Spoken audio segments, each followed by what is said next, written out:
Johnny Dollar. Dollar, my name is Hal Barker, Tri-Western Life Insurance Company. Out in Los Angeles, California. No, I'm holding down the branch office here in Reno, Nevada. Well, made a change, huh? That's right. Well, how are you, Mr. Barker, and what can I do for you? Are you available for an assignment? Can you fly on out here right away?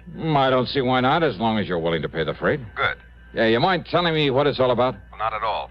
One of our clients, a man named Walter Bisbee, has just died in a mining accident over near Virginia City. Virginia City, the famous old ghost town, huh? That's right. But now listen. Yeah? I don't think it was. Was what, Mr. Barker? Well, I don't think it was any accident. Oh, you don't, huh? No, and believe me, I don't say that just in the hope of not having to pay double indemnity on his insurance. Why do you say it? Well, I have no proof, Dollar, no proof at all. But I'm convinced that Walter Bisbee was murdered. That I know who murdered him and why. Well, tell me more, Mr. Barker. Fly on out here to Reno, and I will. I'll grab the first plane I can.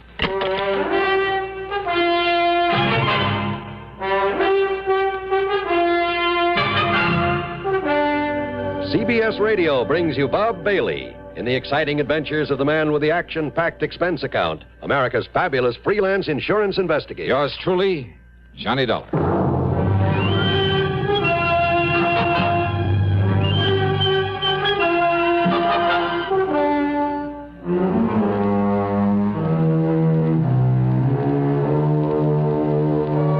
Expense account submitted by Special Investigator Johnny Dollar to the Tri-Western Life Insurance Company, Reno, Nevada office.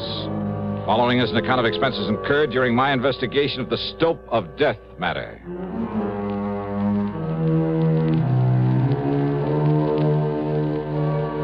Expense account, item 1, $176.25, a jet to Los Angeles. Item 2, $32.70 for the flight to Reno, Nevada. Hal Barker met me at the airport, and we headed south on 395, then southeast on 17 toward Virginia City. Virginia City, by far the largest and most famous of the old mining towns of the West, with its quaint, colorful streets and fascinating buildings left over from the days when the Comstock Lode was the richest silver strike the world had ever known.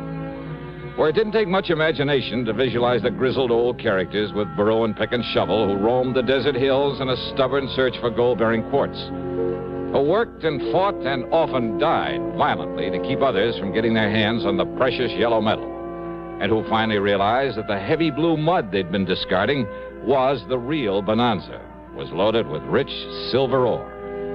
Yeah, you could almost see their ghosts walking the streets or stopping for a drink at the fabulous Crystal Bar or the lowly Bucket of Blood Saloon, depending on their luck.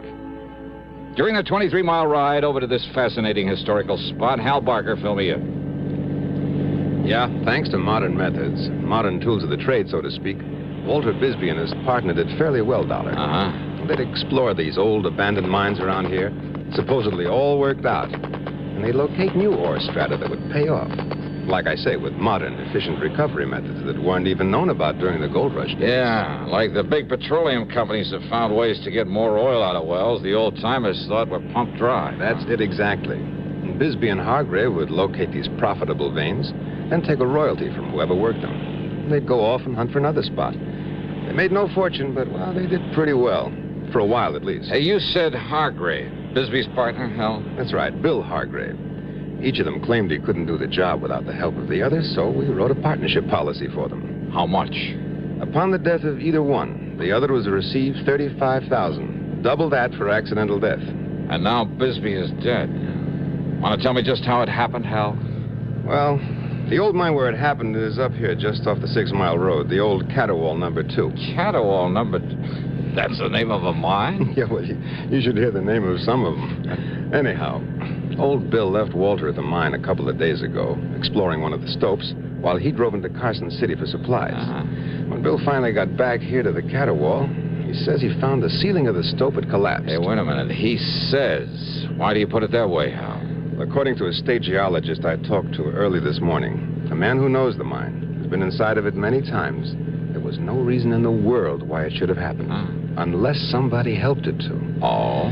Well, that set me to thinking about the bad luck Bisbee and Hargrave have been having lately. And about how much it would benefit either one of them to have the other one die. Especially accidentally, on account of the double indemnity clause in that insurance policy. Oh, well, now, Hal, And then, when the geologists found where somebody had planted a charge of nitro... Well, are they holding Bill Hargrave? Why? Why? Well, unless the police find Bisbee's body, there's no actual proof he's dead. Remember, Dollar, Hargrave was in Carson City when it happened. Plenty of witnesses to that. I see. But he's the only person. I'm sure of it, Johnny. He's the only person who could possibly benefit by Walter Bisbee's death. Oh, now, Hal, that doesn't make a case against him. Now they're up ahead. That's the old Catterwall number 2. Hey, what are they doing there? Trying to get into the Stope, find Bisbee's body. Oh. Hey, there's a surprise on that hill on top of the mine. The man standing there by that block and tackle they've rigged up there? Yeah, that's Bill Hargrave. Uh-huh. And he was perfectly willing for them to try to get in there and look for the body? Well, yes, he was. And look, by the way, he's waving and shouting at that police officer down there. It looks like he's found something. Come on, Johnny. We'll see what it's all about.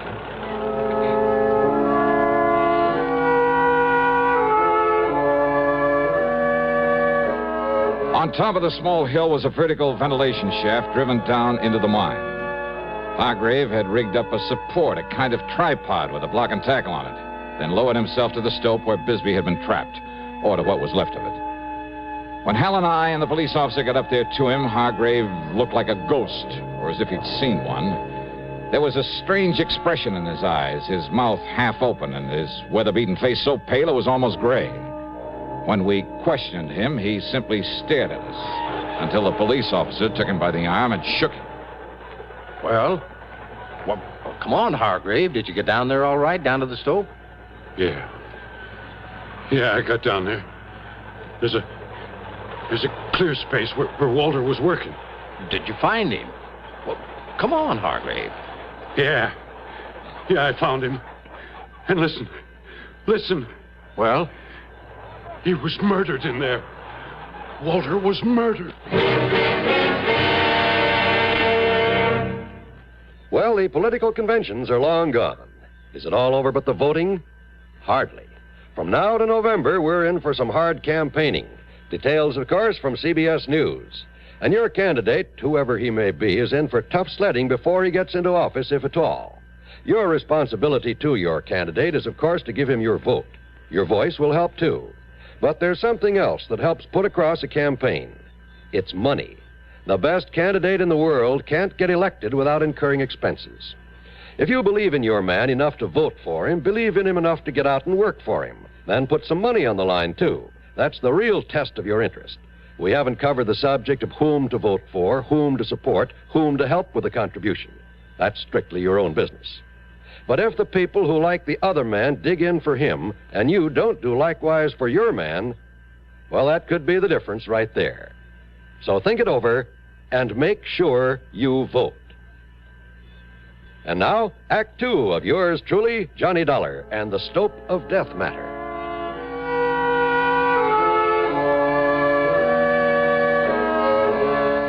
When Walter Bisbee died in the gold mine cave-in, when a state geologist hinted that maybe a charge of nitro had caused the cave-in, both Hal Barker and the police figured it might have been done by Bill Hargrave to get rid of his partner, to collect the insurance on him. But as they started clearing away into the stope to look for Bisbee's body, it was Hargrave who took the lead. He rigged a kind of makeshift hoist above an air shaft, lowered himself into the mine. And down below, in a small space cluttered with the rocks and shoring and other debris piled up from the collapse of the ceiling of the stope, he'd found what was left of his partner. Beaten to death. Walter, my partner. Beaten to death down there. By somebody knowed we'd made another find down there. Easy, and Mr. then they Hargrave. blowed in the mine on top of him. They murdered him. Don't you understand? Somebody murdered Walter down there. Okay, Bill, okay. Now, just take it easy. Well, you're the law. Now you go and find out who killed him. Who killed my partner? We'll try, Bill. You try. Sure. Dollar, always said you want to go down there with me and help me recover the body? Yes, sure. I'll have some of the men working on the slope come up here and give us a hand, lower us down this ventilating shaft. Okay, officer. And Bill, you go on back to town. We'll bring the body in so you can give him a decent funeral. Funeral? That's right. No, officer. What? Why not, Hargrave? Because Walter'd want to be buried here in the mine. The same as I would if this had happened to me. But if you made a valuable find down there... What are you talking about, Dollar? You think all the dirty yellow dust in the world would ever make up for a man like Walter Wisby? He was my partner. He was my friend. 20 years together, like brothers we were. Always together. Always share and share alike. When I found something, it was his, too. When he found something, it was mine as much as his. Well, didn't you know that? Well, yes, and I understand the two of you did fairly well for a while. Yeah. As long as the two of us worked together, of course we did. We opened up the old Higby's Folly, didn't we? And the old Yellow Jaybird. Those were gold mines? And they still had plenty in them. We showed them where. We showed them where to get it out. When was that? Oh, back in 1950, 51. It was Walter and me found the veins they'd passed on by. They thought those mines were all worked out, but we showed them different. They still had gold in them. We showed them where it was, Walter and me. In the Jolly Tar and the Frenchman's Luck back in 53. Walter and me. And now he's gone. Now he's through. Without him, without my partner, now I'm through. And I never want to see a mine again. All I want is to get away from here, now and forever. So, officer, you go on down there. You'll find him laying there, Walter, in the mine. It's the way he wanted it. It's the way that it's happened. And if the law says it's all right, you can leave him there, God rest his soul. Well, now, of course, that's something that we'll have to... And with those machines you got there on the slope, you can fill up this shaft and bury him. The way he'd have done for me, if I'd gone first. Well, maybe we can do that, Bill. Officer, I'd be mighty beholden to you if you would.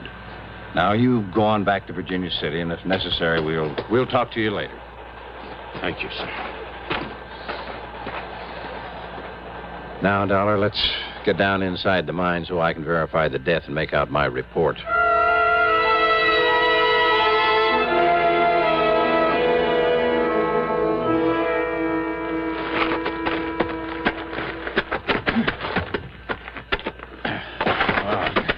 I'm afraid I'm not used to one of these miner's lamps, Dollar. Yeah, I know what you mean.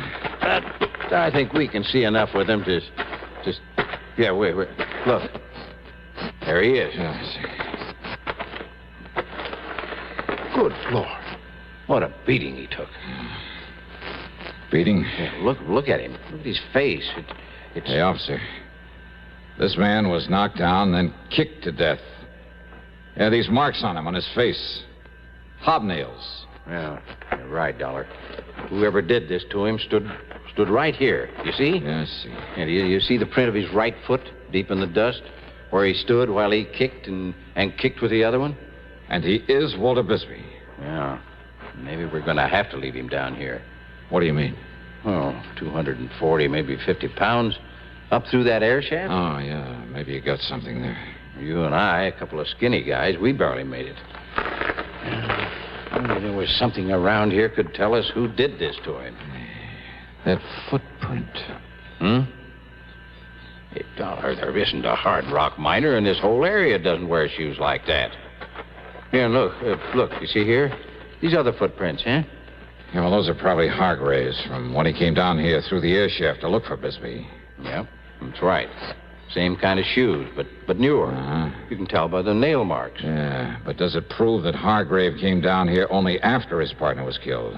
Oh, now, wait a minute, Dollar. You're forgetting that Bill was in Carson City when this happened. Yeah? When what happened? The murder? Or the caving in of the Stope? Now, what do you mean by that? Murder him, then try to cover it up with a cave-in. Now, look, Dollar. Al Barker says that a state geologist told him he found signs that a small nitro charge may have been used near the entrance to this mine. But if Bill... You mean you think Bill killed him down here and then had somebody else start the cave-in while he was over in Carson City? Let somebody else in on it? No. If Bill killed him, he probably set off that charge, too. But don't you see, if he was over... Didn't you ever hear of an explosion being set off with some kind of a timer? Well, yeah, sure, of course I have, but that still doesn't give us any proof that Bill did this. The fact remains that Bill Hargrave is the only one who can possibly profit by his partner's death, right? Sure, I'll go along with that, all right, but unless you can find some proof that he did this, well, I don't know. But while you're poking around in the dark down here, I'm going to pay a little visit to Bill Hargrave. Go ahead. But why? Well, I told you, officer. I don't know.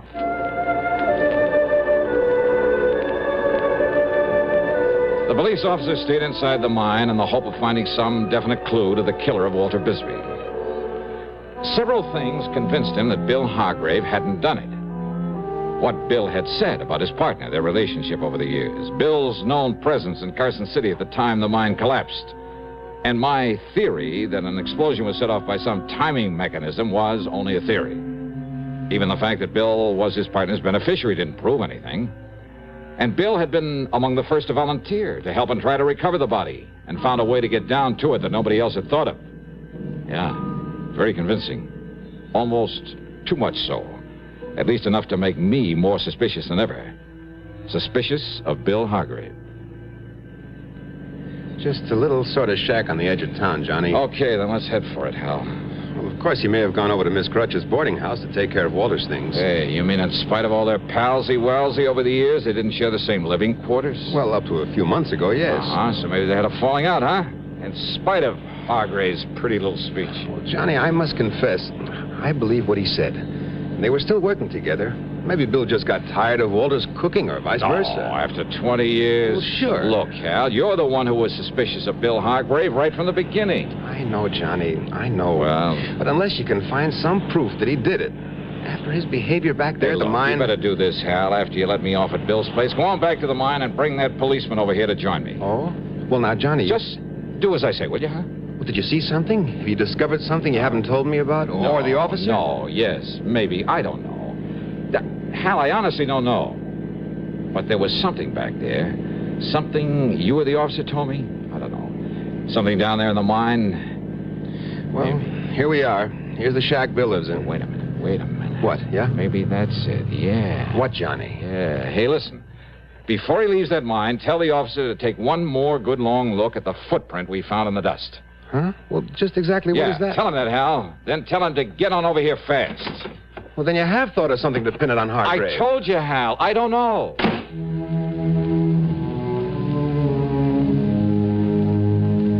Hargrave wasn't there.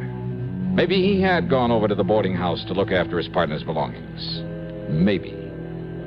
Well, with the help of my pocket knife, I managed to slip the catch in the front door of the shack. I closed it after me and took a look around.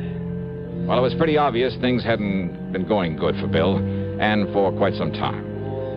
I looked first for the pair of shoes, one of which could have made the print on the floor of the mine.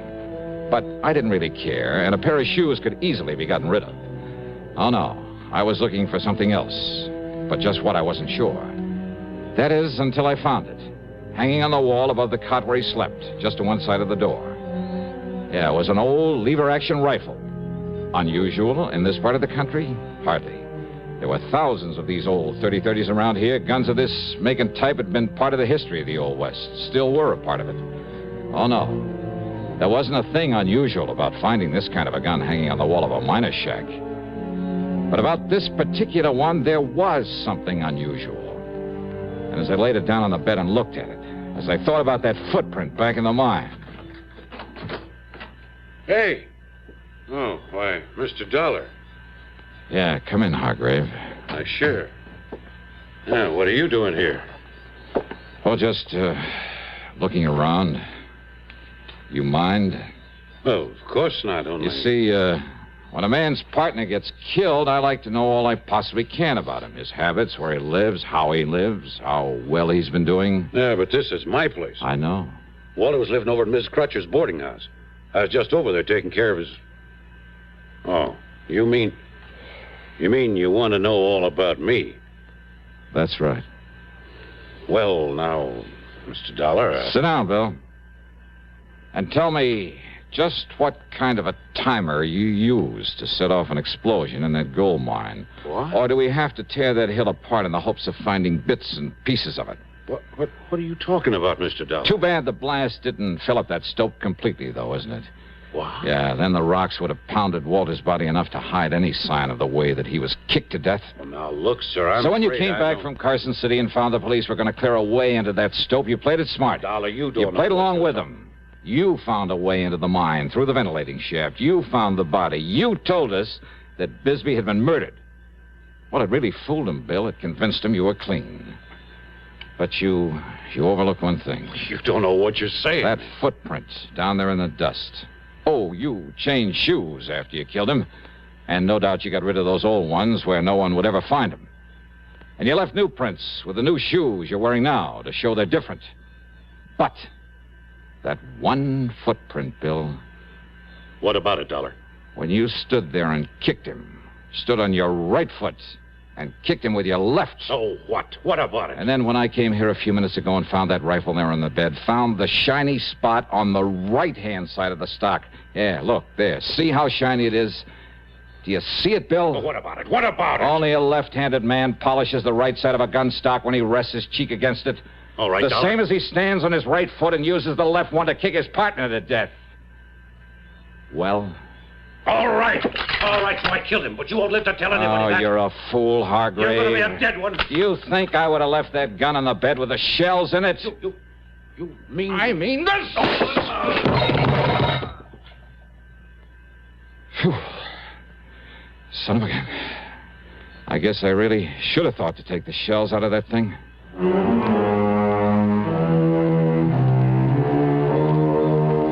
So maybe there were dozens of left-handed men around Virginia City, and who knows, maybe there were some right-handers who kicked with the left foot. But Bill just didn't happen to think of that when he confessed the killing. Expense account total, including all the incidentals I can think of, and the flight back to Hartford, $248.75. Yours truly, Johnny Dollar.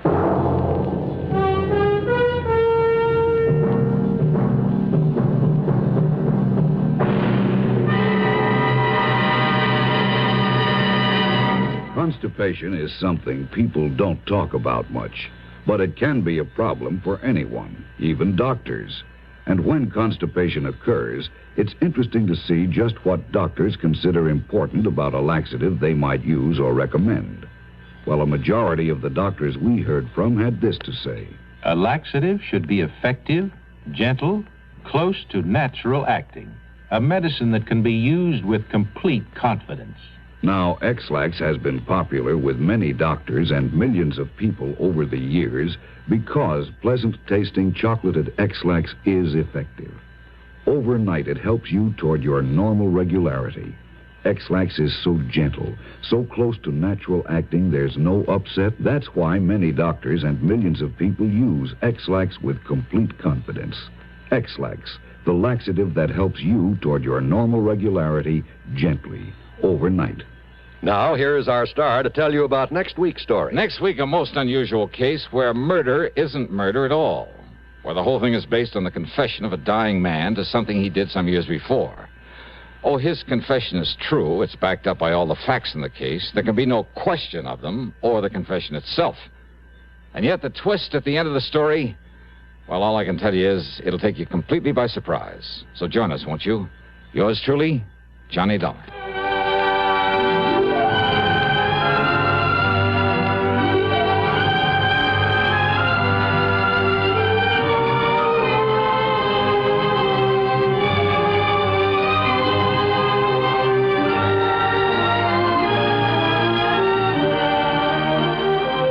Yours truly, Johnny Dollar, starring Bob Bailey, originates in Hollywood and is written, produced, and directed by Jack Johnstone.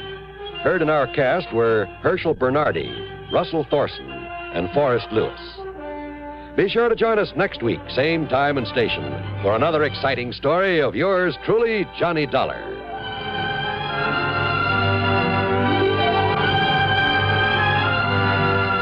This is John Wall speaking. An expectant mother and an adventuresome son are the elements of suspense. Next on the CBS Radio Network. WROW in Albany, New York.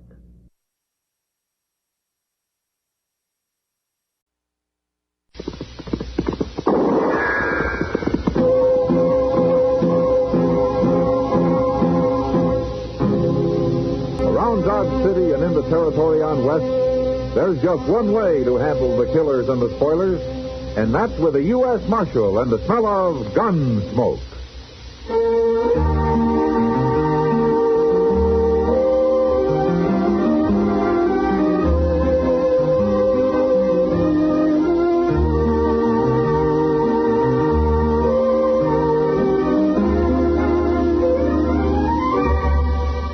Gunsmoke, starring William Conrad. The transcribed story of the violence that moved west with young America.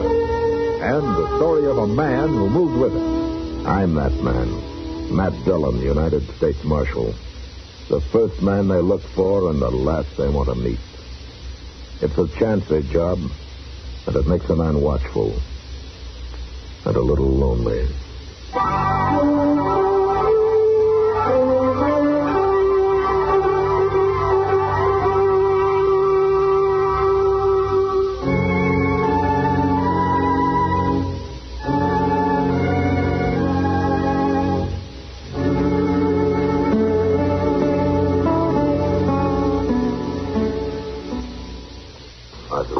Justice? No, sir, but I've been waiting here with Doc. I thought you might want me for something. No, but there's somebody up the street that wants you. Wants me? Yeah, Peter said he came in the barber shop and asked where the marshal's office was. He mentioned your name. Oh, and you didn't see him, huh? I didn't talk to him, but I saw him getting back on his horse. He headed for the OK stable. Oh, I wonder who he is. Some stranger. I never saw him before. What do you look like? Well, he's built kind of like a stork. All legs. Got reddish hair with a white streak running right down the middle. Oh, built like a stork and looks like a skunk. Oh, looks like a skunk. Well, you sure have some handsome friends, Chester. Mr. Dillon? Yeah. You sure about that white streak in his hair? Well, he took his hat off to swat a horsefly. I couldn't miss it. Oh, my goodness. What's wrong? It's him. It couldn't be nobody else. Hey, you look scared, Chester. Is this man after you? Don't tell him where I'm at, Mr. Dillon. Tell him I went to Wyoming or somewhere. Doc, I'll get my stuff together, and then I'll hide in your office till it gets dark. Now, wait a minute, Chester. If you're in trouble, I'll help you. You can't help me. I'll go hole up out on the prairie somewhere till he leaves. I gotta get out of here. Huh. Well, what do you make of that? Well, you know, he must be in trouble, man. I never saw Chester act that way before. No. Look, Doc, let's go down and wait for him in your office, huh? Maybe we can get some sense out of him there.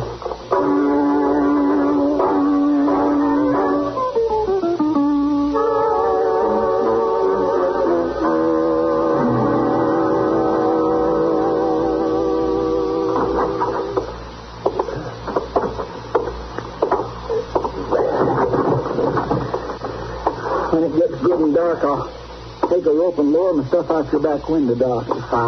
Fine, Jerky. I'm always happy to help out anybody who's on the run. I ain't running, Doc. I'm just hiding out for a spell. Look, Chester, what if this man decides to outwait you? You're going to spend the rest of your life wandering around the prairie? He won't wait long, Mr. Dillon. He hates town. Well, then maybe you'll come looking for you out there. Well, that's better than finding me here. Why? Magnus just don't belong in a town amongst civilized people. He's too countrified. Chester, who is Magnus? Magnus Proudfoot, Mr. Dillon. Magnus Proudfoot? My baby brother, doggone him. Well, what in the world are you running away from your brother for, Chester? I don't know what he's doing here, that's why. You can't tell what Magnus will do next, Doc. You can't count on him. What do you mean, Chester? Mr. Dillon, when Magnus was 10 years old, he took off from home and went and lived off the land all by himself for 2 years. With a rifle and a knife and a horse. And you know something else? I swear he ain't slept in a bed since then. Well, I don't see anything so wrong with that. Well, how would you like to have a little brother that wouldn't never come in the house except to feed now and then? And sometimes he wouldn't even show up to do that for months at a time. He claims being around people too much dulls a man's senses. Magnus is crazy, Mr. Dillon. He embarrasses me. How long has it been since you've seen Magnus, Chester? Well, I left Waco in 62 to join the war. I ain't never been back. The last I heard a couple of years ago, you did Magnus. How'd he find out where I'm at anyway? Well, he's not going to shoot you, Chester. He came to visit his big brother. What's wrong with that? Oh, no. Magnus has got something on his mind. He didn't come here just to say hello, not Magnus. He's got some scheme going. Probably wants me to go live with the Indians or some fool thing like that. I remember one time he tried to get me to go up into the Rocky Mountains with him during the winter. He said if we got cold, we could sleep in caves with bears. Well, now, that sounds like fun. Now, why didn't you go? All right, you can laugh all you want to, Doc. It ain't your brother. No. I'm sorry, Chester, no. But running away won't do any good. Yeah, Doc's right, Chester. Magnus doesn't sound like the kind of a man who'll give up finding you just because you aren't anywhere around. Now, you might as well stay and see what he wants, huh? You think it over for a while. You'll see that we're right.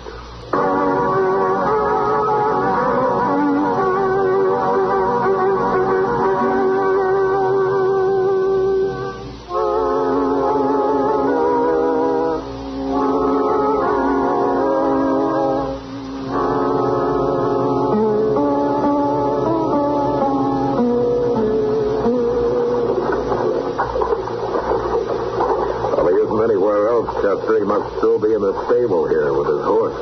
He always did like horses better than people. All right, the door's open. Let's take a look. Well, I don't see nobody, Mr. Dillon. Let's go, huh? Now, wait a minute, Chester. Holler for him. Oh, no. Go ahead. He might be in the back there where it's dark. Well, go ahead. Magnus. Magnus. See, he ain't here, Mr. Now, Dillon. wait a minute. Now, look. There he comes. Yeah.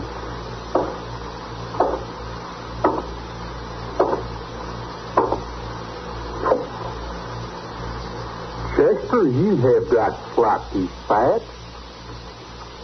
Oh, Magnus. Soft living done it. Magnus, what are you doing in Dodge City? I have come looking for you. Why? Why ain't you in Texas where you belong? How come you don't talk like a Texan no more, Chester? I've been away too long, but that don't answer my question. What are you doing here? Why, I have come to help you. To help me? Well, I always could take care of myself better than you, Chester. And when I ran in the mall last summer and she told me about you, I got worried. I figured as how you might need me. Need you for what? Help you run things here, help you be marshal. What? Help me be I ain't no marshal. He's... Oh, I forgot. Magnus, this is Marshal Dillon. How do you do, Magnus? But I thought you was the marshal, Chester. Of course I'm not. What gave you that idea? Ma? She said you wrote her. I ain't wrote Ma for over a year, and when I did, I told her I worked for a marshal. I didn't say I was one. Honest and truth, Mr. Dillon, I never said no such thing. No letter. Well, Ma's getting kind of old. She mixes things up some these days. She sure does. Anyways, I'm proud to know you, Marshal Dillon.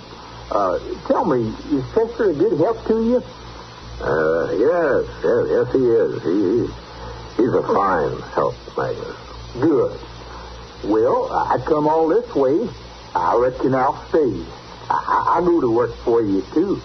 Magnus, you can't just walk up to somebody and say, I'm going to work for you. Why not? It ain't polite. Nobody asked you. Nobody told me not to. That's why you ain't no more civilized than you was 10 years ago. Oh, I learned a lot in the Army, Chester. I saw a lot of places, a lot of people. How long since you slept in bed? Well, not since I first went off from home, I reckon. How long since you lived in a town? You know I don't like towns. I generally ride around them. How long since you talked to a woman? Besides Ma, I mean. Now, Chester, you know How long since you had a drink? I don't never drink. You gamble? Feller in the Army taught me, but I never used to. You see, Mr. Dillon, he ain't civilized. Now, wait a minute, Chester. You're not being quite fair. A man doesn't have to do all those things to be civilized. I'm just trying to show him how crazy it is for him to say he wants to stay here and all, Mr. Dillon. You know, I might like it, Chester. I never give it a fair chance.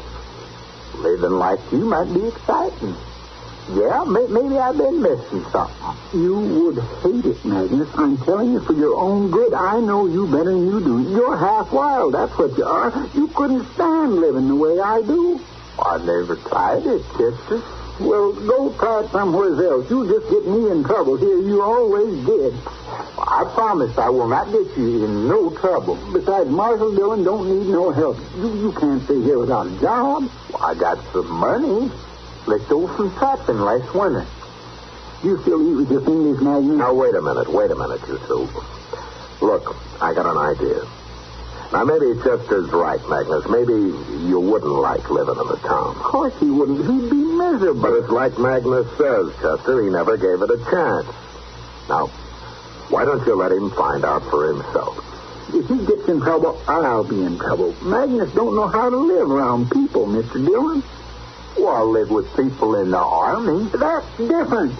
Well, I'm staying anyway, Chester. There's no use to argue. Give him a chance, Chester. Show him Dodge. Show him what it's like. And let him make up his own mind about it. Oh, all right. He won't leave anyway.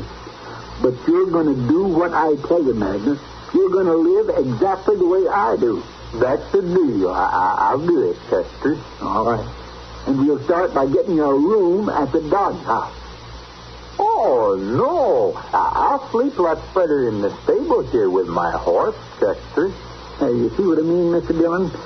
Magnus Proudfoot, you follow me. You're going to sleep in a bed tonight if it kills you.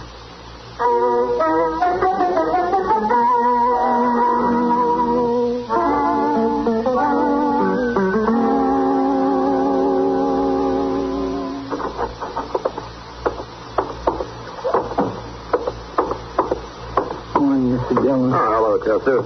Magnus. Marshal? Oh, where did you get to last night, Magnus? I didn't see you around anywhere. It gets dark. I generally go to sleep, Marshal. Yeah, sure. Well, how did you like the Dodge house? Tell the truth now, Magnus. It's too hot. Not enough fire. That ain't all. The bed was too soft. But I slept good. I bet you was in that bed more than 5 minutes, Magnus. You slept on the floor. I know you did. You cheated. I'll try it again tonight, Chester. You're going to try more than that tonight. You need me for anything today, Mr. Dillon? Nothing that I know of, Chester. Then I think I'll spend the afternoon at the Long Branch playing cards. Gambling, Magnus. Oh, now, Chester, you don't want to do that. That's evil and wicked. Besides, it's wrong. Are you going to live like me, or are you ready to give up? I got to gamble, too, or can I just sit and watch? Magnus, I'm going to get you wet all over. You're going to gamble. Well, I'll go see to my horse now. Okay, but you wait at the stable for me. I'll pick you up there. I'll wait.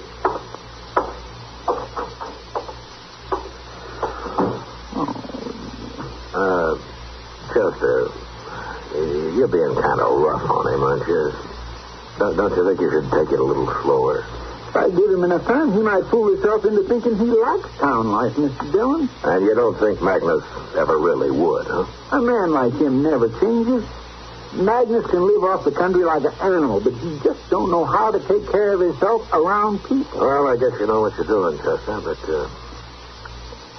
I was just thinking, if it doesn't work and he wants to stay, I think with his experience and everything, that he might be a great help to me. What? Oh, now, Mr. Dillon, don't tell him that. Please don't. Anyhow, not till I've had a chance to show him what life's like around here. Please. Well, okay, Chester, I won't. You work on him first and see what happens. I'll wait.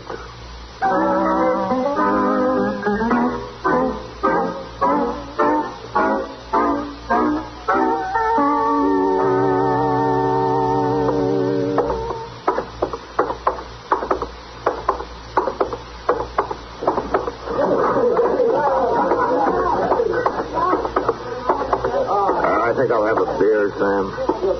Oh, Mr. Dillon. Chester, I thought you were gambling. What are you doing at the bar? Where's Magnus? We've been gambling all afternoon. Playing blackjack against that new dealer they got here. Oh, how'd you make out? Well, you know how it is with me, Mr. Dillon. I never do win a whole lot. That means you lost. But I'll get it back next payday, maybe. Next payday? No, he really did take you, didn't he? Yes, sir. He did. Oh, what about Magnus? Here he comes. Ask him. Hello, Marshal. Well, that's quite a handful of bills you got there, Magnus. Well, it's all he has, but I am just as glad. I was getting mighty weary sitting in one place all afternoon. You mean you broke the dealer? Well, he claims I did. Anyway, she quit fighting. Well, for a man that doesn't gamble, you seem to be a pretty fair blackjack player, Magnus. All I know is what that feller taught me in the Army. Well, he must have been a good teacher. He was a gambler, Marshal. A crooked gambler, to boot. What? That's why he taught me, Chester, to show me what happens when you gamble. Wait a minute, Magnus. You mean the dealer you were playing against today was crooked? Well, ain't most of them, Marshal. That's what this feller told me. Magnus, I just figured something. You couldn't be one unless you were playing crooked, too. Of course I was playing crooked. That's the only way I know how. Well, Magnus, suppose he'd have found out they'd have been a cheating. He's not very good. Not near so good as this feller taught me in the Army. Oh, my gracious. Well, what are you going to show him now, Chester? I don't know. Hello, Matt. Chester? Hello, Kitty. Well, you just come in? Yeah, I heard Chester's kid brother was here on the meeting. Sure, Miss Kitty, that's fine. I mean, you want to meet him? Well, I sure do. Magnus, this is Miss Kitty, a real live woman, Magnus. How do you do, Magnus? Well? That's the married women, Magnus. I'm sure, miss. Oh, I don't get around women much. Well, it's not too late to start. If you have something against us. I'm generally off in the country somewhere alone. So you don't see many women, is that it? I don't see none at all. What do you do, Magnus? Hunt and trap? Mostly. Sometimes I just travel around looking. Where, Texas? I've been all over, Miss Kitty. I've been most everywhere. I'll bet you never been to Canada. Last winter, I was trapping up there. You never told me you was in Canada, Magnus. You never asked me. You like Canada, Miss Kitty? I never got that far north, Magnus. Is it pretty? It's awful big. It's pretty, too. It's cold. Sometimes the trees crack. Yeah, sounds like rifle shots. You ought to hear that. It's kind of exciting. I'll bet it is. Spooky, too, huh? The first time it is, you get used to it. But that awful cold, Magnus. I don't think I'd ever get used to that. Well, it's no worse than a blizzard on the prairie. And besides, you get more shelter in them big trees up there. And the snow, it's real deep. That's the best shelter. It's awful warm when you get way down deep in the snow there. Like one time when I was coming back from my trap line. All right, and we got Magnus. That's enough. It's supper time. We got to go eat. Well, that's mean. Let him finish the story, Chester. I'm sorry, Miss Kitty, but we got to eat sometime. Oh, Miss Kitty, ma'am, have you ate yet? No, I haven't. I'd be right proud to buy you a date. Supper? Chester and Marshal Dillon will be there. Well, I'd love to come, Magnus. Thank you. Oh, my goodness, my nerves won't stop. No, wait a minute, Kitty. Let me buy a drink all the way around before we go, huh? Well, I never drank. Well, I kind of think maybe Chester will need one before the night's out.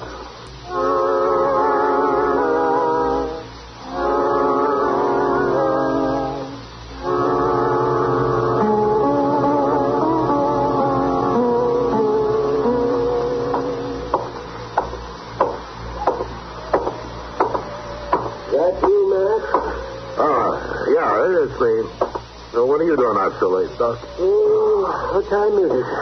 Oh, it's a good hour past midnight. I was about to turn in myself. Town's pretty quiet tonight. Yeah. Oh, I'm hungry, man.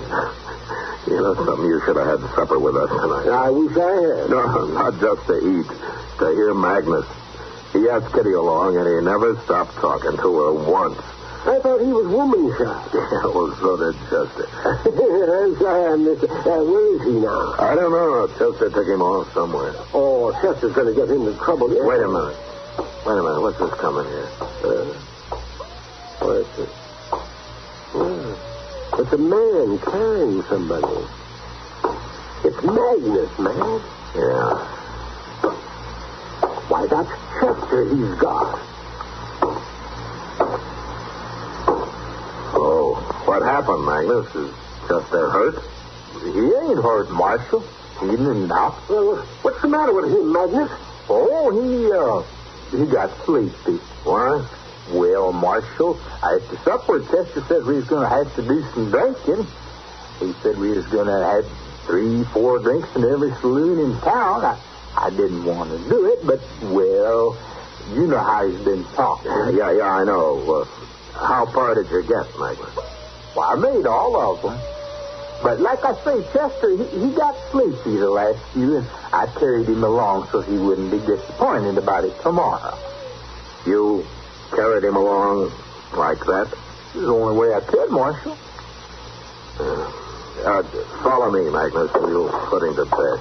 Well, his room ain't down that way, Marshal. That's his jail. Well, we'll lock him in the cell and put him on the floor, Magnus. He might roll out of bed and get hurt otherwise. Besides, I always lock up men that get that, sleepy.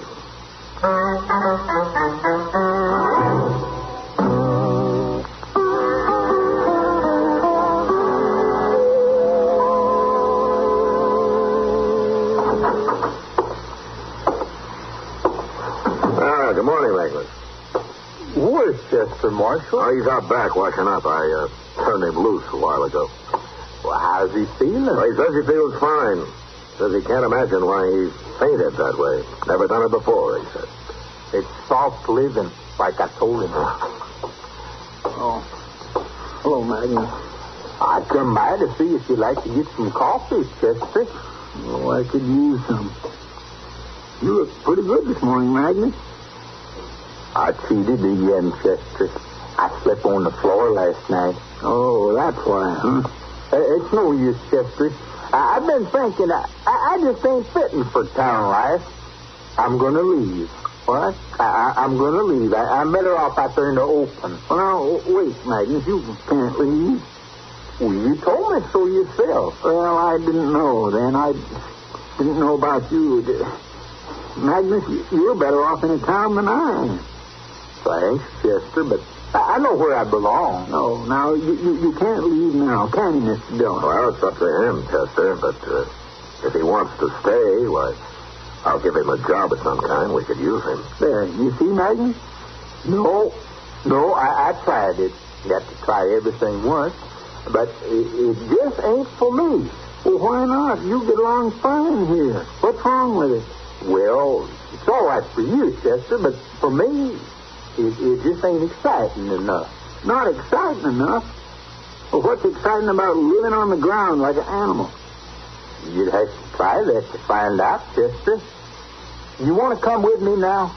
No, of course I don't. I couldn't stand it. I guess we're just different, Magnus. Now, there's nothing wrong with being different, Chester.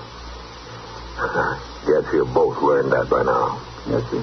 I sure have. But, Magnus, you don't have to leave today. You can stay till after New Year's. You got to. Why? Well, because I want you to. You're my little brother. Well, Magnus, I'm kind of proud of you. Okay, Chester, but I'm getting out of that blasted hotel. I'm going to move back in with my horse. All right, that's fine, Magnus. Of course you are. And, look, I'll come help you get your stuff. You tote it over together.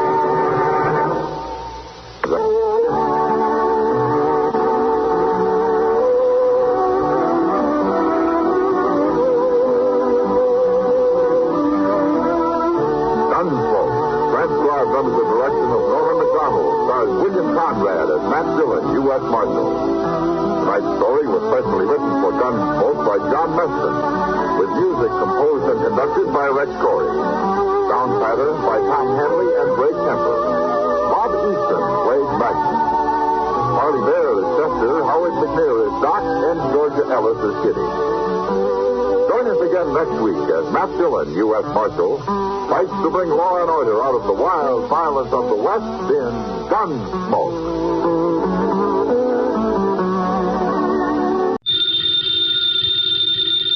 Ladies and gentlemen, the ringing of that phone bell means mystery, adventure. Nero Wolf's office, Archie Goodwin speaking. Mr. Wolf? Yeah, he's right here. Who's this? Archie, hang up. Don't ask questions. You have a wife? Archie, it's past your bedtime. Well, I'm afraid, Mr. Wolf, it's past his bedtime. Your bedtime. It's a client, boss. That's what I was afraid of. Foodie. Hello? Hello? Well, why do you look so bewildered? He's coming right over. He says he's got a date with murder.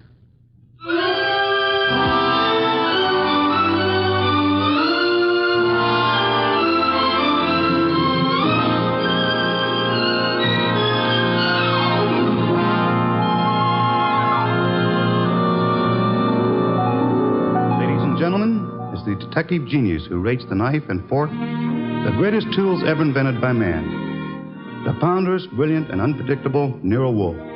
Created by Rex Stout and brought to you in a new series of adventures over this NBC network in the person of Mr. Sidney Greenstreet.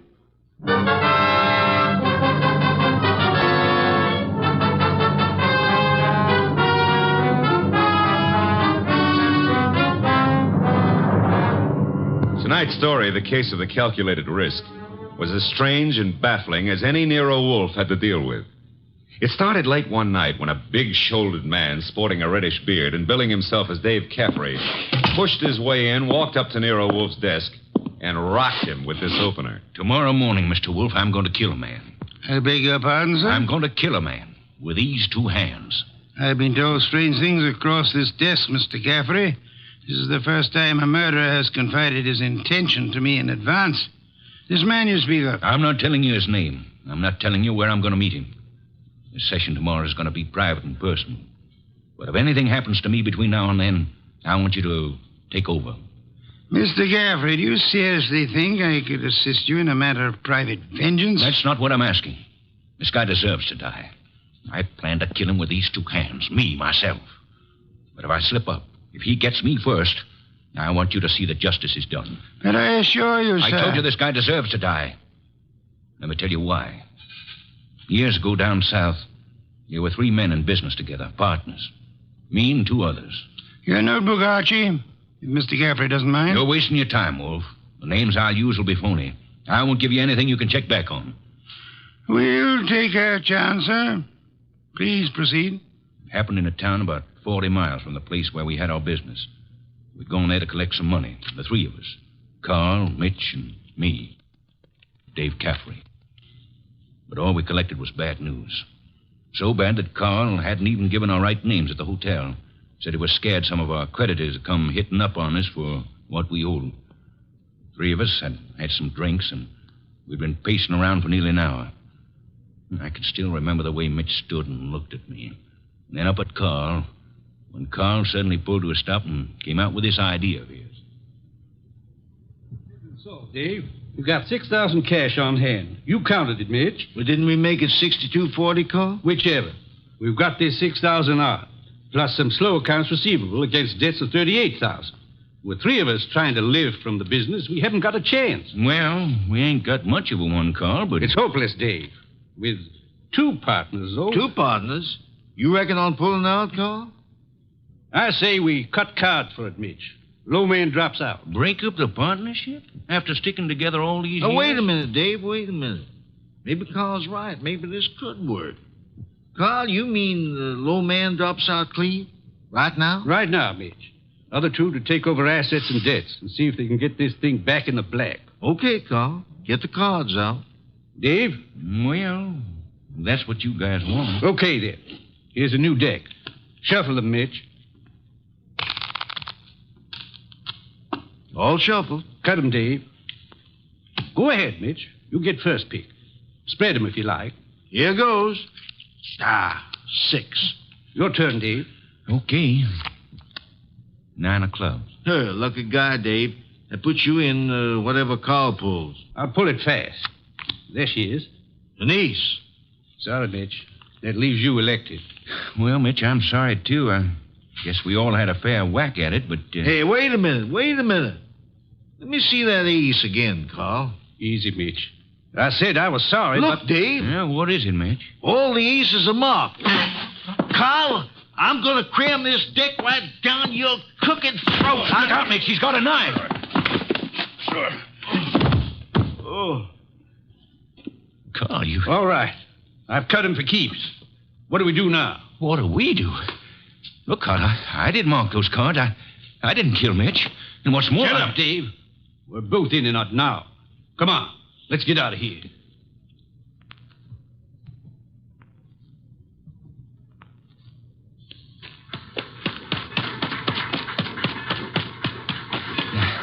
Now what, Carl? Look, Dave, this is where we split up. Two men together, easy to trace. You head one way, I go the other. Yeah, but the dough, I got no money. Here, I'll split up the 6,000. This is your half. Here, stick the envelope in your pocket. Now, grab that freight. Get set. I'll catch the next one going the other way. Get going, Dave!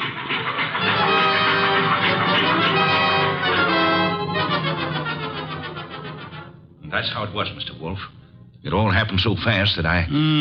This man you call Carl, he would seem to be one of the world's choice creatures, Mr. Gaffrey. When I thought to look in that envelope he gave me, I found $40 and a few folds of wrapping paper in it. I was mad enough to... Well, I got off the freight and intended to go back, but... Then I picked up a paper. And read all about the murder of your friend Mitch with the statement that Carl had accused you of the crime and that the police believed him in view of your escape. That's it. Classical, but not at all original. Well, I was young then and stupid. And I'd had those drinks to start with. And you spent the intervening years hunting down the man Carl, am I correct? Yeah. I tramped the country from east to west, from north to south. Tramped it for years, searching for him. And yesterday I located him. He's a big wheel these days up on that 37th floor of his. But tomorrow when I get... Yes, Mr. Gaffrey, the 37th floor of... Never mind what building. Now, wait a minute, Caffrey. If you expect Mr. Wolf to help you... I don't want him to help me. I'll help myself. But if I slip up, I know Wolf's reputation well enough to know that he'll never rest till this rotten, chiseling murderer is sitting in the chair. That's why I've come here. Just to provide a backstop in case my dear friend of long ago manages to get the best of me. How will we know? You see this envelope? Read what it says. Nero Wolf, 601 West 35th Street, New York. Delivered to him in case of my death. That's right. And this envelope is $500. Nearly all I've got in the world. Along with it, the full details on that knifing. Real names, dates. The proof you'll need in case I don't finish it up. Go on. Tonight, Mr. Wolf, I'm going to give this envelope to the manager of the hotel where I'm stopping. I'm calling on, well, Carl. Tomorrow at noon, right after his secretary goes to lunch. If I'm not back in my hotel at 1 o'clock tomorrow afternoon, the hotel manager will deliver this envelope to you. Is that clear? Perfectly. But you don't think I'm going to allow you to go through with this wire plan, do you? You can't stop me. And don't have Goodwin follow me. I'd lose him in 2 blocks. Good night. Shall I try to tail him, boss? It's no use, Archie. Get Inspector Kramer on the phone at once. I want the police to help us head off this murder.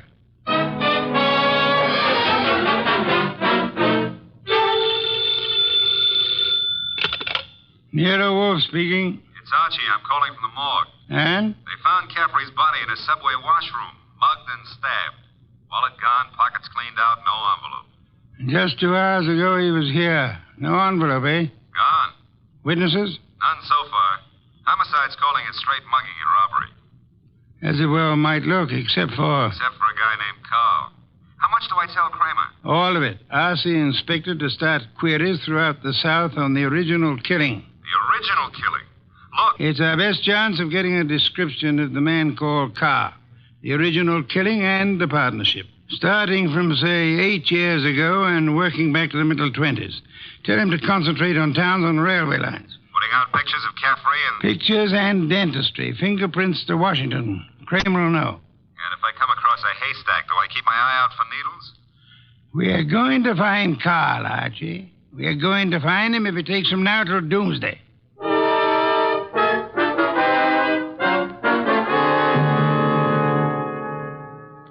Mr. Wolf, let's face it, we're licked. Licked, Archie? 3 days now. We found Caffrey's hotel here in New York. No traceable phone calls. Not a witness has turned up on that subway washroom party. And Kramer says he's getting nowhere with those answers from the Southland. The original story is bound to come slowly, Archie.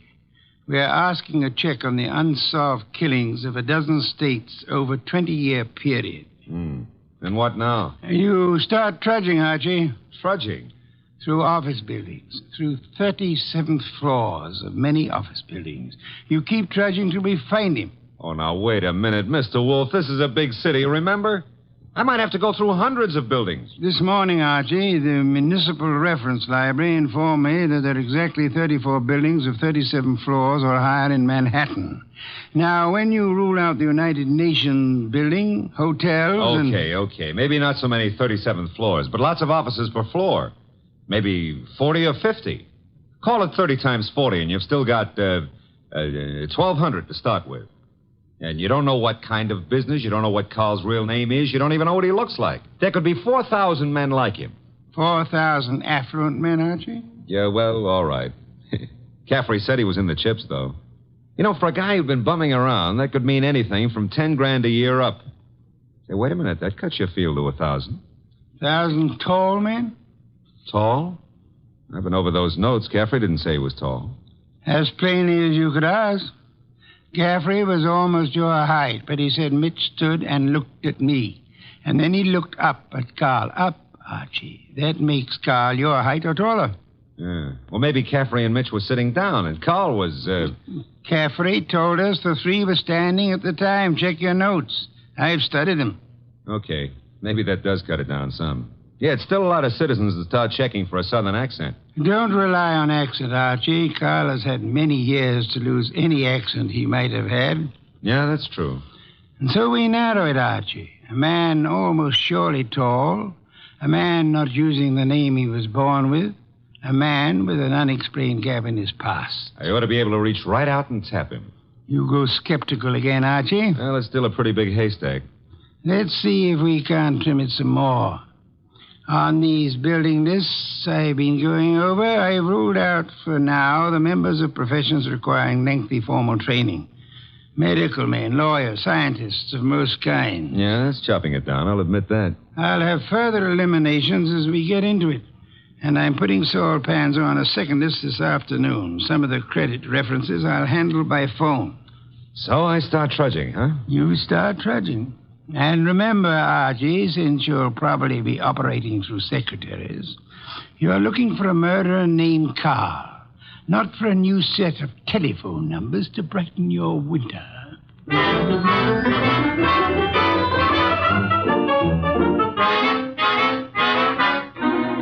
Tall?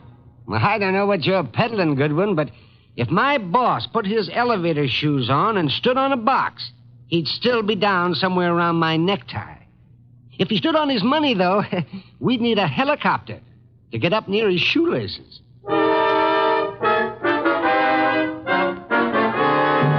Oh, Miss Jonas, do you mind if I sit down? Why, of course not, Mr. Goodwin. Oh, thanks.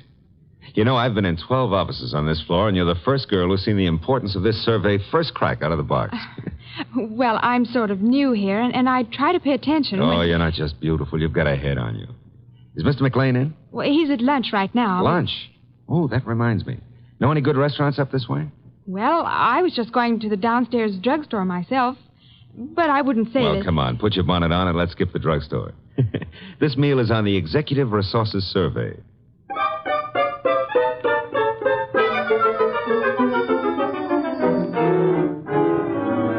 There you are, boss. The boil down. Tinsley, McLean, Fernandez, Tesreau, and Kaplan. All five of them tall, all five a little misty in the background. You and Saul have done well, Archie. Very well. But I'm crossing off Fernandez and Kaplan. Why? The Credit Bureau report clears Fernandez, and Kaplan was on a special war job. The FBI X-rayed his record twice. Leaving J.P. Tinsley, Carson McLean, and Philip Tesreau, huh? I'd like to see all three here, Archie. Get them here one way or another. And so you do admit that Tinsley isn't your real name? Mr. Wolf, are you a blackmailer or what? I'm a licensed private investigator, sir.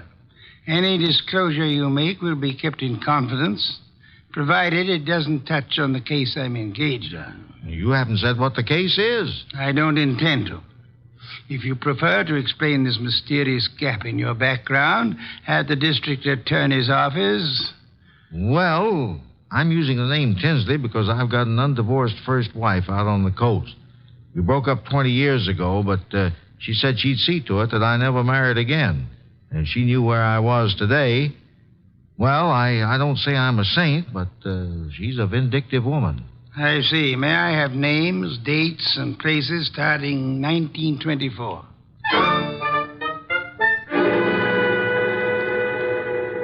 I can't quite understand your interest, Mr. Wolf. It's rather complicated, to put it briefly, Mr. McLean. I'm working in the interest of a client. Our people have found this puzzling gap in your background, and I'd appreciate such clarification as you may be able to supply. But I told you, Mr. Goodwin, I was raised and educated in the Orient. Until 32, I was in business with my father in China. Where you say your father died? Died. With the Depression, I returned to New York, started this importing business in a small way, weathered through the early 30s, and I think my bankers can assure you of my standing today. They've done so. Carson, McLean and Company has an excellent credit rating. Thank you, Mr. Wolf. To switch somewhat abruptly, Mr. McLean, would you happen to remember how you spent the evening of the 19th? Of this month? Of this month? Well, I could hardly... Wait. You say the 19th. Would that have been on a Tuesday? Yes, it was Tuesday. Well, that simplifies it. I'm nearly always at the office on Tuesday nights dictating the revisions in our weekly wholesalers' lists. Let me see. Yes, I was there on the 19th. Had a tray sent in. Miss Tunis and I worked till just after midnight. Miss Helen Tunis, the secretary Mr. Goodwin spoke of. She's been with me for 2 or 3 months. Miss Tunis can confirm this dictation on the night of the 19th? Of course. And Mr. Wolf, your manner is so persuasive that I'd scarcely realize you're asking some extraordinary searching questions. May I ask why in the world you... If you'll indulge me, Mr. McLean, my prying is nearly concluded. You say you were in China until 1932.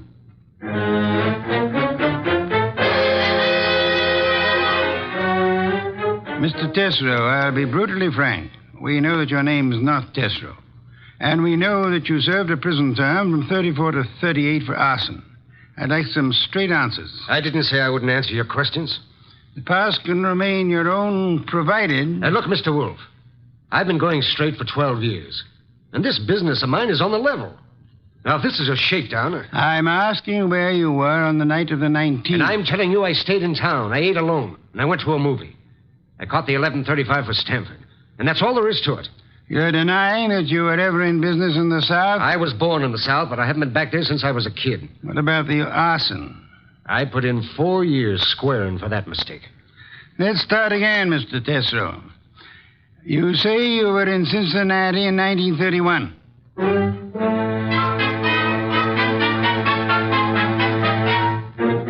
Okay, Mr. Wolf, 3 candidates, and we're still on the 1-yard line. Our 1-yard line. Tesreau, McLean, Tinsley. No, rule out McLean. He gave references enough for those years in China. And with Helen Tunis, he's got the one firm alibi we've laid on to. Caffrey was killed before midnight. With conditions as they are in the Far East, Archie, it'll be weeks before cables came back on McLean's claims. Claims? You figure the whole Chinese background's a fake? I want you to see Miss Tunis again, Archie. Taking all precautions for her safety. And this is one time I give you permission to ply her with all the attentions you can contrive. Are we far enough to pull tails on any of these 3? I've got Saul Pans on, Tesreau. And Saul promised to have men on Tinsley and McLean. Pictures of the 3 have gone to Kramer for circulation in the South. Oh. No answer yet from the coast on Tinsley, huh? Not yet. For the moment, Archie, you'll concentrate on Helen Tunis.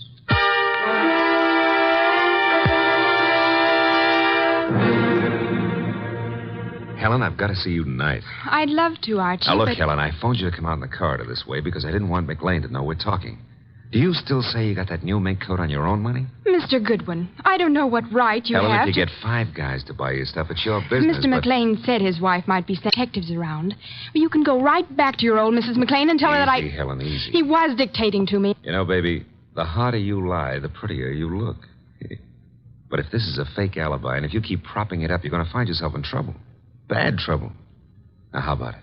Do I see you at your apartment tonight, or would you rather come down with me to Nero Wolf's right now? Archie, All right. I can't go with you now, and I've got a dinner date with my aunt tonight that I can't break, but I'll try to be back at my apartment by 11.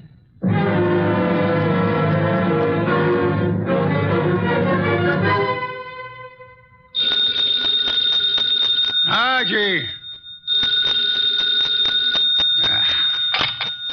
Near Wolf speaking. This is Archie, Mr. Wolf. I'm at Helen Tunis's apartment. Well, I could cut my throat for not making her come with me this afternoon. trouble? Not for her anymore, poor kid. I got here 3 minutes ago and found her strangled. Couldn't have happened more than half an hour ago. McLean. McLean. Didn't Saul Panzer say he was getting a tail on him? He was a new man and he lost him. I should have left you on McLean, Archie. No, we were both wrong. What do you want me to do? Phone the police immediately. This is 32nd Street. I'm only 3 blocks in a job from the office. What if I come back and call from there? Come back then. I'll phone Kramer myself. Mr. Wolf, I'm still kicking myself for that. Look out, Archie. Too late, Mr. Wolf. Keep coming right in, Goodwin, with your hands up. No, I wouldn't try that. McLean. And keep your hand out of that desk drawer, Wolf. This time you're too late, McLean. My hand's in the drawer, and I think I'll leave it there. You don't think I'd shoot? I'm sure you would. But you've got 2 of us to cover now. No, Archie, don't try to draw yet. How'd you get in here, McLean? He surprised me after making his way in through the area way below, and of course it had to be Fritz's night out. I caught your fat friend just 2 seconds before he could get in his call to the police, Goodwin. I overheard his talk with you from the hallway here. My apologies for not crying out sooner, Archie. Get your hand out of that drawer. Pull it out without the gun, Wolf, or I'll let you have it now. I refuse to, McLean. Seems obvious that you mean to kill us in any case. I'm afraid that's true, Wolf. But when you called me here and Goodwin started making dates with Helen Tunis... Poor kid, I told her not to talk to you. She didn't, Goodwin. I've been scared of you and Wolf since I followed Colby here that first night. Colby? You knew him as Cathy. I caught up with him afterward in that subway washroom. No, keep that hand up. And watch that gun of yours, Wolf. When I found that envelope on him and read the letter to you contained in it, I knew he hadn't spilled the whole South Carolina story to you. South Carolina? Would the original knifing have been taking place anywhere near Hampton or Jasper counties? Hampton County. But our business is over the line in Georgia. It doesn't matter now. Pity, Archie. We learned this afternoon that we were growing warm on South Carolina. Mr. McLean, may I ask what you hope to achieve by this insane project of disposing of Mr. Goodwin and myself? I'm buying time, Wolf. I've $90,000 in small bills in that bag there, plus a plane ticket to Buenos Aires. I've got a silencer on this gun. If you 2 aren't found till tomorrow morning, I'll be out of the country before they start looking for me. You don't think the police will put out an alarm for you when they find the body of Helen Tunis? Goodwin left it to you to report that. Remember? Let's remind ourselves to be prompter on reporting deaths, Archie. Starting with our own, Mr. Wolf? Glad you can take it that way, Goodwin. You actually think you can knock the 2 of us off? I'm about to find out, Goodwin. One moment, McLean.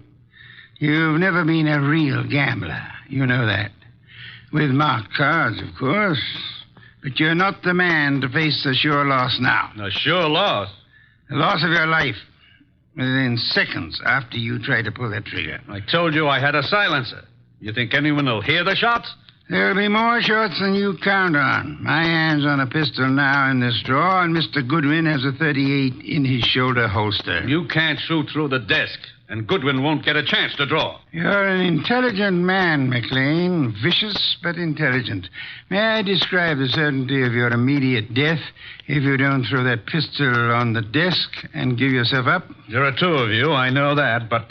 McLean, you must be aware that in the actual fact, exceedingly few men are killed instantly by a single shot, even from a pistol of heavy caliber. The one you hold is a .32. And it's a .45 in that drawer, McLean. I assure you, McLean, that neither of us will surrender the weapons we have. Should you start shooting, we'll both do our best to draw and keep firing till you're dead. You're stalling, Wolf. What have I got to lose by trying for you both now? Your life? I'll correct that. The loss of some 6 or 8 weeks of your life, possibly months. Whatever the time necessary to bring you to trial and to convict you and execute you for the murders you've committed. Suppose I cancel you out and then take my chances with Goodwin. A better choice, but still a dubious one. I'm fat, exceedingly fat. And for perhaps the first time in my life, I'm thoroughly grateful for that. My bulk affects the calculation, McLean. McLean, you could pull off all 7 shots and still not hit Mr. Wolf where it counts. You have to start, you better start on me. You exaggerate, Archie, and I thank you for the gallantry of it. No, it's quite likely that with 2 or 3 shots, McLean might well dispose of me, but not with your first shot, McLean, and will not permit you many more than your first. Look, if I promise to do no more than tie you two up to give me my head start, will you toss in your guns? Of course not. Do I speak for us both, Archie? Check. I say let's start it now. Wolf, if I give you half of what's in that bag, would you forget these admissions I've made and help on my defense? I've told you I refuse to bargain. I think that I shall count 5. If your weapon hasn't been tossed on the desk by then, I'll do my best to get my pistol into action. How you in the court, Archie? Start counting. Wait a minute, Mr. Wolf. 1. If I trade half that bag for no shooting and 1 hour's start, no tying up, just your promise that... 2. All the bag for a half-hour start, 90,000. 3. Are you ready, Archie? All set, sir. Except if you're the one who walks out of this, call up every number in my little red book, huh? And tell each girl I was thinking of her just before you got the 5. Agreed. I resume 4. Okay. You win. Holy sweet Susan, it worked. A commendable choice, McLean, for us at least. You see, I'm afraid I forgot to mention one slight factor which might have operated in your favor. What's that, boss? I must confess, Archie, that my 45 is in the upstairs den where I took it to oil it last night. Holy cow, you didn't have a gun? Why, you... Take it easy, McLean. I've really got one. Oh, by the way, Mr. Wolf, signal's off on those women, huh? When my heart gets back down out of my throat, I'll call them myself. I'll trouble you for a beer first, Archie. And then, if you'll be good enough to phone Inspector Kramer, you can bid him pick up his triple murderer. The one-time cutter of cards. Fortunately for us, who's never been a real gambler.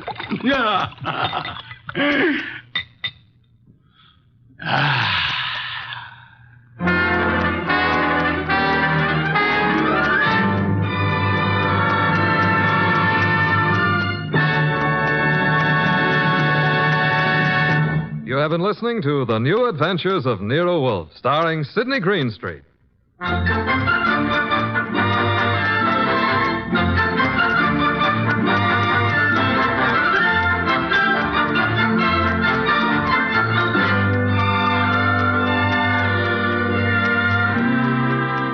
Tonight's transcribed story was based on the characters created by Rex Stout. This is an Edwin Fadiman program produced and directed by J. Donald Wilson. In the cast were Gerald Moore as Archie Goodwin and Lorraine Carter, Bill Johnstone, Howard McNear, Herb Butterfield, and Vic Rodman.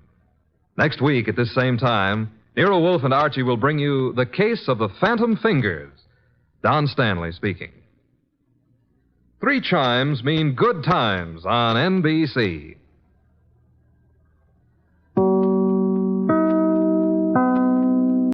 From Hollywood, it's time now for... Johnny Dollar. Bert Major, Masters Insurance and Trust. Oh, hi, Bert. What's up? Poor little rich girl in California wants to take out a $200,000 straight life policy on her husband, with herself as beneficiary. A lot of dough, but not too unusual, if you can afford it. Effective in 2 weeks, and hush-hush, a surprise. But who'd want to...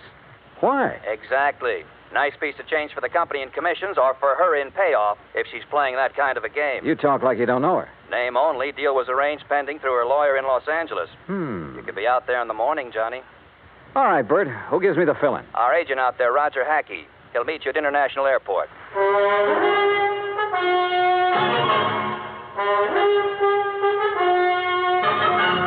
Bob Bailey in The Exciting Adventures of the Man with the Action-Packed Expense Account, America's fabulous freelance insurance investigator. Yours truly, Johnny Dollar.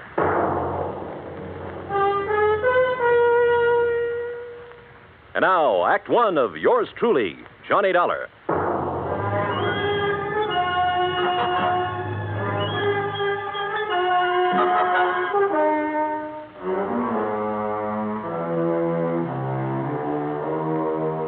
Expense account submitted by Special Investigator Johnny Dollar to the Home Office, Masters Insurance and Trust Company, Hartford, Connecticut.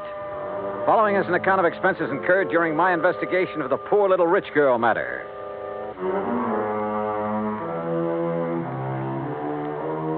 Expense account item 1, $280 round-trip plane ticket and incidentals, including sunglasses, Hartford to Los Angeles. I arrived, rested, ready, and right on schedule.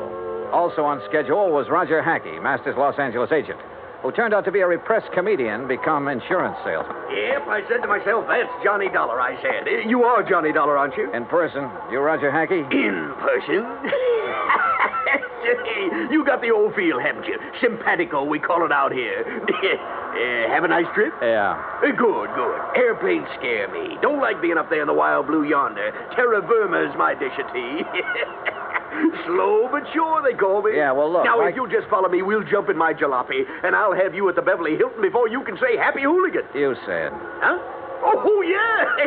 Well, here we go. Cloud of dust and all that.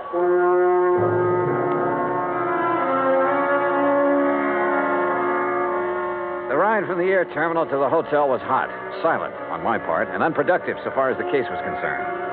Roger Hackey kept up a running commentary on everything from bad actors to the Zodiac. It wasn't until I was settled in my room with drink in hand and shoeless feet propped up that I could get him to switch to the $200,000 surprise. Her name is Cynthia Durbin. Now, how much do you know about her? Nothing. Bert Major said you'd give me the background. Now, she's a strange one. You know what a chameleon is? Well, sure, a lizard that changes color, so what? So, that's the kind of a gal Cynthia Durbin is. At least she is now. You're losing me, Roger. Begin at the beginning. Now, you're the doctor. As the Siamese twins said after the operation, what's missing? Yeah. Yeah. How did you meet Cynthia Durbin? Well, she came into the office yesterday. No call, no appointment. There she was. Oh, what's she like? Trim. Real trim. And expensive. Just casually announced she wanted to buy $200,000 worth of insurance, huh? Well, not exactly.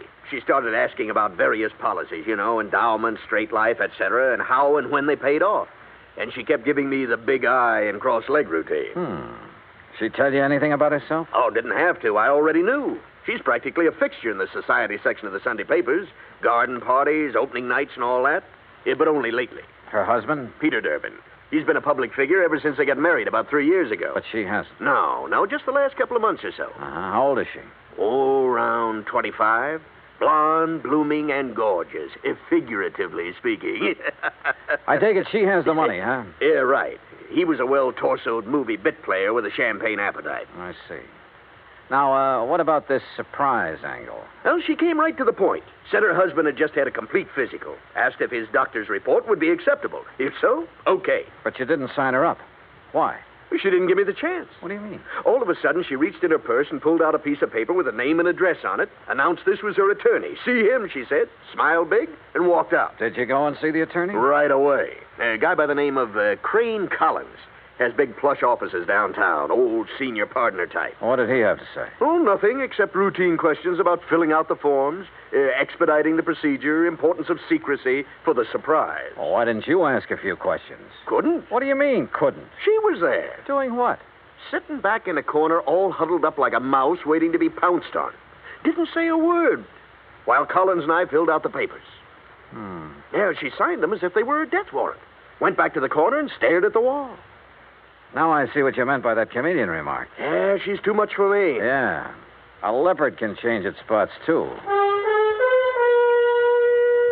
Expense account item 2, $3.25 taxi fare to the offices of Crane Collins. So far, all I knew was that the wealthy young woman wanted a pot full of insurance on her husband. If it hadn't been for the surprise request, it would have been routine. Now it wasn't. And the people involved, one of them at least, were not routine. I was ushered into an oak panel office high above the streets of Los Angeles. Good afternoon, Mr. Dollar. Mr. Collins?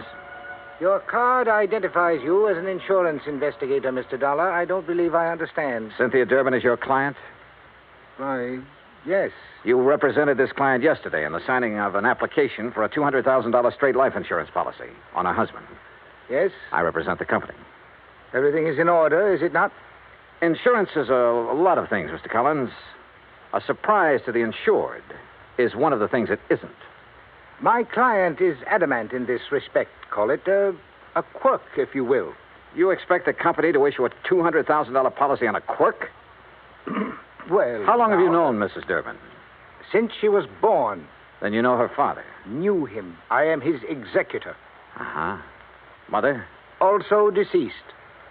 Both parents died when Cynthia was 17. I was her guardian and have been her legal advisor since she came of age. Was she well provided for? Very. What kind of a man is her husband? Young, about 30. Tall, good-looking. No, Mr. Collins, not statistics. Your impressions. He plays an excellent game of golf. Gets along well with people when he wants to. But you don't like him, do you? In this profession, Mr. Dollar, I neither like nor dislike people. I represent them, and that representation is based on fact.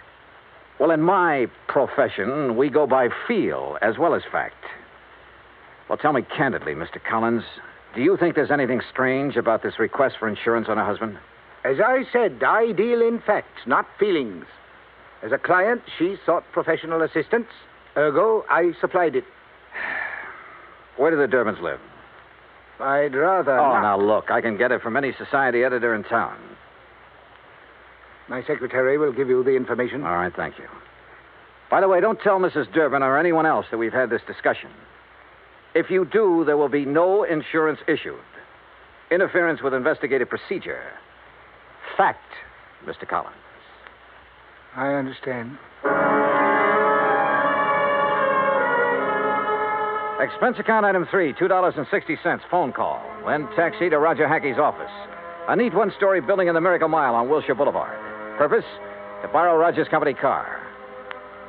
The Durbans lived in one of those colonial mansions out in Beverly Hills, surrounded by curving driveways, spacious lawns, swimming pool, and cabanas, all of it enclosed by thick, high walls and electronically controlled gates.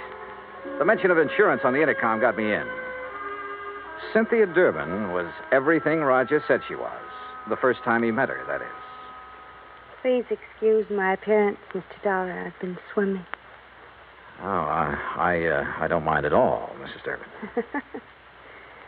Really, you shouldn't have come here to deliver the policy. What if my husband had been home? No surprise. No, that would have spoiled everything. Well, may I have it, please? The paperwork has not been completed yet. Then what are you doing here?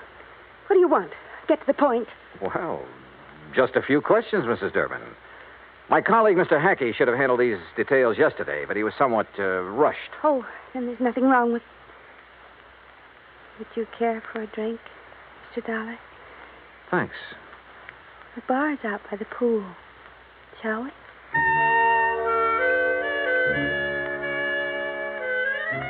She was wearing a bikini and high-heeled beach sandals, and she led the way.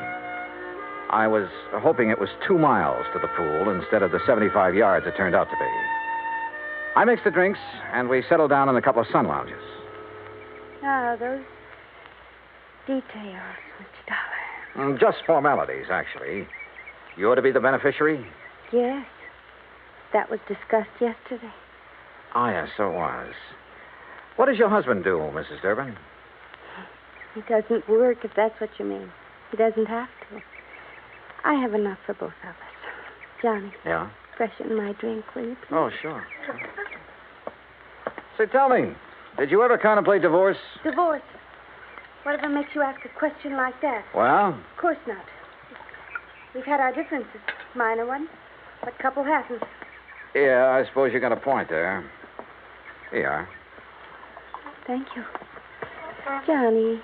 Why did you pick 2 weeks from today to be the effective date of the policy? Isn't that my business? His birthday, Mrs. Durbin? What? Your husband, the surprise. Well, yes, it is, but all these questions... Plan to throw a big party for him? Yes. No, I don't know. Johnny... Your husband would be worth a lot more to you dead than alive, wouldn't he, Mrs. Durbin?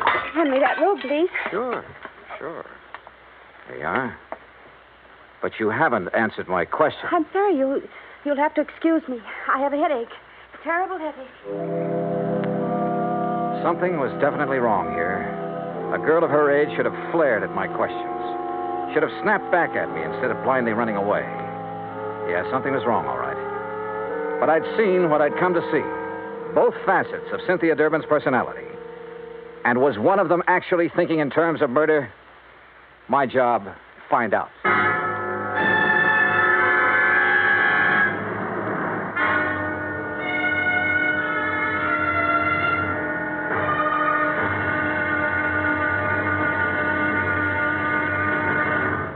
Act Two of yours truly, Johnny Dollar, in a moment. An interesting parallel hit me the other day. When a baby takes its first 3 steps, everybody is happy and gives a cheer for its progress. The same thing happens when a country takes important steps toward lasting world peace and freedom.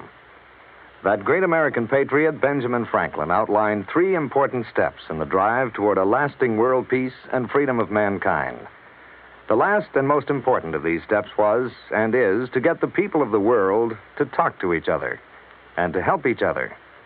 This is the essence of the people-to-people program that Americans have put into operation all over the world. It has been such a great success that it is beginning to work both ways. Not too long ago in Korea, Tom Lawrence, a yeoman in the United States Navy, lost his wallet on a street in Seoul. The wallet was found by a 15-year-old Korean boy who gave it to his father. The father promptly returned it to Lawrence with nothing missing. Tom Lawrence decided that this kind of honesty should pay off. He visited the 7 members of the Korean family and gave them 80 pounds of rice. He then promised to bring the family 50 pounds of rice each month he remained in Korea. The Korean father said, "I think this is much more than I deserve." Maybe it was, and maybe it wasn't. But who can put a price on better understanding among the peoples of the world? For through better understanding of each other comes an understanding of freedom, the right of all men, everywhere. And now, Act Two of yours truly, Johnny Dollar, and the Poor Little Rich Girl Matter.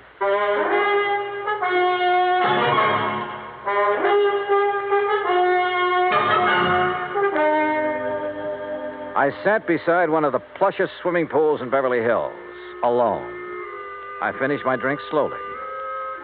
Cynthia Durbin was a strange one, all right, but her actions seemed compulsory rather than natural. If she really was thinking about murder for $200,000 in one chunk, she was pretty crude about it. If she was trying to impress her husband for some unknown reason, she'd selected a mighty offbeat way to do it. If she was going off her rocker, well...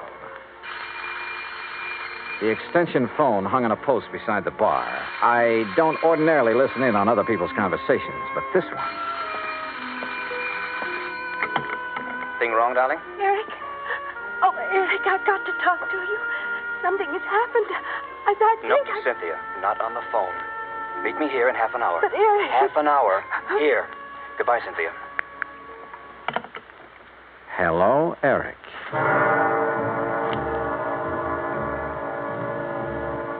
As I strolled to my car, nobody asked me to come back again sometime. Not that I expected it. I parked a block down the street, adjusted the rearview mirror, and got comfortable. A cigarette later, she came zooming out in a CAD convertible and headed my way. I've tailed a few cars in my time, but this kid was either scared silly or she'd learned her evasive tactics from Bull Halsey. I lost her in the first 10 blocks. So I drove Roger Hackey's car back to his office and prepared for the horse laugh I had coming. It came. She lost you, huh? Oh, that's a dandy, a real dandy. Hey, tell me, do you always laugh when you're about to lose the commission on a $200,000 policy? Yeah? Oh. Well, what are you going to do now, Johnny? Who is Eric? Well, he's not a brother, that's for sure. Oh. I don't know. You know, for 2 cents, I'd turn in a negative report and go on back to Hartford. Oh, wait now. You can't do that. This is a big deal. For you. For me, it's a pain in the neck. But you can't turn in a negative report just because she's got an extracurricular boyfriend. You don't even know who he is. And what about her husband? Yeah, what about him? Here. I got the dope right here. Today's paper, and it's a good picture of him. Read what it says. Peter Durbin, one of Los Angeles' better amateur golfers, plays out of Silver Oak Country Club where the State Open is being held this week. He's expected to finish in the top. Roger, what time is it? 4:30. Thanks. Huh? Hey, where you going? I'm going to try my hand at being a reporter. What? What are you talking about? Roger, I'm going to interview Mr. Peter Durbin for the Interstate Publicity Press Association. Huh? Expense account item 4, $2.40, cab fare to the Silver Oak Country Club, which nestled in a big ravine north of Sunset Boulevard, some 15 minutes from Roger's office. The last players were coming in for the afternoon round when I got there, and Peter Durbin was among them. I waited until after the radio and TV boys had got through, and then caught him in a corner of the locker room. Yes? Who are you? Johnny Dollar, Interstate Publicity Press. I'd like to ask you a few questions, please. Well, I've already given my interviews. Well, sure, I know, but this is feature stuff. Best part of the day. There's the gallery body or stuff like that. Oh, all right, but make it quick. Yes, sir. Is your wife here? No, she never watches me play. Oh? Where is she now? Well, at home. Where else? But now, see here, don't you think... You're playing a great game, Mr. Durbin. You figure you're going to win this tournament, huh? Yes, I think so. McMahon has turned into 69, of course, but I'm still 3 strokes up on him. I play a much steadier game than he does. Oh, yeah, sure. This is your home club, isn't it? Oh, yes. It's one of the best in the country. Yeah, mighty fine course. You must be pretty well heeled. Well, That's none of your readers' concern. Oh, I'm sorry. Say, you have a birthday coming up soon, haven't you? How did you know? Oh, well, you're a prominent personality, Mr. Durbin. We keep a file on this sort of thing, on important people like you. Oh, I see. Well, sure. I suppose you're going to have a big affair. No, as a matter of fact, the annual Western Road races fall on my birthday each year. As a reporter, you should recall that I won both last year and the year before. Oh, yeah, sure. Well, happy birthday, Mr. Durbin, and good luck. Well, is that all you want? That's all I need to know. Thanks. Act 3 of yours truly, Johnny Dollar, in a moment. No folklore could be all boastful and dynamic. Some of it is about the man at the bottom of the pile, like the one they tell of the traveler who just had to get across a river. He argued with the boatman, but that boatman wasn't about to move. Nope, not with the spring thaw making it a mighty ugly river. The traveler was insistent. Finally, the boatman agreed, but it was going to cost a whole quarter to get across. But I ain't got but 15 cents. You gotta take me for that. Your regular fare's only 10 cents. The boatman stood firm. I ain't going, that's all. Anybody that ain't got but 15 cents, it just don't make no difference which side of the river he's on anyhow. Folklore belongs to every nation's legendary past. And I guess we Americans have our share of some good ones. Like the one about... but we'll have to save that one for the next time we travel your way. See you then. And now, Act 3 of yours truly, Johnny Dollar, and the Poor Little Rich Girl Matter. Expense account item 5, $6 even. Taxi fare to the office of Attorney Crane Collins, with whom I could now agree on one point. I didn't like Peter Durbin either. It was 6:15 after hours when I entered the office of Collins, Douglas, Walsh, Hanley, and James. The senior partner was still there. His door was slightly ajar, and I heard voices, which stopped abruptly when I entered. Oh, Mr. Dollar. Rather late in the day, isn't it? I don't keep office hours, Mr. Collins. I'm very busy. Then I'll wait. Very well, as you wish. I wished, so I waited. But not for long. Because about 3 minutes later, Collins came out, carefully closed the door of his office behind him, and strode easily toward me, oozing his most charming professional smile. Now, Mr. Dollar, what can I do for you? Why didn't you tell me the first time I was here that Peter Durbin, in addition to being a first-class golfer, was also a racing enthusiast? Why, it just didn't occur to me. Do you know any insurance company in the world that would issue a $200,000 policy on a man who risks his life in a racing car?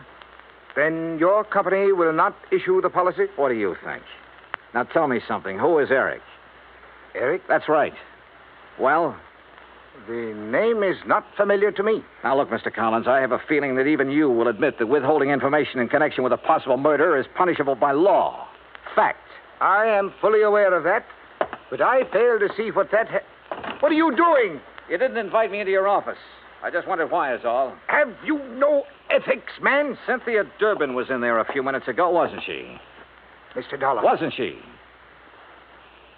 If it is the intention of your company not to issue the insurance to my client, I will so inform her, and that will end the matter so far as you are concerned. Now, please be good enough to leave.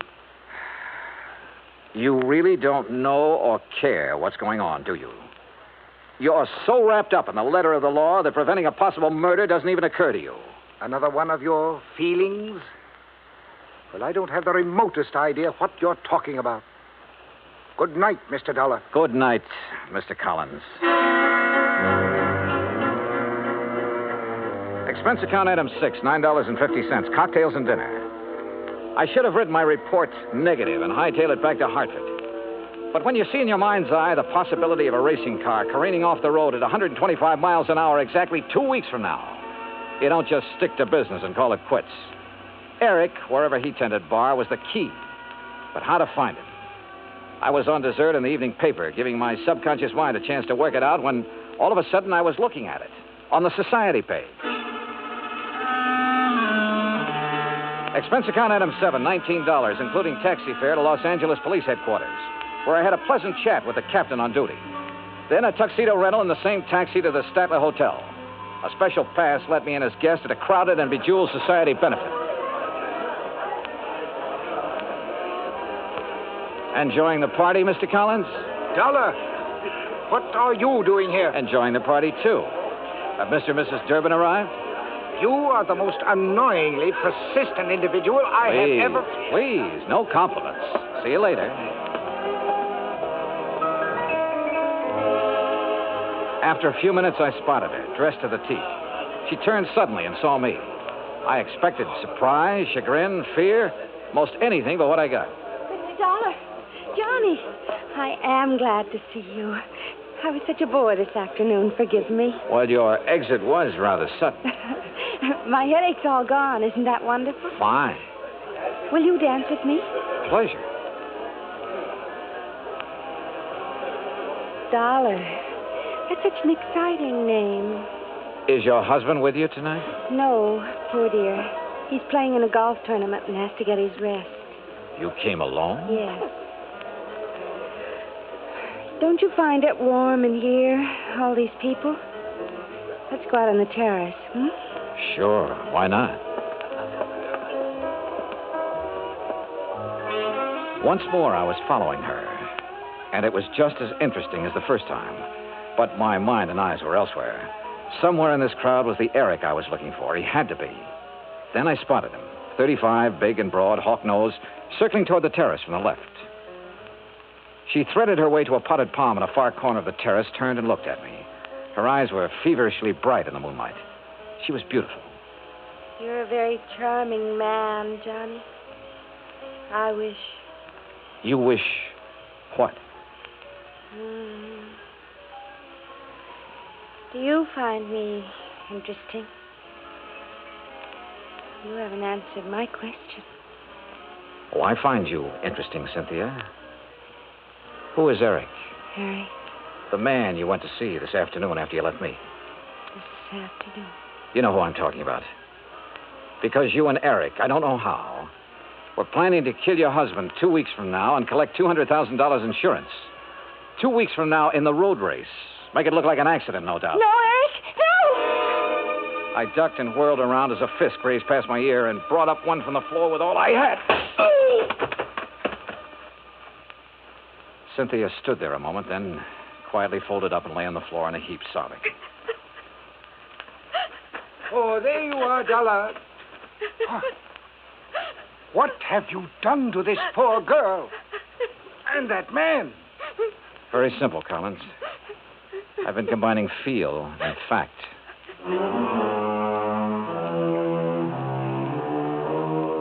The house dick and I got them out of there. Hawk-nosed to police headquarters, Cynthia to a hospital. Eric turned out to be a quack psychiatrist who preyed on unstable rich women and who was wanted in both New York and Florida. He had a perfect setup in Cynthia Durbin until he went for murder and the big money.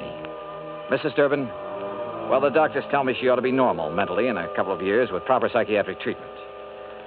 Expense account total, $317.75. Yours truly, Johnny Dollar.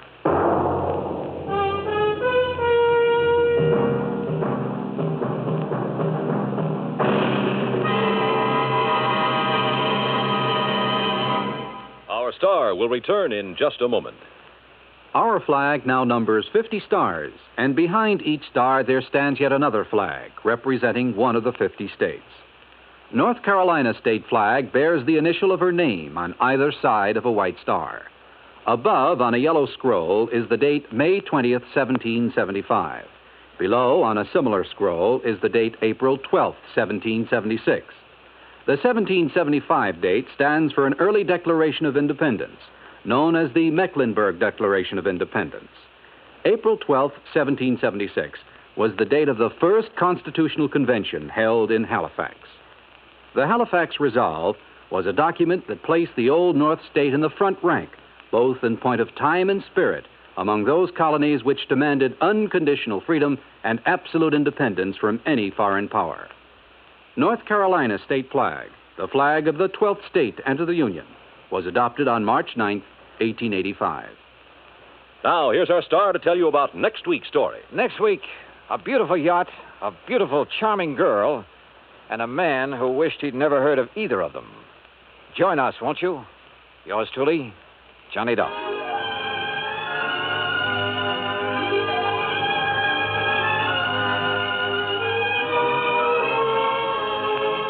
Yours truly, Johnny Dollar, starring Bob Bailey, originates in Hollywood. Written by Alan Botzer, it is produced and directed by Jack Johnstone. Heard in our cast were Virginia Gregg, Herb Ellis, Frank Nelson, Marvin Miller, and Peter Leeds. Be sure to join us next week, same time and station, for another exciting story of Yours truly, Johnny Dollar. This is Bud Sewell speaking.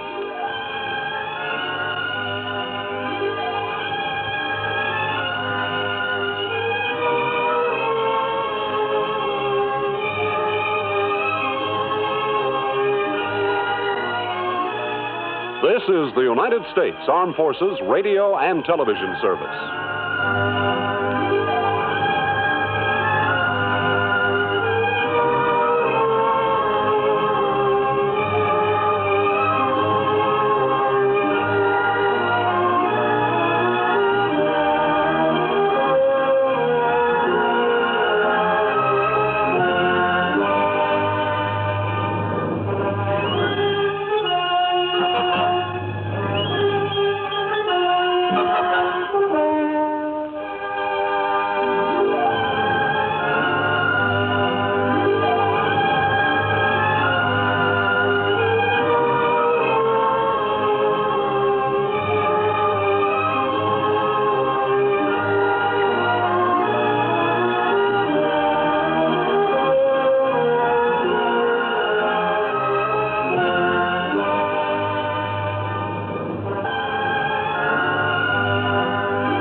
Dodge City and in the territory on West, there's just one way to handle the killers and the spoilers, and that's with a U.S. Marshal and the smell of Gunsmoke.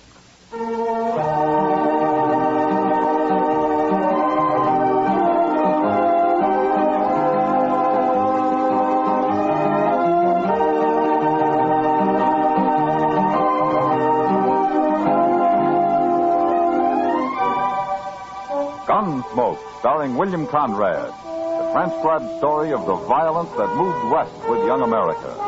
The story of a man who moved with it, Matt Dillon, United States Marshal.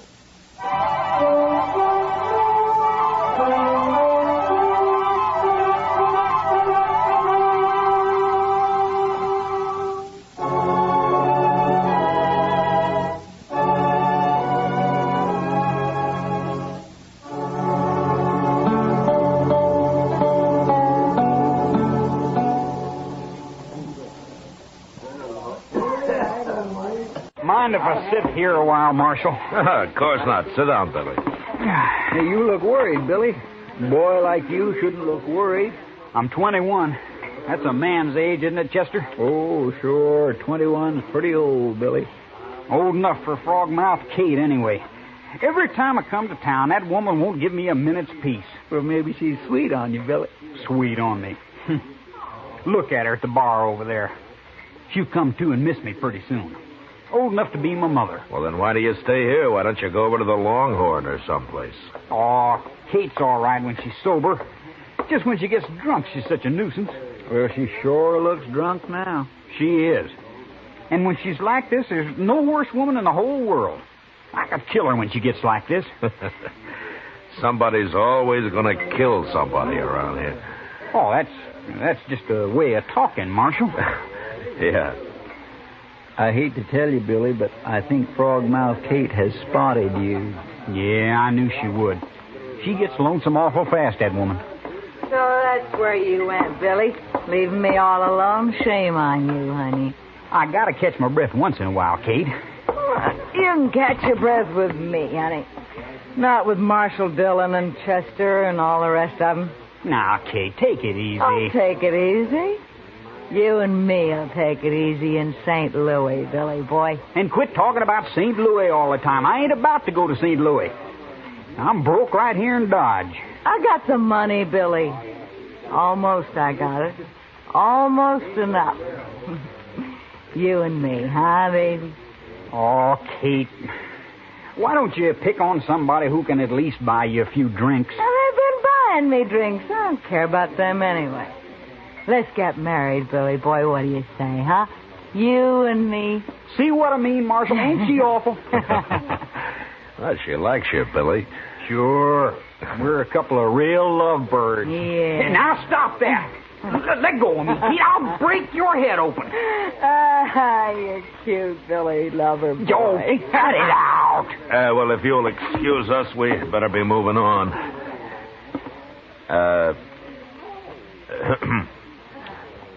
Chester? Mm-hmm. Well, all right, Chester. Yes, sir. So long, Billy. Kate? Now, you never mind them, Billy boy. They're just a couple of crooks like everybody else, except you, sweetie. You and me, huh?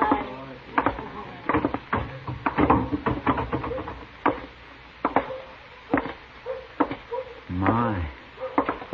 Poor Billy. Well, he's got to learn somehow. I suppose.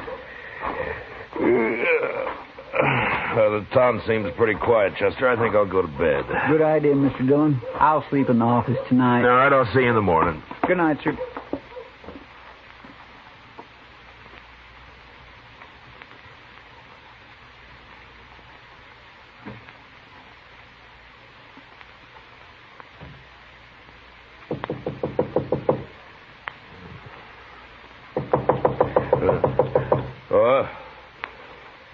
Well, who is it? It's Chester, sir. Open up. Well, just a minute, Chester.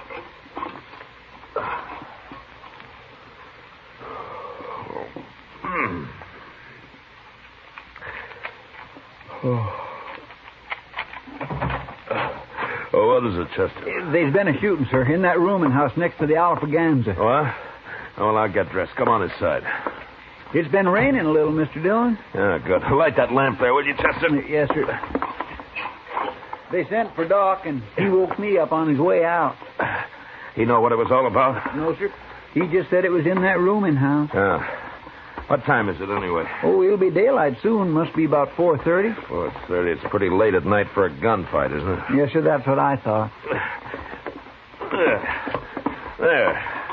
All right, Chester, I'm ready. Blow the lamp out. Yes, sir.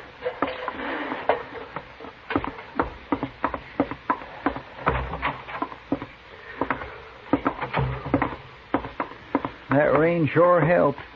Wouldn't it be fine if it stayed this cool all day, Mr. Dillon? You'd be lost if you couldn't complain about the heat, Chester. Well, I'd be willing to think of something else. Yeah, I suppose.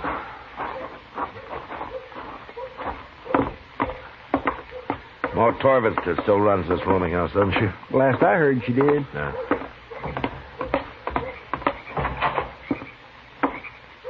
Marshal.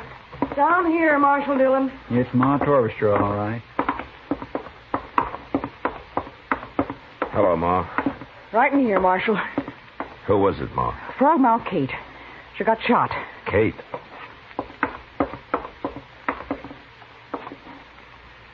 It's no use, Matt. She hasn't said a word, and she's not likely to now.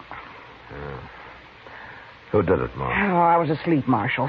Heard a shot and come right down. I Sent everybody else back to bed and told them to stay there. You don't know who did it, then? He must have jumped out that window right there. You go get him, Marshal. He's got a head start already. Oh, Ma. Well, that kid, Billy Daunt. Must have been. Well, why do you think it was Billy? Because he was drinking with her all night over at the Alafraganza, that's why. Been with her all yesterday, I heard, too. Couldn't be nobody else. He stole her money, too. How do you know he did, Ma? Oh, she showed me once. She kept it right under the mattress there, and it's gone. She had quite a lot of it saved up, too. Everybody knew that. She's planning on going back to St. Louis with it. She wanted Billy to go with her, but I guess he couldn't wait, the little rat. I sure hope I see him hung. Chester, start looking for him. I'll join you in a few minutes. Yes, sir. I'll go out back first. She's dead, Matt. Oh, that poor girl. It's a wonder she lived this long, being shot so close up. She didn't say anything, huh? Not a word, Matt. She was unconscious the whole time. Yeah. Well, I'll chip in toward burying her, Doc, seeing as how she was sort of broke when she died. Nonsense. Kate was a good girl, and I'll be responsible for her getting a fine burial. Finest there is. But you catch that devil Billy Daunt, Marshal. Don't you let him get away. We'll find him, Ma. Well, you sure better. Well, let me know if you hear anything. I'll see you later, Doc. Sure, Matt.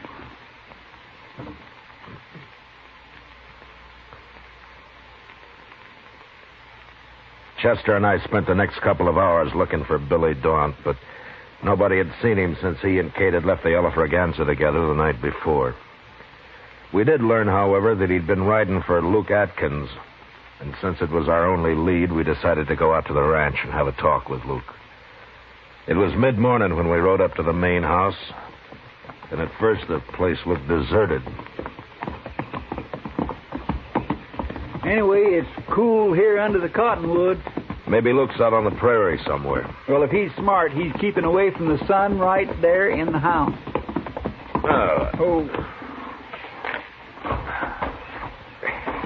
Now, leave the horses, Chester. They'll stand. All right,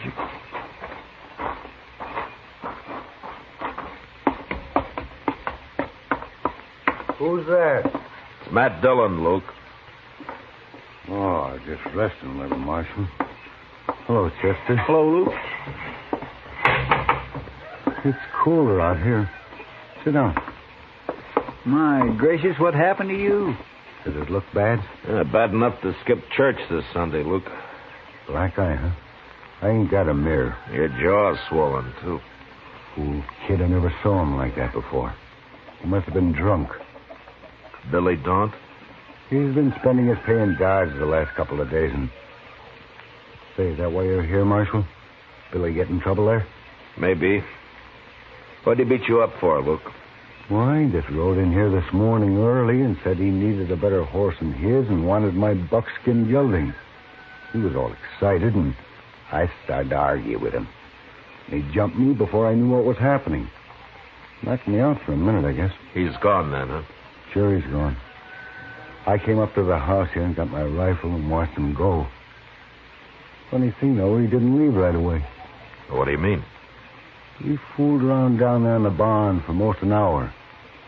I don't know what he was up to, but I just sat here on the porch with my rifle in case he got any more crazy ideas.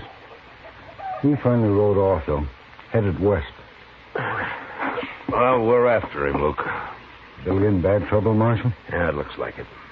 I'm sorry to hear that. He's always been a pretty good boy. Where are the rest of your men, Luke? Still in Dodge, Marshal, spending their pay. Yeah. Well, you take care of that eye. So long. Goodbye, Marshal. Chester. Bye, Luke.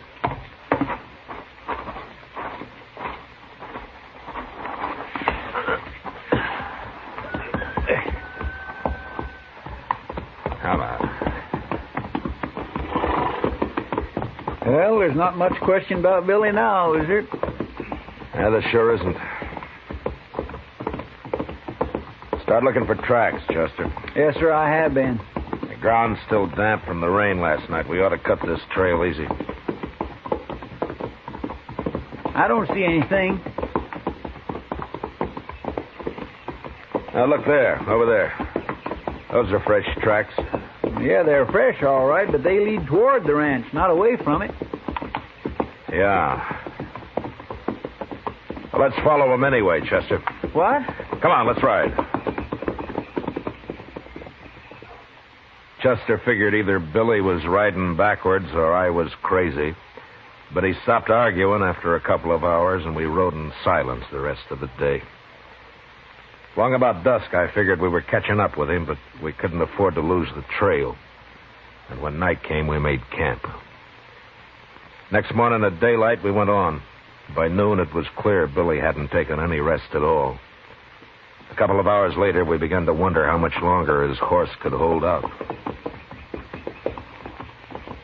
This is the doggonedest hunt I was ever on. Billy just isn't very smart, that's all. Well, I must be half crazy. Beating up Luke Atkins like that? When a man's in a panic, he'll do almost anything, Chester. Well, you'd think he'd at least have sense enough to rest his horse now and then. And that'll be easier for us if he doesn't. Chester. Look up ahead there. Hey, by heaven, it's a horse. Yeah. Huh.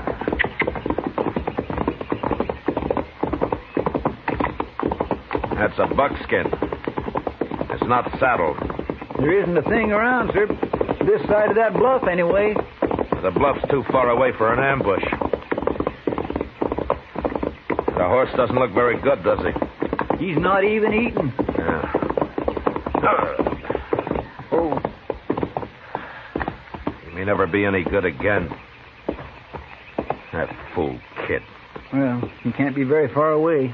Unless he's found another horse. Look at the buckskin's hooves, Chester.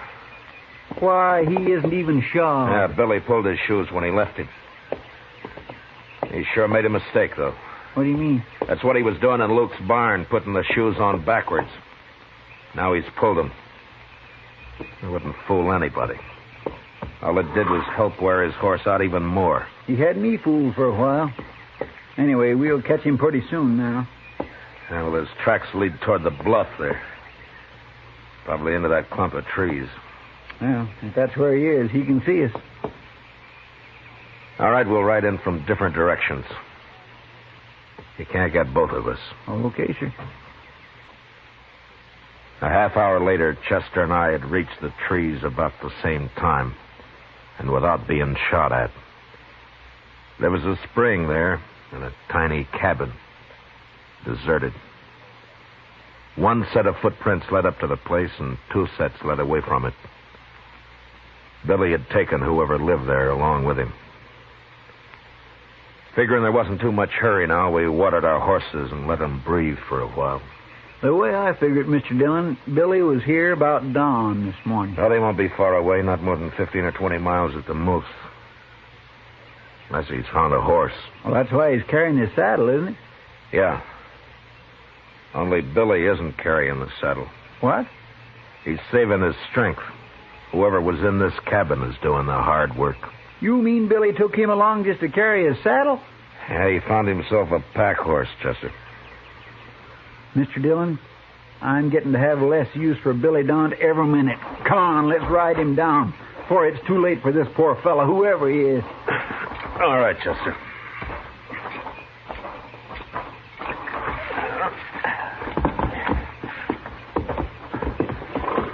Well, our horses are in good shape. We ought to catch him in a few hours. I sure hope so. You take the side of the trail, Chester. Track about 10 yards behind me, huh? All right, sir. All right, let's go.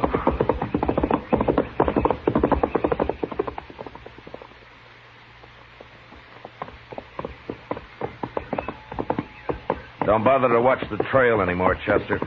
It's headed right for that nester's shack there. So keep your eyes open. You think Billy might still be there? Yeah, he might be. Oh.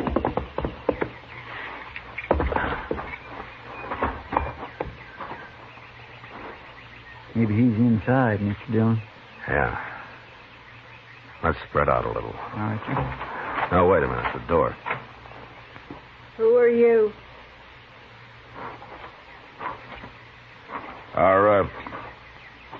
Are you alone, ma'am? You the law? I'm Marshal Dillon from Dodge. You're too late, Marshal. You mean he's gone? He's gone. Take a look around at the side, Marshal. Right around there. Go on, look. Both of you.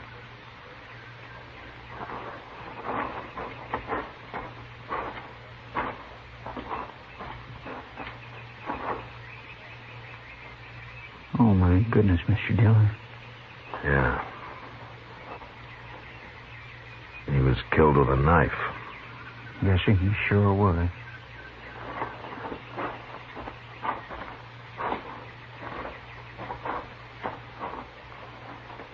That your husband, ma'am? Yes.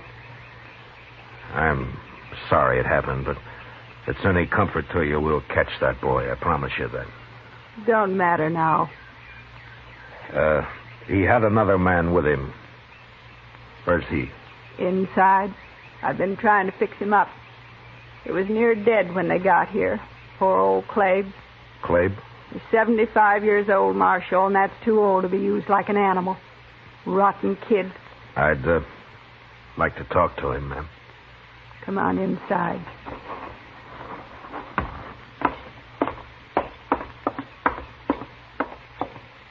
It's all right, Clabe. Marshal Dillon from Dodge. We've known Clabe for 10 years, Marshal, ever since we've been here. Never hurt nobody. Sure. Can you talk a little, Clabe? I'll be all right, Marshal. I'm just kind of wore out. 20 miles packing a saddle in this weather. Fast, too. Had me walk fast. How long ago did the boy leave here? 3 or 4 hours, Marshal. Took our mule, but he won't get far. Oh? Why not? Mule's too old. After 10 miles, just quit. Your husband tried to stop him, is that it? Yeah. He got mad when he saw what the boy had done to Clabe. And the boy knifed him. Never gave him a chance. He's wild crazy. He sure is, Marshal. Scared, too. I never saw anybody so scared. He's in a real panic, Clabe. But how come he used a knife? That doesn't sound right. Yeah, it's all he's got, that's why. What? He ain't armed, except for that knife. He doesn't have a gun? He took our rifle, but there's no ammunition for it. We run out. Took it anyway. But when he came to your place, Clabe, didn't he have a 6-gun? No, sir. Just that knife, that's all he had. I got an old Navy pistol, but it's busted. I ain't been able to get it fixed. I sure don't understand it, Mr. Dillon. He's like a wild animal, that's what he is. He oughtn't to be loose. He won't be for long, ma'am. Clabe, I hope you'll be all right. I'm just plumb wore out. Clabe's going to stay right here, Marshal. Too old to be living by himself anyway. Good. Well, we'll be going now, ma'am.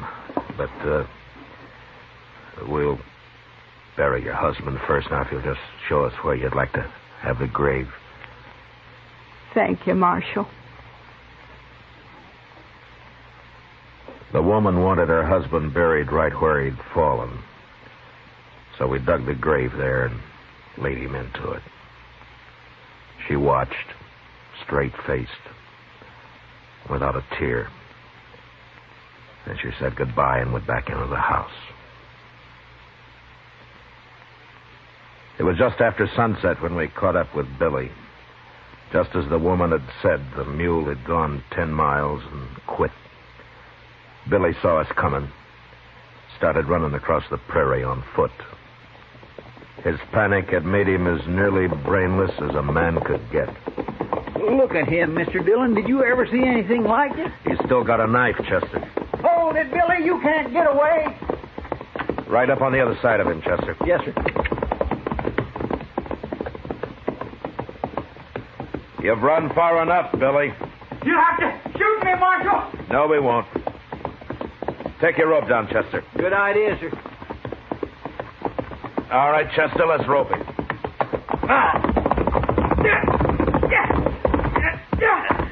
We both got him.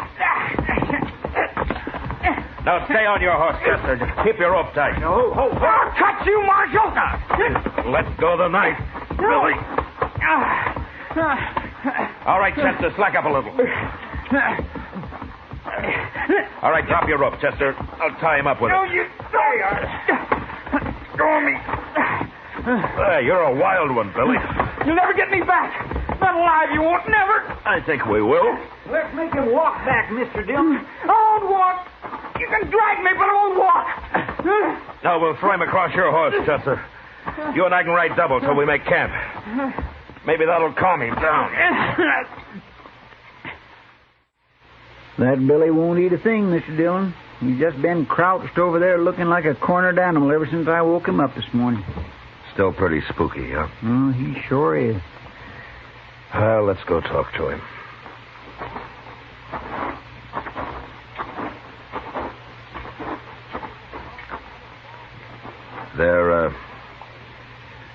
There's some bacon over there, Billy, if you want it. Aren't you hungry, Billy?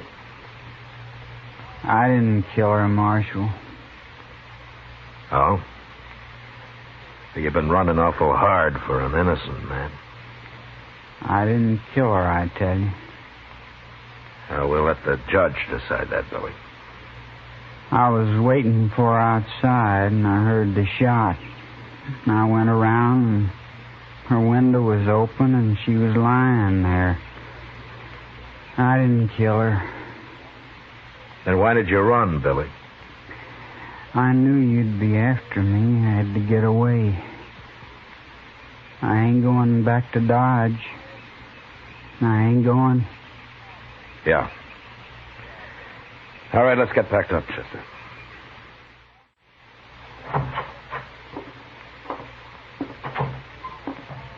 How is he, Chester? He just keeps standing there looking out the cell bars, but he did drink some of the coffee I left him. I don't know, Chester. Sometimes I think just the act of running itself makes a man afraid. The more he runs, the more panicked he gets. Anyway, it ain't healthy. A young boy like Billy. Well, maybe you'll come out of it in time. Morning, Marshal. Yes, sir. Morning, Mr. Green. You're up early, Mr. Green. Well, I heard you brought Billy Dawn in last night, Marshal, so I figured I'd better turn this over to you. A 6-gun. Whose is this? It's Billy's gun, Marshal. I've been fixing it for him. Billy's gun? That's right, Mr. Dillon. Billy didn't have a gun, remember? How long have you had it, Mr. Green? Oh, he brought in the first day he came to town, Marshal. The cylinder was loose, been shaving lead. It's okay now. I fix it fine. You've had it all the time? Yes, sir. I was just keeping it for him until I heard he'd been arrested. I see. Well, thanks, Mr. Green. I'll see that you're paid for your work. Oh, sure, Marshal. That's all right. Goodbye. Goodbye, Mr. Green. Looks like Billy was telling the truth. Yeah. You sure can't convict a man of a shooting if he didn't have a gun. No, sir. But there's that nester he killed. Yeah. And all for nothing. Yes, sir. Well, Chester, it's pretty hopeless now, but let's see if we can find out who did kill Kate. Probably just some thief. Heard about her money. Yeah. Probably.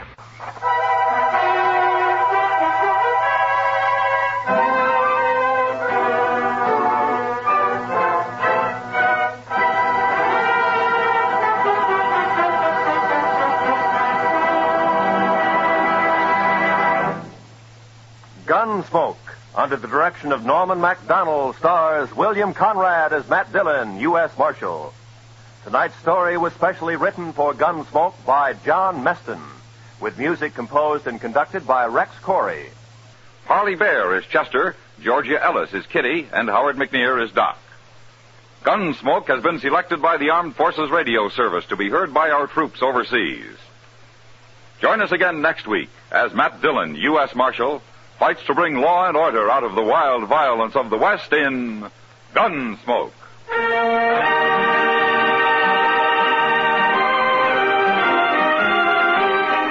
Transcribe. Ladies and gentlemen, the ringing of that phone bell brings you mystery, adventure. Narrow Wolf's office, Archie Goodwin speaking. If it's for me, I'm not here. What if it's a case? If it is, tell them no. I will not. Confound you, Archie. Do as I say. Hello? Hello, is this Mr. Wolf's residence? Yes. Is this Mr. Wolf? Yes, Mr. Wolf speaking. Oh, I am in very much trouble. Could I see you, please, immediately? Well, now, yes. What kind of trouble, miss? Give me that phone, Archie. No. Hello? Sorry, I had to turn the radio down too loud, you know. Oh, may I see you right away? Well, I'll pay you $1,000 for the retainer fee. Yes, indeed. I'll take the case. Come right over. The address is 601 West 35th Street. I cannot, Mr. Wolf. I just cannot come there. Well, where do you live? I am staying at the Pole Hotel, room 304, and I... Hello? Boss, that was a shot. Hello? Hello?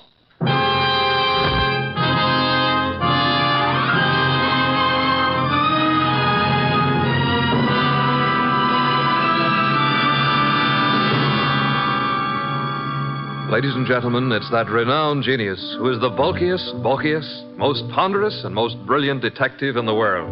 Yes, none other than that chairborne mass of unpredictable intellect, Nero Wolfe, created by Rex Stout and brought to you in a new series of adventures over this NBC network in the person of Mr. Sidney Greenstreet.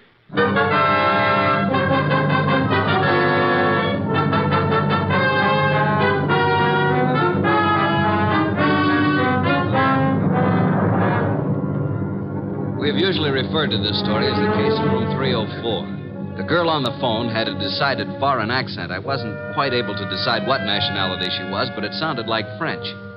Anyway, there was what sounded like a shot, and then dead silence for a second or two. Hello? Hello? Hello? Well, Archie, another woman? Bah. Mr. Wolf, I heard a shot, and then the line clicked off. Trouble. Women always trouble. I said I heard a shot on the phone. Indeed. I'm going over to her hotel and see what goes on. By all means, Mr. Wolf. Yeah. Huh?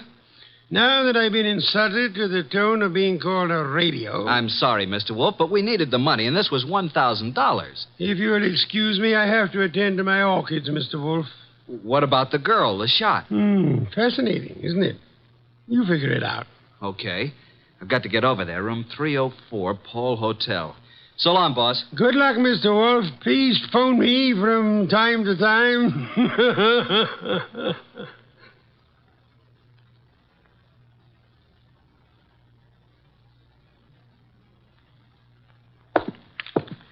And 301, 302, 304.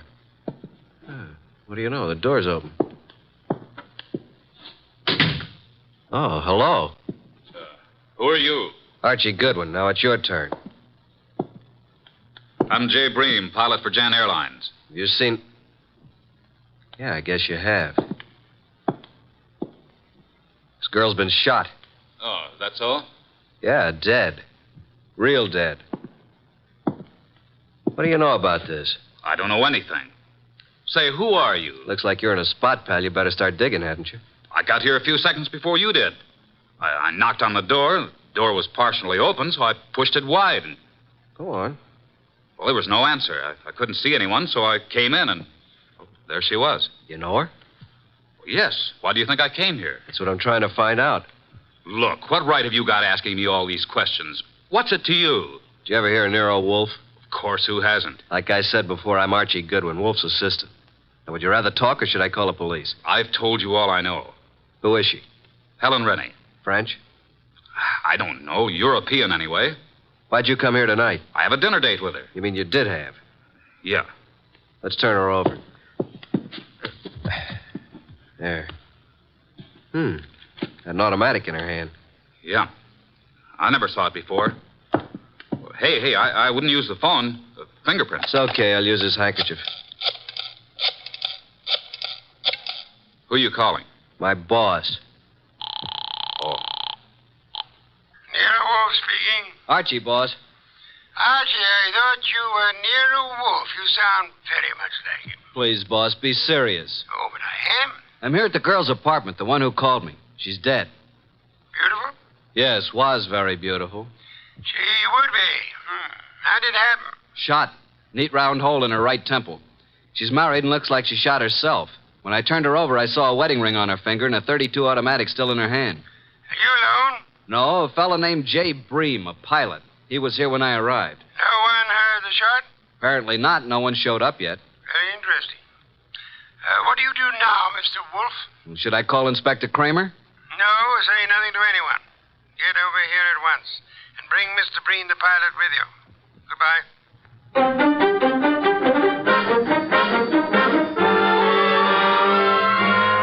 That's all you know about it, Mr. Breen? That's right, Mr. Wolf. Just like I told Mr. Goodwin here. The whole thing sounds... Hey, I just thought of something. Pray tell, Archie. It can't be suicide. Oh, and why not? How can a dead woman hang up a phone? You finally arrived at that, Archie. Amazing. Of course she couldn't. She was murdered. Murdered? Yes, Mr. Bream. But I thought she committed suicide. Please, Mr. Bream, it'll be better if you don't think. Where do you stay? 321 West 19th, apartment 5. And your job? I've 10 days vacation. Started yesterday. One thing, Mr. Bream, I suggest you don't leave town. Furthermore, talk is not advisable. I strongly recommend that you adopt precautions. Yes, sir. Show Mr. Bream to the door, Archie. Yes, sir. Right this way. Good night, Mr. Wolf. Good night. I didn't want to tell you in front of Mr. Bream, but I found this in her purse when I sent him for a sheet to cover the body. $1,000 check. Made out to Mr. Nero Wolf. Well, boss?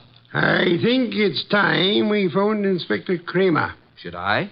Who else, Archie? Who else? My apologies. I forgot how heavy that phone really is. Archie. Oh. Do you want me to talk to the inspector? I'll do the talking. Should I hold the phone for you? You can get me some beer. Inspector Kramer. One moment. Here you are. It's Nero Wolf, Inspector. I think you had better go over to the Paul Hotel. Yeah, why? I believe you'll find a dead woman there. A dead woman? What is this, a gag, Wolf? I'm afraid not, Inspector. Well, how did you know about it? Have you been over there? Telepathy, Inspector. Wolf, I'm too busy today to listen to nonsense. Telepathy. Don't give me that kind of stuff. If I find a body, I'll lock you and Goodwin up. You watch your blood pressure, Inspector. Never mind about my blood pressure. One thing, Inspector. Yeah? Would you hold off the press for the present? Why? What are you holding back, Wolf? Will you stop your idiotic jabbing to what I ask? Okay. By the way, Wolf, I suppose you know the girl's room number. Naturally, Inspector. It is room 304. So hurry. Dear Inspector Kramer, he's so fond of me. Archie. Yes, sir? I suggest you call the bank in the morning and find the person who is handling Miss Renee's account. Try to bring all her canceled checks over here. And what if they won't hand them over? Then Kramer will get an order issued to do so. Simple?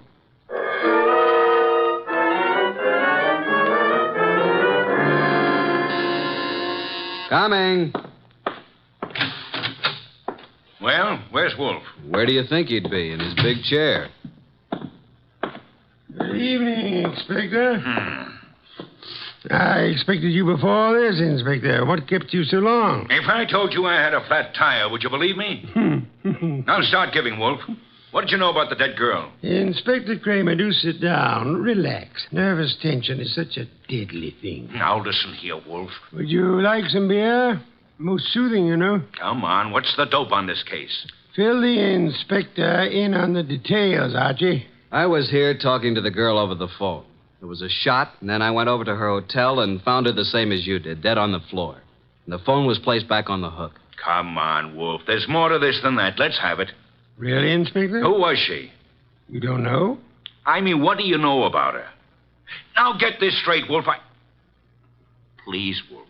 What's this all about? A girl's been shot. Her name is Helen Rennie. What's the dope? Did you have a ballistics report made on the gun?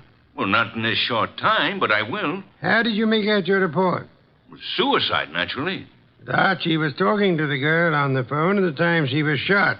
So she chooses to kill herself talking to your assistant. Why, you big, flat-footed... Inspector, precisely how can a dead girl hang up a phone? Why, she, You see, Inspector, quite impossible. And now I suggest you make out your report murder. Murder? Wolf, tell me, why is it you're always mixed up in these cases? That, Inspector, would be as difficult to answer as it would be to convince Archie of the danger of the female of the species. Oh, what's the use? No one ever answers my questions. I give up. Oh, Inspector, I do hope you will bring the girls' canceled checks tomorrow if they don't turn them over to us. What? The inspector is just going, Archie. Please see him to the door. I'm not helpless. Good night, Inspector. Good night.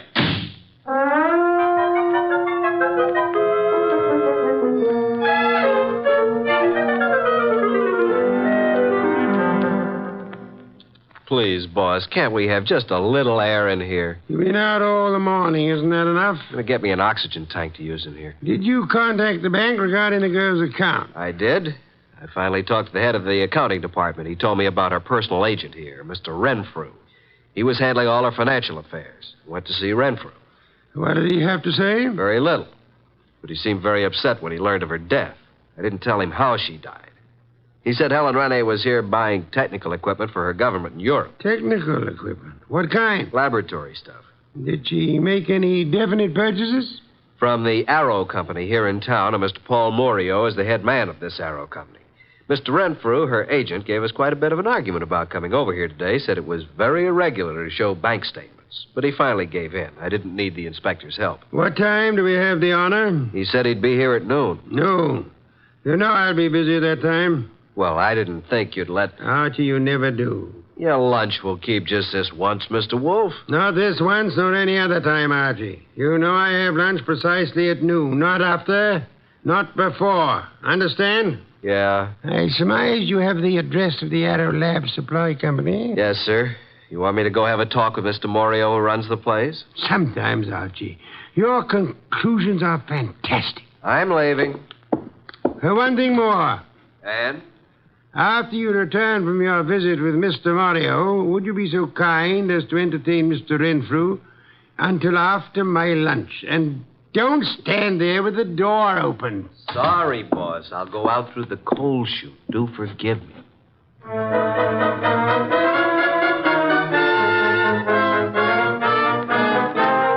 Arrow Supply Company. Come in. Oh, Mr. Morio in? Yeah, I'm Morio. My name's Archie Goodwin. What can I do for you, Goodwin? I'm Nero Wolf's assistant. You've heard of Nero Wolf? I don't get around much. Tell me about him. How should I answer that? Any way you like.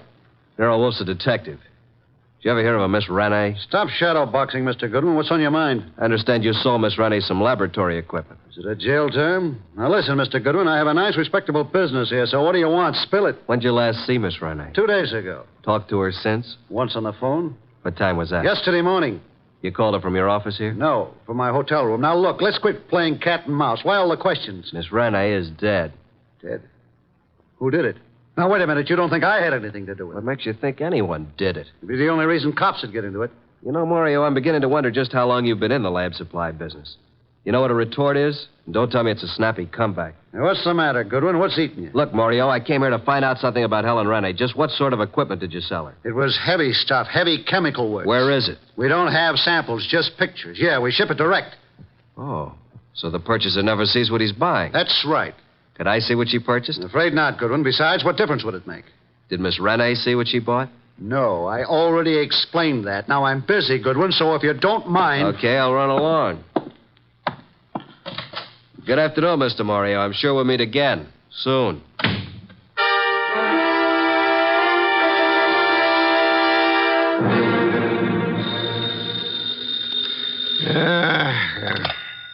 Nero Wolf speaking. Archie, boss. Yes, Archie? Just left the Arrow Lab Supply Company, and as far as I'm concerned, something's rotten in Denmark. Indeed. This guy Morio, who runs the company, doesn't sound like a legitimate lab supply man. I think he's running some kind of a racket. What makes you believe that, Archie? Just not the type to be in a legit business. Things just don't jive. and she didn't see what she bought. You believe, then, that he would have reason to want Miss Rennie out of the way? Yeah.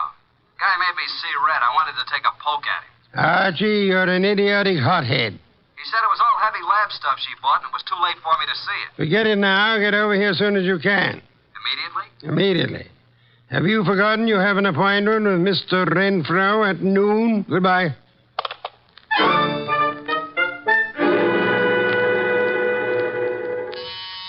Coming. Hello, Mr. Goodwin. Mr. Renfro. Well, who's this? My goodness, come in. Yes. Come in, my dear. Thank you.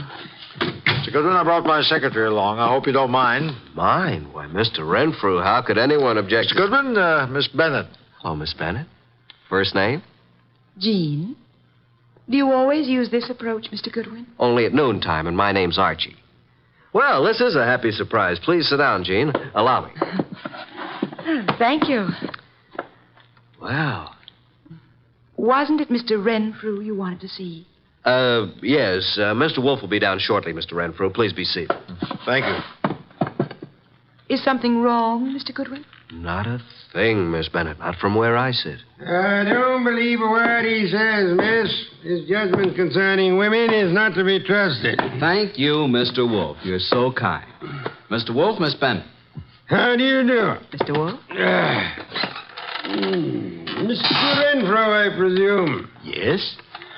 Now we can get down to business at hand, Mr. Renfro. Yes, by all means. I don't understand why we couldn't have discussed this on the phone, Mr. Wolf. The whole thing is highly irregular. Of course, I know you're trying to do your duty, but... I prefer not to discuss the dead girl's business affairs on the phone, Mr. Renfro. You should appreciate that. Yes, I see.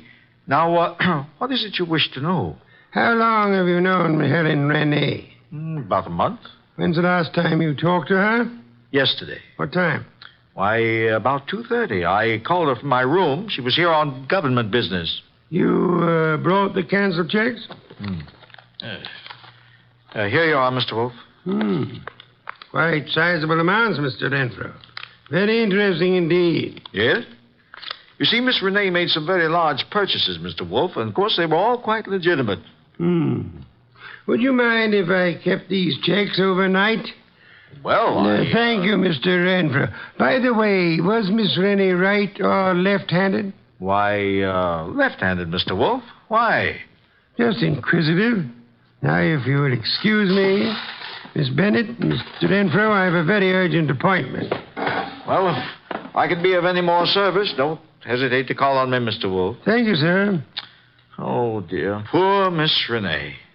I hope the person who did this dreadful thing is dealt with properly. Indeed. I must run along now. Yes, this way. Must you go too, Miss Bennett? Good day, Mr. Wolf. I must, and good day. See you soon, Miss Bennett. Well, boss, what do you think? Isn't she a beauty? I'm sure I'm not a fair judge, Archie. Do you happen to know where the Morio warehouse is? Why, yes. It's at the other end of town near the river. Oh, no, not again. 9:00 tonight. Okay. I suppose you want me to take a gander at what's in the warehouse, break in like a burglar? Archie, if your mind were free of women, I do believe you could reach phenomenal heights in this your chosen profession.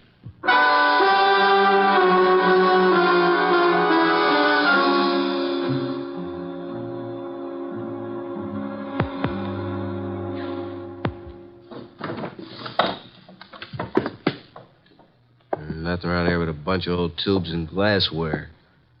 I hope Wolf knows what he's doing. I don't. All right. Stand where you are and reach. What's it? Flip the lights on, Joe. That's better. Now, sing up and tell me what you're doing here. I beg your pardon. I'm a little deaf. I couldn't hear you. I said, what are you doing here? Oh, Ellen. I was supposed to meet her here. Make sense, will you? You think I can? What's the matter, Mac? Visitors? And this bird refuses to talk. Well, then knock it out of. You two talk it over. Don't bother telling me how it comes out. Hey, wait a minute, you. You ain't leaving. All right, you win. This night is just full of surprises. Ain't it? Let's see what you're talking. Hey, who do you think you're shoving around? Just full of questions, ain't you? You know, someday you're going to end up by getting into trouble. It's illegal to push people around. I guess you better understand. Hey, are you kidding? Get the point? Now, get up. Now, talk. Why, you... You're still going to play, huh? He's out like a light, Mac. What are you going to do with him? You won't do any more snooping around here. You know something, Mac? You got an awful disposition. I'm actually scared of you. You're that mean. Yeah. Now, dump him outside.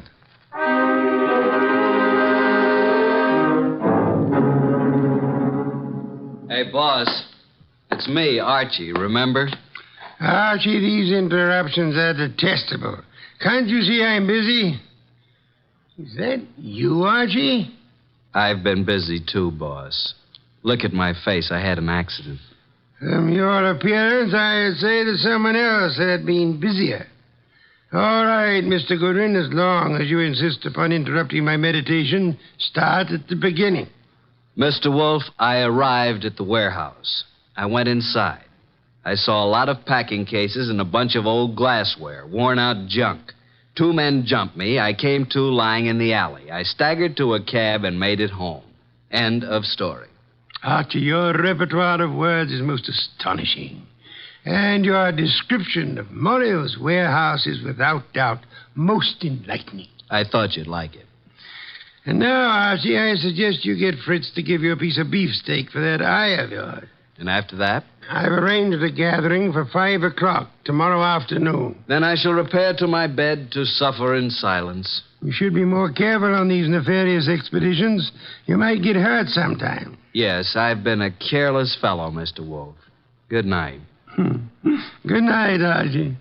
Pleasant dreams.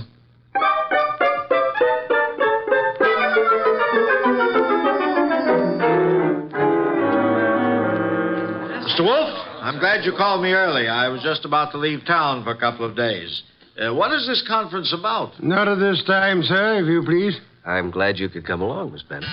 I'll be happy to assist in any way I can, Mr. Goodwin. Archie? Right. Well, good evening, Mr. Morio. I knew we'd meet again. It's no fault of mine, Goodwin. Please come in. Come in, Mr. Morio. You don't want to keep the rest of the guests waiting. What do you want with me? Why, what? Nothing. Mr. Wolf, this is Mr. Morio. Sit down, sir. Take the red leather chair. For special guests, Mr. Morio. Yeah? Now, gentlemen, you're probably wondering why I asked you here. Naturally, you know it has to do with the death of Helen Renee.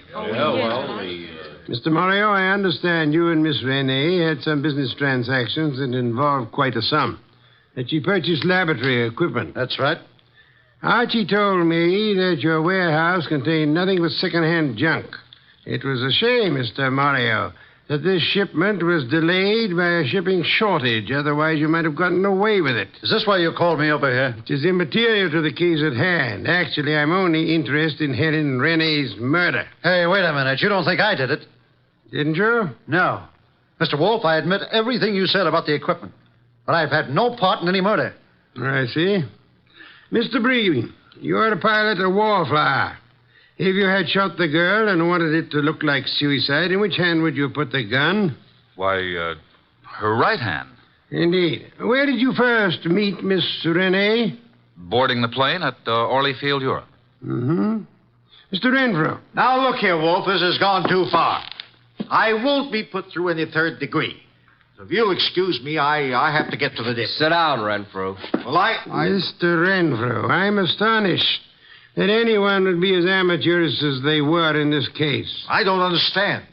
Could it be that you killed Miss Renee and attempted to make it look like suicide because she was about to tell me that through forgeries her bank account was $50,000 short? Well, what reason would I have to kill her?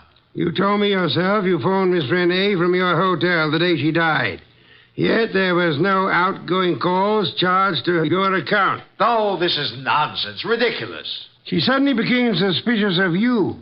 And you are probably the only person here who knew that she was left-handed. Well, what does that have to do with it? She was shot through the right temple, Mr. Renfrew, while talking on the telephone. With a gun in her left hand, wouldn't it be awkward for her to twist her arm around her face and shoot herself? In your excitement, you forgot you had shot her in the right temple. And what else do you know, Mr. Wolf? That you once worked in Europe where you met Miss Renee, arranged to represent her in this country. Only you would know how much he had in the account here. I've heard enough of this nonsense. Yesterday, you made a statement. Quote, I hope whoever did this dreadful thing is dealt with properly. Only the police and Archie and I knew Miss Rennie had not died naturally. How did you know that? Unless you are the murderer. Don't make a move, any of you. I was forced to eliminate her.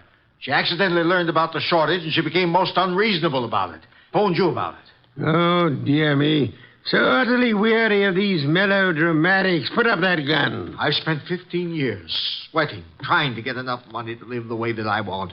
And now I have it, and neither you nor anybody is going to take it away from me. I'll kill anyone who tries to follow me out of this house. Oh, no, Miss Wolf. Stand back. Mr. Renfrew, don't, please. I will take that gun from you and... Stop it, Renfrew. What the... Well, Inspector, you certainly arrived at the proper time, even if you are late. What do you mean late? I've been standing out there listening to Renfrew for 5 minutes. Boy, that's too close. Glad he missed you, Inspector. Well, good night, Mr. Wolf. Not so fast, Mr. Morio. I suggest you hold Mr. Morio here for swindling Miss Rennie and her government. And, Archie. Yes, sir? Do you know how to care for a person who has fainted? I certainly do. Then look behind you. Your pretty Miss Bennett has collapsed.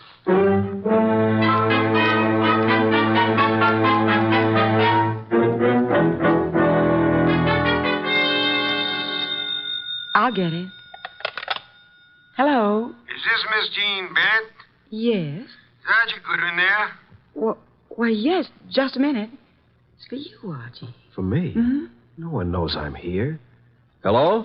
I thought I'd find you there, Archie. How'd you know I was here? I figured that by the skill you expressed on reviving a patient from a deep faint. Archie, on the way home, I want you to stop by the delicatessen and pick up the following things. Ham, beer, cheese, olives. My boss. How do you know you were here? Pure deduction. That's why he's called the world's greatest detective. Really? Come here. Yes. Archie, you shouldn't have... Oh. Archie.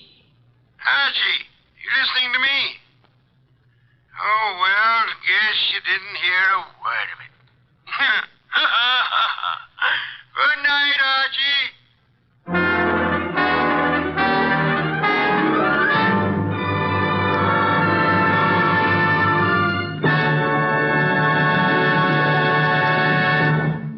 You have been listening to The New Adventures of Nero Wolfe, starring Sidney Greenstreet.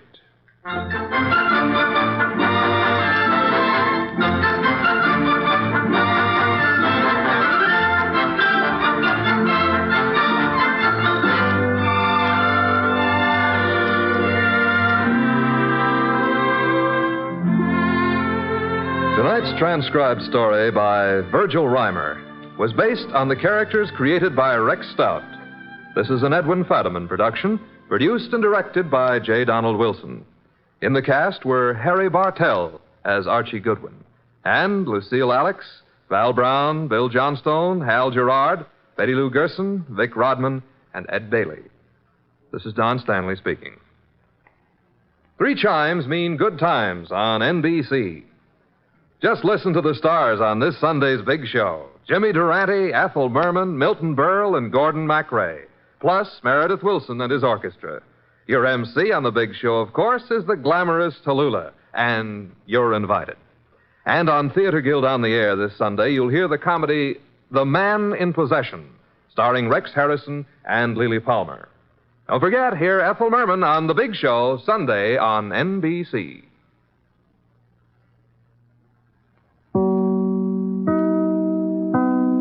From Hollywood, it's time now for... Johnny Dollar. Perry Jameson, the Paramount Insurance Adjuster, Johnny. Hi, Perry. It's been a long time. I'd begun to think you're neglecting me. Oh, how you talk. Matter of fact, I've just been waiting for a nasty enough case to come along for you. Yeah, you do have a habit of handing me the dirty ones. What is it this time? 4 State, out in Denver. Oh, yeah, I've heard of them. Well, they're a small outfit. By contract, all their claims are routed through us. Damage appraisals, payment disbursals, and so on. So what's happened? Well, we've had to pay a lot of claims for them recently. Too many. What's more, they've all been big ones and on fairly young policies. Well, Perry, you know as well as I do that things will average out in the long run. Unless something's wrong. 60,000 on one policy, 35,000 on another, 70,000, and a cool 150,000 on one just last week. Shoot. And the beneficiary in each case has been the same man. Then no wonder you... Just leave the door open, Perry. I'll be right over.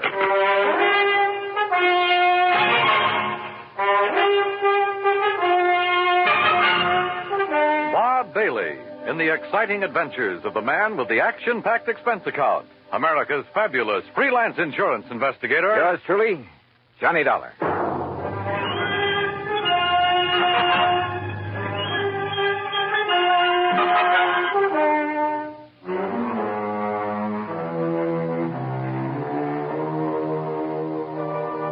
Expense account submitted by Special Investigator Johnny Dollar to Paramount Insurance Adjusters, Home Office, Hartford, Connecticut. Following is an account of expenses incurred during my investigation of the Denver Disbursal Matter.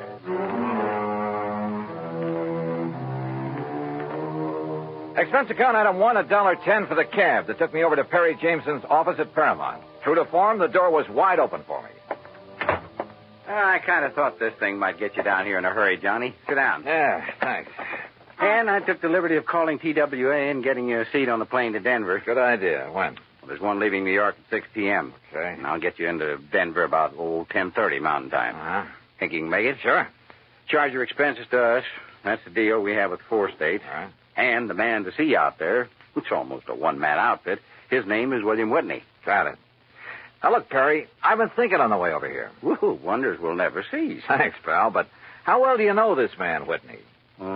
Maybe he's in cahoots with this big beneficiary, this Don Ricardo. Is that his name? Yeah. Such things have happened. No, Johnny, you're wrong. Poor old Willie Whitney's a mild, timid milquetoast. His wife, an ex-chorus girl who probably thought he had money. Well, you can be sure she's the one who wears the pants in the family. Well, Willie would cringe at the thought of hurting a fly. Well, it was an idea. I don't blame you, but no, forget it. Well, what makes you so sure something's wrong? Well, I didn't say I was, but $215,000 to one beneficiary in a period of only 3 months. Well, I just want to be sure it's okay. And I called you in because I am willing to pay to make sure. No, don't worry, Perry. You will.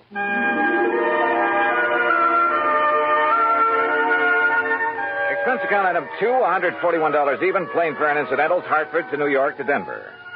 Originally Indian country, the mile-high city is now a maze of oil refineries, steel companies, grain mills, chemical and manufacturing plants. A huge downtown shopping area and beautiful tree-studded residential sections. No wonder it's one of the big insurance centers. Item 3, $2 even for a cab into town where I park myself at the world-famous Brown Palace Hotel.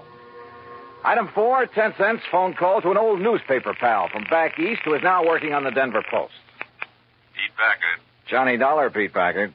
Okay, what's the story? Johnny Dollar, hey, how are you, Keith? Great. You gonna be here long? We gotta get together. Where you stay? The Brown Palace. Now, look, you want I should dig up a couple of dates? We'll go out on the town. Remember the last time we tied one on together? Ooh, are you kidding? I had such a headache the next morning, it hasn't left me yet. Well, hey, look, listen. Keith, I get away from the desk at 2 a.m. No, you look. Huh? I'm out here on a job, insurance investigation. Did you ever hear of a man named Don Ricardo? You know Don Ricardo? No. What do you know about him? Well, they say, now mind you, I don't know for sure, Keith, but don't forget I did a hitch on the Chicago Sun-Times a few years back. What's that got to do with Don Ricardo? It was back in the days of the Capone mob. Oh. And Don Ricardo, well, mind you, nobody was ever able to pin anything on him. Yeah, I see what you mean. Where does he live, Pete? 20 to 30 miles east, the other side of Golden, a little place called Millville. Uh-huh. Now, mind you, Keith, I don't want to really say anything against him. I mean, if I don't seem to be really telling you anything about him... Pete, I think you've told me plenty. Well, now listen, Keith. Thanks, and I'll be talking to you. It was late, and I was tired, but I went downstairs to the cocktail bar, and with the help of a big fat tip for a nightcap, got some more lowdown on Don Ricardo. The bartender talked plenty. Yeah, it seems Ricardo was living the life of Riley in the little town of Millville. Lovely home, expensive cars, threw a lot of big, gaudy parties. And always for people from out of town, mostly Chicago or Miami Beach. Yeah, the bartender talked plenty. until he spotted a lean, well-dressed, rather too well-dressed man sitting alone at one of the tables watching him. A man who'd somehow forgotten to take off the light gray hat that shaded his features and slightly narrowed eyes. The bartender clammed up. I paid for my drink, that's item 5, and was conscious of being watched closely as I casually sauntered out and took the elevator up to my room. First thing in the morning, I looked up the address of 4 State. Instead of the striking new mile-high center as I'd expected, it was a dingy old office building on South Broadway. William Whitney looked a little old and dingy himself. Johnny Dollar, the special investigator? That's right, Mr. Whitney. Oh, well, sit down, won't you? All right, thanks. Just here on a visit? I'm here because the insurance adjusters are concerned about some recent claims they've had to pay on policies issued by you. We've been very unfortunate lately, Mr. Dollar. Yeah. $215,000, unfortunate.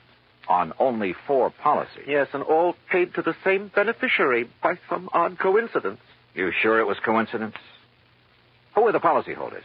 By some old miners living over near Golden. Old miners insuring for those amounts? Yes, sir. They were all able to pay the premium. Give me their names. Yes, sir. Unless I'm cockeyed, there's something wrong with this whole thing, and I intend to find out what it is. The policies were issued in good faith, and the premiums paid. But I agree with you, sir, and I'm terribly concerned. I'm glad you're here, sir. It'll not only save the company a lot of money, but it'll take a great load off my mind. Here's the list. Yeah. Do you know the beneficiary, this Don Ricardo? Only through seeing him when I've given him the checks. Barno, Mulligan, R. Smith, and J. Smith. Did any of these insured have families? Well, I don't know. You see, the beneficiary in each case... Yeah, I know. Better let me see those policies. Whitney left me alone while I plowed through his files. Satisfied, at least, that the policies themselves were okay, I finally left him, hailed a taxi, and told the driver to head for the town of Golden. As we pulled away from the curb, a small black foreign car in the next block swung around and appeared to follow us. And I wondered. But then it cut off at an intersection, and I decided I was imagining things.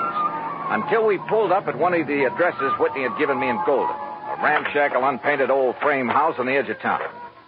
I told the driver to wait for me and walk up to the front door.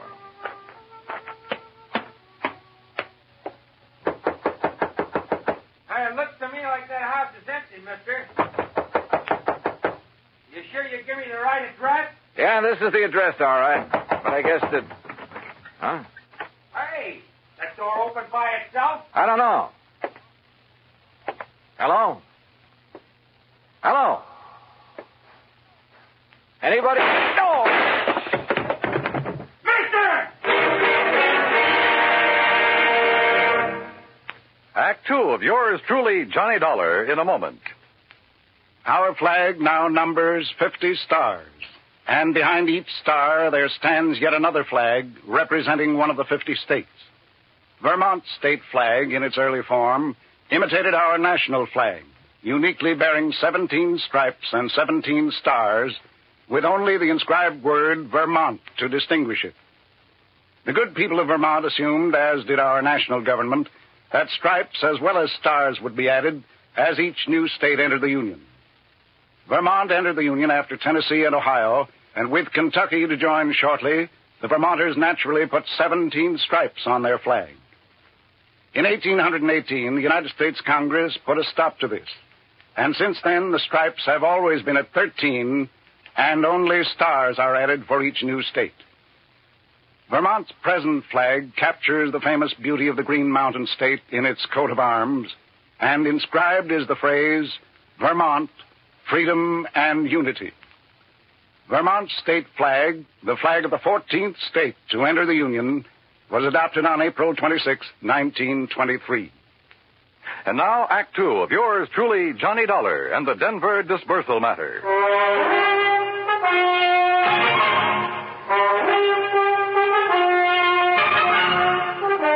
The old house at the edge of Golden, Colorado looked empty, but I knocked anyway. You sure you give me the right address, mister? Yeah, driver, this is the address, all right. But I guess that... Huh? Hey, that door open by itself? I don't know. Hello? Hello? Anybody? Oh! Mister! Mister!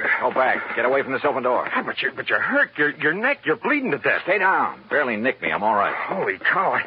I thought you was a goner. Here, let me help you. You'll need help if you don't stay out of his line of fire. Well, who was it? You see anybody? Hey, listen. Yeah, that's a car pulling away from the back. Get a look at it. Well? I can't tell. That dusty side road back there. Looks like a little one, though. Foreign car? Too far away now. I can't tell. But it's black. All right, come on. We're getting back into your cab. Yeah, I'll get you to a doctor. No, I'm okay. You know where Millville is? Sure, a few miles east. It's an old mining... Come on. You know where Don Ricardo lives? For sure. You want to go there? Does he own a small black foreign car? Yeah, real expensive job. I've seen him in town. But, mister, Come on, because I'll lay odds he's the one who fired those shots. You mind if I drop you off a few blocks away from his place?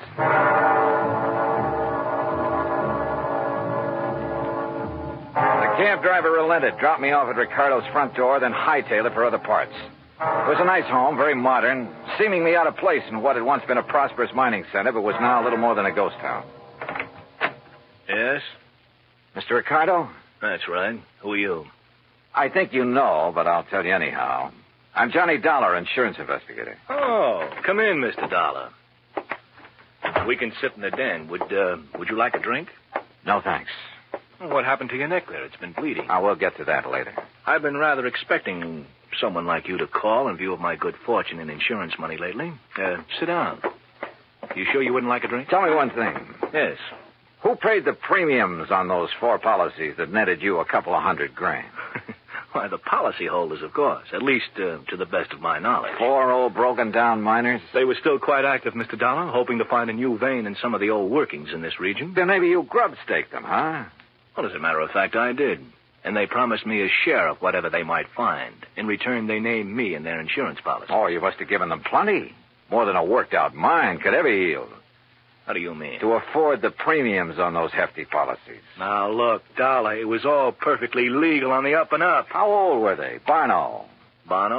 About 68, I believe. Mulligan and Smith and the other Smith? About the same. So what? Oh, the company was crazy. How did they die, Ricardo? By some strange coincidence, the poor old fellows all went the same way. Accidents there in the mine they were working. Did the police investigate those accidents? I imagine so. Now, look, Ricardo, as you know very well, I was shot at a few minutes ago. Shot at? At a little isolated house on the edge of Golden. You were a lousy shot. Now, look here. Also, you should have known better than to park that little foreign job of yours in the driveway, at least without washing it down. What are you talking about? That kind of purplish dust it's covered with. Dust? Yeah, I'm talking about the side road back of that house where you tried to plug me. Well?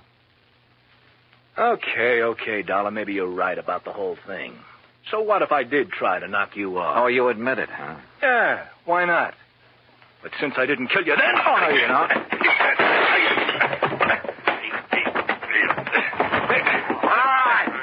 All right. Put him up. Face the wall, Ricardo. Off of me. Come on, get your hands Officer, I've never seen a prettier uniform in my life. What is this? We've been waiting a long time to nail you, Ricardo. Get him out of here, boys. All right, take it easy.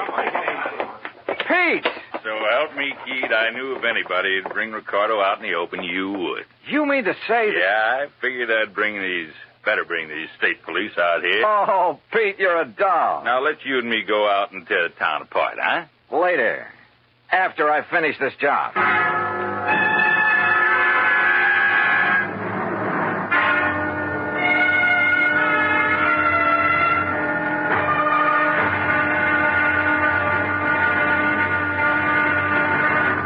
Act 3 of yours truly, Johnny Dollar, in a moment.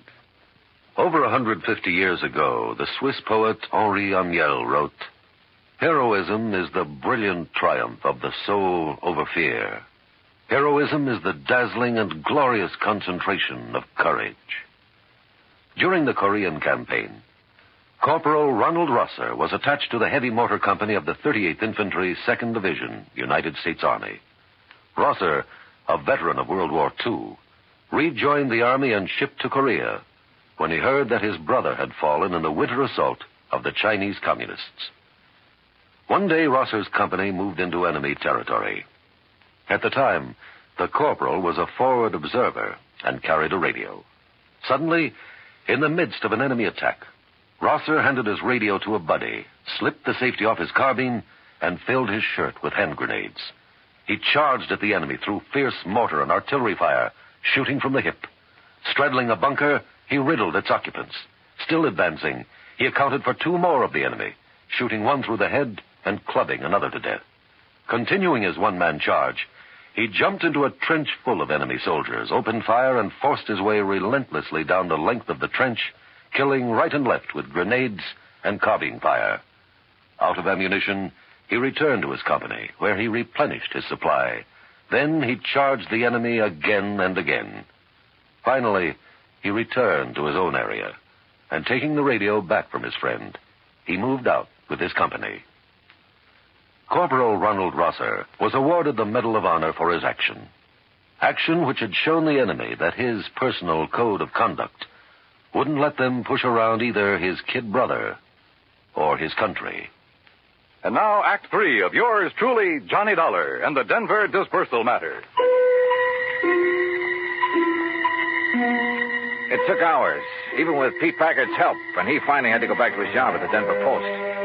But there in Don Ricardo's house, carefully hidden away under a drawer lining and a sideboard, I found what I was looking for, a handful of canceled checks. It was well after dark when I appropriated one of Ricardo's fancy cars and drove back to Denver, to a little house in the south end of town, not far from the office of 4 State Insurance Company. As I pulled to a stop, a big fancy truck nearly sideswiped me.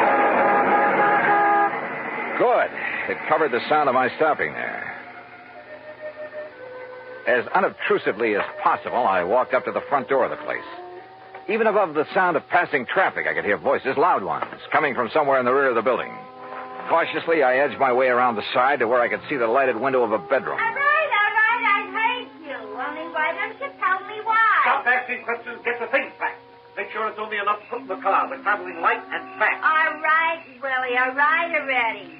Boy, you're bossier than Don ever was when you want to be. Forget Don Ricardo and collect your stuff. If it wasn't for me, you'd still be working in one of his nightclubs in Chicago. Lucky you never talked this way down to that insurance office of yours. Stop that. I thought we was going to stay in Denver until you made a lot of dough at the insurance racket, huh? I left this happy domestic scene to walk slowly back to the front door. Yep. My original hunch at the office in Hartford had been right. What's that? Somebody at the front door. Well, why don't you go answer it? Huh, Willie? Oh, Mr. Dollar. That's right. Oh, my, I'm glad you're here, sir. Well, you look upset, Mr. Whitney. I am, sir. I am terribly upset. Handbags? They're in the hall? Yes. Going somewhere? It's that Don Ricardo. Oh? I thought you didn't really know him. I didn't. Oh, if only I'd done it before. I'd never have issued those policies naming him as beneficiary. Done what, Mr. Whitney? Investigated that Ricardo. But I did, after you left me this morning. He's a gangster. An ex-gangster, Mr. Dollar. No. Yes. I suddenly realized that in your investigation, you'd investigate him, and he'd think I'd had you investigate him. He'd think I was trying to make trouble for him. It frightened me terribly. And that's why you decided to leave town, huh? Yes, of course, until this whole thing blows over. He's a dangerous man. He'd stop at nothing. He might even try to kill me. I must leave here immediately. Oh, I wouldn't be too sure of that. Where did you plan to go? Far away, anywhere where he couldn't find me. And where maybe I couldn't find you. Of course. What? Why did you say that? Well, I was just thinking. This morning when I was going through the files at your office, you left me alone for a while. Yes, I recall that I did. Why? To make a phone call, maybe? To Don Ricardo? What? Is that why he just happened to be waiting in his little foreign car a block or so up the street about the time I left your office in a cab? Oh, Mr. Dollar. Pretty good theory, isn't it? Especially when I have these little scraps of paper to back it up. What are those? Some of Don Ricardo's canceled checks. Made out to you.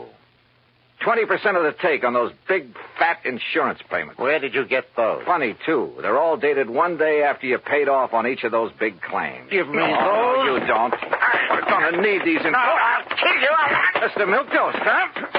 You dirty. I'll kill you. Okay, baby. All right. Okay, Willie, get up on your feet. Yes, sir. Anything you say, Mr. Dollar. But please, you must believe me. Oh, I'm cut an it. innocent That man. timid soul Poles of yours may have sold insurance to a handful of suckers, wouldn't he? But it hasn't sold me a thing.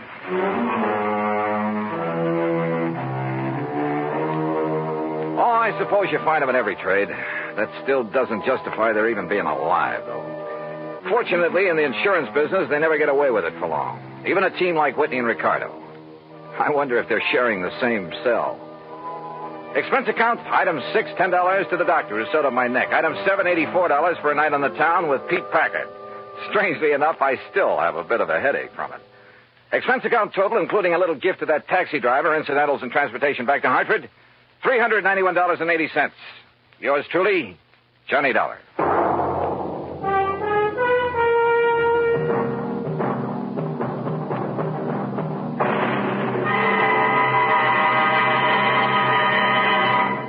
Our star will return in just a moment.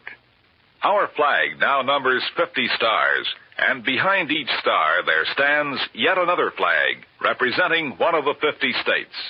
Idaho's state flag depicts the prime industrial pursuit of its citizens, mining. Balanced against this image is a female figure combining the virtues of the goddess of liberty, for she carries the spear and cap of liberty, and the goddess of justice, represented by the scales in her hand. A bright shining star in the heavens is an indication that Idaho has joined the nation. Overall is the motto, Esto Perpetua, may she endure forever. Idaho's state flag, the flag of the 43rd state to enter the Union, was adopted on March 12, 1907. Now, here is our star to tell you about next week's story. Next week, a killer's list. That's right, a list of victims. And guess who's on it? Join us, won't you? Yours truly, Johnny Dollar.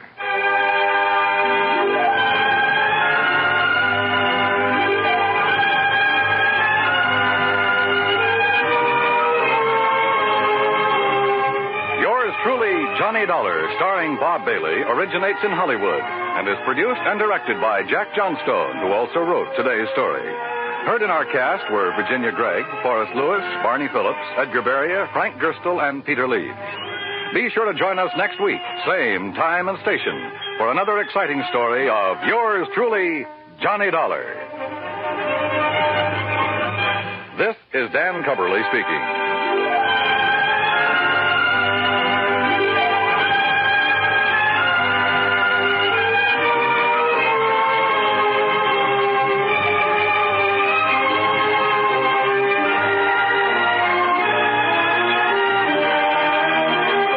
This is the United States Armed Forces Radio and Television Service.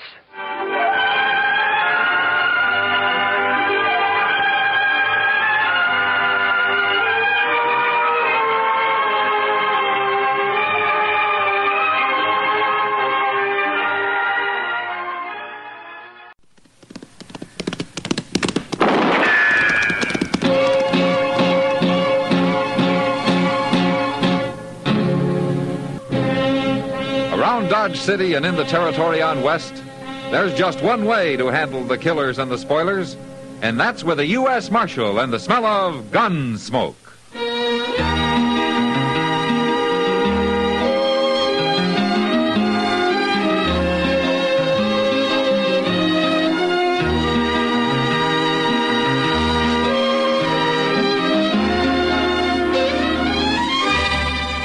Gunsmoke, starring William Conrad. Transcribed story of the violence that moved west with young America, and the story of a man who moved with it. I'm that man, Matt Dillon, United States Marshal. The first man they look for and the last they want to meet. It's a chancy job, and it makes a man watchful and a little lonely.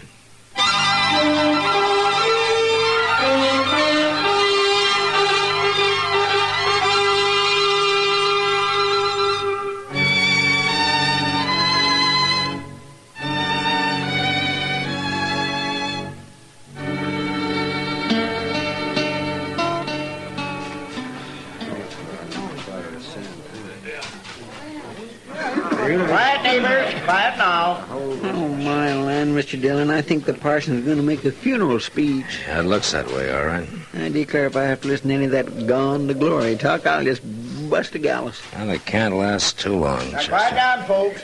We got to show the proper respect for this here chap that's deceased. Matt? Oh, Matt. What? Oh, Doc. This is the first time I've ever seen you at one of these Boot Hill parties. Well, I imagine you attend regular, though, don't you, Doc, since you've put so many of them here. No more than you have, Matt. No more than you have. Hey, you fellas down there in the hole. That's deep enough. We ain't going to plan him standing. All right, neighbors, huddle in close now. Let's give Packy the kind of send-off that's due and fitting to him. Oh, Reverend Blouse sure does love the sound of his own voice. He gets a $3 fee for this, Chester. Oh. Say, Matt, you really have a reason for being here? Yeah, I have, Doc, but I don't know just what to do about it. All right, folks. I come out here to Boot Hill for the same reason the rest of you come. So we could pay our last respects to a fellow neighbor we knowed and loved, Packy Roundtree. Now, I can't recall I ever seen Packy at any of my meetings. Never seen many of the rest of you there, for that matter. But I still looked on him like all of you did as a fine, upstanding, courageous, God-fearing gentleman. Good, honest, hard-working. A credit to Dodge City and the whole doggone country roundabout. Is he talking about old Packy Roundtree, Mr. Dillon? That's what he said. Yeah, but Packy wasn't nothing but a measly, miserable, shiftless old grubstaker. Oh, that's while he was alive, Chester. Trail and safe bedding down in that happy hunting ground we're all a yearning toward. Well, now he's got a long journey ahead of him, folks, so let's get him started on his way. You fellas that's going to be pallbearers, get your ropes looped under the ends of that coffin. We'll put him down gentle-like. Doc, did you ever hear of a sawbones over at Walnut Springs by the name of Stearns? No. Why? Yeah, because that's who signed the death certificate. Well, it must have been some doctor who was just passing through. Yeah, maybe. Something eating you, Matt? Yeah, Doc. All together now, boys.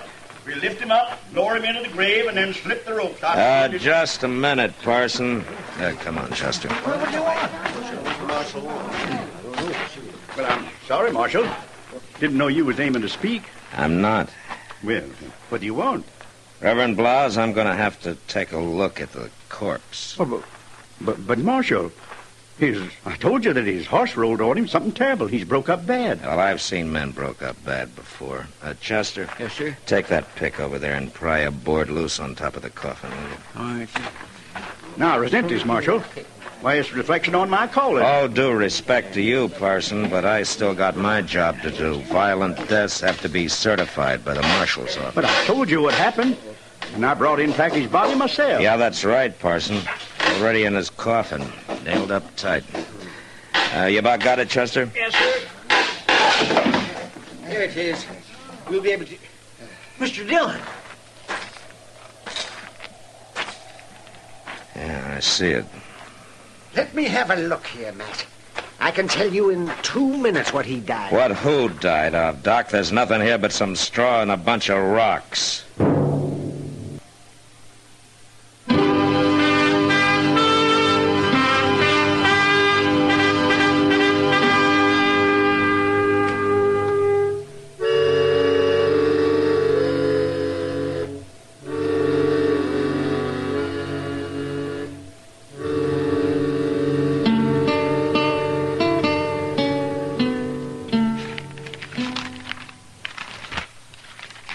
Jackson, Prager, Raymond, Blake, Morales, Snyder, Creed, and... There's nobody named Hawkins in these bulletins, man. That's not here either, Doc, but I didn't figure it would be. You think maybe the Parsons lying? No, I figured it just wouldn't be as easy as finding the name in a stack of wanted bulletins, that's all. I can understand Packy Roundtree taking on a partner. Why, the old coot never had one before. Yeah, no, Doc.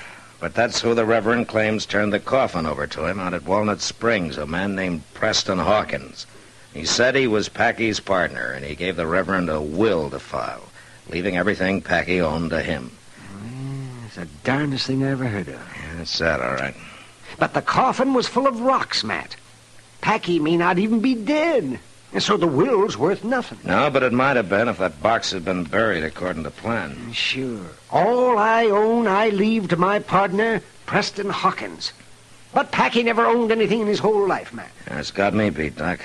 If it was anybody but Reverend Blouse who'd brought in that box, why... Mr. Dillon? Oh, what'd you find out at the assay office, Chester? Well, sir, Pete done everything but run these rocks through his furnace. What did he decide? He said they might have come from any one of a dozen different places. But they ain't float rock out of some river bottom. Oh, what do you mean? Well, Pete says they're fresh broke, like they've been mined. He says they're pretty good ore, lead and silver. Yeah. Maybe Packy did own something after all. And Pete said somebody else come in with a piece of this same kind of rock this afternoon, some stranger. What? Well, what did he look like? Heavy set, beefy. Pete's seen him around town the last couple of weeks. Wonder who it could be. I don't know, Doc. But that's something I'm going to find out.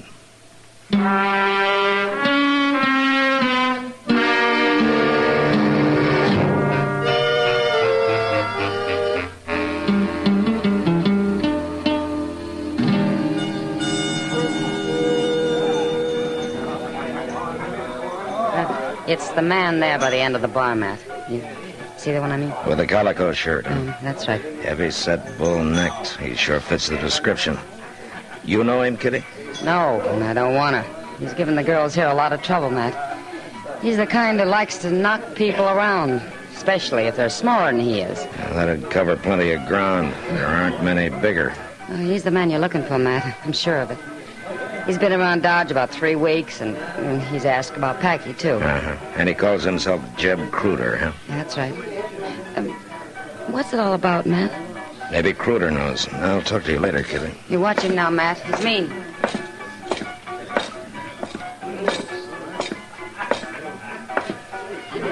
Evening, Cruder. Well, if it ain't the Marshal. Have a drink, lawman. Cruder, I understand you took some rock into Pete Will's assay office this afternoon. Any log in it? I also understand that you've been trying to find Packy Roundtree. That's so. Well, Marshal, suppose you go do your understanding someplace else. Mr. Cruder, in Dodge City, a man answers questions with a civil tongue in his head. It's a kind of a habit we got here. Are you aiming to teach me about it, are you? Yeah, I think I am. I'll kill you. Get your hand away from that gun. You don't have the guts to draw it anyway. All right, now get up. Come on your feet, Cruder. Marshal, I didn't mean no offense. I ask you some questions. Well, I've been looking for Packy, all right. Come here a couple of weeks ago. I knowed him for years, but I ain't seen him in a long time. Did you find him? No, sir, and then that happened out there at Boot Hill this afternoon. Well, I was just poleaxed, Marshal. You know any reason why Packy would pull a trick like that? Well, no, sir, I sure don't. I thought I might trace him through them rocks, so I took some out of Packy's coffin. But the assayer couldn't help me none. Ever hear of a man named Preston Hawkins? No, sir. I just don't know nothing about this, Marshal. If I did, I'd tell you. I sure wouldn't want you to think I meant any offense a while ago, sir, because I was... Cruder, don't overdo it, huh? A man can get too civil sometimes.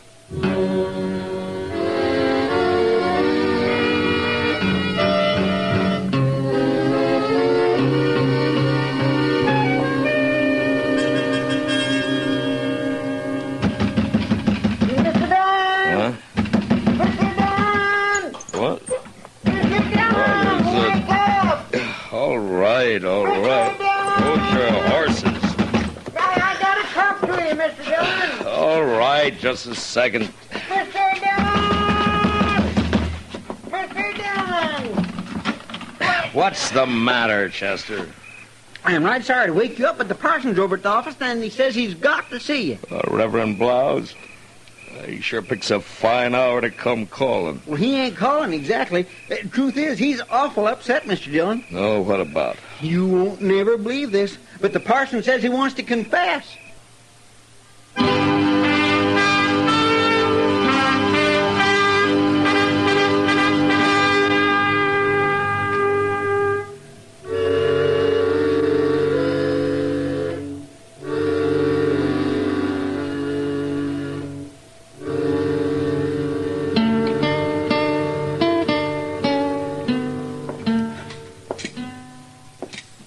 With all due respect, Parson, that's about the tallest story I've heard in years. Well, I didn't lie to you, Marshal. I maybe just let you mislead yourself a little. Now, you claim that Packy Roundtree met you outside of Walnut Creek and asked you to help him, huh? He was in mortal fear of his life, Marshal. That's the only reason I done it. He showed me the paper where he'd gone to in Hayes and got his name changed legal to Preston Hawkins. Yeah, go on. He give me that will of his at the same time, leaving everything to Hawkins, or rather to himself under his new name. And he gave me the coffin and asked me to bring it to Dodge and have a burial service. Well, in a way, since he changed his name legal, Packy Roundtree was dead, to all intents and purposes. And that's just how I looked at it, Marshal. And if it was the only way of helping him out of his trouble, I was glad to do it. Now, you say Packy claimed he was doing all this just because he was scared. He was scared. Why, he turned white every time he mentioned Jeb Cruder's name. Seems Cruder got the Indian sign on him years ago and bullied him ever since. That's why he always kept moving on, always hoping Cruder wouldn't find him again. And this time he couldn't move on because he'd stumbled into that pocket of silver ore. That's right. Where Walnut Creek cuts sharp up through the Comanche Hills. Uh-huh.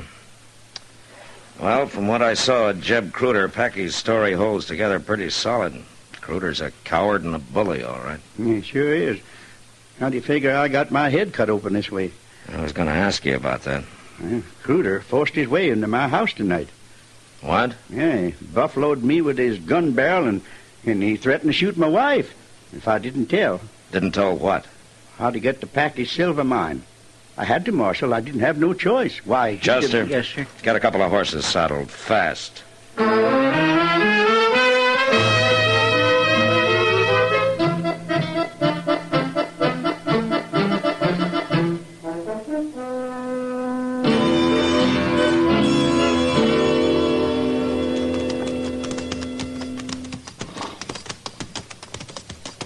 There's smoke coming up over yonder, Mr. Dillon. Yeah, he must have a cabin there in the brush. Now, wait a minute. Now, there's the opening to his mine shaft there. Well, I declare if that don't beat all. He sure has got things mighty well hid. Mr. Dillon? Yeah, there's a horse tied in the bushes. I wonder if by any chance... Get around, Chester. There goes somebody running. Across the creek. Yeah, and it's Jeb Cruder.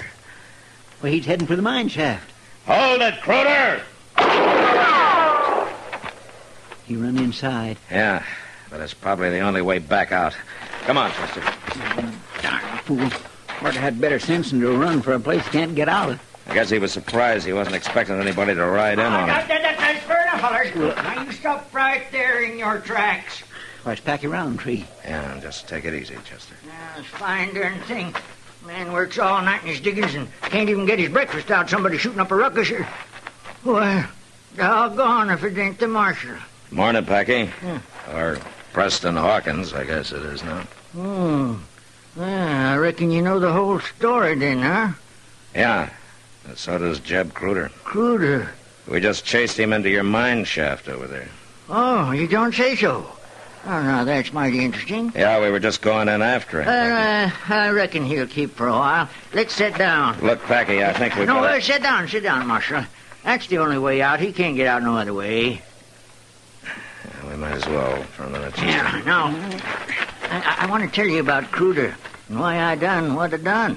You see, the fact is, Marshal, I'm a goddamn coward.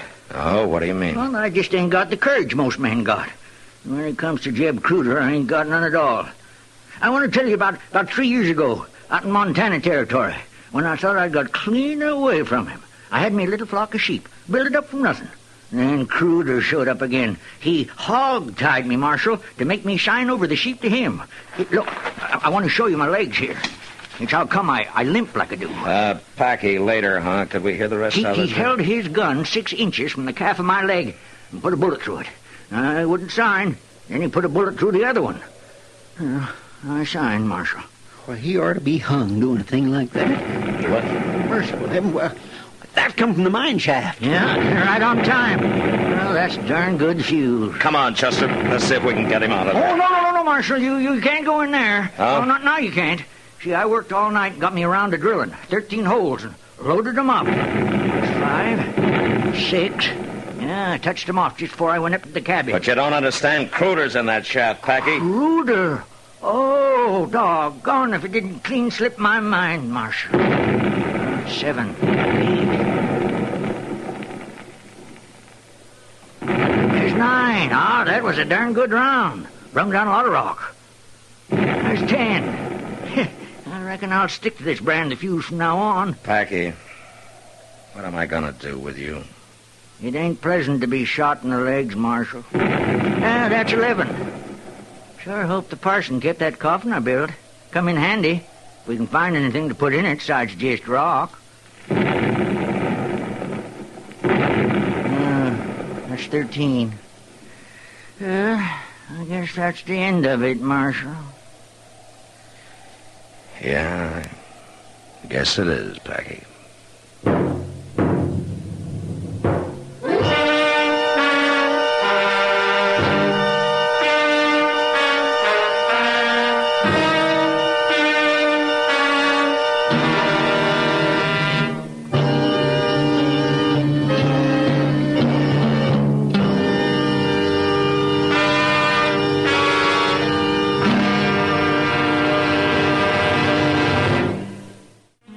Gunsmoke, produced and directed by Norman MacDonald, stars William Conrad as Matt Dillon, U.S. Marshal. The script was specially written for Gunsmoke by Les Crutchfield, with editorial supervision by John Meston.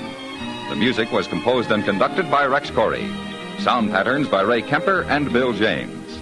Featured in the cast were Ralph Moody, Paul Dubov, and Joseph Kearns. Marley Bear is Chester, Howard McNear is Doc, and Georgia Ellis is Kitty.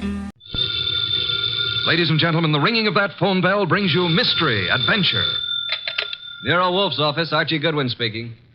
Willie Inch, did you say? Just a second. Do you want to talk to a fellow named Willie Inch, which I doubt? No. He says he's got to see you. Got to. Who is he? I'll ask. Mr. Wolf doesn't recognize your name, Mr. Inch. He wants to know who you are. Just a second, I'll tell him. Mr. Inch says he's a sneak thief. He says you never heard of him, but he's heard of you. Should I tell him to get lost? Wait a minute, Archie. Ask him what he wants. Inch, Mr. Wolf wants to know what you want to see him about. A phony murder rap. Says a phony murder rap. It'd have to be, wouldn't it, Archie? How do you mean? Phony, I mean. Did you ever hear of a sneak thief committing murder if it could possibly be avoided? Yes, Archie. Tell Mr. Inch. I'll listen to his story.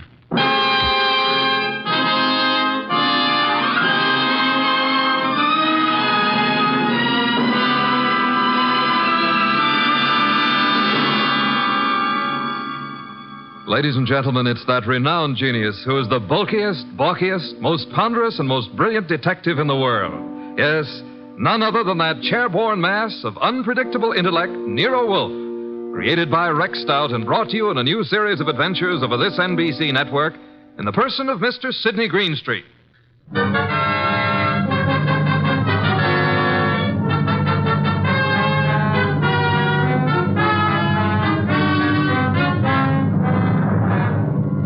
When Mr. Wolf and I talk about this little difficulty, he calls it the case of Archie Goodwin and how he got hooked. However, I call it the case of the disappearing diamonds. I prefer my title. He prefers his. Anyhow, it started with an improbable character named Willie Inch. That'll be our sneak thief, Archie. Let him in. Okay, boss. Okay? Inch? Yeah. Come in. In there. I'll follow you. Mr. Wolf, this is your client. Mr. Inch? Yeah. Tall fellow. Must be over 6'6". Sit down. Where? Archie? Here, Mr. Inch. This ought to be comfortable. Well, Mr. Inch? Look, Mr. Wolf, they're going to claim that I killed a woman I never even touched. And I'm going to fry for something I never even done.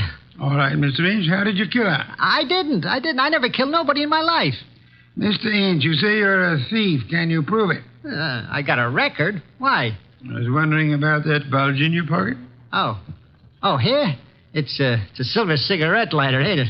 I guess it sort of dropped into my pocket as I was going by. You see the way it happened. Never mind, Mr. Inch. Now tell me how you didn't kill the woman for whose murder you will fry.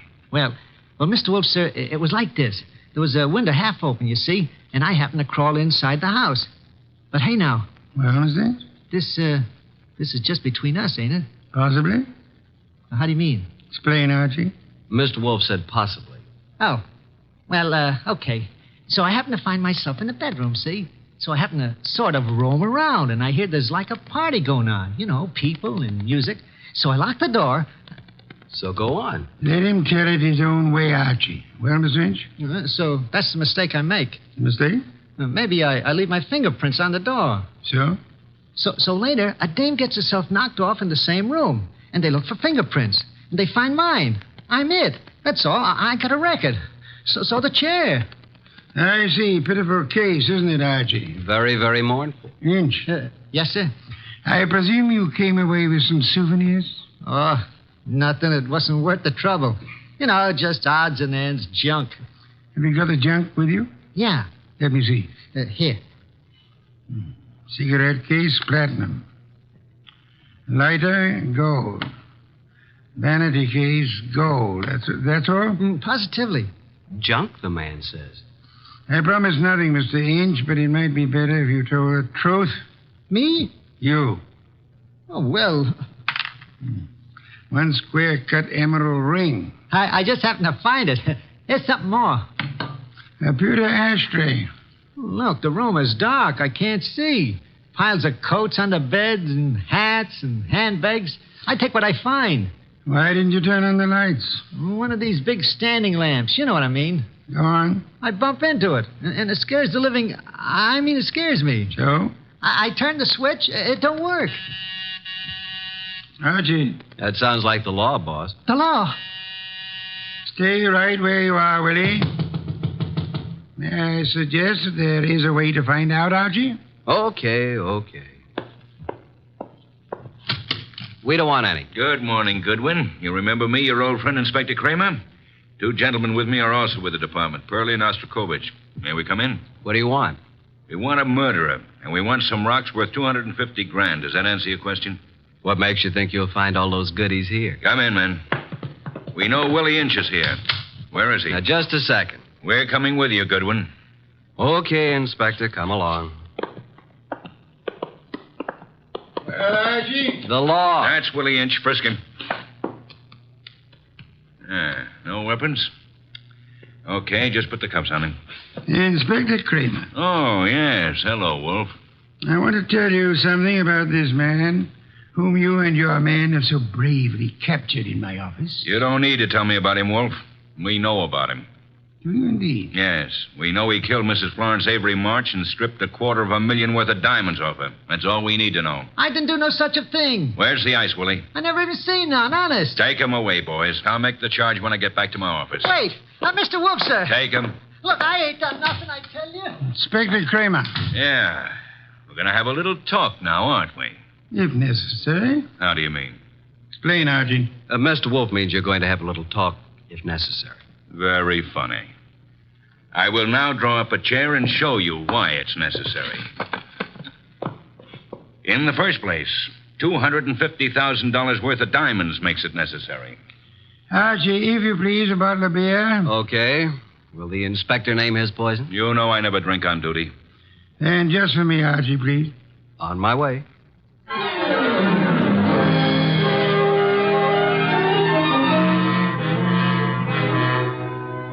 While I opened a bottle of imported beer, it occurred to me that I had something to be grateful for. At least I wasn't in Willie Inch's enormous shoes. And as I went back to the office, I had time to wonder why Mr. Wolf would stick his fat neck out for a no-good like Willie. Thank you, Archie, and sit down, Archie. Inspector Kramer has a theory that may amuse you.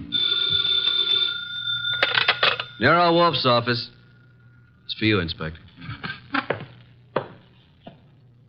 Hello, Kramer.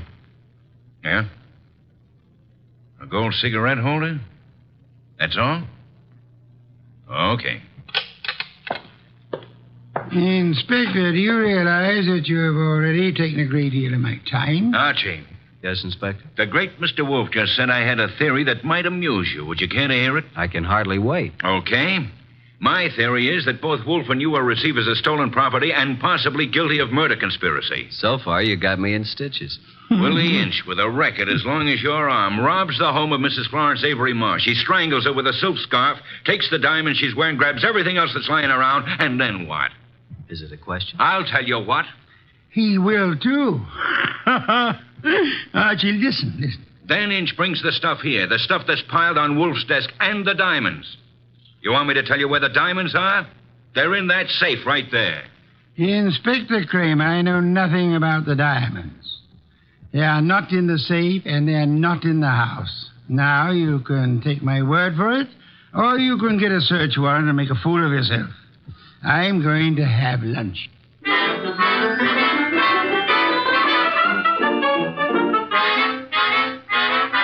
By 2 o'clock, the newspapers were full of the murder of Mrs. Florence Avery March. The suspect was already in custody, caught at the home of Nero Wolfe, well-known private investigator. Some of the stolen jewelry had been recovered, but not the diamonds. Then we had a visit from Mr. Anson Stark, who had opened Mrs. March's door and found her dead. Stark was a big athletic guy of about 30 or so, with the large, capable hands of a surgeon or a laboratory worker. He seemed annoyed at the inconvenience we caused him, but that was only natural. That's the story, Mr. Wolfe. I don't see how I can add anything more to it. You had known Mrs. March for several years, huh? Casually. When you broke the door open, was it difficult? Not very. You were the first into the room? There were 3 or 4 of us. We pushed in together. You saw the body of Mrs. March immediately? She was lying across the bed that was heaped with coats and hats and handbags. You knew she was dead? Of course not. In fact, somebody else discovered that she had been choked to death. And who discovered that the diamonds were gone? I don't know. I didn't. Were there many diamonds, Mr. Stark? No, just a few, but big ones. She wore them on a pendant around her neck. Mr. Stark, I want to thank you again for having been so patient. I have been patient, Mr. Wolfe. I have my own business to attend to. Which is? Oh, I have a small but hopeful enterprise. Electronics, tubes for radio and television, mostly experimental. Well, that reminds me, Mr. Stark. When you entered the bedroom, was the light on or off? Let me see. Of course, it was on. It must have been on. Why? Just curiosity, Mr. Stark. Oh? Anything more? That's all, except thank you for coming here. Archie, will you take Mr. Stark to the door?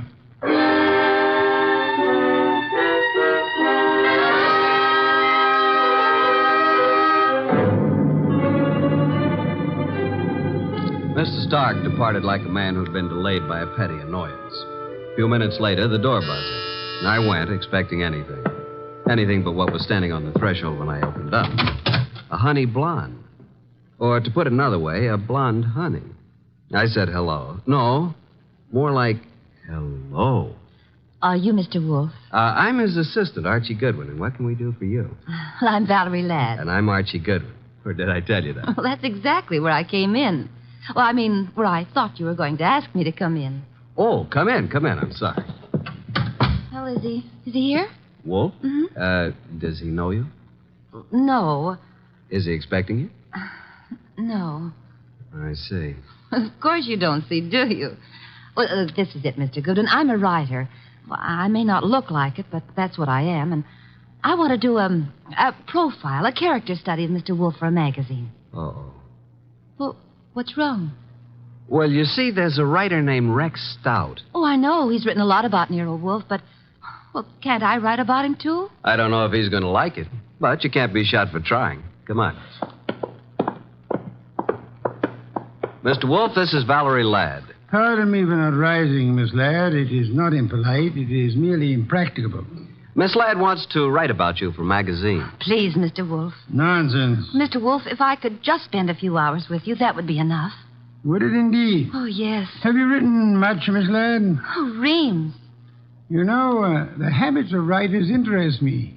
The habits? Yeah, the writing habits. For instance, do you use a pen or a pencil? Do you dictate, or like most writers, do you do your own typing? Mr. Wolfe, if you knew the hours and days and years that I've pounded a typewriter. Of course. Archie. Yes, sir? Why don't you take Miss Ladd up and show her the orchids?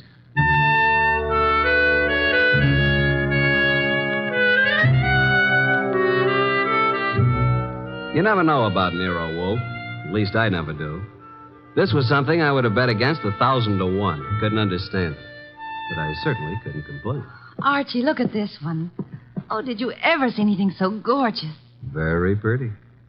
They're all just beyond belief. Yeah? But you're not even looking at them, Archie. What? Oh. Archie, are you always like this? What do you mean like this? Well, so distant and preoccupied. Honey, you got me wrong. Completely. I was thinking. Oh. Yeah, about telephone number. It's a lovely thing to think about. What can you think about telephone number? I was thinking how some girls have them and some don't. Oh, I see. Archie, I apologize. For what? I did have you wrong. You're not a bit distant. I can be a lot closer than this, honey. What is it? What's what? The number. Oh, it's in the book. Yeah? No wonder. Sound as if you don't believe me. Oh, I believe you, but here's a telephone book here. Let's look it up together, shall we? Archie. Yeah. I'm afraid I lied to you.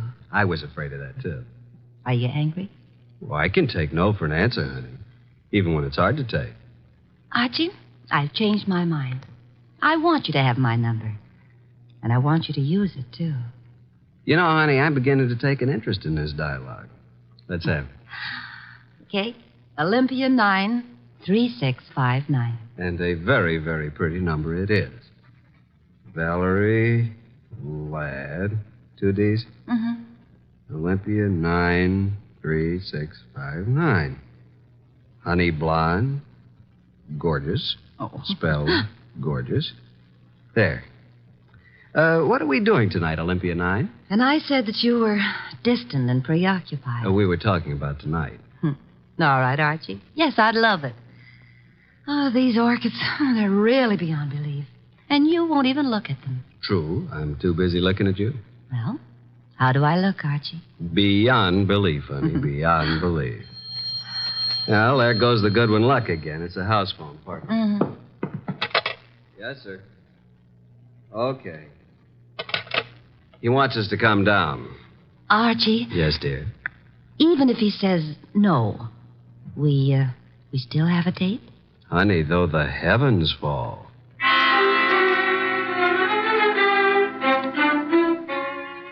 When we entered the office, Mr. Wolf was frowning over a sheet of letter paper in his hand. He looked up and tossed the paper to me. That is a peculiar thing, Archie. The sheet of letter paper just arrived. Since Miss Ladd is interested in detection, show it to her.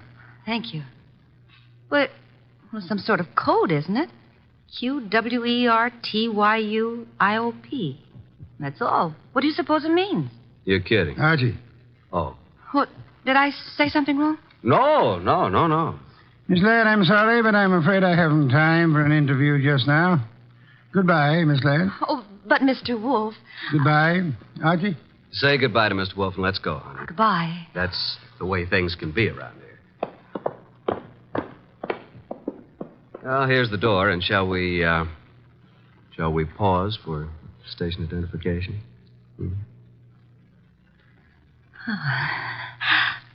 I'll wipe it off, Archie. There. Thanks. What happened, Archie? Yes, indeed. Yeah, Mr. Wolf, I mean. Oh. Why did he suddenly want me to go? Well, I'll tell you, though I don't know whether I should. That code message he showed you? Yes. QWERTY up. You remember. Yeah, sure. Because I use a typewriter. From left to right, it's the first bank of letters on any typewriter. I see. It was a test. Ah. And you flunked it, baby. You're no writer. Archie, I can explain Sure. it. Tonight. Tonight, Archie.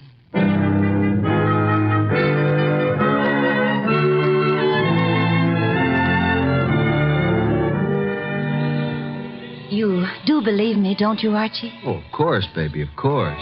Well, it's just that I was there at the party, when poor Florence was murdered. Then I read in the paper about, how they caught the man at Nero Wolf's. And I always wanted to be a writer, so I thought if I could get an exclusive interview that would be a good way to start my career, wouldn't it? Yes, it would. Pardon me a second, will you, Valerie? I got to make a phone call. There's a booth. It'll only take a minute or two.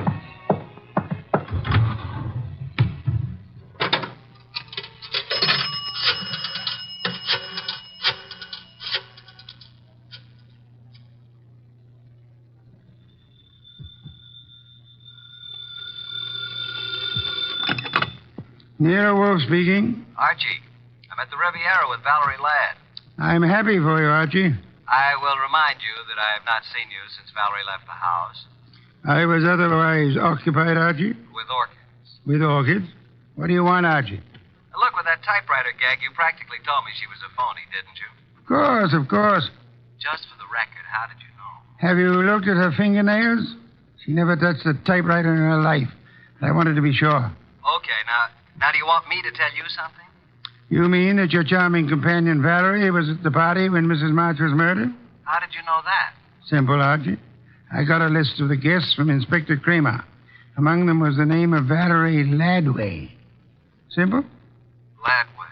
Ladd. Yeah, sure. Okay, what am I supposed to do about it? Just hang on, Archie. Just hang on.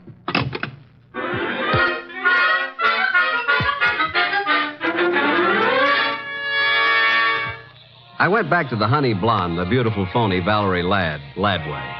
I mean, I went back to the table where she should have been, but she wasn't there. I sat down and waited. Looked at my watch, 11:24. 11:32, no Miss Ladway. 11:45, I finally realized that not only Valerie, but her coat and bag were also absent. I called the waiter. Yes, sir? What happened to my friend? The young lady left some time ago, sir. Okay, give me the bill. She paid it, sir. She did? Yes, sir. In fact, she said you gave her the money for it. Yeah?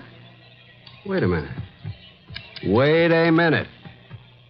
Well, I didn't know it, but she is certainly right.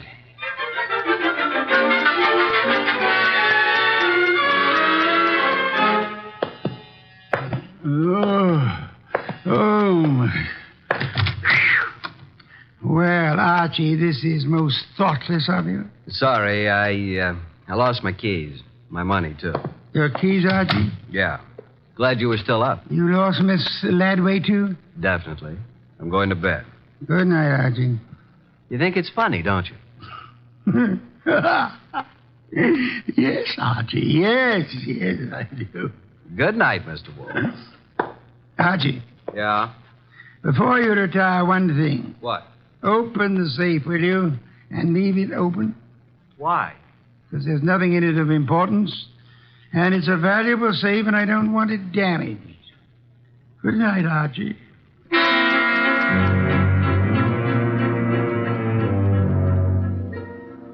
At about 2 o'clock in the morning, I thought I heard a noise.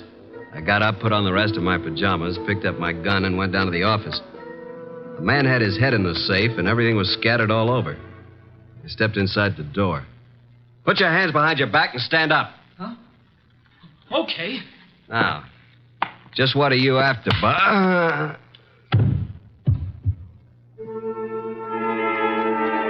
When I woke up, I was alone on the office floor. I did not feel good. The place looked as if a hurricane had struck it. Every file drawer had been empty.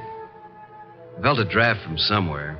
Got to my feet, trying not to joggle my head too much. There was the front door standing open. I closed it gently. Then very, very gently, I groped my way to the kitchen for ice, water, and towels. Archie. What? Oh, didn't you hear me scream? No. Is it bad? It's better. You're angry, aren't you? Nuts. What, Archie? I said nuts, Mr. Wolf. Nuts. I'm sorry about what happened. Yeah, you expected it. But I didn't expect you to be caught by somebody behind you. You must have known there would have been two of them. Now, how would I know that? How? Think of Mr. Ladway's delicate hands. Do you believe she intended to open the safe herself? You think she stole my keys and so on? Well, let me tell you... Hey, wait. That guy was digging in the safe that... Then who hit me in the head? Gee, someday you'll be the death of me. In the morning, will you tell Inspector Kramer I'd like to see him here?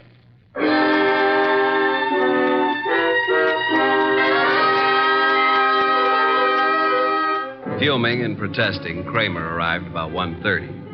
When I let him into the office, Mr. Wolf was gazing thoughtfully at the ground floor plan of the house of the late Mrs. Florence Avery March.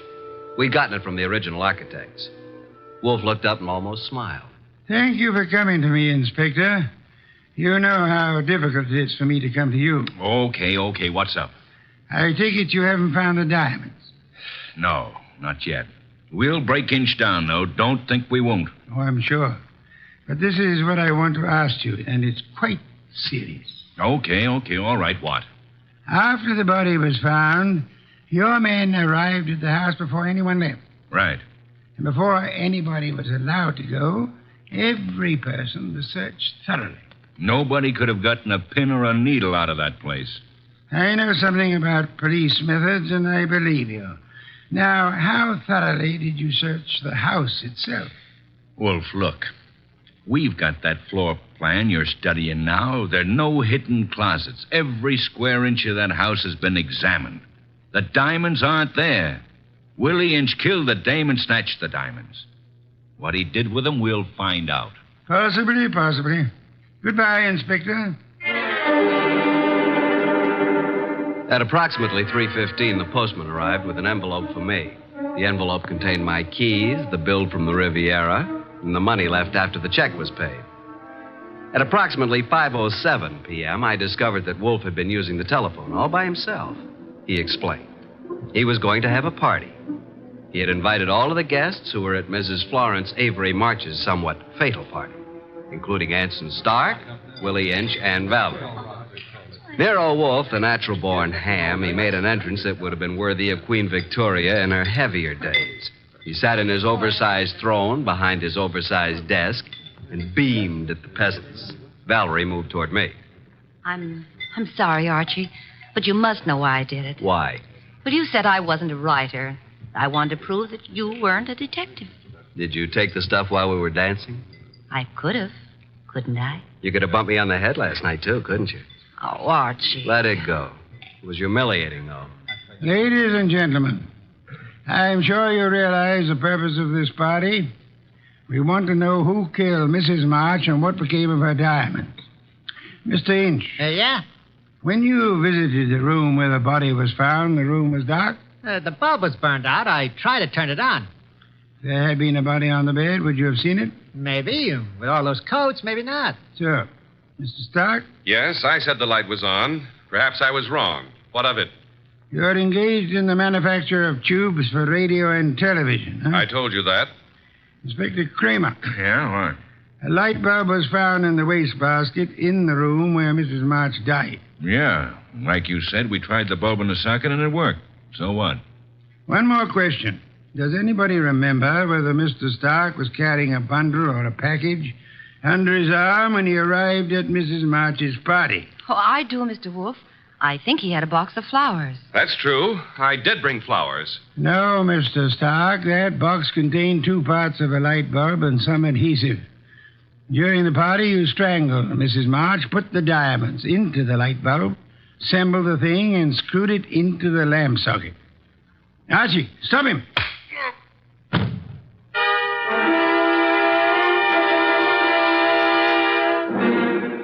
Really, Archie, it was quite simple. Light bulbs are only a stem glass bowl and a brass sheath. Yet nobody, including the police, would think of looking inside one.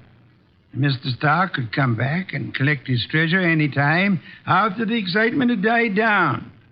What's the matter, Archie? I got a headache. Valerie Ladby. Poor girl. She and whoever the man was with her must have thought the diamonds were here. That bump on your head will be better in the morning. A bottle of beer, please, Archie. I'm going to bed. Yes. Why must you place such confidence in women? Remember what happened to Mark Antony, and Sampson, and Archie Goodwin. Good night, Archie.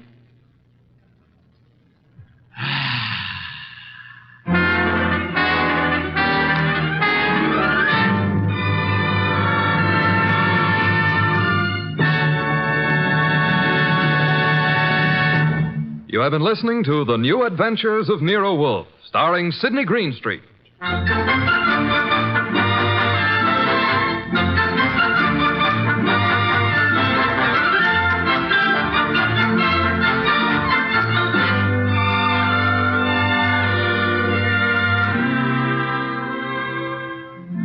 Tonight's transcribed story by Mindred Lord was based on the characters created by Rex Stout, produced and directed by J. Donald Wilson. This is an Edwin Fadiman production. In the cast were Harry Bartell as Archie Goodwin, and G.G. Pearson, Bud Heaston, Gray Stafford, Dick Ryan, and Bill Johnstone. Next week at this same time, Nero Wolfe and Archie will bring you The Case of the Midnight Ride. Don Stanley speaking. 3 chimes mean good times on NBC.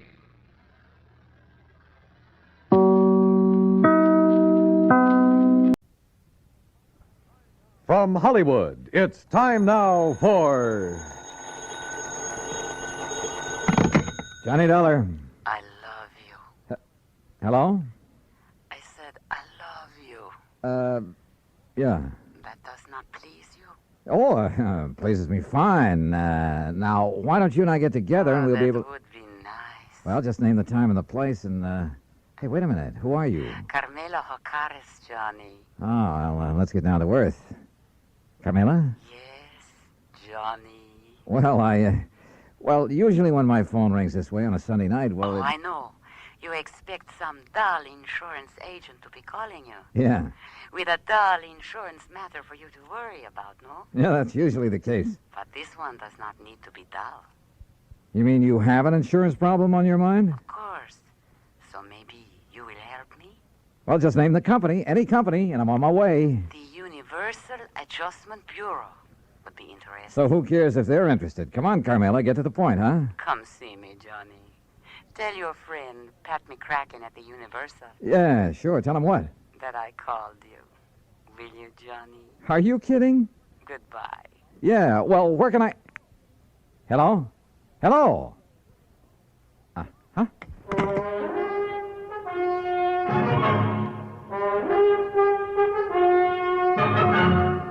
Bob Bailey in the exciting adventures of the man with the action-packed expense account, America's fabulous freelance insurance investigator. Yours truly, Johnny Dollar.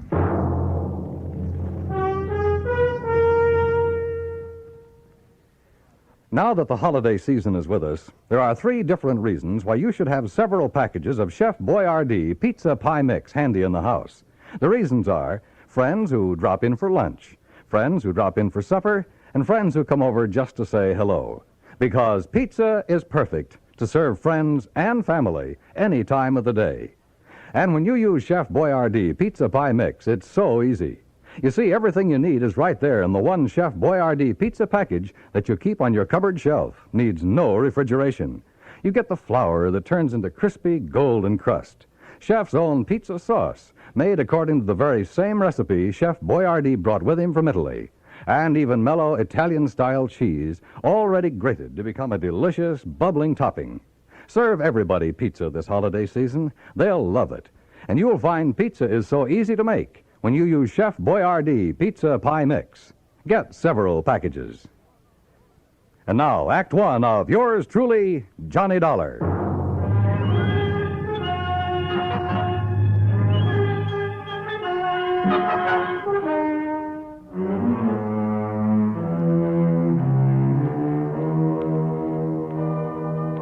Expense account submitted by Special Investigator Johnny Dollar to the Home Office, Universal Adjustment Bureau, Hartford, Connecticut.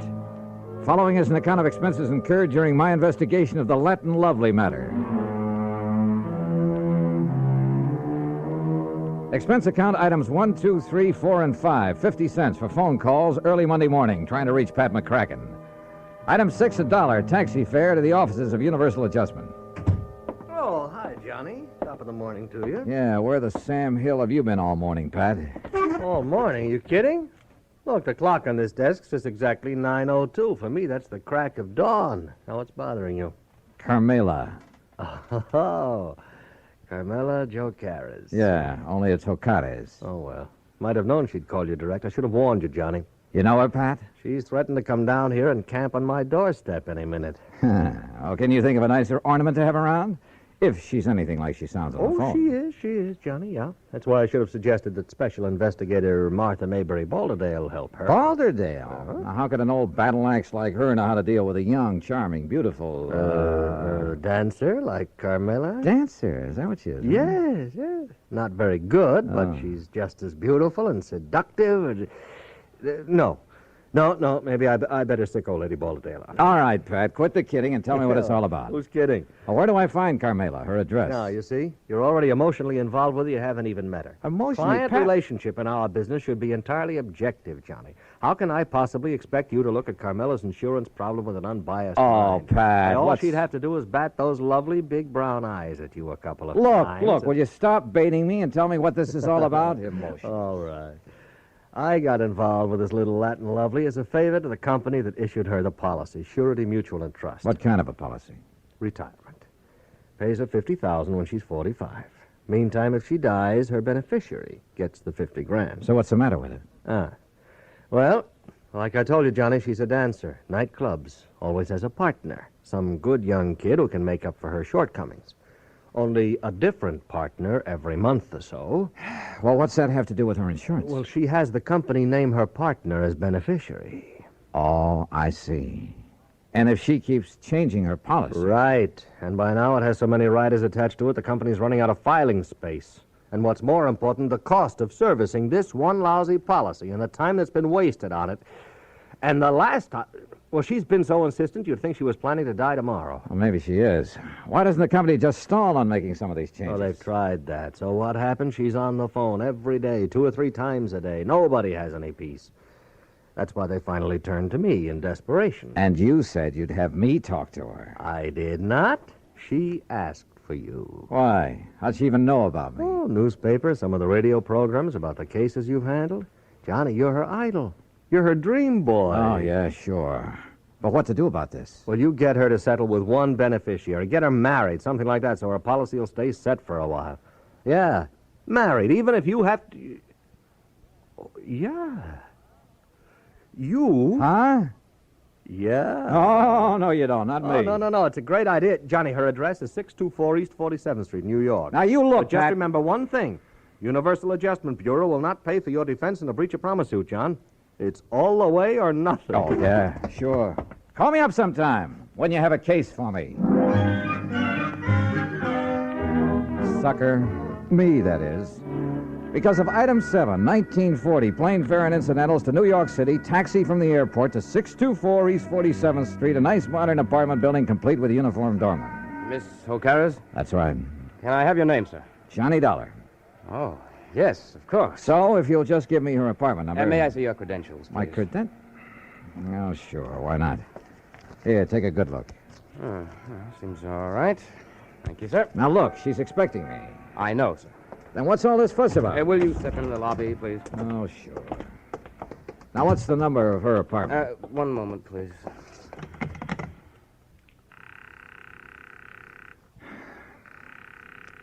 She is in, isn't she? Yes, she is.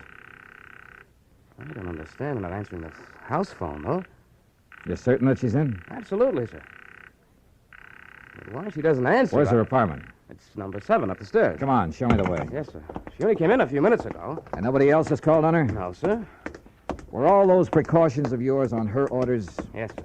She seemed to be fearful of something lately. Fearful? Right here, sir, number 7.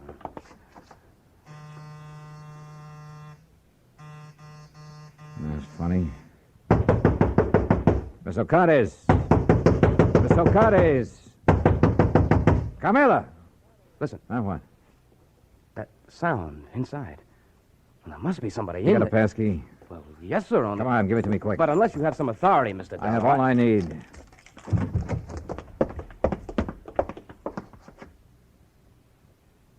Carmela. Mr. Dollar. She's been killed.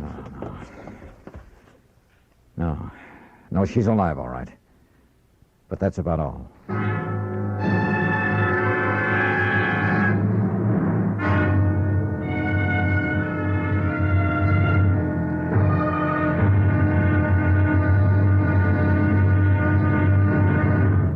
Act 2 of yours truly, Johnny Dollar, in a moment. There is a difference, a great big difference in Vicks medicated cough drops. There is a difference, a A great big difference. Get relief with every single drop. Yes, there is a big difference in Vicks medicated cough drops. The medication makes the difference. Only Vicks cough drops are medicated with the exclusive throat-soothing ingredients of Vicks Vapor Rub. 2 delicious flavors, Vicks Regular and new Wild Cherry. Next time your throat feels raw and irritated from coughs due to colds, remember... There is a difference. A great big difference in Vicks medicated cough drops. The medication makes the difference. Yes, the medication makes the difference. And for a stuffy nose, just one whiff. With a Vicks inhaler, and that miserable feeling of a stuffy nose goes in seconds. Use it anywhere, anytime. Vicks inhaler. And now, Act Two of yours truly, Johnny Dollar and the Latin Lovely Matter. Carmela Jocares, beautiful Latin American dancer who kept changing the beneficiary of her insurance policy to the point where the company was going crazy, who demanded another change, this time almost desperately. We'd found her unconscious on the floor of her apartment. Bill, the doorman, discovered how her assailant had got in. Through the service entrance into the kitchen, said Dollar. He must have run away when he heard us at the door. Any brandy, anything like that around here, Bill? Yeah, there's a little bar there in the corner. Okay, I see it. Do you know a doctor you can call? I have a list on my desk in the lobby. Well, then go on down and call him. Isn't this a matter for the police, sir? I'll worry about that. You get a doctor up here. Yes, sir. Carmela.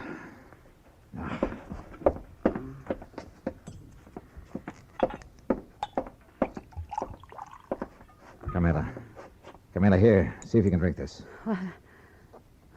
Oh, Johnny. That's right. Come on now, drink this. That's good. A little more now. Come on. Oh, no. No. I'm all right now. Help me to the sofa. Yeah, sure. Here now. There you are. How's that? Oh, thank you, Johnny, darling. Are you badly hurt? What happened? He struck me. Who? He knocked on the back door. I thought it was Billy to deliver something. So I opened the door, and he struck me before I could... Oh, Johnny, it was terrible. Well, who was he? Do you know? No, darling. I'm still so afraid. Hold me, please, in your arms. Carmela, do you know who it was? No. It was then he heard you and Billy at the front door. And you have no idea who it could have been? Well, he was short and dark and... Johnny. Yeah? The man who has been calling me, first from Mexico and then from here in New York, threatening me. Well, who? I do not know, darling. Threatening about what? You have done it once too many, he would say. Now you will be sorry. Then he would hang up. Done what once too many or too often or whatever he meant? I do not know, Johnny. Well, I know darn well the insurance company would never carry things this far. The insurance? Well, Johnny, you can't do it for me, can't you, darling? Do what? I only ask them to make a little change. But all they do is delay. Oh, now look, we have more important things to think about now. More important than the insurance? Oh, you do not understand. Please, my sweetheart. How can I work unless Armando is... First, we find out who attacked you and why. Oh, Billy, darling. The doctor says he'll be here in 15 to 20 minutes. No, not the doctor. I love you, Billy, but you're a nice boy, but not the doctor. Why not? Because I am all right now. You're sure about that? Carmela? Oh, yes, I am all right. You know, you recovered pretty fast. No marks on you. What do you mean? I wonder just how much of a beating you really took. Johnny, my darling, my love. Surely you do not think... No, I'm not sure what I think. Okay, Billy. Call off the doctor until I can find out what's what. Oh, thank you, my sweet. You do care about me. I love you. Oh, yeah, sure. And, Billy boy, you stay here until I get back. Yes, sir. My Juanito, where are you going? You know something, Carmela? I wish I knew.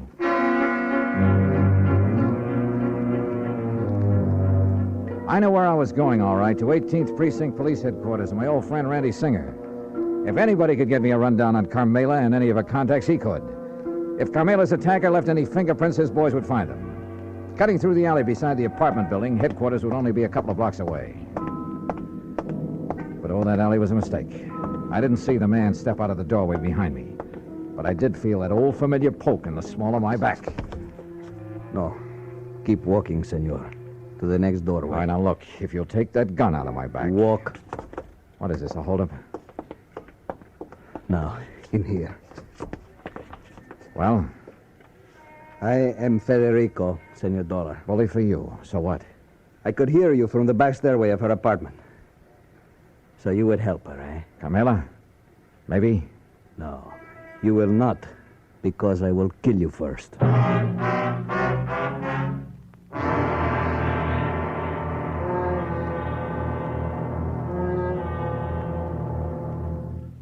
Act 3 of yours truly, Johnny Dollar, in a moment.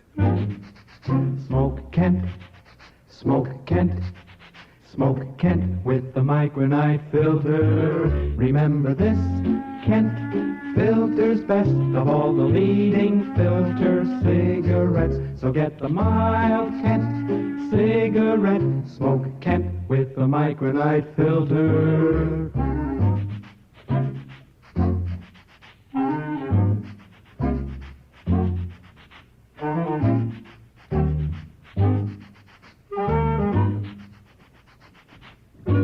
Remember this, Kent filters best of all the leading filter cigarettes. So get the mild Kent cigarette.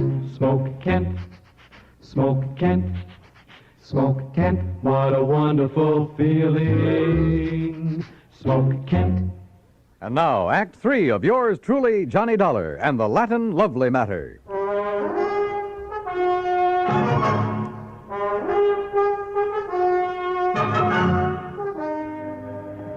Hear me, I will kill you. Do you mind telling me why? I will kill you before I let you help that woman ruin my son. Your son? You are from the company for the insurance, are you not? Yeah, that's right. To make her the change in the policy, to change what you call the benefit, The beneficiary, yes.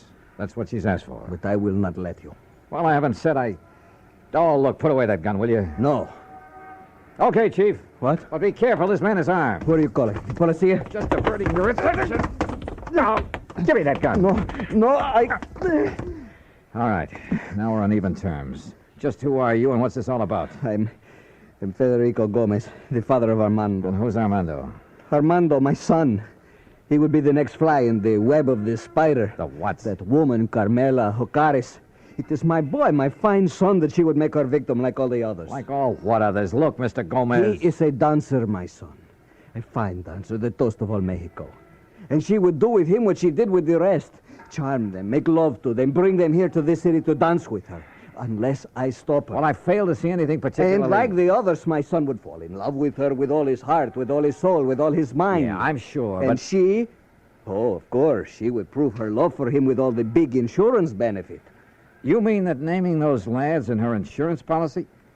Oh, now wait a minute. You do not know what 50,000 of your American dollars can mean to a young man fresh in his, what you call, career. Mr. Gomez. Is it not true? Well, yeah, it's a lot of dough to hold up in front of a young fella, but there's a big difference between that much cash and just a promise of insurance money. The eyes of a young man are easily blinded by this beautiful woman, amigo.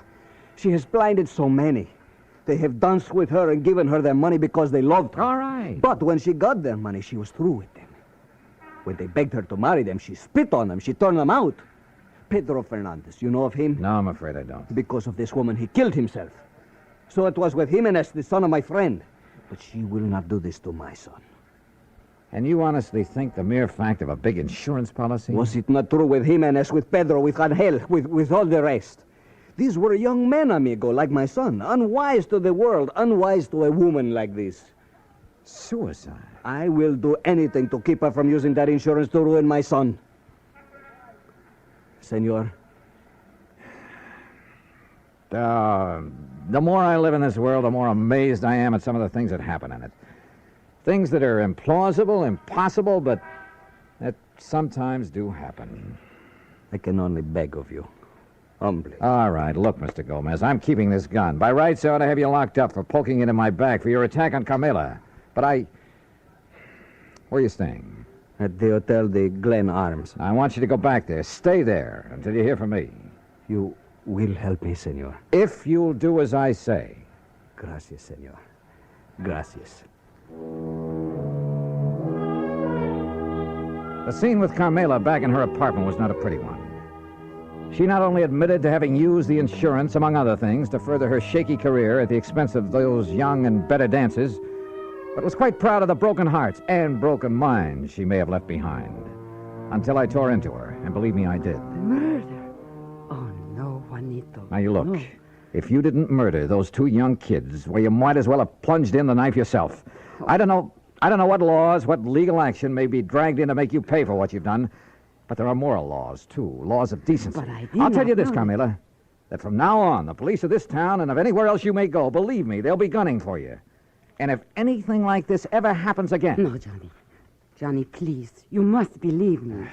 I did not think. I was thinking only about myself. I did not realize... Well, it's high time you did. Your insurance? Oh, baby, that's going to be canceled.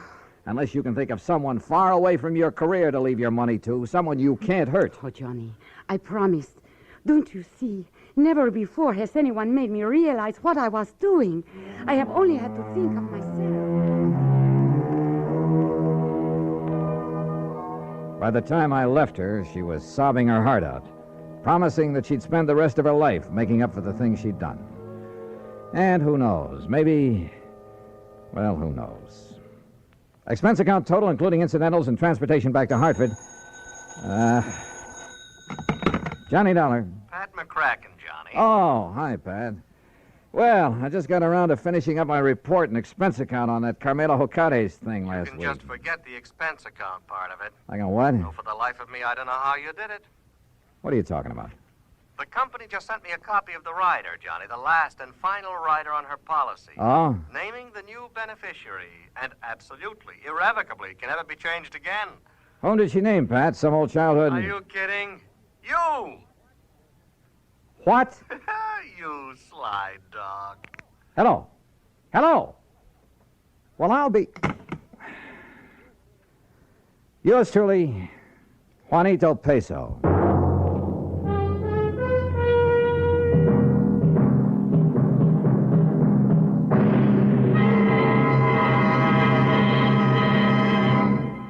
Our star will return in just a moment. Meet movie star Dorothy Lamour. Actresses can't perform with a rotten cold, so I take 4-Way, the fastest way to stop terrible cold distress and feel better quick. Right. Of all leading cold tablets tested, 4-Way's the fastest acting brand. In minutes, amazing 4-Way starts to relieve aches, pains, headache, reduce fever, calm upset stomach, overcome irregularity. When you catch cold, remember my advice.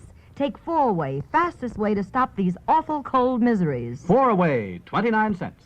Now let me tell you about another fine product of Grove Laboratories. Imagine a shampoo so effective it gets rid of embarrassing dandruff with one lathering, but won't dry hair, won't split ends, won't leave a medicinal odor. It's wonderful new Fitch Dandruff Remover Shampoo. One lathering with Fitch removes dandruff, can brighten hair up to 35% too, without harsh medication. Only Fitch guarantees to do all this with one safe, easy lathering or money back. Contains no strong medication, so it's gentle enough for every shampoo. And then dandruff need never be a problem again. Fitch Dandruff Remover Shampoo, only 59 cents. Now, here is our star to tell you about next week's story. Next week, some priceless jewelry, a beautiful girl, and believe me, they add up to trouble. Join us, won't you? Yours truly, Johnny Dollar. Yours truly, Johnny Dollar, starring Bob Bailey, originates in Hollywood and is produced and directed by Jack Johnstone, who also wrote today's story. Heard in our cast were Lucille Meredith, Larry Dobkin, Jimmy McCallion, and Harry Bartell. Be sure to join us next week, same time and station, for another exciting story of yours truly, Johnny Dollar. This is Dan Cubberly speaking.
around Dodge City and into territory on west, there's just one way to handle the killers and the spoilers, and that's with a U.S. Marshal and the smell of Gunsmoke.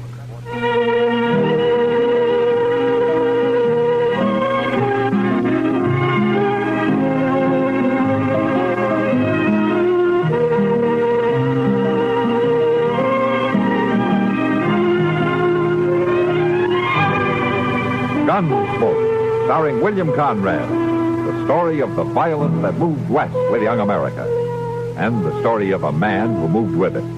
I'm that man, Matt Dillon, United States Marshal. The first man they look for and the last they want to meet. It's a chancy job, and it makes a man watchful and a little lonely.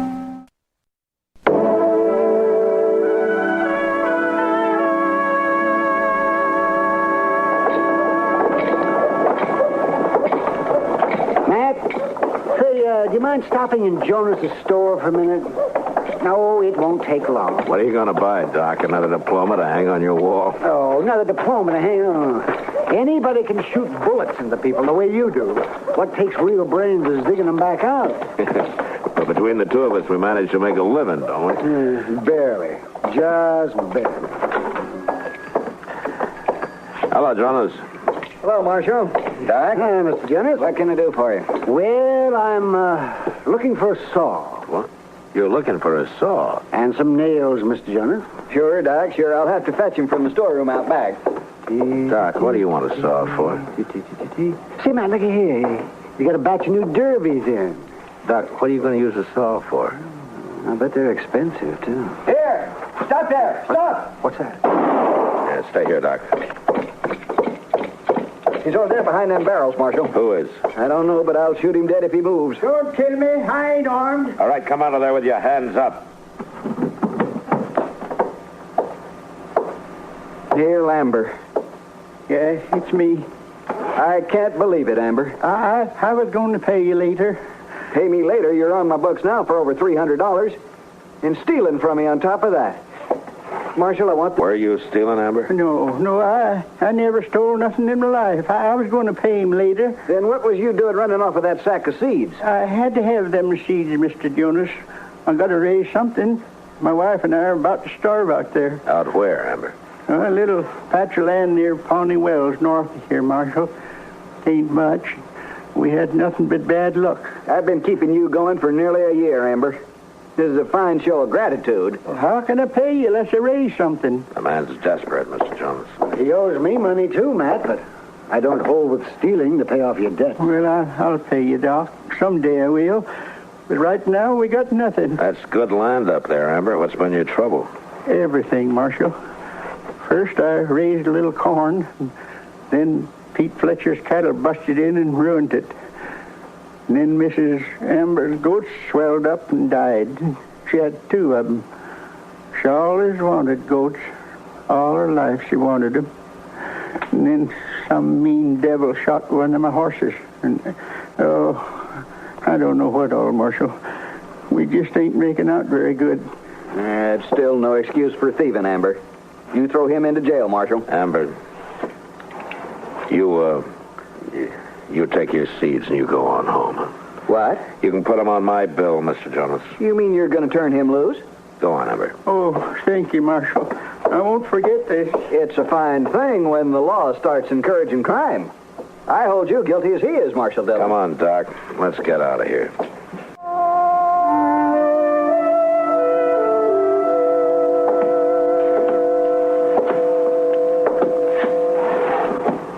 You know something, Mr. Dillon? Oh, what, Chester? If the government would maybe cough up a little expense money, I got an idea. No, the government won't even supply me with ammunition, Chester, but go ahead. Well, sir, if we was to buy 2 or 3 buffalo hides and kindly sew them together, we could make a nice rug for this office, and it wouldn't make so much noise and people clomping around all the time. Well, I tell you, Chester, I'll have to take that up with Washington, but in the meantime, you work on some other ideas. All right, sir, I got a whole... Hello, Marshal. Chester? Well, if it ain't Pete Fletcher. Hello, Pete. Marshal, I heard about your refusing to arrest Neil Amber yesterday. Oh? Seems like a lot of people have. I'm a cattleman, Marshal, and I got no use for sodbusters, especially when they don't know when to quit, like them Ambers. There's room enough out there for everybody, Pete. Not for thieves, there ain't. I don't think Amber will try to steal anything again. I come to tell you you're wrong, Marshal. Oh, why? Well, one of my riders, Jim Baird, found a calf in Amber's shed. Been stole, slaughtered, and half skunned. One of your calves? Wearing my brand. Baird standing guard over it right now. Look, Pete, the Ambers are nearly starving. What's one calf to you? Well, now, is there a law against cattle thieving, Marshal, or ain't there? Yeah, there is. Then you do something about it. All right. I'll ride out and have a look. I want that woman arrested, Marshal. Woman? Well, it happened yesterday while he was in town. And if Mrs. Amber wasn't a woman, I'd have shot her.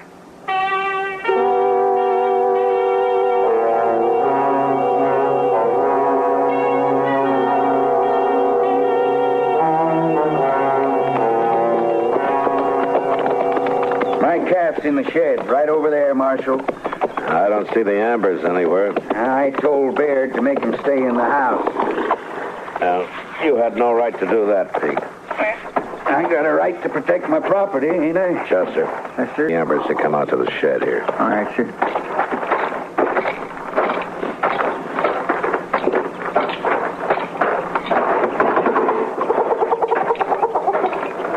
I was thinking you'd never get back, Pete. This is Marshal Dillon, Baird.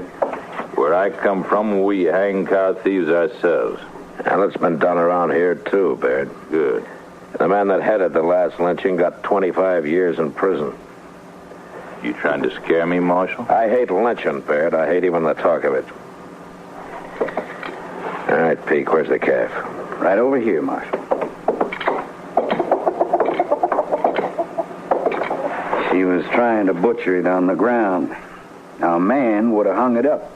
There's Peke's brand, right there. Marshal? I thought I told you to stay in the house. You're not telling anybody anything, Baird. Hello, Amber. Ma'am? She didn't do this, Marshal. Miss Amber, would you mind telling us about it? Baird can tell you all you need to know, Marshal. I want to hear what Miss Amber has to say. I feel guilty, Marshal. They made me feel guilty accusing me this way. Oh, it's hurt her bad, Marshal. My wife's an honest woman. If you're innocent, you got nothing to worry about, Miss Amber. Now, you tell me what happened, huh? Well, Neil was in town, and I come out to the shed to get a potato for my dinner, and I seen that little calf lying there, and I was standing here looking at it. And then he come in and grabbed me and said I'd stole it. Oh, Marshal, they're saying that makes me want to die. I tracked that calf here, and I caught her skinning it, Marshal. She's just trying to work on you. Nobody's going to believe a couple of thieves. Well, I know what you're doing, Pete Fletcher, but I ain't leaving this land. Not now or ever. Well, you going to arrest her, Marshal? You go on back to the house, ma'am. What? My whole life I never done anything wrong.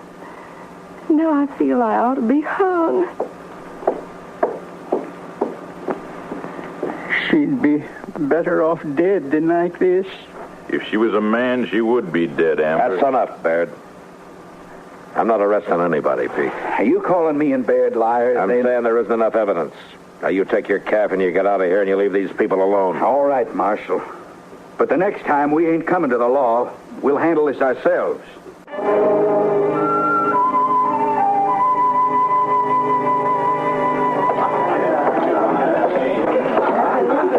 Evening, Matt.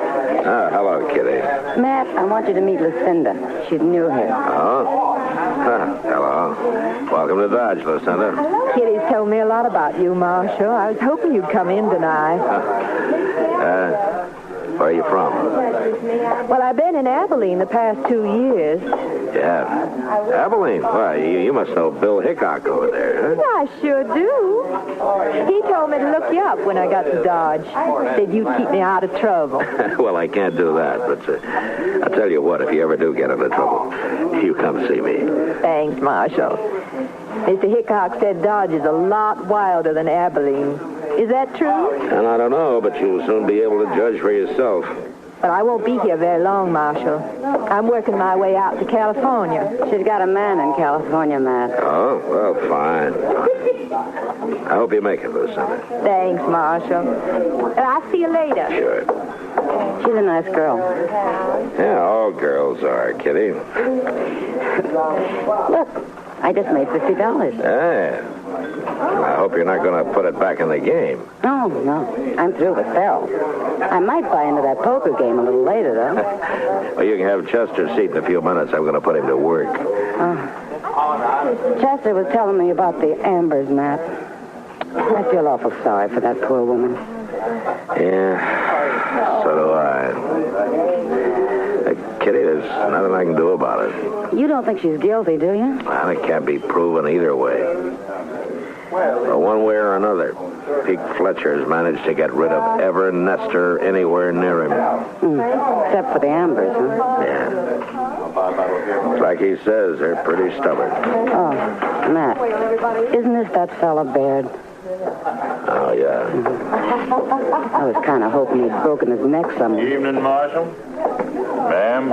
It's Miss, not that it matters. All right, Miss. I come by the Amber place today, Marshal. You made a big mistake the other day. Oh, did I? You sure did. You remember how Amber kept saying his wife would be better off dead? Well, he's sitting out there now, and he won't even look at you or talk, and the woman ain't nowhere around, Marshal. I think Amber's gone and killed her, that's what.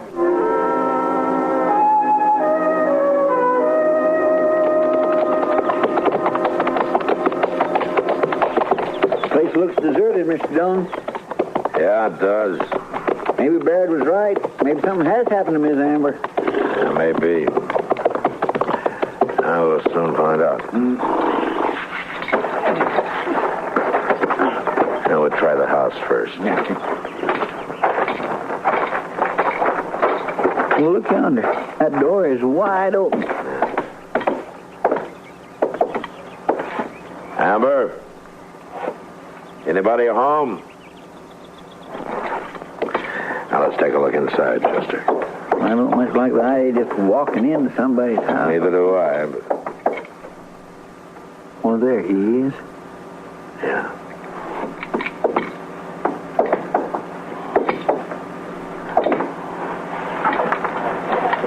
Hello, Amber.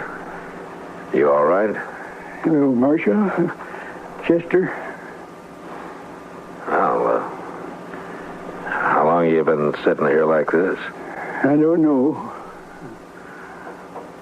Where's Miss Amber? Where's your wife?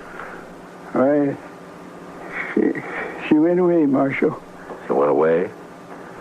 Oh, where? Yeah, she went away. Back east. Home. When did she go? The other day. Did you have an argument with her or something? Is that why she went away? Oh, I loved her, Marshal. She's all I had. Chester, come on outside a minute. Yes, sir. That's Amber's horse down there in the corral. That's the only one he's got. By golly, that's right. And I'm going back and try to talk to him. You take a look around. You take a good look around, huh? I understand. But I sure do hope I don't find nothing. Well, if you do, you come in and tell me. All right, sir.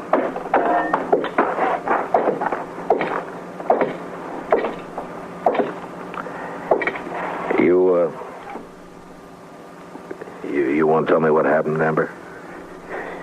She's gone, Marshal. Did Barrett or Pete Fletcher have anything to do with it? They said she stole a calf. She didn't do that, Marshal. No, I don't think she did either. There hasn't been any more trouble like that, has there? Has there? Baird come by yesterday, but he didn't do nothing. Oh, I'm ashamed about my wife, Marshal. Ashamed? I mean, her not being here. It's just too much for her. She just couldn't take it no more. But she shouldn't have gone off like that. Well, how did she go? We was married 30 years, Marshal.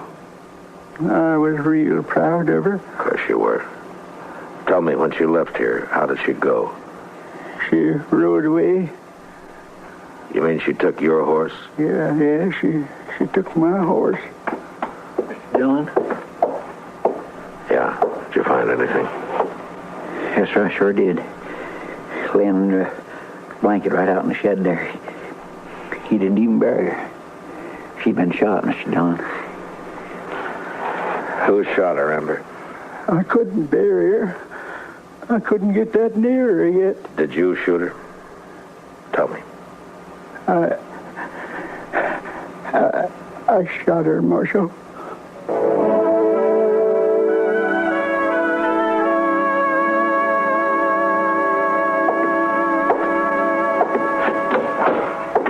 Well, he still won't eat, Mr. Dillon. He's going to die of starvation before they can hang him. He hasn't been tried yet, Chester. Well, no, sir. You keep taking his meals, and he'll eat sooner or later. Hello, Marshal. Hello, Peak, Baird. Guess you'll believe me next time I tell you something, Marshal. What do you want here? When they going to hang Amber? When and if a judge in a court of law says so, Peak. He'll hang. Meantime, I'm going to burn that house and shed of his down before some other nester takes a notion to move into that place. You do that, and I'll throw you in jail. What? You've done enough to Amber. Both you and Baird. Are you accusing me of anything direct, Marshal? If I could, I'd have you both tried. Now, you better be careful what you're saying. Oh, never mind, Peak. Looks like we won anyway. All right, get out of here, both of you. Come on, Baird.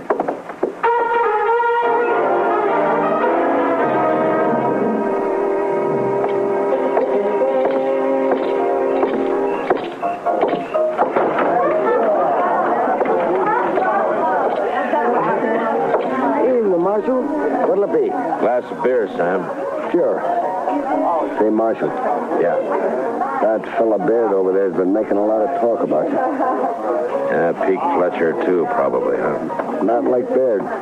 That's okay, Sam. Well, I thought you ought to know. Thanks. I'll get you beer, Marshal. Mr. Dillon?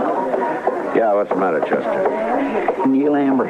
He's gone. What? I unlocked his cell to bring him some supper, and then I must have went off and forgot to lock it up again. He took one of our rifles, too. Well, let's go find him. Oh, wait, Mr. Dillon, look. What? There he is. He just come in. Over there by Baird and Pete Fletcher. Yeah, come on. Babe, I'm going to kill you. Hold it, Amber.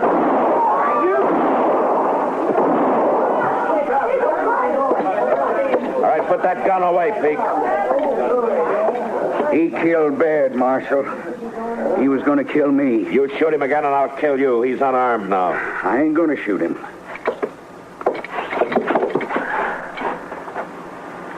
That hit him right in the chest. Go get Doc, Chester. Yes, sir.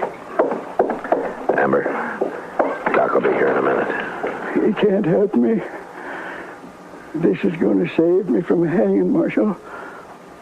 That'd have been an even worse disgrace. Worse? Worse than what? Come closer, Marshal. I don't want nobody else to know. But my wife, I didn't shoot her. She killed herself, is that it? That made me terrible ashamed, Marshal. I'd hung rather than anybody know it. You won't tell, will you? No. No, I won't tell. Marshal, you've been good to me.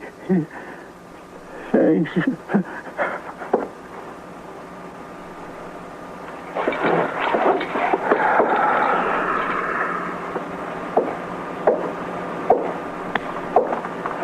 Dead, huh?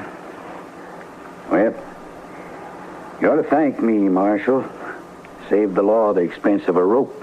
He didn't kill his wife, Peek. What? You did. You were trying to double him off her land, making her look like a thief did it. And I'd see you hung for it if I could.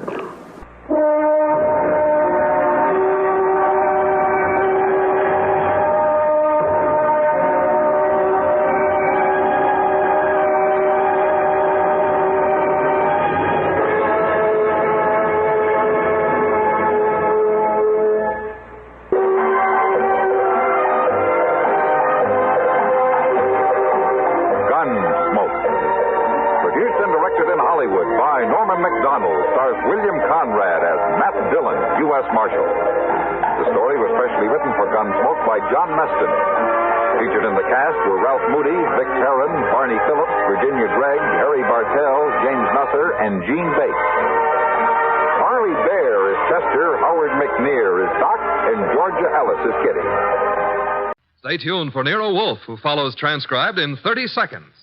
Later tonight, over most of these NBC stations, Duffy's Tavern comes your way. And on the menu at Duffy's tonight, there's a blue plate special of grilled English language, served up by the delightfully ungrammatical Archie. Plus laughs garnished with chuckles, brought to you by Archie's remarkable crew. There's no cover charge at Duffy's Tavern. Just keep your dial tuned to NBC. And this Sunday means another broadcast of The Big Show. Your guests include Fred Allen, Douglas Fairbanks, Danny Thomas, and many, many more. Tallulah, of course, is your hostess on The Big Show. Ladies and gentlemen, that phone bell means adventure. Hello? Hello? The young man answering the phone is Archie Goodwin. The mountain of a man engaged in deep thought in the oversized armchair is Nero Wolfe. Mr. Wolfe, we've got a case. I'm not sure whether somebody's going to kill a rabbit or a rabbit is going to kill somebody, but either way, it's going to be murder. Please, Mr. Wolfe, even orchids have to eat. Phooey. Yes, sir, Mr. Wolfe will take the case. As a matter of fact, he's working on it right now. Money, work. Bah. Huh. Greatest detective in the world. Only trouble is, he is.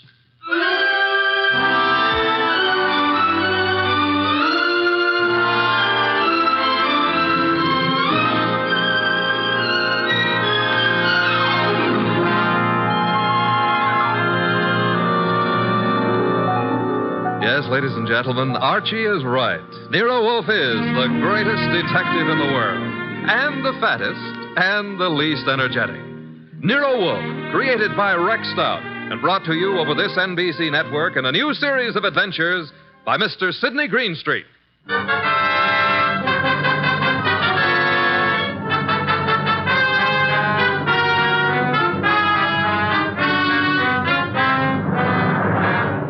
Tonight, it's the case Nero Wolfe likes to remember as the case of the friendly rabbit.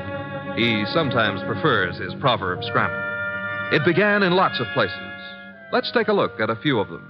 In particular, the richly appointed library of a man named Veek. Mr. Veek, what's happening? Relax, Haynes. Your blood pressure. I thought it was a gag, but you really are shutting the club down. I'm shutting it down. Why? I got the joint rolling. The suckers are pouring in. And next week, the governor's committee. Huh? It's moving out of Baylor County. Our joint enterprise is in Baylor County. I think the club needs a rest. Crime committees so rarely admire gambling. Oh, that's different. So it is. The club needs a rest. You need a vacation. Florida, perhaps? I don't like Florida. Pick any place you like, just so long as you get out of reach of a subpoena. The heat's on, huh, boss? You've just coined a phrase that may very well catch on. Get out and stay out of the state until I send for you. Okay, Mr. Veek. Sure, Mr. Veek. Marshal? Yeah? That about covers us in Baylor, am I right? You're right. The dear governor's dear committee will be sorely disappointed. However, I doubt it'll give up quite so soon. I wouldn't think so. Therefore, have the truck driver deliver another shipment of carrots to the rabbit farm. Eh, Marshal? Okay, boss.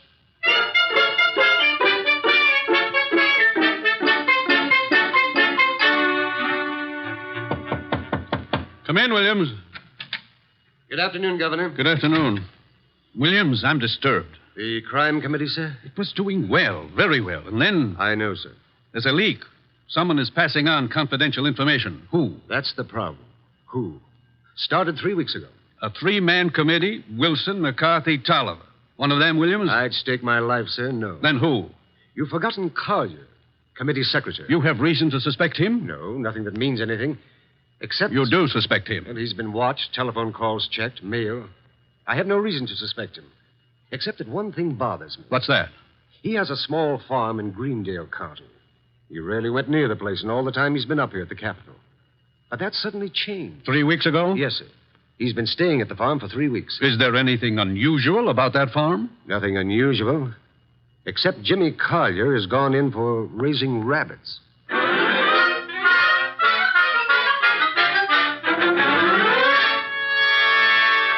Jimmy, Who is it? Oh, hello, Claire. you've been hiding from me. I've been out here with the rabbits. Jimmy, what's wrong? With what? You. There's nothing. You're lying. We grew up together, remember? We live next to each other, Jimmy. We were going to be married. Hey, wait a minute. We still are, last I heard. You haven't heard recently enough. What does that mean? It means we're not getting married. But, Claire... You've been avoiding me, and you've been getting money, lots of money from someplace. And in a shady way, I feel. All right, you know. So what? I've been concerned about your sudden devotion to these rabbits and the kind of men you've been seeing. What do you mean? Like the one up at the house now, waiting for you. Oh, there's somebody waiting? That's why I came down here after you. I'd better get up there. He's a crook, Jimmy. Look, All right. I sort of got myself in a mess. I needed money, but it's over, Claire. No more. Are you sure? Of course I'm sure. I wish I could believe you. For your own sake. But I feel I can't. Not anymore.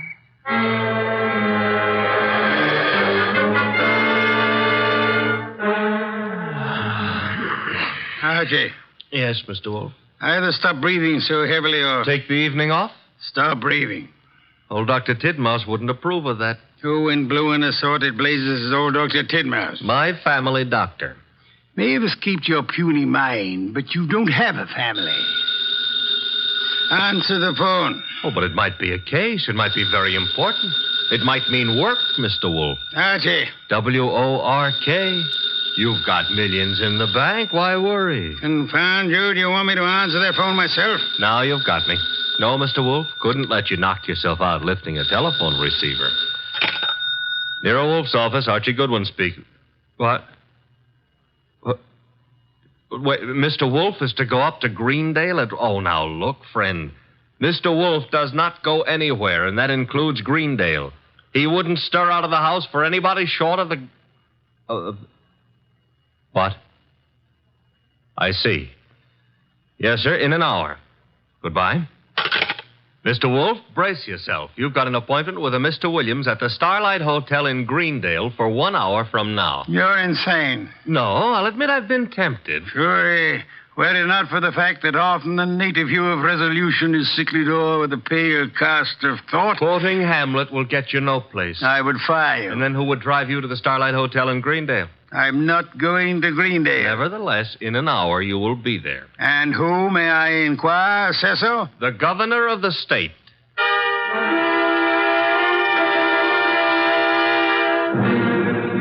Is that all, Mr. Williams? That, Mr. Wolf, is all anyone knows about the situation. Except the guilty man, of course. An admirably clear summary, Mr. Williams. Obviously, our meeting here at the hotel was necessary. I couldn't be seen entering your house, nor would it have been advisable for you to visit the governor. I can appreciate that. You're quite sure I need pay no attention to anyone on the committee except James Collier? Quite sure. Police surveillance of Collier is deemed unwise. He has suddenly taken interest in rabbits, but although keeping them may perhaps be considered suspicious, it is hardly in itself of value. You have no other evidence against Collier? I know we're clutching at straws, Mr. Wolf. But there is a leak and work is being nullified. Something must be done. Hence the governor's call for you. Very well, sir. I shall attempt to be more than a man clutching at a straw. I said attempt. Archie, unpack. We shall stay at Greendale near Collier and his rabbits.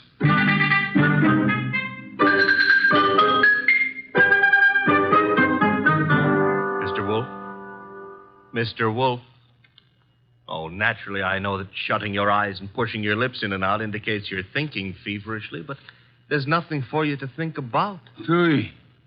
Oh, I accept your correction. What are you thinking about? Hotel beds. They're notoriously flimsy. Oh, you gave up on the case so soon. Fiddlesticks. I already know exactly what role the rabbits play in our problem. Therefore... We're going to drive out to Collier's farm? You are. While you test the hotel beds, fine. It'll be necessary for you to spend the night at Collier's place. You drive out there and pretend you've lost a cylinder or something. Oh, a lost cylinder. Oh, fine. Confound you, Archie. You can invent something plausible as a pretext, and if you are properly charming, Mr. Collier will, I hope, invite you to stay the night. And during the night I sleep, happily breathing the fresh country air. Trust not. Okay, Mr. Wolf, I accept the assignment. I will learn all I can from Mr. Collier's rabbits. Incidentally, remember the play Harvey? I do? Why? Harvey was an invisible rabbit, a figment of a man's imagination. I hope this rabbit venture is more tangible, Mr. Wolf. It is, Mr. Goodwin. Will you desist and depart? Okay. Oh, if anyone calls, just say I've gone out to Greendale to cross-examine a rabbit. Archie, I think you're going to be quite surprised. Yes.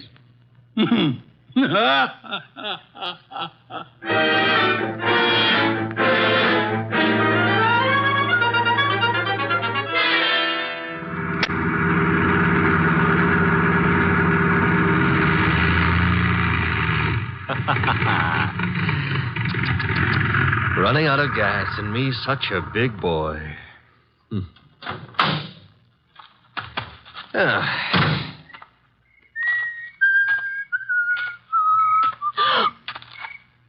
Hello. Hello? That tree a friend of yours? The tree? Yeah, the one you're clutching. Oh, I was leaning against it. It's an idea, but not a good one. Trees are notoriously skittish. The instant you really need one, they're out sowing wild oaks or something. You sound as if you know a lot about trees. Oh, I do. I was brought up in one. Look, now, if you really have to lean, I can recommend No, thanks. Huh? I tried. Nice moonlight we're having. My name is Goodwin, and blondes call me Archie. I'm not blonde. Brunettes call me Archie, too. And what do redheads call you? Oh, we'll just skip that, huh? And your name is... Claire. Claire. I approve. Now, you may not believe this, but I have just run out of gas. You think I might wangle some up at your house? My house? You mean Jimmy's house? All right, I mean Jimmy's house. Well, I don't know. He might have some. Now, but... why don't we go up to the house and ask him? Well, all right. Mm-hmm. Jimmy who? Collier. Uh-huh. I like to be formal when I'm borrowing gas. Would you mind waving your left hand in front of my nose? Waving, Mike? Yes, just try it. Don't worry. I won't bite it. All right. I did. And very gracefully, too. No ring on the third finger. You're not Mrs. Collier. There isn't any Mrs. Collier. Are you applying for the position? Mr. Goodwin, Now, remember what I confided in you about brunettes. All right. Archie, you're a little rapid. Maybe. But I always remember what old Dr. Tidmouse said. What did he say? Gather ye rosebuds while ye may. Old time is still a-flying. Robert Herrick wrote that. He did? Dr. Tidmouse is a liar. How much farther is this house? Well, it's just beyond those trees. What? There was something ran across the path. It brushed my legs. It frightened me so. Must have been a rabbit. I guess it was. Oh, I'm sorry. That was silly of me. Oh. Don't worry about it. Also, you will have noticed how much more satisfactory I am than a tree. For clutching at moments of stress, I mean. Archie. Mm-hmm. But you'd better let go now. And we'll get on to the house. See, I don't need a haircut, and you're not the right type for Delilah anyway. You mean something by that. Something nasty. Well, that depends. What I meant is you've already signaled whoever you're supposed to signal. Nothing frightened you back there. Why? That scream had a lot of carrying power. Oh, that's the house, huh? Looks peaceful enough. Archie, Who were you supposed to warn if anyone came up the path to the house? Well, no one. Something did frighten me. Honey, I've been lied to by experts, and you're not one. Oh. Think I ought to knock? No, we don't think I ought to knock. Dark inside, except for a handful of moonlight filtering in through the windows. Kind of early for Collier to turn in, isn't it? I wouldn't know. Let's go find out. Now, relax. Grandpa's making with the chimes. Time is, 10 o'clock. Oh, it's getting late. Come on. This would be the living room, filled with early American furniture. The early Americans would be pleased. Nothing here. What's that door lead to? I don't know. Or won't tell? Smaller room. Dark as...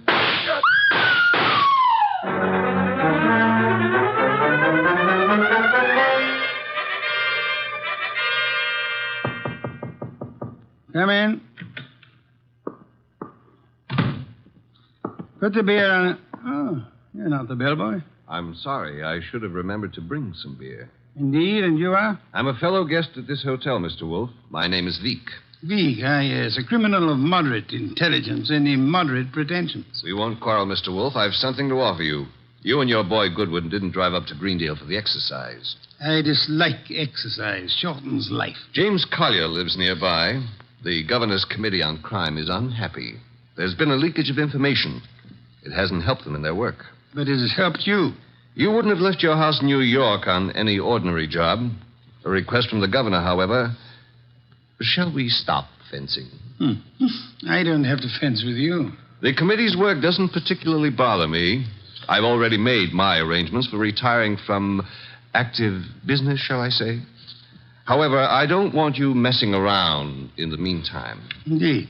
In your effort to discover how the committee's information leaked out, you might also discover a number of things about me that I prefer to remain undiscovered. No one has employed me to do anything about you, sir? Not directly, but indirectly you might have to.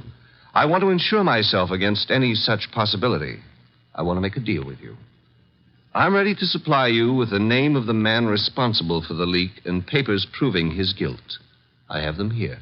In return for which you expect? A quick conclusion to your activities and your return to New York, leaving my name out of your reports. I'm neither a public official nor a philanthropist. I should do nothing about you unless it becomes necessary. You may remove your hand from your pocket. You wouldn't dare shoot me. Now then, the name of the man. James Collier. Proof of his guilt? These. A series of reports on the committee's meetings in Collier's handwriting. Thank you. Good night, sir. Good night. And I hope for your sake that we do not meet again. Phew. Archie, answer the... Oh. Hello? Mr. Wolf? Yes, Archie. I'm at the Collier place. Since it takes only 10 minutes to get there, may I congratulate you on your speed? I've been at the Collier place for nearly an hour. Doing what? Oh, meeting Claire for one thing, discussing Rosebud. Your delay has been explained. Good night. And for another, I was being around when someone got murdered. Ah, you laid hands on the murderer? No, the room was dark. By the time I got Claire untangled from me and started looking for somebody with a gun, he'd left. I see. And the dead man, of course, is James Collier. No, sorry. Found it had to be. Who was he? Total stranger. Archie. I'm not being difficult. There was no identification on him. Strange. A description. Early 30s, height maybe 5'10", weight around 175 pounds. Blonde hair, blue eyes, a very natty dresser. Suit custom tailored with a built-in shoulder holster. Don Juan shirts. Manicured but very dirty fingernails. And he...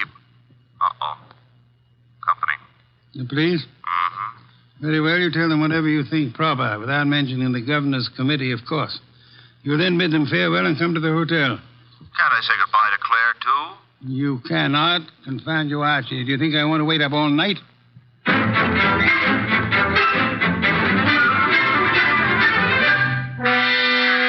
Police were not happy about letting me go, but I threatened to tell you on them, so they gave up. You have told me the entire story of what occurred at the Collier farm, Archie? Mm-hmm. All details. If you like, I wouldn't mind repeating the parts about Claire. Phooey. You may call it phooey, I call it love. By the way, did you know that it was Robert Herrick who wrote that... Confound you, be quiet. Okay, push your lips around, but you've missed something. I have? Mm-hmm. The burning question of the day. Night, rather. Which is? Where is James Collier? Ah. Stop buying. The cops want him on suspicion of murder. The way it shapes up, he shot our unknown pal and then headed for the nearest border. Nonsense. Mean he didn't shoot our unknown pal? I mean Collier's whereabouts are not a mystery. You know where he is? I know where he is. I don't believe it. You couldn't know. You haven't been out of the hotel. You haven't had any calls. Archie, I use my intelligence. If you had used yours instead of holding the girl... I still wouldn't know where Collier is. Never mind. I'm impressed. What do I do now? You get Mr. Veek on the phone. Huh? He's staying here at the hotel. Oh, old home week. Operator. Mr. Veek, please. Hello? Hello, Mr. Veek. Who is this? Mr. Wolf wants to speak with you. Just a second. Here you are, sir. Thank you. Mr. V, where were you at 10 o'clock? Why, on my way to the hotel. You checked in at... 10:15, then came directly to your room. One other question. You have an employee, a man in his early 30s, blonde-haired, blue-eyed, and well-dressed. Am I correct? Yes, that is Marshal. No, that was Marshal. Good night, sir. Having done that, whatever it meant, we now go to sleep? We go to the Collier farm. Okay, but why? Because, Archie, the time has come to cross-examine the rabbits.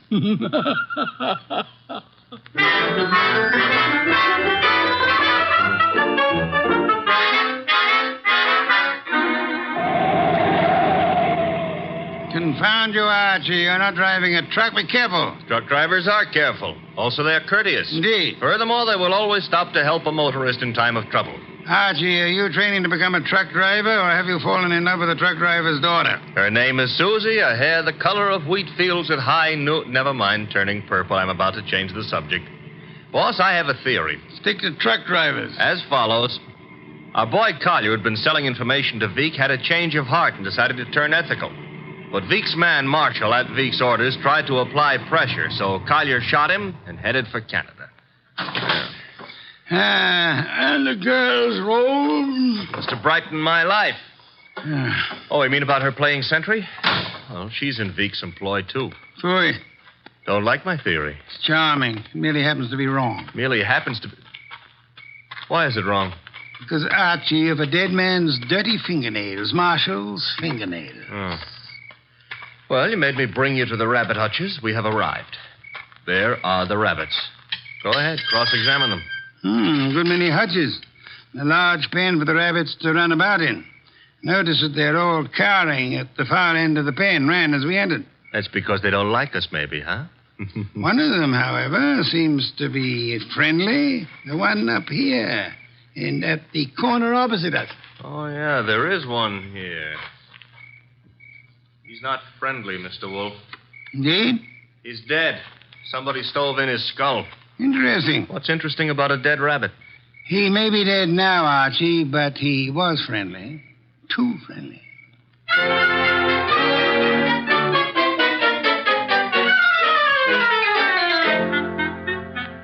Claire, this is Mr. Wolf. Mr. Wolf, this is Claire. Claire, I'm Archie. Chair, Archie. A chair. Try this one. Be gentle with it. If you break it, all the early Americans will hate you. It'll serve. Steady. Well, now then. Mr. Wolf, I'm dreadfully tired. The police have... Are idiots. What? For example, do they know that you were posted as sentry outside this house in order to warn James Collier of any intrusion? Well, they don't... I wasn't. Do they know that James Collier and the dead man Marshall were quarreling? No. Do they know that James Collier had armed himself in preparation for this meeting with the gunman? That isn't true. It is true. I don't have to say anything. You've already said more than enough with your actions, my dear. What do you mean?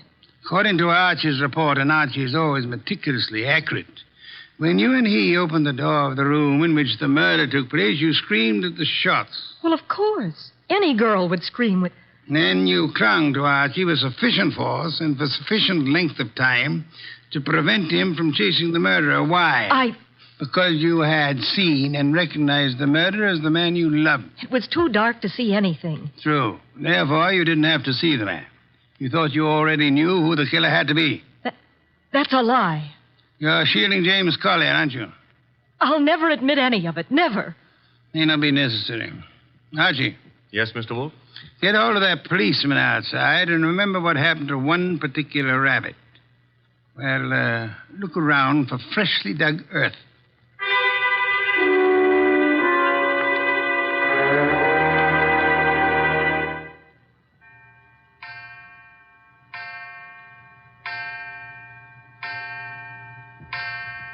Midnight. What are we waiting for? A return? Archie's? No, it'll take him longer. Well, then whose? Mr. Veek's, of course, complete with revolver. Come in, Mr. Veek. It couldn't have been easier. No one outside, only the two of you here. I warned you, Wolf.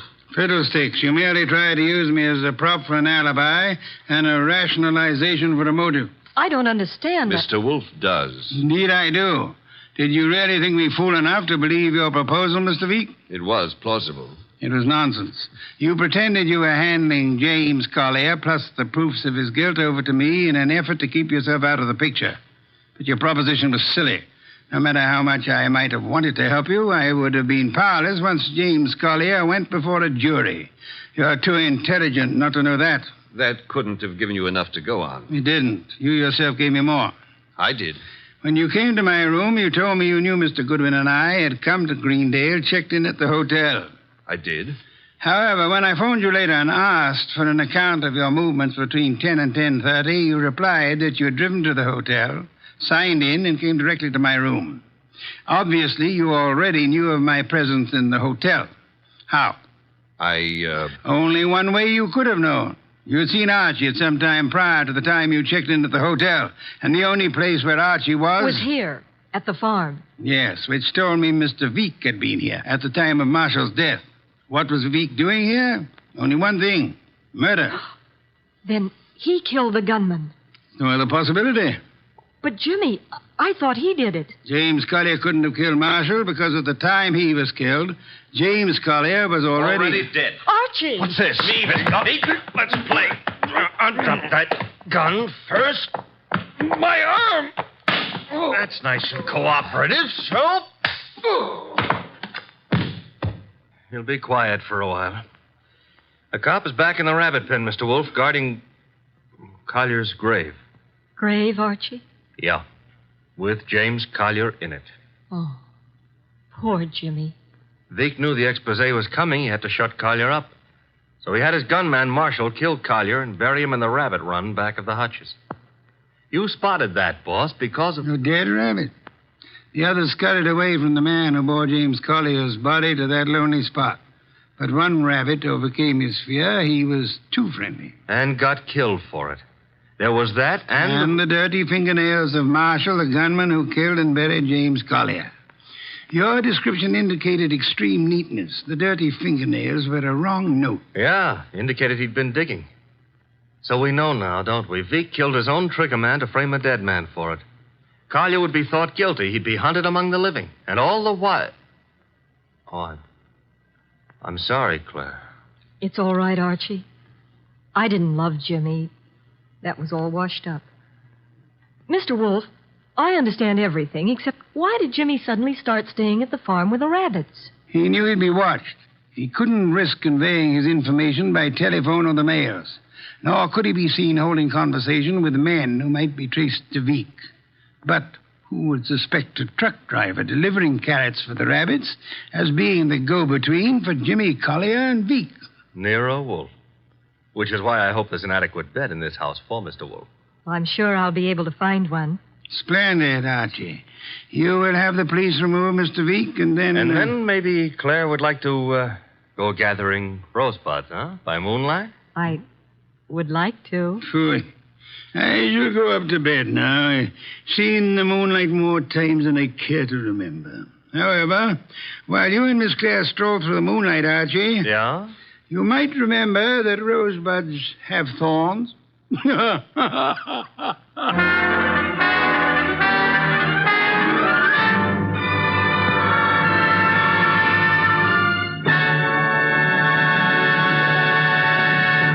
You have been listening to The New Adventures of Nero Wolfe, starring Sidney Greenstreet.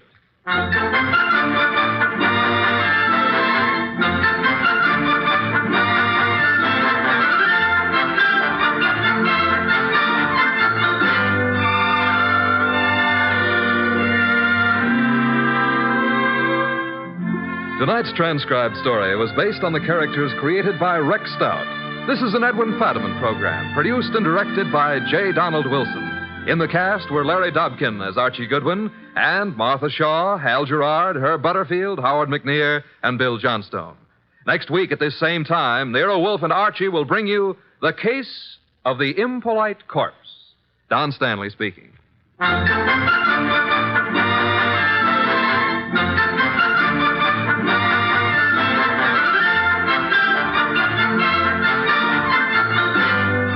Three chimes mean good times on NBC. There's no cover charge at Duffy's Tavern. Just keep your dial on this NBC station this evening as Archie the Manager, played by Ed Gardner, and his remarkable friends serve up another blue plate special of grilled English language, fresh laughs and whimsy a la mode.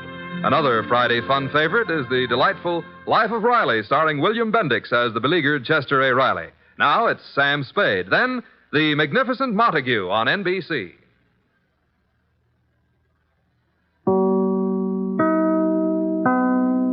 Hollywood, it's time now for Johnny Dollar. Johnny, this is Fritz Melchior at Star Mutual. Fritz, I can't think of anybody I'd rather hear from. What? Every insurance case you've called me on has put a lot of dough in my pocket. Well, now, And Johnny... it just happens that right now I can use a few extra bucks. Quite a few. So what's the deal? Well, as a matter of fact, I hadn't thought in terms of any fee on this one. Oh. But of course, we'll pay whatever expenses you may incur. Oh? You trust me with my expense account, Fritz? Are you kidding? Of course not. Okay, then, now that we understand each other, what's the problem? Or rather, who's the problem? John Wakefield Edwards. Ever hear of him? No, I can't say that I have. Retired businessman. Leather goods, I think it was. He lives just outside of Albany, New York. So what's happened to him? Well, nothing that I know of. But he has a lot of insurance with it, including a straight life policy worth $155,000. How old is he, Fritz? In his late 60s. Married? His wife died, 3 or 4 years ago. Then who's the beneficiary? His adopted daughter, Marilyn. And how old is she? In her late 20s. She's a very attractive girl, I understand. Then who cares about a fee? Fritz, I'll take the assignment. Easy, Johnny. You probably won't even see her. Oh, why not? But she lives and works over in Troy. Well, what's happening to the old man? Well, he called me a few minutes ago and asked, or rather demanded, that I send you over to see him immediately. Yeah, why? He wouldn't say. What he did say, though, just before he hung up, is that under no circumstances are you to let her know that you're coming. Meaning Marilyn? I would assume so. I wonder. So do I, Johnny. So if I were you, I'd hop on over there. Tonight? Well, first thing in the morning? Okay, Fritz, we'll do.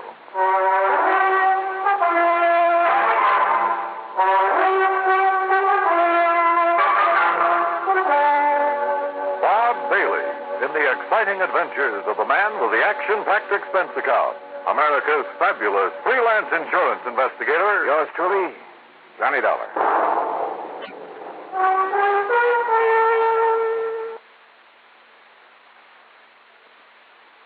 And now, Act One of yours truly, Johnny Dollar.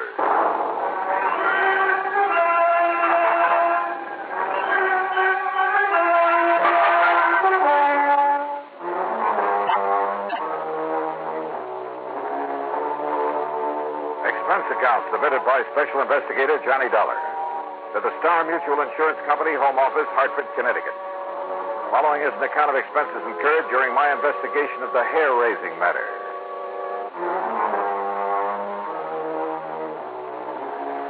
When a beautiful girl and a fortune are involved, well, instead of waiting until morning, I got out my car and drove over to Albany.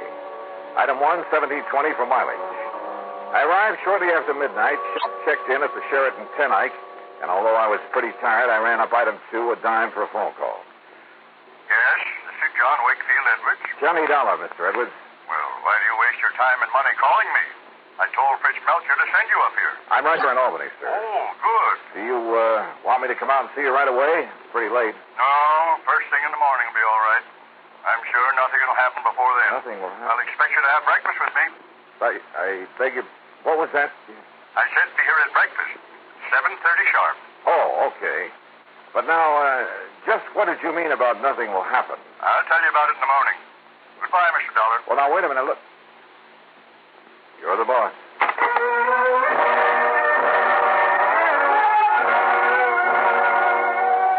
Why, oh, why didn't I call him back? Demand to know what it was that he was expecting to happen.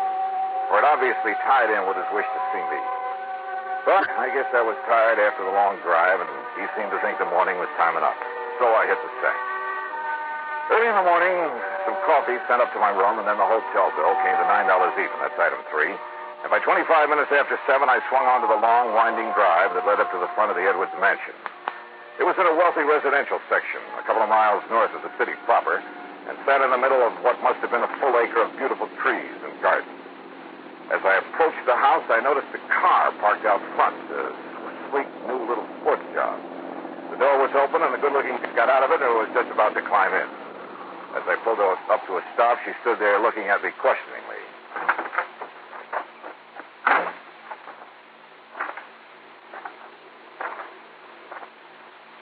This is the Edwards home, isn't it? That's right. You want to see somebody? Why, yes. As a matter of fact, Mr. Edwards sent for me. Oh, really? Are you an old friend of his? Old? I didn't know it should. Oh, that isn't what I mean... No, my name is Johnny Dollar. John... Insurance detective or investigator or whatever you call it. Yeah, something like that. Well, hi. I'm Marilyn Edwards. Well, hi. I should have guessed he'd send for someone like you, Johnny. Come on in. Why do you say that, Marilyn? Well, Daddy seemed to be worried about something lately. You know what? No, at least I'm not sure. That's why I thought I'd stop by this morning before going to work. Oh, I thought you were just leaving. No, I just got here. Just before you arrived. What do you do for a living? Don't laugh. I'm a model. Oh. And stop raising your eyebrows. After all, somebody has to pose for those ads for dishpan hands. Oh, sure. And shall we go in and see Daddy? That is, if he's up. Well, he'd better be. I have a breakfast date with him at 7:30, and it's now exactly 7:31. Then we better go in.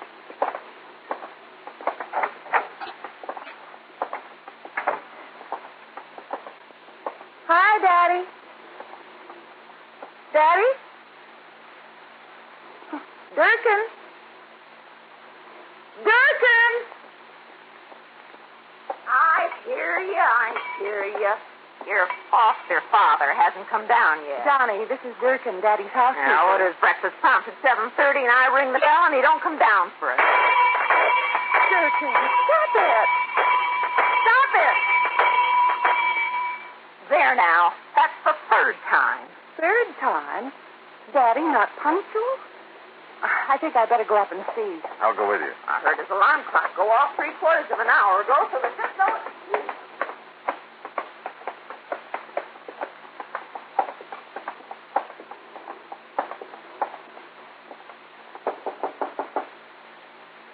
Daddy?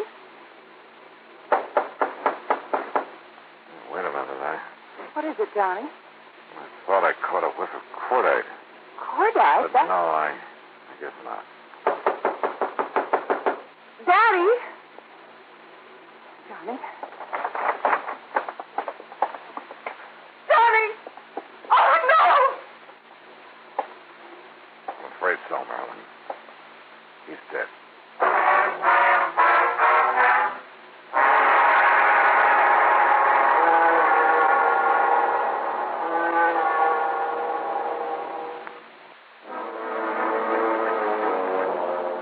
Together with Marilyn Edwards, adopted daughter of John Wakefield Edwards, I found his body in his bedroom slumped over to death. There was no sign of any wound, no evidence of foul play. Without touching the body, I phoned the Albany Police Homicide Division, and within minutes, Sergeant Christie arrived with Dr. Walter Mencken in tow. The doctor's examination was brief but very thorough, including several on-the-spot tests for poisons of any kind. How old did you say he was, miss? I didn't, Doctor. But he was 68 or 9, I think. And he hasn't been sick? No, not that I know of. Miss Durkin, the housekeeper, would know better than He I. hasn't had a day of sickness since he caught that cold last spring. Yeah. Well, his pump gave out, that's all. Can't expect that in a man his age. Yeah, I know. But you're doing okay. You didn't find anything, did you, Chris? No, not a thing, Doc. Why they bothered to call us in instead of his own doctor? Yeah. Of course, if you folks want, I can order an autopsy. Oh, no. That would be terrible. And down it goes to natural causes. Time of death, approximately 7:15. Doctor. And I expect you can carry on from here, can't you, miss? I'll take care of things. Yeah, and if he can't, I will. Beginning with closing these windows. There. Anybody wants to freeze me? Well, come on, Sergeant. Back to the morgue. Oh, the morgue. Oh, Johnny. Easy down. Better? Well, if you want some breakfast, ain't gonna do him any good now. How can you... But I suppose we may as well, Johnny, and do whatever we have to do here.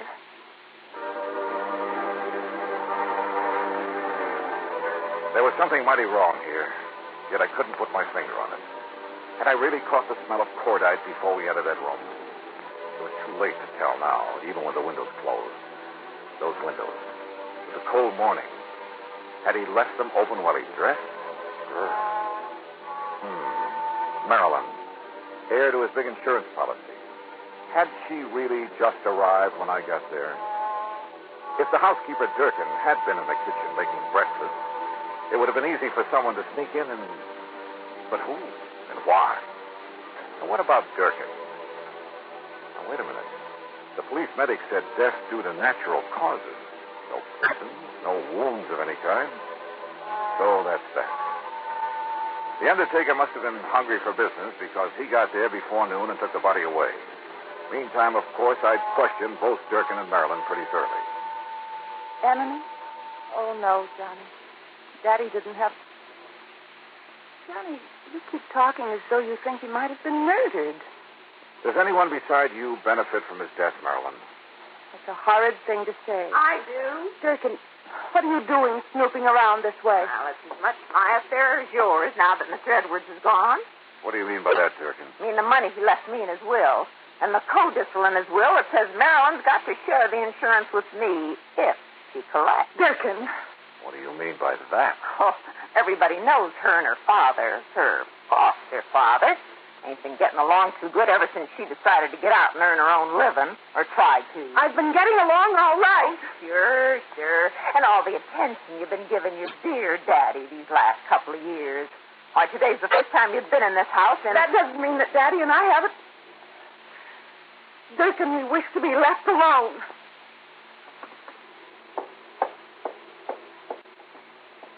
I'm sorry, Johnny. Marilyn, I want to go up and look at your father's room again. All right, if you like. And I'll go along with you. No, thanks. I'd rather do it alone. Oh? And what did I find? Nothing. Sure, there were a couple of old bottles of hair tonic hidden away under some shirts. But after all, I mean, at his age. And that funny little thing on his dressing table, there was a little, well, hat stand, I guess you'd call it, the kind you find in a woman's hat shop. You know, a little wooden stand about 8 or 10 inches high. Johnny, look. Huh? Where did you get that? After what you said downstairs, I guess I began to wonder. It's special. So I looked around outside, for footprints or, I don't know what I was looking for. And you found this handgun? It was in the middle of a myrtle bush. It was Daddy's gun. Oh? And see, one shot has been fired. Yeah. I also see you've carefully put your fingerprints all over it. Oh. Hey, watch it. Fine. Now, my prints are all over it. So if it was used to... What am I talking about? If there'd been a shot, Durkin would have heard it. What's more, there would have been a bullet wound, and there was no sign of anything in the... Wait a minute. Marilyn, maybe there was.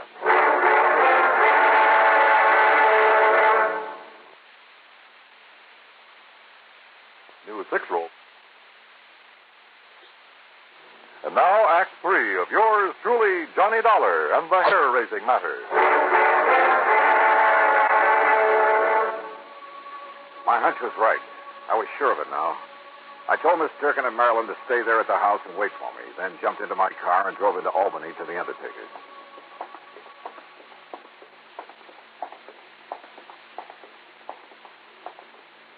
Here we are, Mr. Dollar. The embalming room is right here.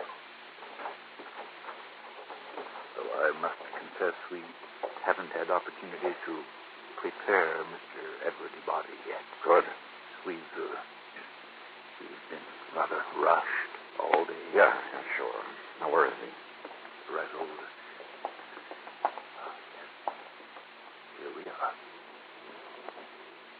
Was he a relative of yours? No. Just...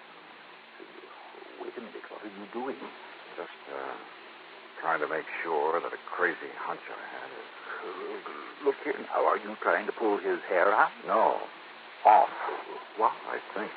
Now, look here, young man. Look. Do you see what I'm trying to do here? What? Yeah. Good heavens, I can't believe it.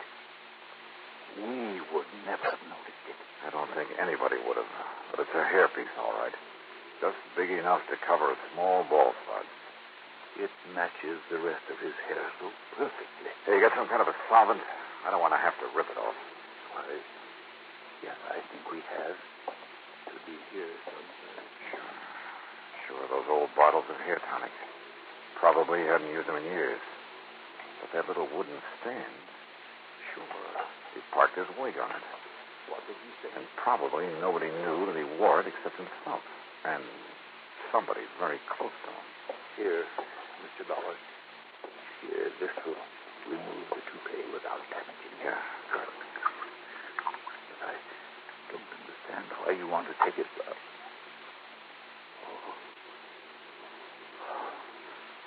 Good Lord. Yeah. Right in the middle of his bald spot.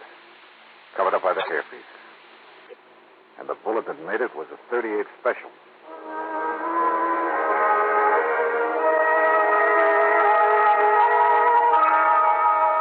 Marilyn, you say you didn't get here this morning until I did. Yes, Johnny? You're sure? Yes, Johnny. Run up to his room again. Where's Durkin? In the kitchen, I guess. Johnny, you have a funny look. I mean... Yeah, come on. I'll tell you this much. Your father was murdered, all right. You sure of that? Yes, you bet I am. Now, look here, on his dressing table. You know what this is? Of course. It's a little hat stand I used when I was a kid. What's it doing here? I don't know. Funny. I never really noticed it before. How long did Daddy wear a toupee, Marilyn? A what? Toupee, a hairpiece. Oh, never. He was always very proud of his hair. You're sure about that? Of course I am. For a long time, he always used to smell of hair tonic when he came downstairs in the morning. Well, it just happens that you're wrong. What? A small, very well-made hairpiece covered the bald spot where he was shot this morning. With this .38 you say you found outside. But I did. Honestly. All right, I believe you. In spite of the way you covered up any fingerprints that may have been on it. You did too, Johnny. Yeah, that's right. Now listen. That leaves only one person who could have known about the hairpiece, have killed him, and then covered up the bullet wound with it. I knew I'd smelled burnt gunpowder when we first came up here. Johnny, do you think that you mean... Yeah, but to prove it, well, I've got to try a bluff. Yeah, see if I can bluff her. I can't believe it. Yet with him dead, she'd have money, more money Hold than... it, Marilyn. Well, Durkin? So you're back. Where you been, anyway? Checking up on something. Something I should have suspected last night when I talked to Mr. Edwards on the phone. What do you mean, Johnny? Line clicks. That meant somebody was listening in on the phone downstairs. Don't look at me. I didn't even know you called him last night. I was in bed asleep. Were you, Durkin? What I was just checking on at police headquarters... Police headquarters? Yeah, was a set of fingerprints I found on a glass you'd been using in the kitchen. What? I wanted to compare them with some prints I found on this gun. Well, that's Mr. Edwards' gun. The one you used to kill him? That's a lie. Is it the fingerprints match? No, that's a lie. I wiped them off the gun. Before you threw it out the window? Yes. Then opened the other windows to let the smell of powder out? Yes, I wiped them off. At least I thought I did. Okay. Let's go, then.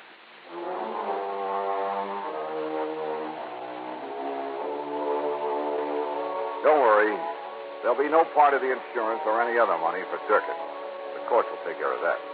And probably with vengeance. As for Marilyn, well, you know something? There's a gal I think I'd like to see again. And I don't mean because of her fortune. Expense account total, including all the mileage on my car, $47.50. Yours truly, Johnny Dollar.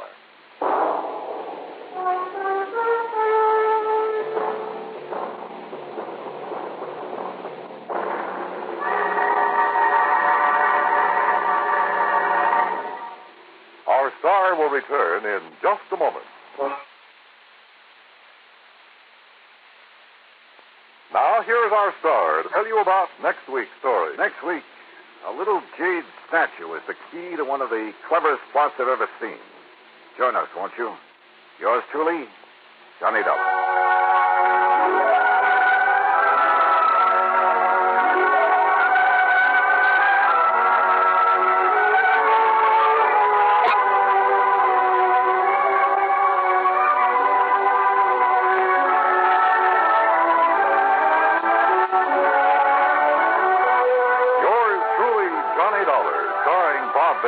Originates in Hollywood and is written, produced, and directed by Jack Johnstone.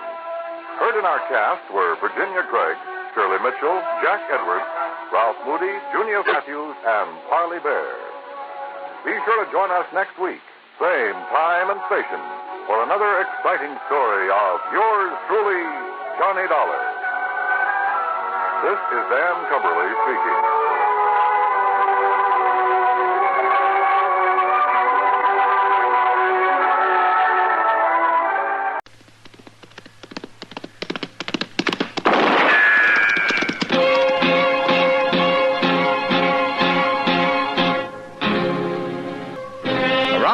City and in the territory on West, there's just one way to handle the killers and the spoilers, and that's with a U.S. Marshal and the smell of Gunsmoke.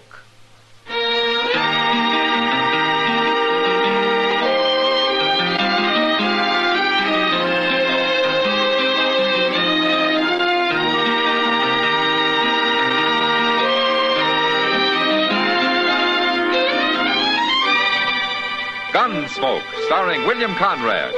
The transcribed story of the violence that moved west with young America. And the story of a man who moved with it. I'm that man. Matt Dillon, United States Marshal. The first man they look for and the last they want to meet. It's a chancy job, and it makes a man watchful.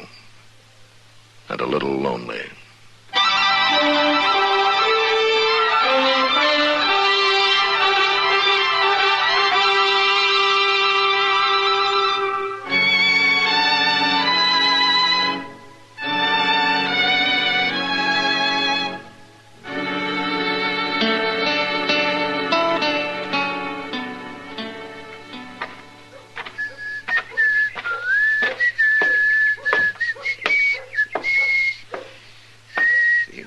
Oh, Mr. Dillon? Oh, sit down, Joseph. You got yourself out of the sun. It ain't only me you ought to get out of the sun. Oh, what do you mean? See them two fellows down the street there? You see them? Yeah? Oh, what about them? Well, they've been standing there most an hour, Mr. Dillon, arguing. And you've been listening to them for most an hour, huh? Oh, no, I was in Teeter's getting me a haircut. Oh. But I was watching them. The young one, he's the tall one. He don't say much. But the old one that keeps jabbering at him, I swear, I don't see how that boy can stand it. Well, all he has to do is walk off, you know. Yeah, I suppose. My, they sure do look like they never got far from the sod, don't they? Yeah. Oh, look at that. Oh, he slammed that old fella into the wall. I knew he'd get enough sooner or later. He's hitting that old man again, Mr. Dillon. Yeah, they'll be using knives next. Come on. He stopped hitting him. He's just kindly squeezing him now. Yeah. At least he made that old man quit talking at him. Well, that's one way of doing it. Hear no more about it, and I don't. Let me go, Viny. You grab my rib. I'll crack your neck. He'll do it, too, Mr. Dillon. All right, turn him loose, fella. What? I said turn him loose. Now. All right. You're meddling, mister. It's my business to meddle. I'm the marshal here. Marshal? That's right. Well, I wasn't hurting him none. You're all right, ain't you, Uncle Oliver? Little bear hug ain't gonna ruin me. He didn't mean nothing by it, Marshal. Didn't mean nothing, but why, he liked to killed you. Viney plays rough sometimes. You're his uncle, huh? Yeah, Viney's pa died not very long ago, and he practically never did have a ma, so I'm kind of taking care of him. Isn't he a little old and need taking care of? I think I'm 22. You don't understand. Viney's lived all his life out on the prairie. This is the first time he's come to town, but he's going to make out fine. You'll see. Oh, Uncle Oliver. No, I mean it. You'll be an important man someday, Viney. As important as Marshal here. Hey, wait a minute.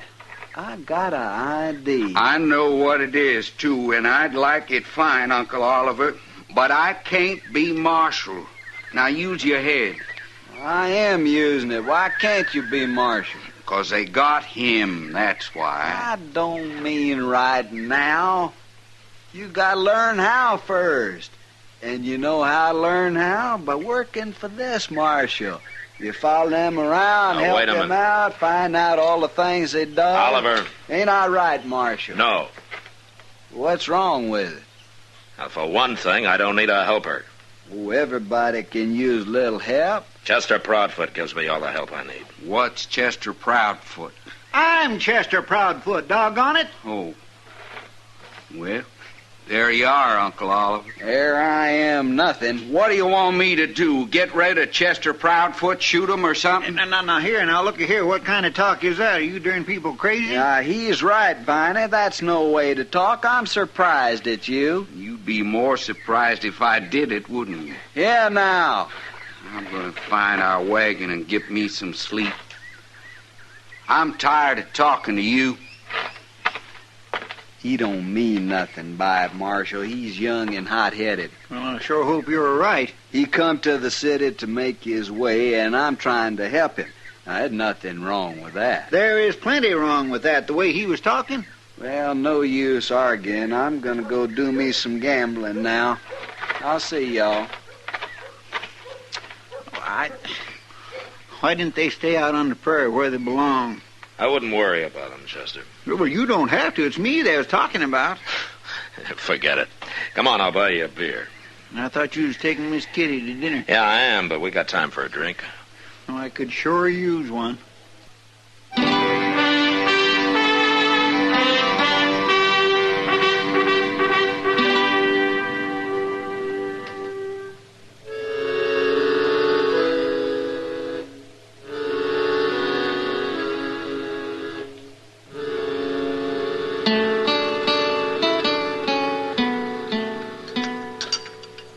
You want some more coffee, Kitty? No, thanks, Matt. Tell me, did you find out their last name? Well, they didn't bother to tell me, but I ran into Moss Grimmick. They're keeping their wagon at his stable. And, he said their name's Stang. Stang? They sure sound like a great pair. Yeah. You know, maybe in a few weeks in Dodge, around people, they'll start acting more civilized. It sounds like they're just plain simple-minded to me. Yeah, you'll meet him. Oliver, anyway, he's a gambling man. He is, huh? Yeah. What's his game, mumbly peg? Yeah, he might surprise you, Kitty. Well, maybe. From what I've heard about him, he won't surprise any dealers I know. Huh? What? You're about to meet Viney now. Oh.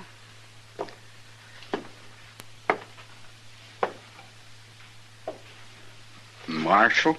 Hello, Viney. I don't aim to bust in on you and this lady Marshal. That's all right. I wanted to tell you something. This Miss Russell, Viney Stang. How do you do, lady? How do you do? It's about that job, Marshal, working for you. Well, I thought we'd been through that, Viney. I'm worried you might let Uncle Oliver talk you into something. Well, you can stop worrying. What I come to tell you is I changed my mind. I don't want that job. Well, that's fine, Viney. You don't get it. I don't want no part of it. That's what I come to tell you. Viney, you can quit worrying about the job. It isn't there. Now, why don't you go to work for some freighter or a stable or something, huh? I just might do that, Marshal. I've been thinking on it. Well, good, fine. Like I say, plumb sorry busting in on you this way. I'll be going. You didn't do him justice, Matt. It'd take two of him to be simple-minded. I'm not so sure, Kitty. What do you mean, Matt? Nobody could be as simple as Viney. Not even Viney.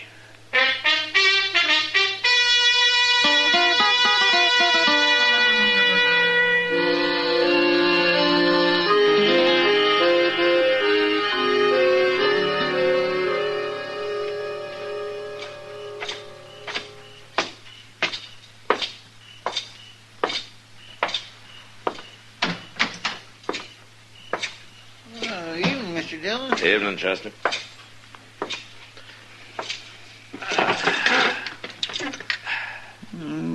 Things seems to be pretty quiet tonight. That's why I came back to the office. There's nothing doing on the street. They say there's a big Texas herd arriving in a couple of days. Oh? About 5,000 head. Well, that ought to wake Dodge up. And keep it up. Yeah. I bet them cussed cowboys out there on the prairie right now figuring out some new way to tear this town apart. Yeah, they'd have to be pretty smart to do that. Yes, sir. Oh, I throwed the mail on your desk there, Mr. Dillon. No? Oh, yeah, I see it. Thanks. I'm going out back a minute. Okay.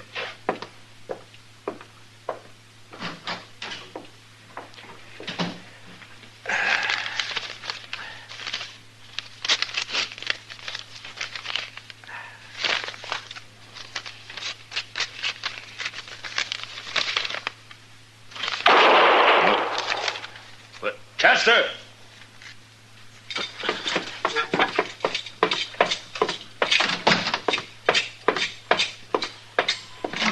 Chester? Hey, Chester! What's going on down there, Matt? What? Well, I don't know, Doc. You see Chester from up there? Oh, there's somebody lying in the high grass out there. Huh? Where? I'm pointing, Matt. Oh.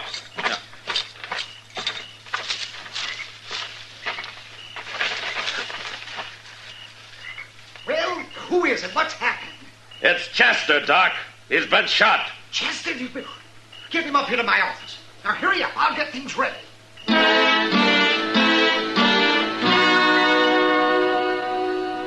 There was nothing to do but forget about the gunman and carry Chester up to Doc's. He was still unconscious when I got him there. And after Doc took a look at the crease in his head, he wouldn't even guess how much longer he'd stay that way. And of course I knew now why Viney Stang had come up to me at the restaurant. Made such a big point about not wanting Chester's job. He was planning all the time to shoot him. So I went out after Viney. And I went almost everywhere. But I didn't find him. Finally, I tried the Long Branch, where I thought Oliver might be gambling. And then maybe he could lead me to it. Evening, Matt. Hello, Kitty. You look like you're about to strike. I am. Anybody in particular? Viney Stang. Huh? He ambushed Chester a while ago. Oh, no. Matt, he didn't... Chester's still unconscious, Kitty, but Doc thinks he's going to pull through. Oh, you sure it was Viney did it? Sure enough to be looking for him.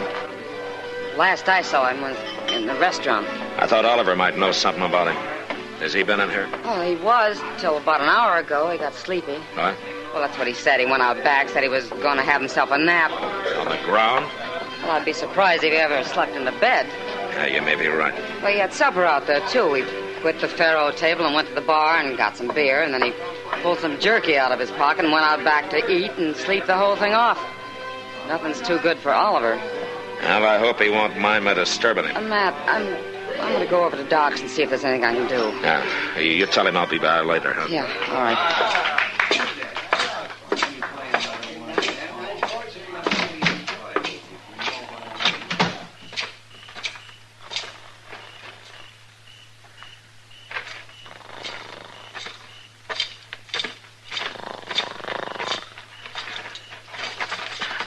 Oliver?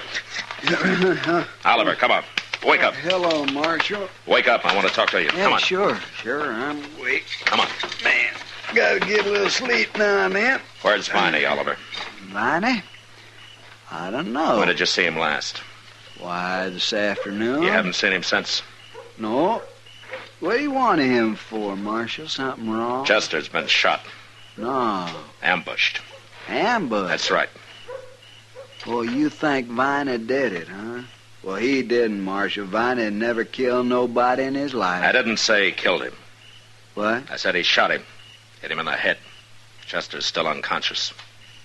He ain't dead?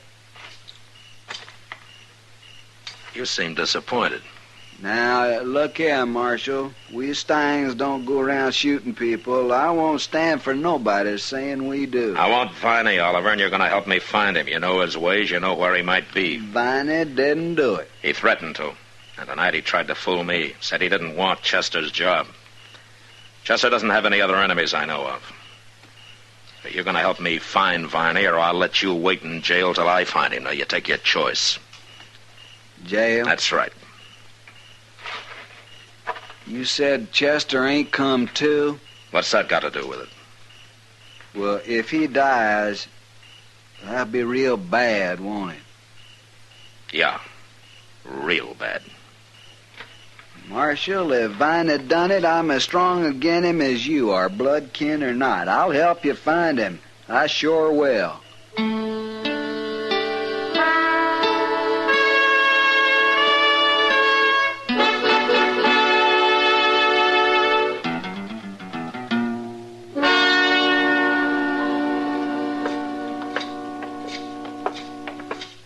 Well, look in the oasis here, Marshal. This is the last place I can think of where he might be. Any particular reason why he'd be in here? It's the littlest rag-tailed saloon in town. Can't be many people in there. Viney's more at home where there ain't too many people. All right, I'll go in first, Oliver. Sure.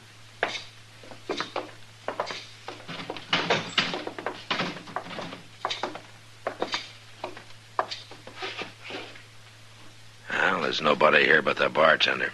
And he's asleep. Well, let's wake him up and ask him. No, it wouldn't do any good. They don't talk to the law in this place. Come on.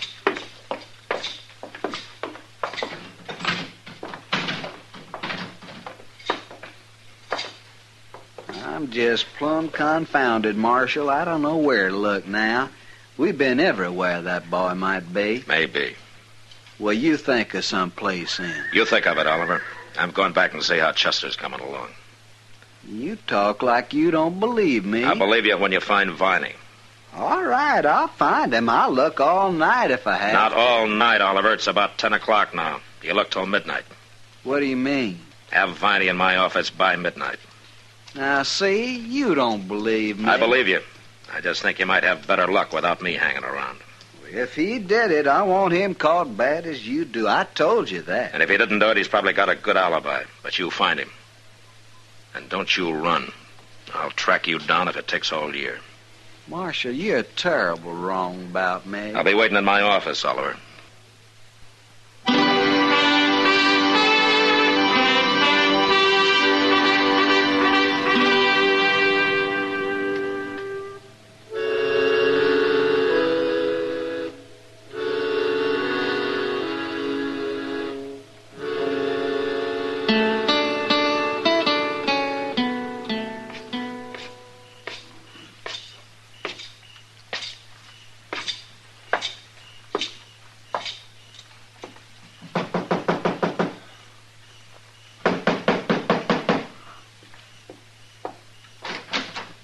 Oh, come in, Matt. Come in.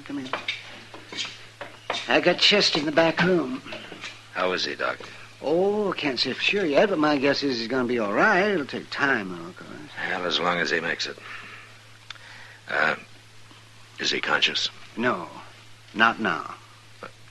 You mean he was? Well, he came to about a half an hour ago. He wasn't very clear, of course, but he was mumbling something. He got his eyes open for a few seconds. Didn't last long. He passed out right away again. Oh, what was he mumbling about? Did you catch any of it? Well, it was about the shooting. He saw who it was, Matt. He did? Mm-hmm. But he didn't get the name out. Viney's or anybody else's. Oh. I asked him, but he passed out again before he could say it. I don't suppose there's any way of telling how long it'll be before he comes around again. Huh? Oh, no. No way in the world. Might be in an hour and might not be for a day or two. But he did see who it was. Oh, yeah, sure. But he didn't say who. So, that's no help. Yes, it is, Doc. How? If Chester saw Viney, then Viney must know he did. And he won't make him feel very easy. Well, you've got him in jail, haven't you? No. But it won't take long now. Oh, and Doc, while I'm gone, you lock this door and you keep it locked, huh? Sure, man.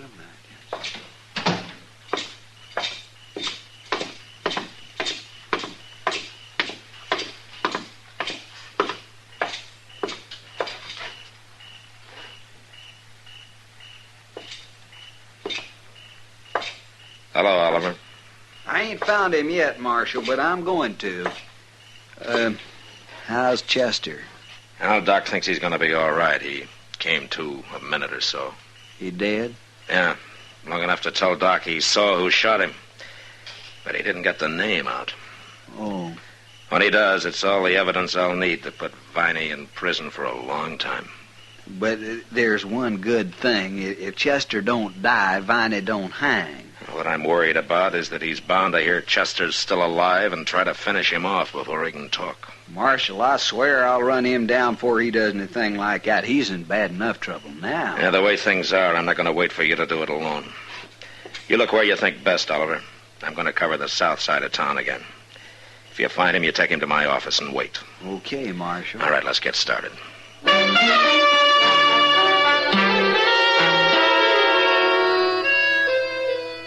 As I left Oliver and walked down Front Street, I noticed a figure standing in the shadows directly across from where we'd been talking.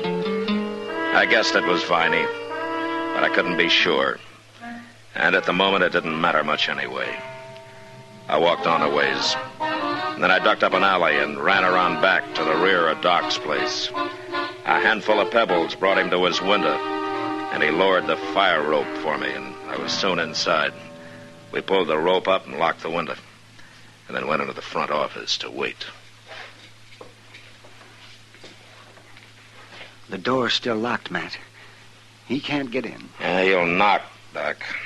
When he does, you open the door fast and get behind it and stay there. Yes, I'll stay there, all right. Matt, are you sure Viney's coming up here? He's got to shut Chester up before it's too late, doesn't he? But he must know I'm here with Chester. Yeah, that's right, Doc. Oh, you mean he aims to walk in here and shoot me, too? You must be tired tonight, Doc. Oh.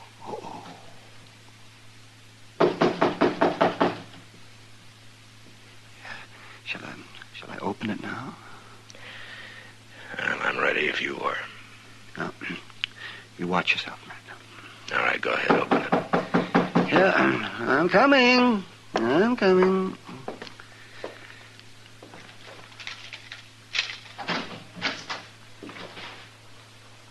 Doc, where are you? All right, drop it. No.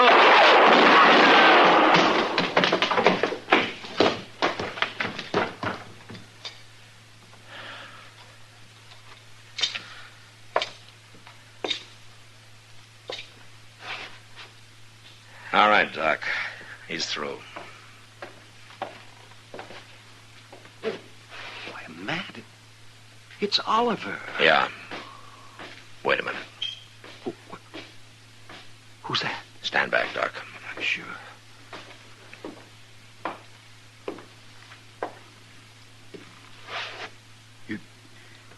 You went and killed Uncle Oliver.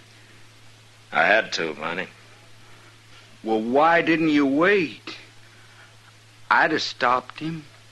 Then why didn't you stop him downstairs? I couldn't get over there fast enough. Where have you been, Viney? Uncle Oliver told me to go wait for him by the river this evening, but I figured he was up to something. And then I heard about Chester, and I knew. I've been following him ever since. I was afraid to show myself. I thought you'd shoot me, Marshal, just like you shot him. I told you I had to shoot him. But he was only trying to help me like he promised Pa he would. He tried too hard. All I want is to go home. I didn't want Chester's job. I told you that. Don't you even remember? Yeah, I remember. But you forgot something, Viney. What? You forgot to tell your Uncle Oliver.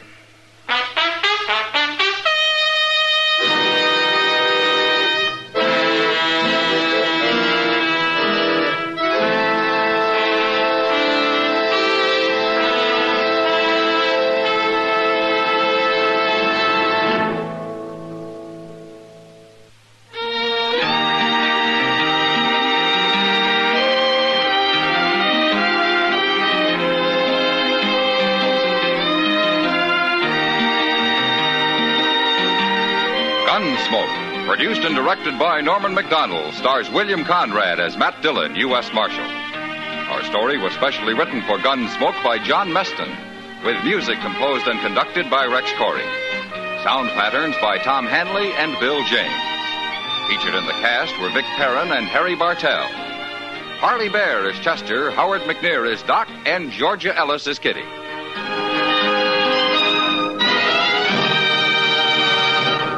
Stay tuned for Nero Wolfe, transcribed in 30 seconds. The chimes are all set to wish you a Happy New Year this Sunday with a gala broadcast of The Big Show. The unpredictable Tallulah will MC with a host of leading stars of stage, screen, and radio, including Ken Murray, Gloria Swanson, Margaret O'Brien, Jose Ferrer, and many more. And there's a carnival of fun with Theater Guild on the Air also this Sunday when the sparkling Lockhart family, Jean, Kathleen, and daughter June, co-star with Van Heflin in Theater Guild's presentation of the exciting story, State Fair. Ladies and gentlemen, the ringing of that phone bell means mystery, adventure. Nero Wolfe's office, Archie Goodwin speaking. Who? Oh, I see. Oh, and you think Mr. Wolfe might be interested in going over and... Hold on a minute. Archie, I'm not interested in going anywhere.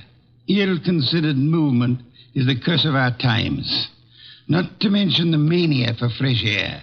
Phew. Bottle opener, if you please. Here you are. But that was Zabro's flower shop, Mr. Wolfe. Indeed. Got a new shipment of orchids from upstate. In that case... Mr. Wolfe, remember the curse of our times? Not to mention the mania? I'll be there. He'll be there. After all, a man must risk his life sometimes.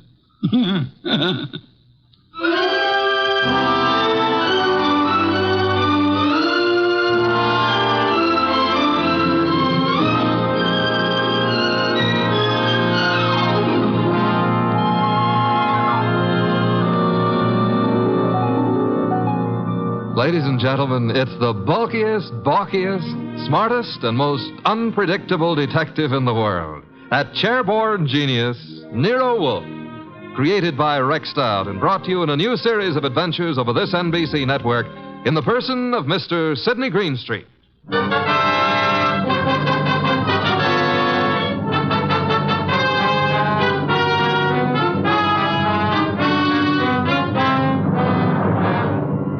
Orchids don't grow up overnight.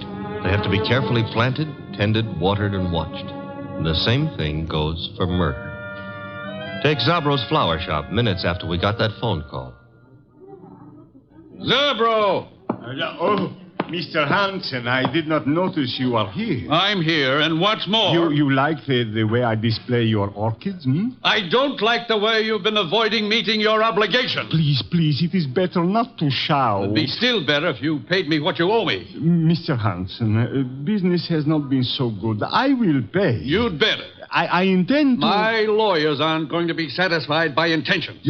Your lawyers? I've no particular desire to own a flower shop, but it looks as if I'm going to, unless you raise some money. Mr. Hansen, I have worked years. I have given of my blood to make a success of this establishment. You cannot take him from me. You are a rich man. I intend to stay rich, too. You've got 24 hours, Zabro. A man can accomplish a lot in 24 hours. Yes, Mr. Hansen. Even maybe murder.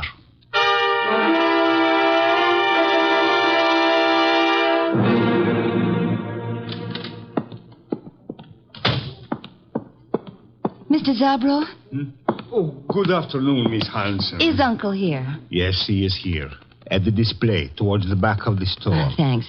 How is he? Oh, I mean... He is the way he always is. Hard, vindictive. Mr. Zabro. I am sorry. Excuse me now. Uncle? What is it, Enid? Have you seen my display? The lilies? Uh-huh. Yes, pretty. Oh, thank you. He's not here. Well, I didn't say... You didn't have to. John Arndt is not here. Why he is not here, I don't know. His job was to look after my display. Perhaps he doesn't need a job anymore. You know he does. Fiddlesticks. After all, if he marries my heiress... Uncle! My dear girl, John Arndt is a fairly capable man with orchids. Outside of that, I have no use for him whatsoever, especially in the role of your husband. Well, isn't that for me to decide? Of course it is, except that, pretty as you are, John Arndt is seeing you through a golden haze. To be precise, the money that will come to you from me when I die. That's nasty. It's the truth. Well, you can't know that. I'm going to find out. What? I saw my lawyers this morning. Among other things, I instructed them to draw up a codicil to my will. A codicil to the effect that all my money goes to you on one condition. Oh, you couldn't. I did. The condition was that you refrain from marrying John Arndt, either now or at any time in the future. Well, that's not fair. It's a very good way of discouraging Mr. Arndt. What'll you bet his ardor cools off quickly, You told him? Yes. Probably why he hasn't appeared as yet. He's sulking. You really signed that codicil? I will, as soon as the papers are drawn up. Where are you going? I don't know. I've got to get away someplace and think. Very well. Think about forgetting John Arndt. Best thing in the world for you. Uncle, do you really think you can manage other people's lives for them? I don't see why not. No? Well, people don't like to be managed. They get desperate sometimes. And sometimes they kill.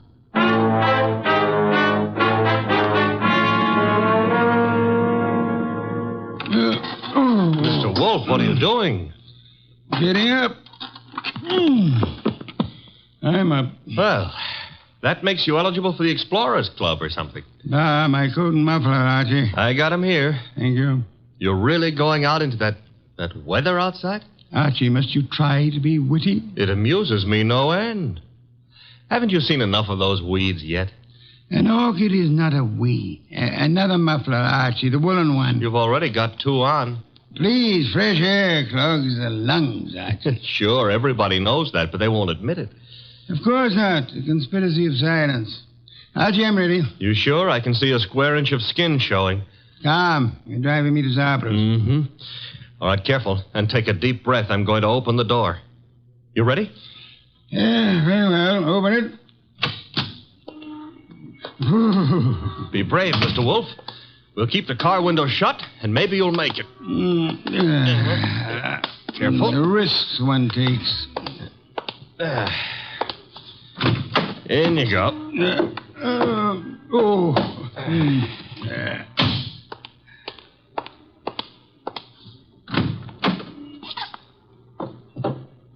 Well, okay, boss.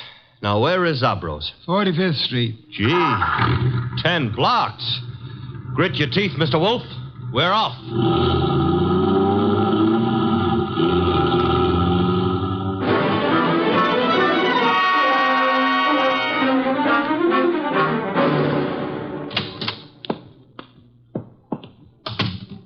Oh, Mr. Wolf, I'm glad you are here. Those orchids you wrote me about had better be worth a trip. The trip? But I think you live only a little way from here. Don't forget it had to be made in the open air, Mr. Zabro. Where are the orchids? Towards the back. They are from Hansen's place. He is a fine grower. I have made an exhibit. Good. Oh, excuse me. Others are here. You go look for yourself, no? Very well. Archie. Oh, I was just noticing Did a girl just enter the store?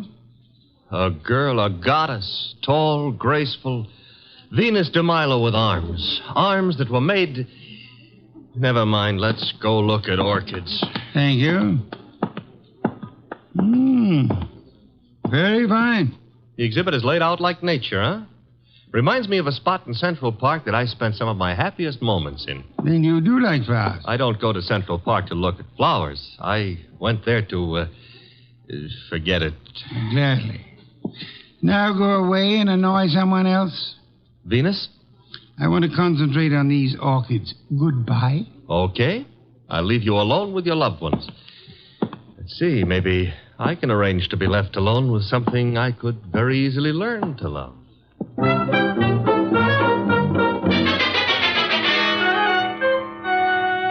Hey, boss. Don't bother me, Archie. Oh, this is serious. There's a lily display just like this one over at the other end of the store.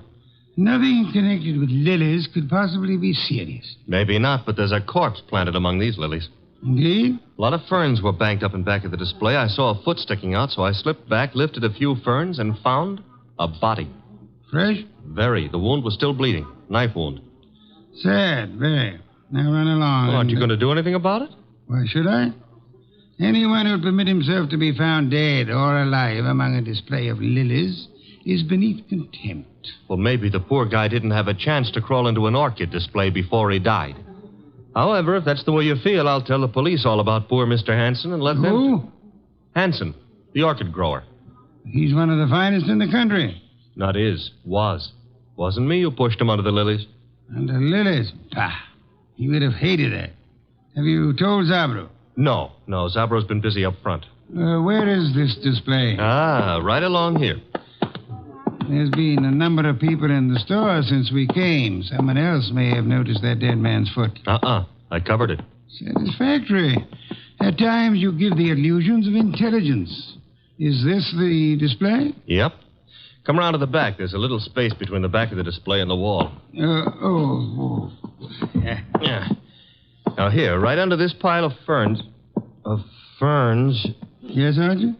Hey, that body. What about it? It got bashful. It's gone. Indeed. The corpse was dead. Corpse is off now. Confound you, Archie. Have you been drinking too much milk again? Now, look, boss, I saw him there. The blood's still coming out of his back, and I tell you that... Let me understand you. Are you suggesting the corpse rose and walked away? No, but somebody could have dragged it away. Somebody who put it here in the first place. Pictures, no doubt. Come along, Archie. If this is some half-witted trick to distract me from the orchid... Oh, no. I never come between a man and his love. Hey, wait a minute, Mr. Wolf. Yes? Do ferns bleed? Let me see. Oh. Indeed. Yes, there is blood. Fresh arterial blood on these ferns. Bright red color. Which means there was a wounded person among these lilies recently. Thanks for the late vote of confidence. Whoever killed Hanson apparently found a better place for him. Mm-hmm. Took him home to put him over the mantelpiece. Unlikely. Hanson wasn't very decorative. Okay. Now show for the police? You have nothing to show them except a fern leaf covered with blood? No. Don't tell me you smell a fee among all these flowers. Hanson was a man I admired. Good heavens, Archie. The number of first-rate orchid growers is small enough without one of us being murdered. Mm-hmm. Unsportsmanlike, huh? Okay, we won't stand for it. What next? The body was removed from the building. How? Well, I wouldn't swear to it, but there's a window here that leads out to an alleyway. Could the alleyway be seen from the street? I don't think so. There's a bend in it. Wide enough for a car? Yep. Bring Zabro to me. Oh, don't bother. He's coming himself. Well, Mr. Wolf, what do you think of the... Mr. Wolf, I do not believe this. What don't you believe? You are looking at lilies. Not exactly. Whose flowers are these? Mr. Hanson's niece grows lilies. I see. Zabro, did you get all your orchids from Hanson? Oh, yes. He is an artist. Practically an old master at the moment. How much money did you owe him?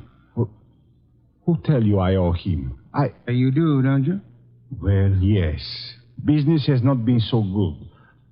But did he speak to you? No, I guess you owed him money. But I do not understand. Was Hanson in the store today? Yes, he came. You hear us quarrel, eh? Where is he now? I do not know. He leave, maybe. I rather think he did.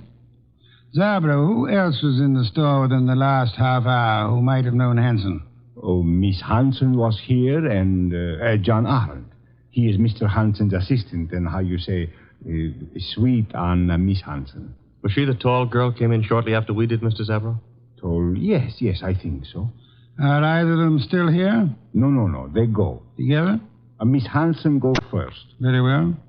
Come along, Archie. Okay, Mr. Wolf. You will not tell Mr. Hansen you know of my debts. No, Mr. Zabro, I won't tell him. As a matter of fact, even if I wanted to, I don't think he would listen.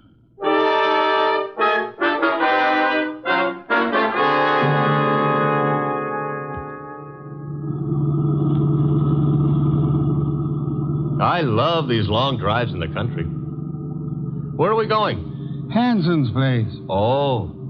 You think he returned to it to haunt it, huh? He was returned there, I suspect. Uh-huh. In order to cast suspicion on himself. Miss Hansen lives with him. Mr. Ant works for him on the premises, therefore... Miss Hansen will be there? I imagine so. Why? Oh, nothing. Nothing at all. Boss, can we stop at the next town? Why? I want to buy a book on lilies. This sudden... You mean Miss Hansen grows them and therefore... Uh-huh. You see, that way we'll have something in common. Perhaps, but Archie, is an interest in flowers what you want to have in common with her?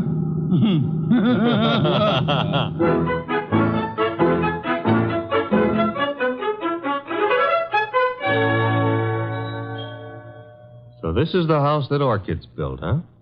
Snazzy. Very handsome country home. For streamlined zombies. Hello. I take that back. Miss Hansen? Yes. I'm Nero Wolf. The person ogling you is my assistant, Mr. Goodwin. Oh. Well, Uncle's spoken of you, Mr. Wolf. Oh, come in, please. Thank you. I was not ogling. I was merely tracing a resemblance. Oh, between Uncle and me? Between you and my heart's desire. Archie, stop being poetic. It doesn't become you. In here, please. My uncle isn't at home yet, but... Oh, John, this is Mr. Wolf, Mr. Goodwin. John is Uncle's assistant. How do you do? How do you do? Mr. Hansen hasn't returned from town yet, Mr. Wolf. Are you quite sure? Why, yes. Unless Enid saw him. No, I didn't, John. Indeed. In that case, if you don't mind, we'll wait for him. Well, of course. We'd be delighted. Sure. Excuse me, won't you? I've got some work to do. On orchids or lilies? The orchids. Well, then go right ahead. See you later. Oh, can I get you something to drink? Beer will do, thank you. I'd better help you bring the bottle in, Miss... Archie. On the other hand, maybe you can manage alone. Well, of course I can. I'm a big girl, Mr. Goodwin. I noticed. I mean, why not call me Archie? It takes less time. I'd like to, Archie. Swell. Remember what old Dr. Tidmouse said? I want a bottle of beer. Said, I want a bottle... Oh. No. Never mind, Enid. You'd better go gather some beer for Mr. Wolf. All right. I'll be back in a minute. So much of her and all so nice. Archie, are you forgetting why we're here? I don't care why you're here. We're waiting for Uncle. Uh-huh. Mr. Wolf, it's unlikely that Uncle is going to walk in through that front door. True. That is why you're sneaking out the back door to find him. How do you know he'll be around here? This is where he lives, isn't it, Archie? Yes, but if you'll remember, Uncle gave up living earlier this afternoon. You mean he was persuaded to?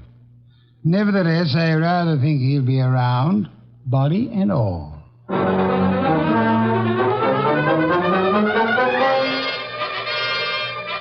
He wasn't in the house, so I tried the conservatory, hothouse, what have you.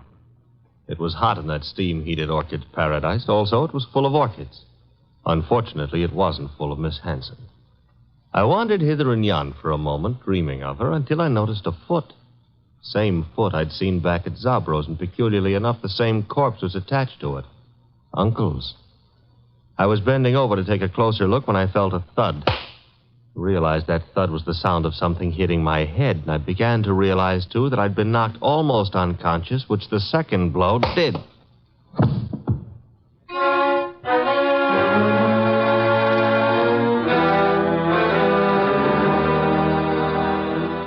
I can't understand where my uncle is, Mr. Wolf. His staying away so late is unusual, then. Of course it is. Which reminds me, Archie's been gone for several hours. Yeah, where did he go, Mr. Wolf? To look about. Were you in the hothouse, Mr. Hunt? No, I was packing some plants. You, Miss Hansen? Well, after I brought your beer, I went upstairs and rested for a while. Why? Because if either of you harmed Archie, I shall personally murder you. Oh, Mr. Wolf. Come on, we got to find the boy. Why should either of us want to harm him? Because he probably found your uncle's body. His body? What are you... I don't understand. Mr. Hanson has been murdered. Oh no. Enid. Oh, stop that, Miss Hanson. You're a perfectly healthy young woman. There's no reason for you to swoon. Now, look here, you. Besides, I rather suspect she lost no love for him. Am I right, Miss Hanson? He was my uncle. You're aware of the fact? He opposed your marriage to Miss Aunt here, huh? That's none of your business. Which means he did oppose it. Mr. Aunt, Mr. Hanson was a friend of mine. I intend to find the murderer after I find his body. It shows a lack of proper respect to transport a corpse about the countryside. Come, both of you, we must find Archie.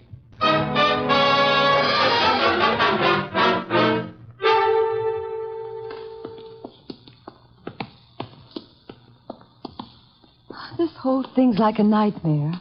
If you can't wake up from it, let's go on with the search. Oh, look, they're on the ground. Archie. I'll see if he's all right. Why, this is fantastic. Mr. Hanson stabbed to death, and now Goodwin. He's just been stunned, thank heavens. He's coming to. Oh, I died. Oh, correct me if I'm wrong, but I'm dead. Archie, speak to me. Oh, I went to heaven. Are you all right, Archie? Uh-oh, the other place. Get up. Sure, if somebody will hold my head. Oh, are we having an earthquake? You poor boy. Take my arm here. I'll take both. Phooey, he's normal. What happened, Archie? Somebody hit me when I wasn't looking. Yeah? Why? I don't know. Oh, yes, I remember. Yes? I found Uncle lying right there. Right there. The poor boy's delirious. Don't tell me he's gone again. I'm afraid he has, Archie. Are you sure you saw him? I'm positive, and then somebody slugged me. That corpse is the shyest one I've ever met. Blood would have dried. There'll be no signs of his having been placed here. Bad. Why? Your testimony would be valueless, especially since you were found unconscious. The jury would suspect you of having hit the bottle.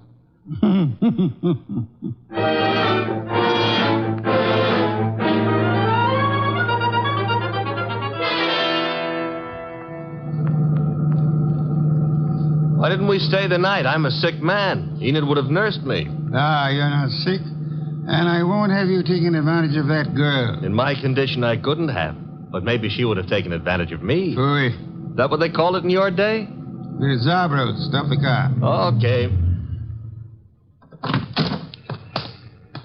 Dum-ba-dee-dum-dee-dee-dum. Here we go.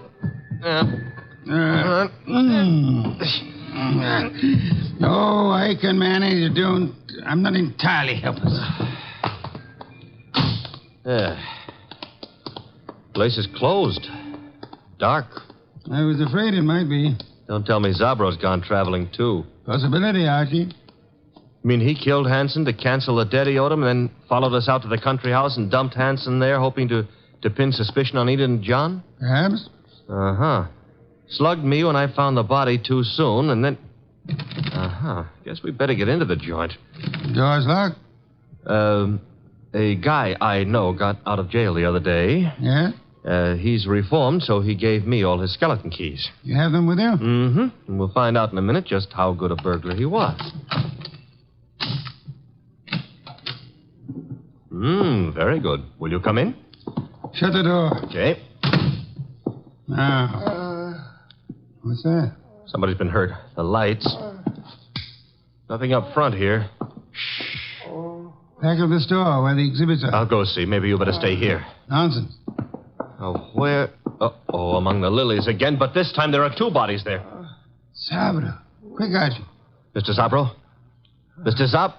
He's been shot, boss. Bad. He's trying to say something. In the lilies. Mr. Hanson. Yes, we know about him. Who shot you? From the window. Alleyway. Came in. Mr. Zabro, who? He inherit money. Inherit. Down, Mr. Wolf, quick. Somebody's shooting from that window.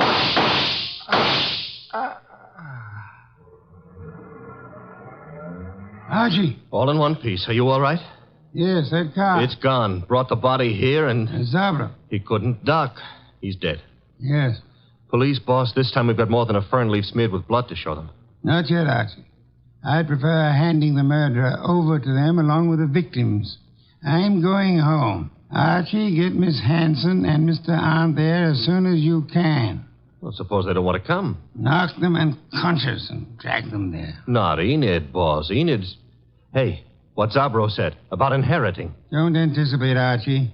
When you get them to my office, we'll identify the murderer then.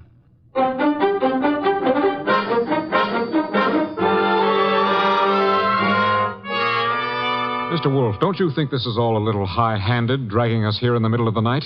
Murder is even more high-handed, Mr.and. Please, John.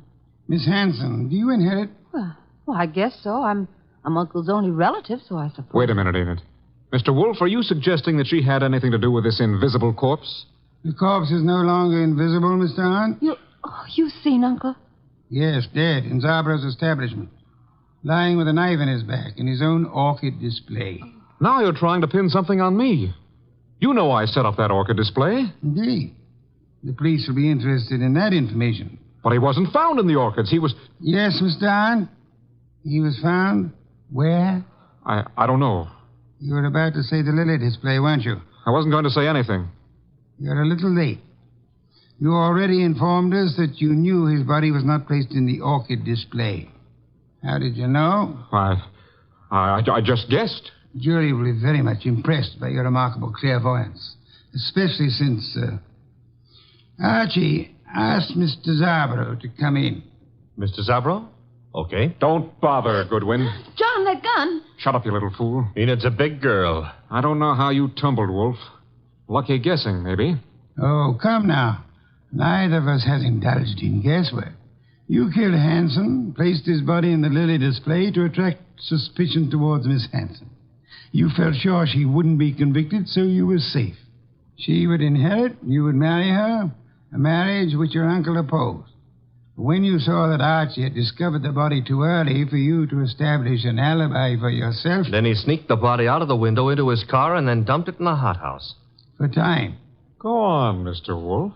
He didn't intend it to be discovered there, which was why he knocked you unconscious, Archie. Oh, I'm so glad he had a good reason for it. He had a body on his hands. He decided to double back, put the body in its original place, and carry through his plan. But Zabro caught him at it, poor fellow.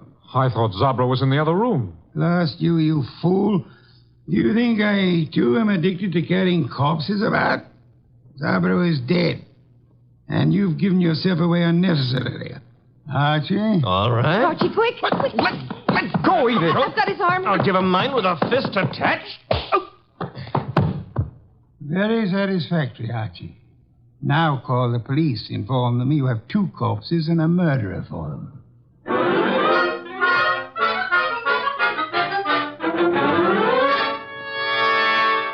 You should have heard Mr. Arndt's language, boss, when the police took him away. Oh, I don't think he loves you. I don't think it matters anymore. It used to me. Growing pains. You'll get over it, Miss Hanson. You trapped him, Mr. Wolf, but what made you so sure he did it? At the hothouse, when you were unconscious, Archie, Mr.and deplored the fact that Mr. Hanson had been stabbed in the back. And no one had mentioned how he was killed. Therefore... The reason Aunt knew was because he himself had killed Mr. Hanson. Murderers seldom get away with it, no matter how tightly they button their lips. Well, mine, however, are not buttoned up. Archie? Oh, the beer is on your desk. Thank you. Miss Hanson, stop brooding. Try some of this beer.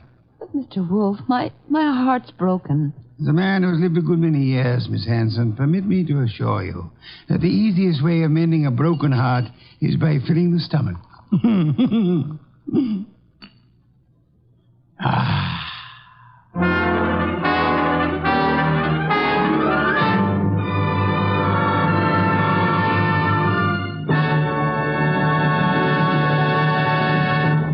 You have been listening to The New Adventures of Nero Wolfe, starring Sidney Greenstreet.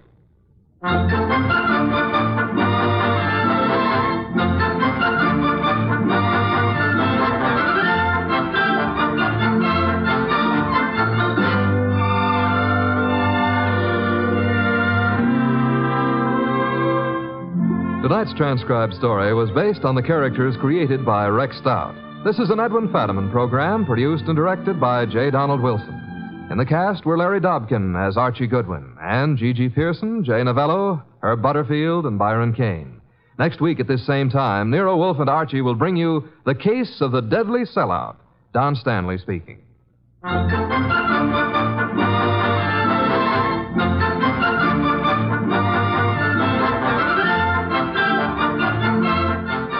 Three chimes mean good times on NBC. Friday means another visit with that entertaining eating establishment Duffy's Tavern.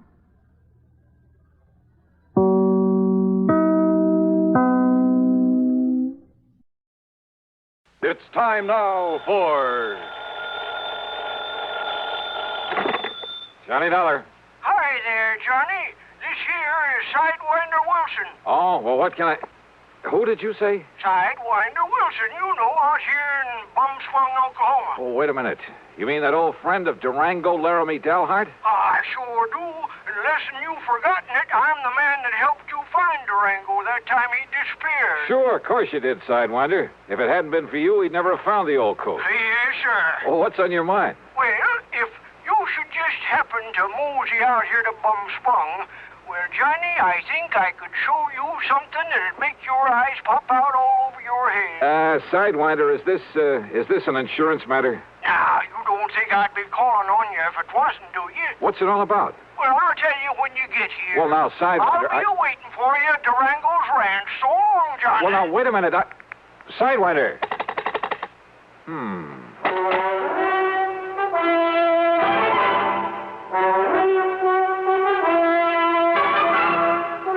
Bob Bailey in the intriguing adventures of a man with the action-packed expense account.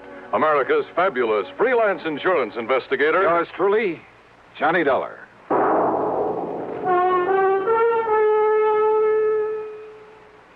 With your permission, we'd like to talk shop for just a moment. CBS Radio Shop.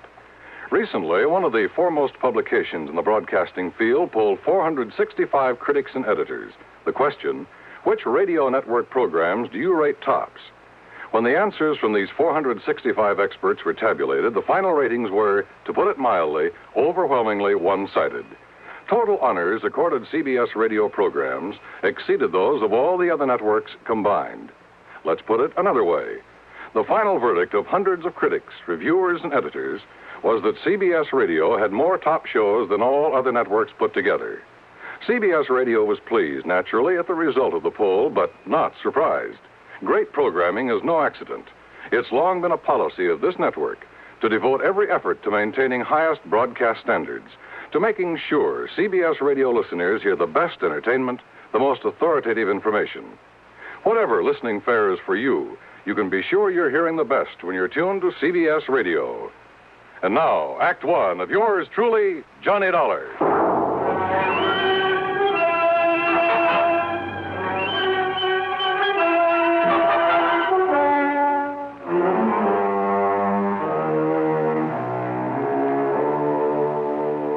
Expense account submitted by Special Investigator Johnny Dollar to Floyd's of England, North American Office, Hartford, Connecticut.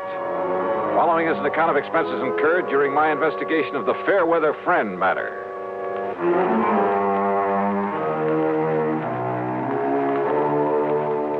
All of Durango's insurance was handled by Floyd's of England, so that would have to be the company that Sidewinder was talking about. Expense account item one, $1.20 for a taxi to Floyd's headquarters in Hartford in the office of George Reed.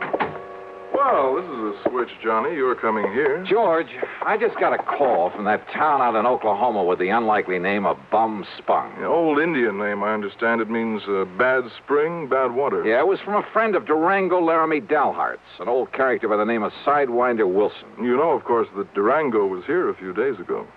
Here in Hartford, and he didn't drop in to see me? He dropped in to pay the $4,500 premium on that insurance he carries for the benefit of his niece, Carol Dalhart. He must think an awful lot of that girl. Yeah? Well, who wouldn't? What? George, that Carol's a living doll. If I were ever to think seriously of getting married, well, believe me. Well, what's the hitch? Does old Durango object? Object? Far from it. Hey, tell me, did he pay off that premium in the usual brand new $100 bill? Yes, and as usual, he peeled them off a roll that was big enough to choke a horse. Johnny, why that man carries so much cash around with him. Now, what did this fellow Wilson call you about? Sidewinder wouldn't tell me. Well, now, wait. There was a robbery-murder case out there a while back in the little town of Fairweather. Oh? That's a few miles north of Enid, Oklahoma. What happened? Well, it was the messenger carrying some negotiable securities to the small bank there in Fairweather. Ah, you get stuck for insurance on both the man and the securities? Only on the messenger. The securities were returned. By whom? Well, neither the bank nor the police out there ever found out. Funny. Do you suppose that's what Sidewinder called me about? Well, there's only one way to find out, Johnny. Which is to say that Floyd's of England will pay my expenses. Well, now, within reason, of course. Huh? Well, why kid about it, Johnny? That freewheeling expense account of yours. George, you sound as though you don't trust me. Well, of course I do. Oh? Well, you shouldn't. Huh? George, I'll be in touch. Expense account item 2, 9730, transportation. The plane dropped me off at Enid, Oklahoma, shortly after 6 p.m. Item 3, $2 even for some food. Item 4, a $50 deposit on a drive-your-own car. I drove north on Highway 81, then, after some 27 miles and after crossing the Salt Fork of the Arkansas, which, much to my surprise, had a trickle of water in it, I turned left on the rough dirt road leading to Bum Spunk. Finally, there it was. The same 2 or 3 acres of poor, barren, sandy soil. The ramshackle house and the remains of a barn, leaning tiredly on the timbers that helped to prop it up. And out in front were the same 2 sad-looking cows, the old and weather-beaten horse, a friendly, mangy, toothless hound who shook himself as he got up out of the dust and proceeded to assert his authority. And I still couldn't figure why Durango, who was worth millions in oil royalties, had ever chosen to settle down in this lonely, desolate spot. And yet, thanks to Carol, his attractive niece, the inside of that huge, unpainted house was clean, modern, well-furnished. I wondered if Carol would show up, but I saw no sign of the sleek convertible she always drove. Swinging open the sagging wire gate, I wondered if the ancient Maxwell, parked at one side, belonged to Sidewinder Wilson. I didn't have to wonder for long. Hey, you crazy old coot! Yippee! Sidewinder! What the Sam Hill's the matter with you? Well, welcome to Bum Spunk, Johnny. Oh, listen, you wild old character. Put that thing down or I'll start throwing some lead around myself. With that little old 38 lemon squeezer of yours? Why, you... No, sir, Sonny. You wouldn't stand a chance. Well, now, what's the big idea? Well, I just wanted to show you that when Durango leaves me in charge of his ranch, he leaves it in good hands. And also, I wanted you to feel real welcome around here. Yeah. Now, how are you, Johnny boy? Well, still in one piece, no thanks to you. The crazy way you and Durango have of making somebody feel welcome around here. Where is he, by the way? Well, first he went to Hartford to pay up on his insurance. Then he flew down to Washington. Oh, what for? Well, to pay up on his income taxes. Wanted to make sure he got them in the right hands. Well, now, he didn't have to go to Washington for that. Well, he figures it makes it easier that way. He just carries along a big bundle of money and lets them take whatever they think is right. Oh, no. Now, listen, Sidewinder. Yeah? Did you call me in connection with that bank messenger who was killed down in Fairweather? That's right, Johnny. I understand the securities he carried were returned to the bank. Yes, sir. They were sealed up in a big envelope and laid on the front doorstep of that bank. And what I figure, Johnny... You figure that if I can find out who sent them back the securities, I'll have a lead on the killer. That's right. And, Johnny, I know who sent them back. You do? Yeah. You're sure? Yeah. Well, who, Sidewinder? Me, Johnny. What? Yes, sir. Me.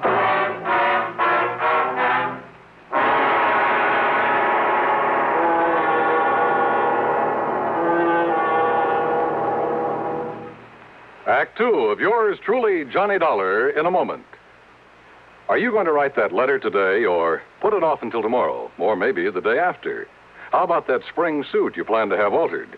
Will you take it to the tailor tomorrow morning bright and early, or will the week somehow glide by while the suit just hangs on in your closet? If you're a confessed procrastinator, you're not unique. The putting off habit can be mild or chronic, but some matters, serious matters, are highly dangerous to assign to mañana. One of the most important of these is getting protection from crippling, killing polio. When life-saving Salk vaccine was first introduced in 1955, it was hailed as a major medical discovery. Yet at the beginning of this current year, some 98 million Americans, the majority of our population, had not received even one inoculation. Why had all these people failed to take the simple measures necessary to gain protection from polio? If you are among them, this year, don't take a chance. Don't put off those polio shots any longer. Get in touch with your family doctor or local health department right away. And now, Act Two of yours truly, Johnny Dollar and the Fairweather Friend Matter. Come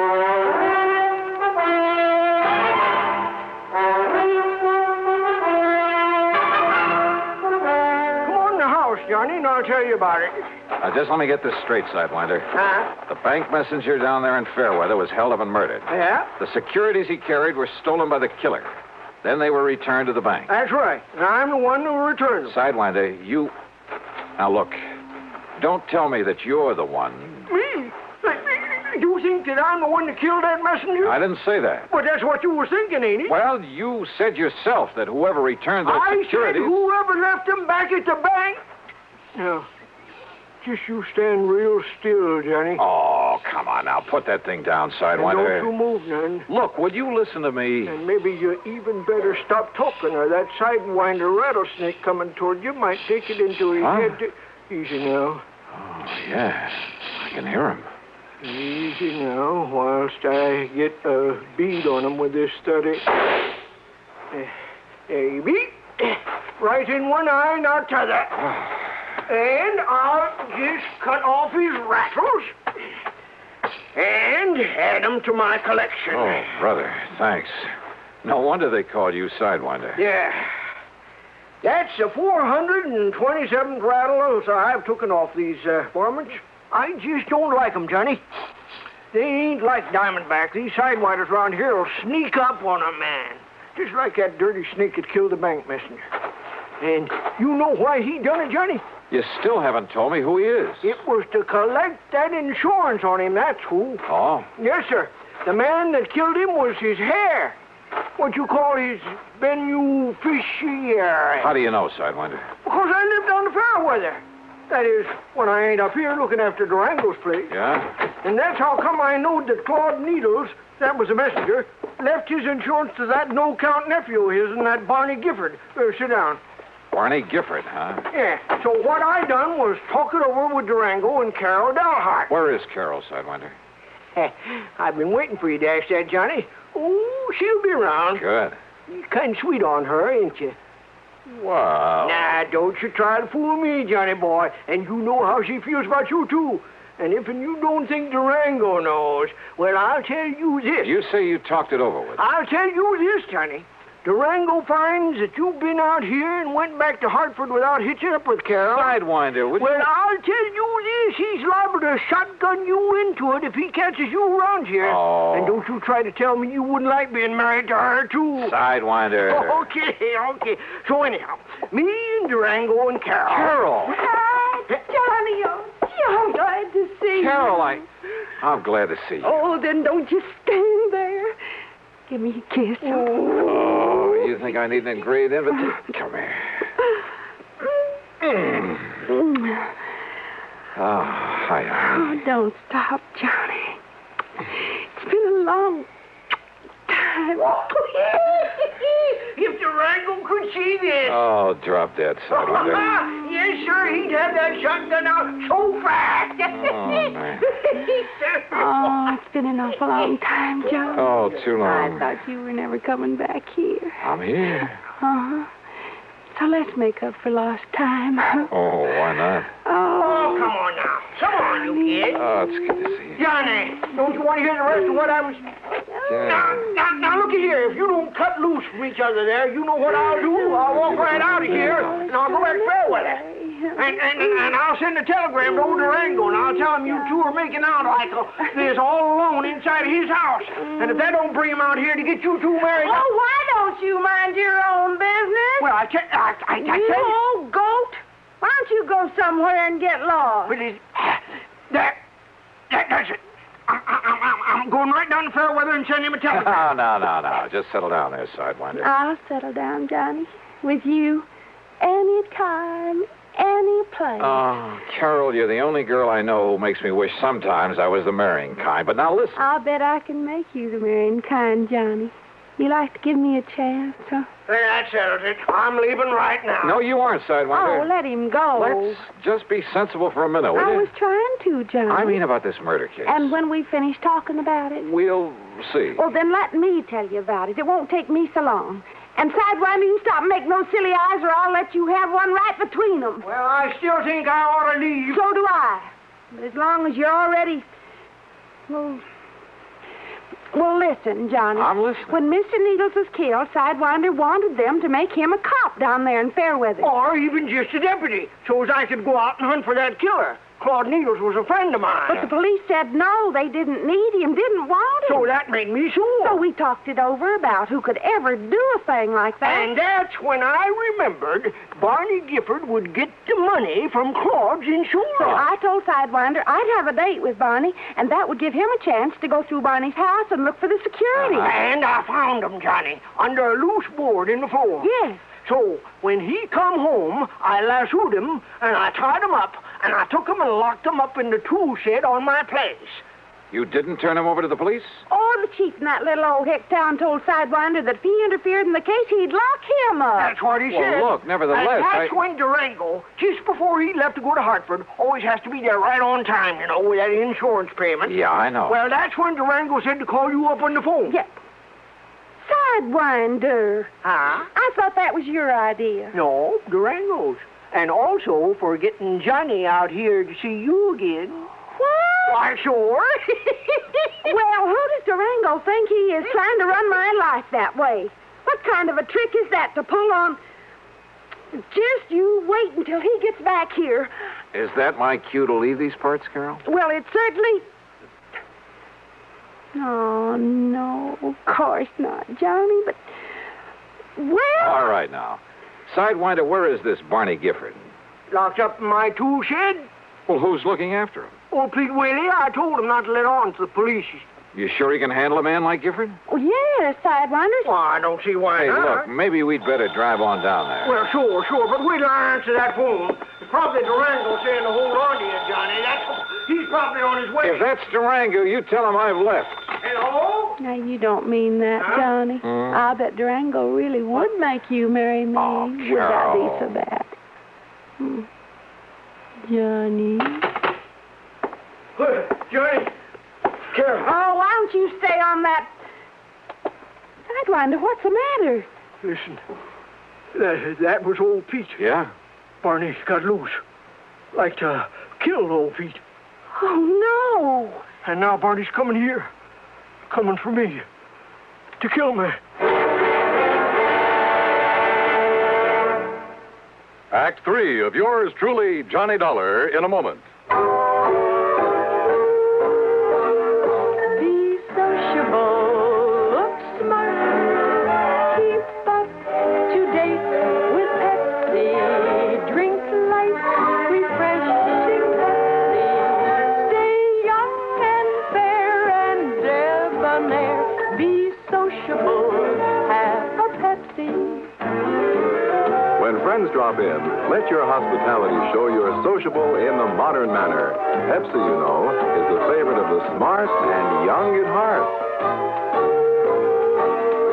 Be sociable, look smart, keep up to date with Pepsi, drink light, refreshing Pepsi, stay young and fair and debonair, be sociable, have a Pepsi.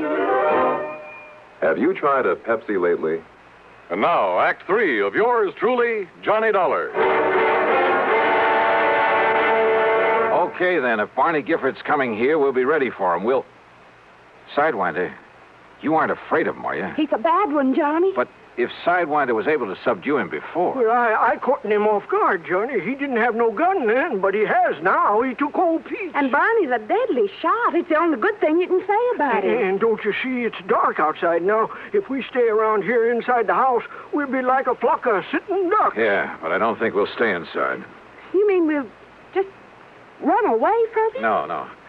How long ago did he get away from Pete? Well, Pete says it was more than an hour ago. Then we haven't any time to waste. What are you going to do, Johnny? I know what you're going to do, Carol. Yes? Get out of here. Go on back to Enid. Tell the police. By the time they can get up here, Sidewinder and I will either have things under control or, well, then they can take over. Why don't you phone the police? Because I'm telling you to go on down there. You're just trying to get me away from here, aren't you? That's right. No, Johnny. I can shoot just as good as you and Sidewinder, and there's plenty of guns in the back room. No, Carol, that doesn't make any difference. You think I'm going to leave you here with a killer after old Sidewinder, and if Barty finds you with him, he'll try to kill you, Carol, too. will you do... I won't go, Johnny. I won't leave you. Okay. We're just wasting time. I haven't seen any car lights out on the road, but that doesn't mean that... That's right, mister. It doesn't mean a thing. Damn. The front door had been pushed open by the barrel of a high-powered rifle that slowly fanned the three of us. I knew that if I made a move to draw my handgun, if Sidewinder took a step toward his .30-30 on the table, and if Barney was the excellent shot that Carol said he was... All right. Put your hands up and come walking out this door. Listen, Barney, Shut give up, do like I say. Come on, Carol. Sidewinder. Come on, don't try anything. All right, Barney. Not so brave now that I got the advantage, are you, Sidewinder? All right. If you got to kill somebody, kill me. You leave them alone. Now that they know all about me? No, sir. I'm going to kill all of you like I killed old Pete. Now, stop. You keep your dirty hands off of me, you... Keep them up, Carol. So you're not carrying a gun. I know that Sidewinder never carries it. But you do, don't you, mister? Thanks. And I think I'll use it to kill you. So if you want to put your hands down to pray... Well, Sidewinder... Yes, Johnny? You think maybe this is retribution for that killing you did today? Killing, Johnny? Yeah, when I first got here. You remember... Oh. I don't know what you're talking about, mister. But I'm not going to waste any time. Barney, Shut up, Carol. You're going to go first. All right, now listen, Gifford. Then you, mister. Then last of all, Sidewinder. Huh? What's that? It's a snake. It's a rattler. It's back of you, Sidewinder. No. It's over next to Barney. Where? I can't see it. Where is it? I'll kill it. Where is it? Right here. Oh.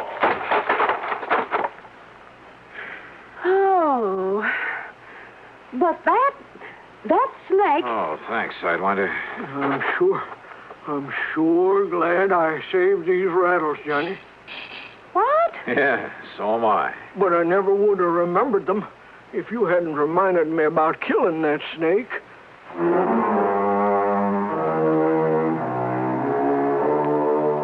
You know something? I hated to leave that place. To leave Carol is what I really mean. But there was another phone call. Sidewinder answered it. And yep, it was from Durango, phoning from Enid. Durango was so tickled to learn I was still around that he promised to come out to the ranch as fast as he could. Yes, sir, just as soon as he can pick up the preacher. Sidewinder. Well, much as I love that gal. Well, expense account total, including the trip back to Hartford and mileage on the rental car, $203.50. Yours truly, Johnny Dollar.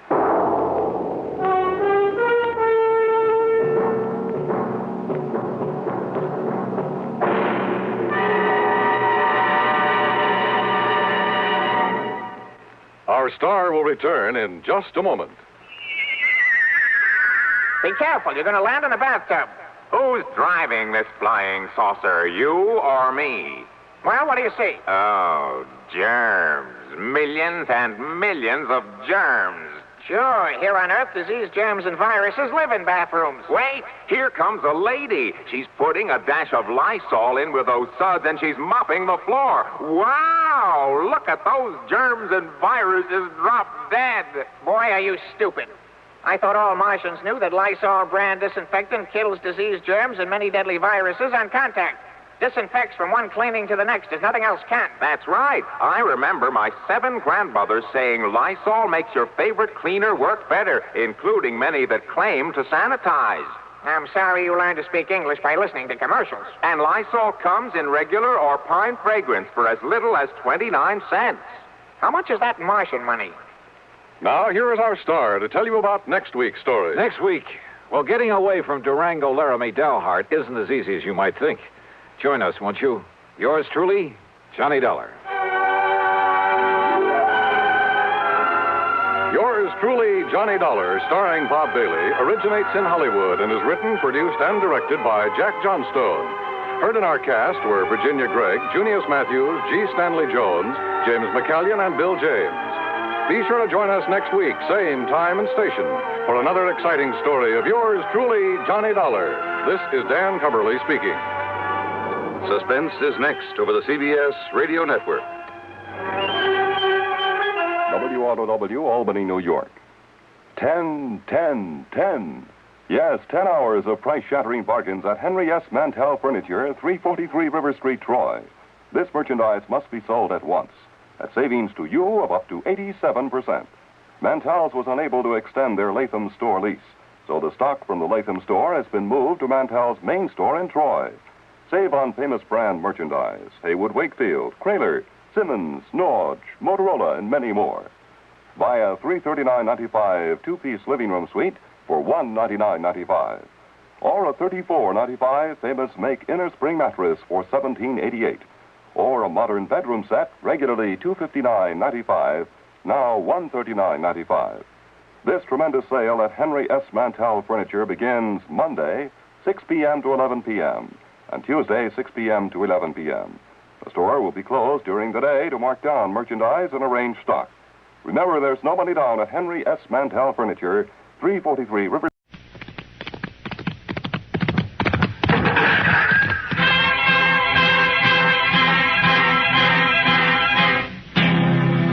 Around Dodge City and in the territory on west, there's just one way to handle the killers and the spoilers, and that's with a U.S. Marshal and the smell of Gunsmoke.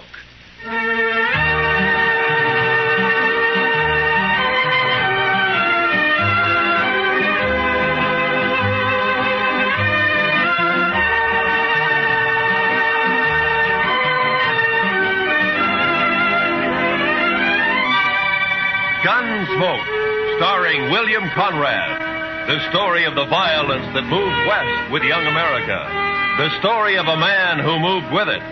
Matt Dillon, United States Marshal.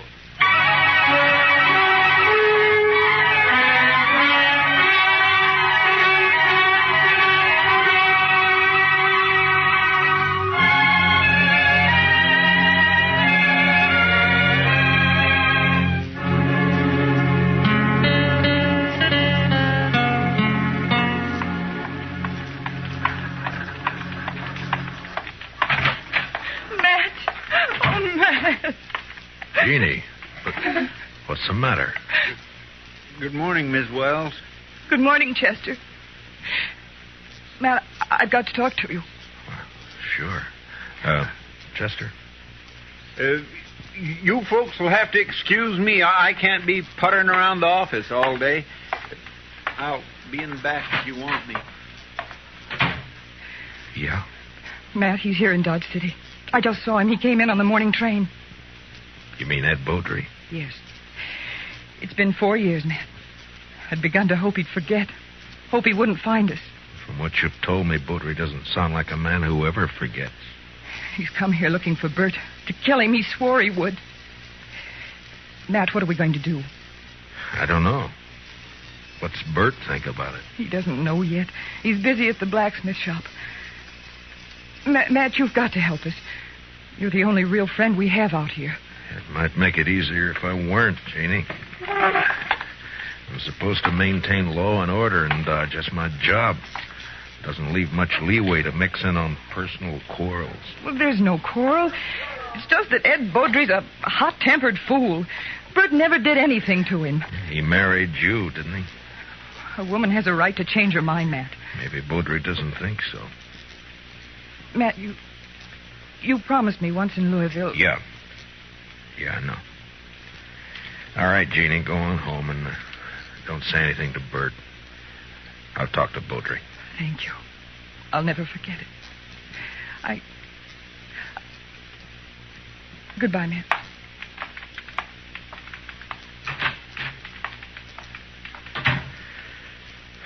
Chester, Yes, sir. I'll be right there, Mr. Dillon.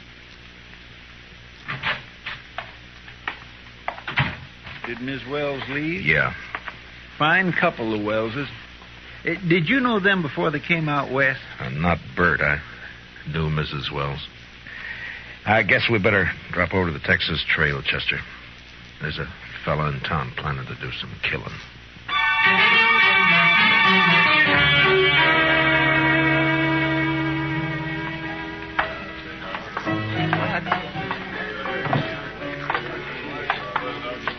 Matt, it's been a long time. Hiya, Kitty. Hello, Chester. Miss Kitty? Come sit down, Matt. Tell me about things. I can't right now, Kitty. We're looking for a fella. Thought he might have come in here. Sooner or later, they all do. Stranger, Matt? Yeah. He came in on the morning train. His name's Ed Beaudry. Oh, him. There, the bar, Matt. Third from the end, next to Tulsa Jim Nixon. He's buying Irish whiskey for everybody. Thank you, Kitty. Come on, Chester. Yes, sir. Watch yourself, Matt. Yeah, sure, Kitty. I'll see you later. All right, bartender, set up another round of Jamesons for the house. Your name, Beaudry? Well, that's right, mister. Matt Dillon. I'm a U.S. Marshal here. I'd like to talk to you. Fine. Go ahead and talk. Tulsa, suppose you'll move on down the bar for a couple of minutes, huh? Oh, what's the idea, Marshal? This man's a friend of mine. You're not very particular about your friends. Now, go on, Tulsa. Drift. Mr. Beaudry, you came here to kill Bert Wells, didn't you? Did I? Well, here's some advice. Don't do it. Take the next train and get out of town. Is that official? Just what's the charge, Marshal? None. Yet. Murder if you go through it. Well, not the way I understand it. Murder's one thing. Calling a man in a fair fight, that's another thing. Beaudry, I'm the law here in Dodge, and I don't see it as a fair fight. Bert's a blacksmith, and he's not used to handling a gun. You are. Or so I'm told. Who told you, Marshal? I don't know anybody here. Wait a minute. Dillon? Yeah. I heard Jeannie mention you. You knew her back in Louisville before she ran off. We'll leave her out of this, Beaudry. So that's it. This isn't official. You're just doing a personal favor for an old friend. Probably a very close friend. Jeannie always did have a weakness. I warned you once. All right, hold it. Now get up, Beaudry.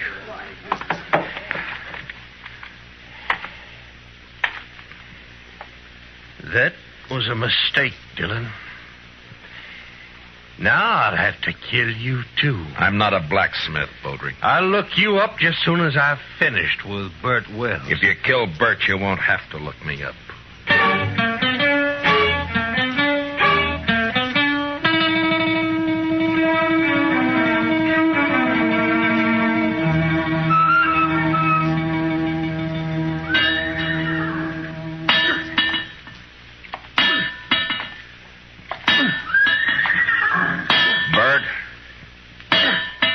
Bert.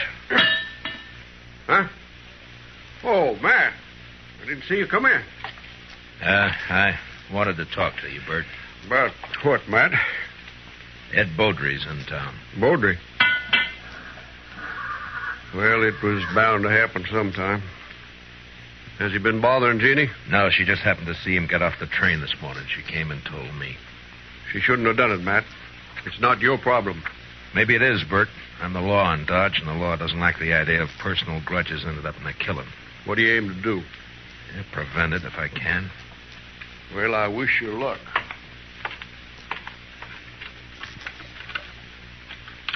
You haven't worn that gun for 2 years, Bert. Why start now? I've got no choice, Matt. You know that. You mean you got no chance? If you let Beaudry call a showdown, he'll kill you. Maybe. Look, Bert, why don't you take to the prairie, hole up for a week or so while I figure some way of running Beaudry out of town, huh? Would you do it, Matt? Hide out and let somebody else do your fighting for you? Well, what I'd do is... That's beside the point, Bert. Jeannie. There's a law against killing. And it's Matt's job to enforce it. If you went away, there wouldn't be any fight. Wouldn't be much honor either, Jeannie. Man can't run and still call himself a man. He can run from a mad dog, and that's what Ed Beaudry is. He never had any claim on me. It appears he thought he did. Matt, you know where Beaudry's staying? I talked to him in the Texas Trail. He probably took one of the rooms upstairs. Like to walk over there with me? Well, if that's the way you want it. No, Bert, you... I'll get my hat. Be right with you. Matt, you've got to stop it. Yeah? How? I don't know. But there must be something you can do. Yeah, there is.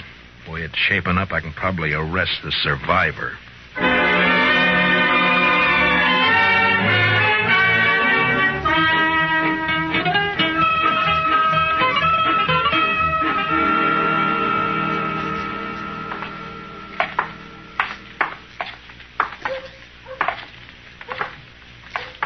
There's still time to turn back, Bert. Afraid not, Matt. I should have had it out with Beaudry back there in Kentucky 5 years ago. Jeannie wanted to run away and avoid trouble, and she was so beautiful it was hard to argue with her. Yeah, I know. Be hard on her if anything happened to you. Life's always hard on a woman, I guess. Worse out here on the prairie. Look out for her, Matt, in case I mean if anything. Mr. Dillon? Huh? Oh, what is it, Chester? Beaudry left the saloon a little while ago. Went over to the livery stable to hire a horse. Oh? I think he's riding out to your place, Mr. Wells. He's been doing a lot of talking. Jeannie will be there alone, Matt. I better get back home. It won't be necessary. Here comes Beaudry now. I won't draw unless he does, Matt. Heads up, Chester. Yes, sir.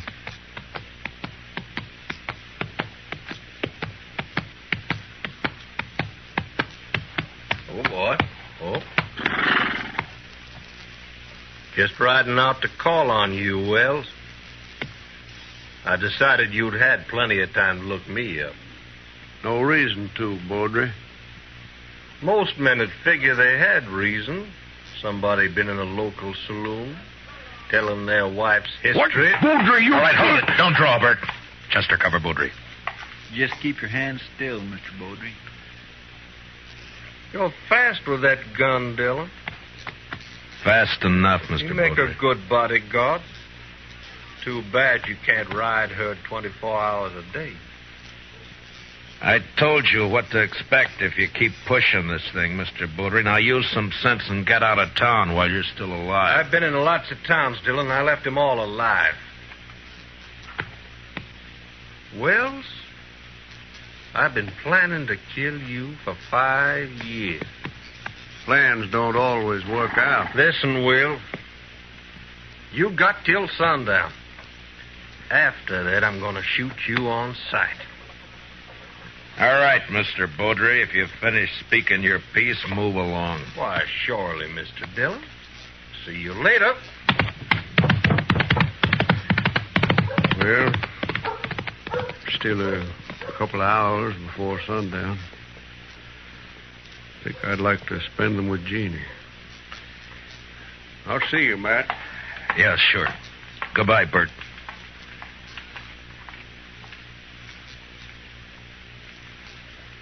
I declare I just can't see any way of stopping it, Mr. Dillon. I can't either. I'd sure hate to be in Bert Wells' shoes.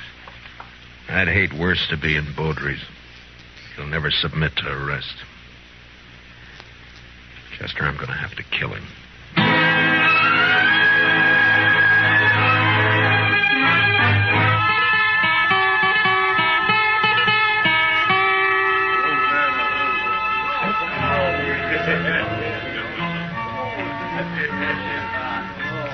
Why don't you relax, Matt? You're nervous as a cat. Yeah, and I'll stay nervous, Kitty, until I find out what's happened to those two. Beaudry slipped out the back way just at dusk. Piano player saw him. Yeah. Well, Bert pulled the same trick. I had a couple of boys watching the blacksmith shop, but he managed to give them the slip. There's nothing you can do now, Matt. Well, Another killing. And you in the middle again. Why, Matt? Why do you do it? it's a job, Kitty. Somebody's got to do it. But why you? There are other things in life if you look around for them. Well, maybe I will someday. Will you look my way, Matt? Well, Matt, I brought my kit. I'm all prepared. Where are the victims? No victims yet, Doc. You're jumping the gun. Well, I understand it's going to be a real showdown. The boys at the bar are offering 2-1 on Beaudry. That's about the odds I figure if the shooting really starts. Oh, it'll start all right. Oh, and there's not a thing in the world can stop it. Chester, what are you doing in here? I told you to watch that street. Yes, sir, I know you did. The fight's as likely to start out there as any place else. No, sir, Mr. Dillon. I guess there's not going to be any fight. What? They just found Beaudry lying in an alley down the block. Matt. Somebody sneaked up behind him with a hammer. He's sure dead.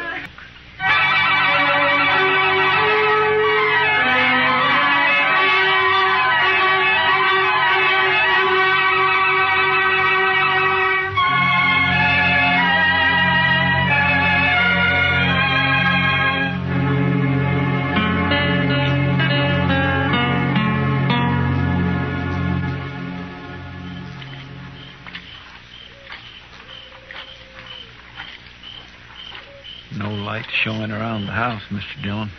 No. Nor the shop either. He might have skipped out. Well, what about his wife, though? I don't know, Chester. I can't figure any of this. It's not like Bert to pull a sneaking trick like that. Hold it. Don't move.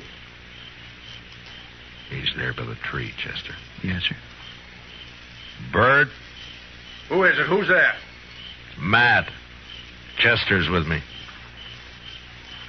You better put away the gun. All right, Matt. I thought it was somebody else. Who, Bert? Well, you know who. Beaudry, of course. Guess I better take your gun. Official, Matt? Official. Well, I got no quarrel with the law. Here. Thank you. Now, why did you do it? What do you mean? If it had been a gunfight, the law couldn't have touched you. The circumstances are all in your favor. But this way they'll call it murder, and they'll be right, because that's what it was. Matt, what are you talking about? It's no use. You left the hammer lying right beside his body. It's got your shop brand carved in the handle of it. Whose body you talking about? You mean Beaudry? Yeah, sure, Beaudry. Matt, you're making a mistake. I went looking for Beaudry, yes, but I didn't find him. Then I come back here. I was afraid to leave Jeannie there in the house alone. I didn't do it, Matt. You're wrong. It's not up to me, Bert. It's the court's job. All I can do is take you in. The evidence is too strong, and I got no choice. No choice? I didn't have a choice either. We must have had a choice somewhere back down the line. When? Where was it we could have stopped and turned back? I'm a marshal, not a philosopher. Now, let's go. What about Jeannie? I got to tell her. Chester will take care of it. Be better if you do it, Matt. You're a friend. That'd make it easy. I'd rather not if you don't mind. Now, come on, let's go.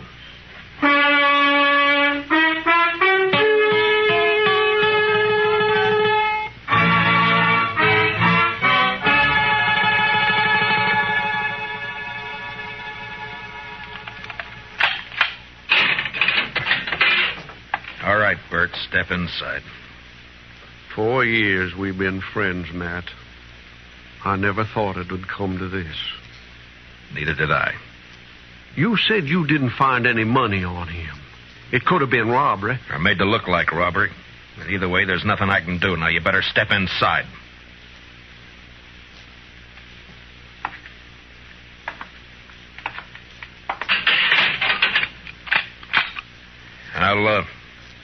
I'll bring you some blankets and tobacco. If you want anything else, let me know.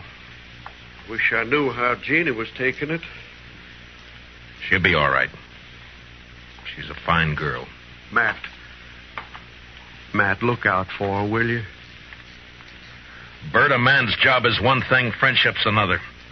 This prairie country is rough and tough and wild at the best. And without the law, nobody could survive in it. And that means putting friendship aside sometimes. But a man still doesn't forget. Yeah, I'll look out for her. Thanks, Matt. I'll see you later.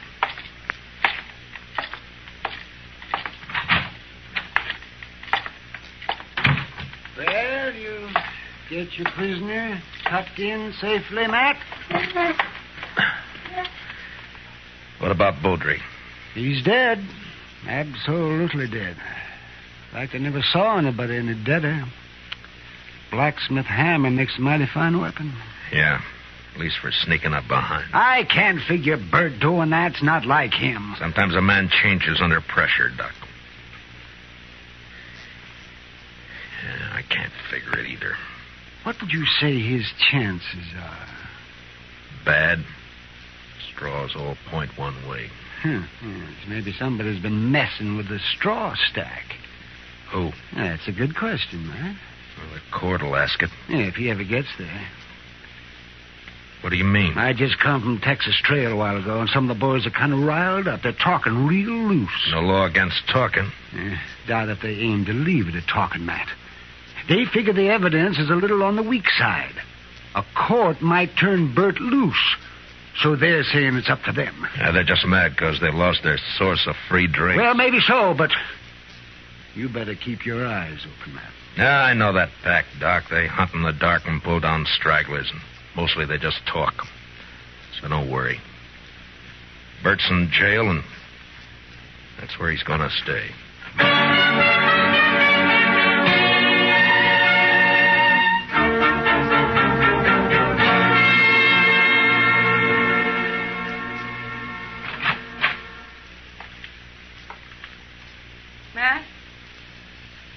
Matt, are you here?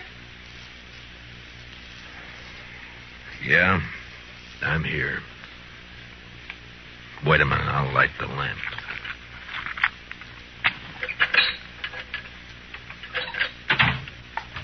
What were you doing sitting here in the dark?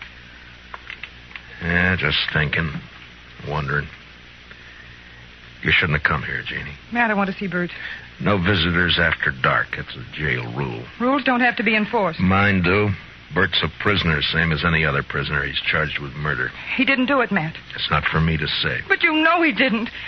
You know Bert. You know he wouldn't do a thing like that. Sneak up behind a man's back in the dark. I'm not the court, Jeannie. I know. And they'll believe he did it. Yeah, the night train's coming in. Hope it's not bringing in trouble. The morning train did. Matt, I want to see Bert. I told you that you...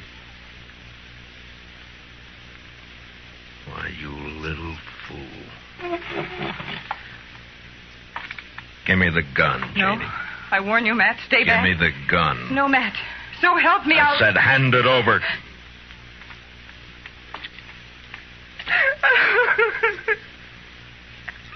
You knew I wouldn't shoot. Yeah. Now, what did you hope to gain by that? I don't know. Get Bert out. Maybe I don't know. None of this is his fault. Something's got to be done. Matt, you've got to help me. Easy. Mr. Dillon? Yeah, what is it, Chester? I just come from the Texas Trail. I think there's going to be some trouble. Trouble? The bunch that hangs out around there are doing a lot of drinking and talking up the idea of coming over here to the jail. Oh, no. Well, maybe we ought to go over there and do some talking ourselves. Ginny, I think the best thing for you to do is to go back home and stay there till morning. Now, don't worry about this. Nothing's going to happen. Oh, but, Matt, you can't handle that crowd alone. I've been handling things alone for a long time. All right, Chester.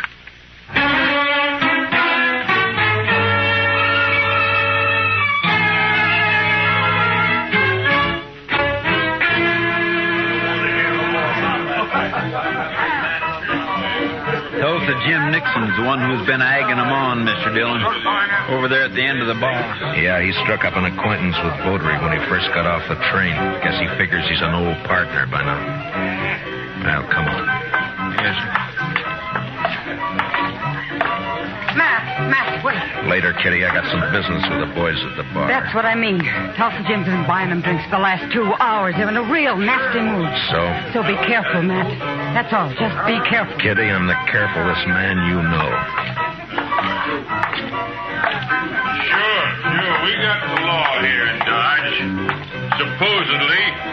But what kind of a law is it that lets a man sneak up behind somebody in the dark and murder him in cold blood? I don't know, Tulsa. Suppose you tell me. Dillon. Now, don't let me interrupt you. You were doing fine. Well, this is quite an audience you got. All the panhandlers, bums, and barflies in Dodge. It's quite a collection. Well, calling names won't change the facts, Dillon. What facts? A friend of yours, Bert Wells, that sneaking, cowardly murderer. That's for the court to decide, Tulsa. The court? They'll turn him loose. They work hand in glove with you. Dillon, we're not going to stand for it. All right, shut up! So you're not going to stand for it, huh? Well, just what are you planning to do? You'll find out in due time, Dillon. Oh, I intend to set him up again all around. Yeah, you've turned into quite a free spender, Tulsa. I never knew you to... A double eagle gold piece. You mind if I take a look at it? It's good. Don't worry about that. Yeah, I'm sure it is. Where'd you get it? That's my business, Dillon. So you're the one who killed Baudry.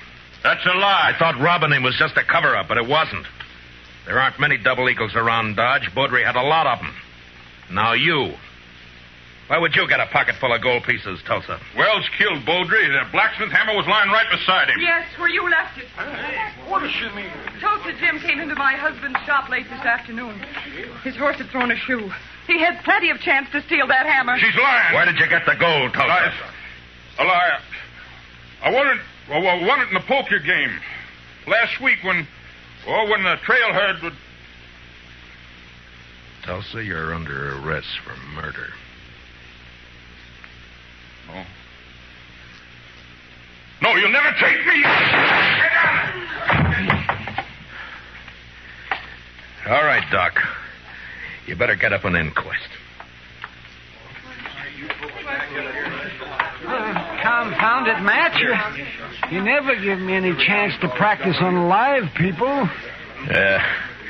You wouldn't know what to do with them, Doc. Well, I do get fewer complaints this way. Matt, does this mean that Bert's free? You shouldn't have come here, Jeannie. Yeah, he's free. Chester will go with you over to the jail and let him out.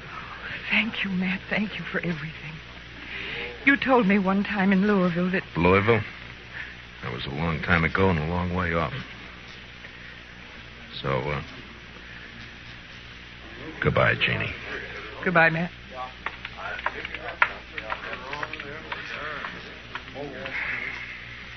What's it all about, Matt? What? What's anything all about, Kitty? Professor, what do you say we'll just have a little tune, huh? Why, sure thing, Mr. Dillon. What'd you like to hear? Oh, how about that one of Foster's? Jeannie. Jeannie with the light brown hair. You bet. You knew her before, didn't you, Matt? Yeah, I met her in Louisville one summer. Saw her quite a lot for a couple of months. And then I drifted out west. A man misses out on things by drifting. I told her then if she ever needed help to call on me. Well, she called, and you helped her.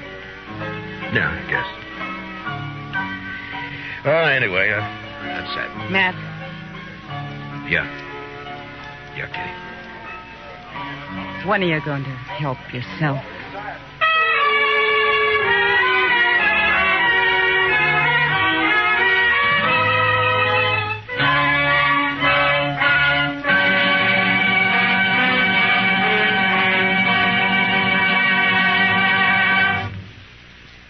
Gunsmoke, under the direction of Norman MacDonald, stars William Conrad as Matt Dillon, U.S. Marshal. Tonight's story was specially written for Gunsmoke by Les Crutchfield, with music composed and conducted by Rex Corey. Featured in our cast were Tom Tully, Lynn Allen, Larry Dobkin, Georgia Ellis, and Barney Phillips. Parley Bear as Chester, and Howard McNear as Doc. Join us again next week as Matt Dillon, U.S. Marshal, fights to bring law and order out of the wild violence of the West in Gunsmoke.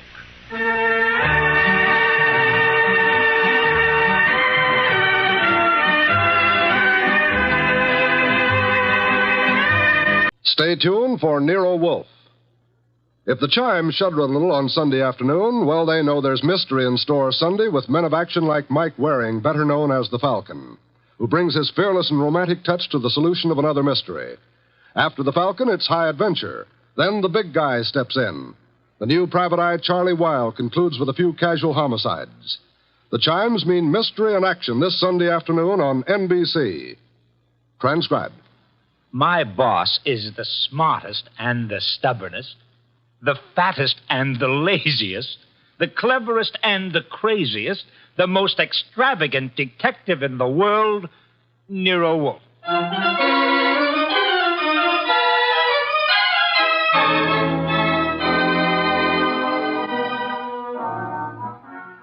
It's the adventure of Stamped for Murder, with that brilliant, eccentric private detective, orchid fancier, and gargantuan gourmet, Nero Wolfe, starring Sidney Greenstreet.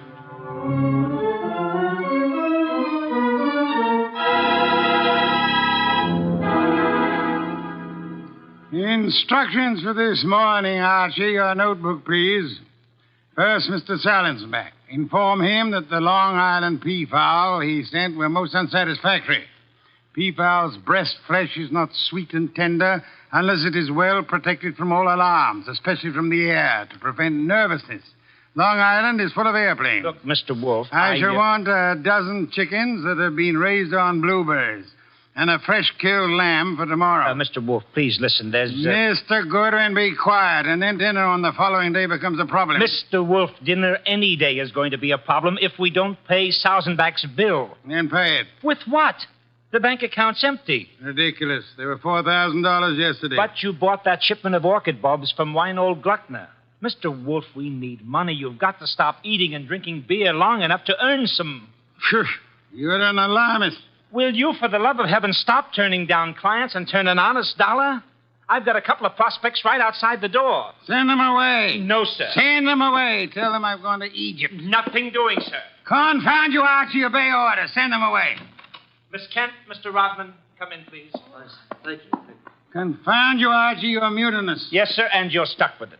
This is Miss Gloria Kent and Mr. Rodman. They arrived as advertised with a pressing problem. Good morning. You people are here by sufferance only. I shall speak to Mr. Goodwin about it later. Yes, indeed.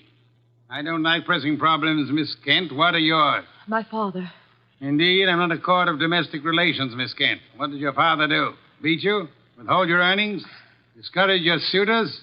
Mr. Goodwin should have informed you this office does not undertake cases involving marital or family problems. But that's not... If Mr. Goodwin had not been beguiled by your pretty face, he might have warned you and avoided this embarrassment to you and annoyance to me. Now, take it easy, take it easy. How many times have I told you don't know how to handle women? Then suppose you let Miss Kent handle me. Well, it's simply this, Mr. Wolfe. I had some money my mother left me. My father's just spent it without my permission.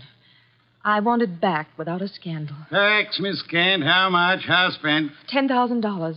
Father bought a treasure map. Indeed, from whom? A pair of swindlers named Cross and Halleck.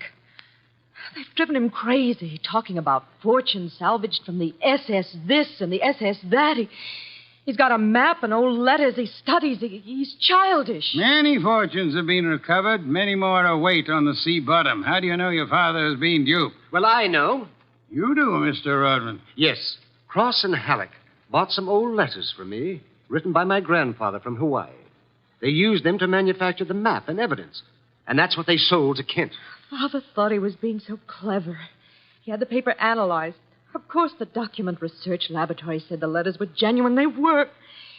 But something new had been added. I'd have never known if Mr. Rodman hadn't told me. You're a party to the swindle, Mr. Rodman? I was not. I never knew what they were up to. Mr. Wolfe, you've got to help me. I can't do anything with Father. I can't convince him. Even Mr. Rodman can't. No, Miss Kent, I'm sorry. This is not for me. Oh, but you must. You must. Not in my office, madam. No tears. Please, please, Archie, stop her. Okay. Archie, when Miss Kent has finished her disgraceful exhibition, show them out. How dare he walk out on us like he was... Easy. I know him. You don't. He gets into a panic when women cry, or else he's curious about what Fritz is cooking for lunch. Now, just wait a minute, please. Oh, aren't you ashamed of yourself walking out like that on that poor kid? That hysterical gamma. She's lost all of her money. She needs help. I charge high fees, Archie. So charge a small fee. Do you want her to starve? Good heavens. Starve? How monstrous. I'm not kidding. While you'll be in here smelling your dinner, she and her father will be starving. I thought you were bringing me a paying client. Well, this is different. She's, Beautiful. Archie, you're impossible. Oh, very well. Go back into them. Get names, addresses, facts. I am not committed to Miss Kent's case, but we'll see. Be a tribute I pay for your weakness for a pretty face.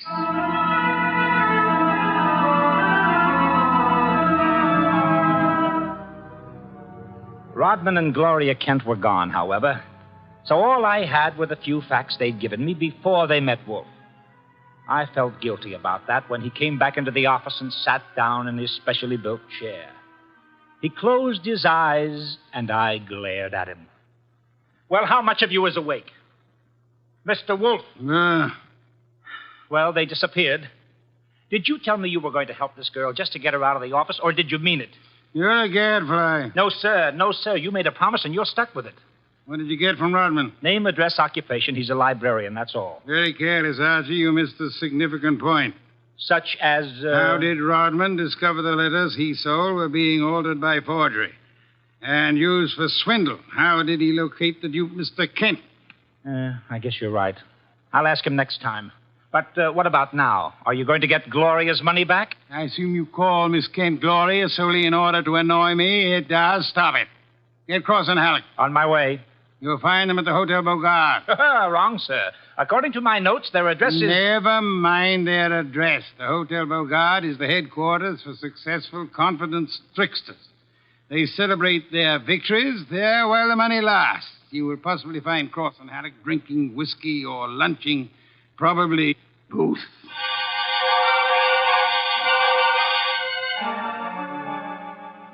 I located Cross and Halleck in the hotel bar and lured them back to our place on 35th Street. Wolf was sitting behind his desk with his hands crossed on his impressive middle, at peace with his lunch and the world when I ushered them in. He sat bolt upright and scorched me with a look. Good afternoon, Mr. Wolf. The tall one's name is Cross, the short one is Halleck. They want to help me invest my money. Gentlemen, Mr. Nero Wolf. What? Who? Nero Wolf. Hey, what is this? Confound you, Archie. How drunk are they? Not too drunk for business. Let's get out of here. Come on. Wait a minute. You want me to keep him here, Mr. Wolf? Not by violence, Archie. Come back here, gentlemen. Unless you want 7 years in the state penitentiary. What? You got nothing on us, Wolf. Nothing. I have the Kent case. The Kent? That's a laugh. We're sitting pretty. You are not, sir. You imagine you possess legal immunity. Mr. Kent believes you are grotesque balderdash and will not sue for fraud. Miss Kent cannot sue because she is reluctant to accuse her father of wrongfully obtaining her money. Ergo, you think you are invulnerable. Now, listen. But you forget me. I'm a detective with a fee to earn. A big fee. Quiet, Archie. I am determined to get that fee. Therefore, as Miss Kent's agent, I can and will bring action against you. I'm indifferent to her tears or her father's disgrace. I'm indifferent to anything outside of money. You will return the $10,000 to me at once, sir, or you'll be in jail by morning. You mean that? I do, Mr. Cross. Alec, come here.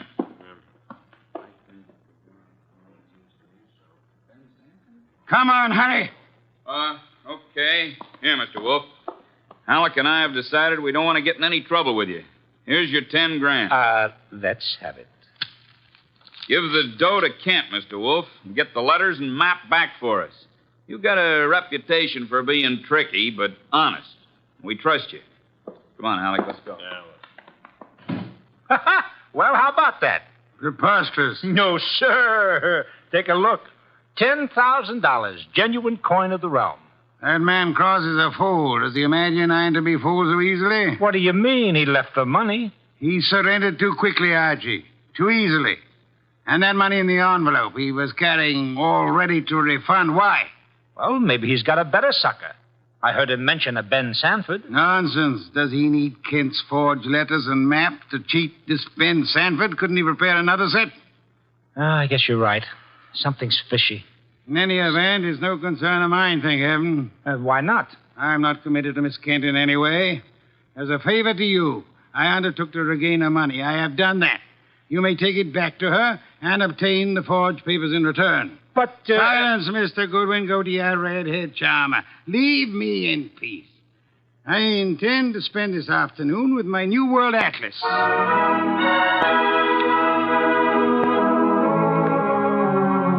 I left him 3,000 miles up the Amazon with his magnifying glass and drove up to East 69th Street. The Kent house was a broken-down little brownstone, and as I went up the stoop, the door opened and Gloria Kent burst out like a skyrocket. Hey, Miss Kent, easy, easy. Let go of me. Let go. What's wrong? What's wrong? Wrong. Nothing is wrong. Nothing at all. Well, how about seeing your father? You want to see my father? Come inside. Oh, for the love of heaven. Come inside, Mr. Goodwin. I'll introduce you. He's in a back room. Come right through the living room. What else came through this living room? A hurricane? No, Mr. Goodwin. Something else. There's my father, Mr. Goodwin. What in the devil? He's dead. His throat's cut. Father, this is Archie Goodwin from Nero Wolf's office. He and his boss refused to help while they could. Maybe he can help you now. Stop it. All I'm good for now is revenge. That's all. Stop it. Stop it and look at me. When did it happen? I don't know. When did you find him? Just now. Keep looking at me. Who went through this house like a hurricane? You? No. Where did you go after you left the office? To the laboratory. What lab? Document research. The place that checked the map. How long were you there? Until an hour ago. I was with Mr. Rodman. Keep looking at me. And then? I had lunch. With Rodman? Alone. And then I came home. All right. All right, now listen to me. I want you to go to Mr. Wolf's house right now. Have you got cab fare? Yes. All right, take a cab. I've got to stay here, but I'll call Mr. Wolf and tell him you're on the way. Now, get.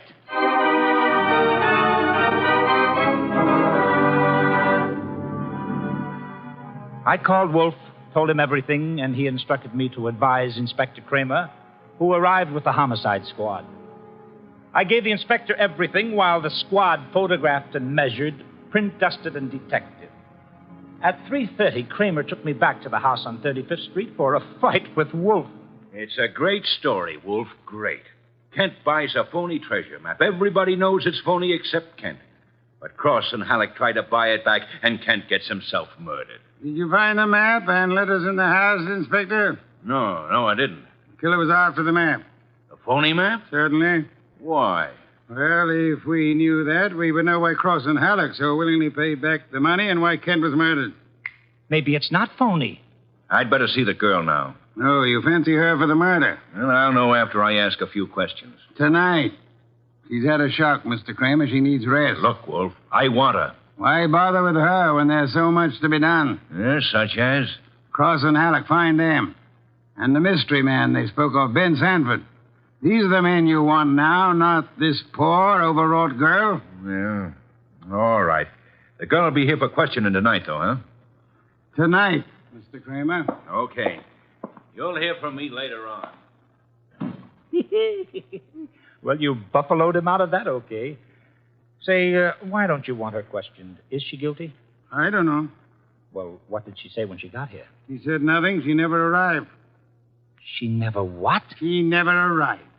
Well, then why did you tell Kramer she was resting? Would he have believed the truth? She must be found.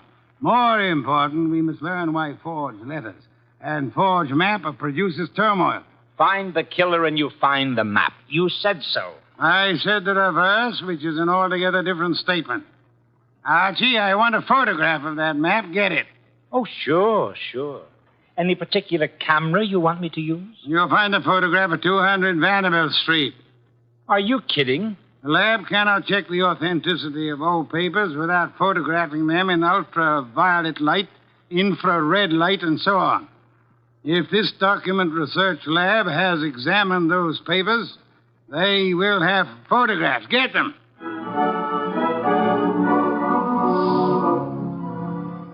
He got out of his chair and waddled back to the house elevator.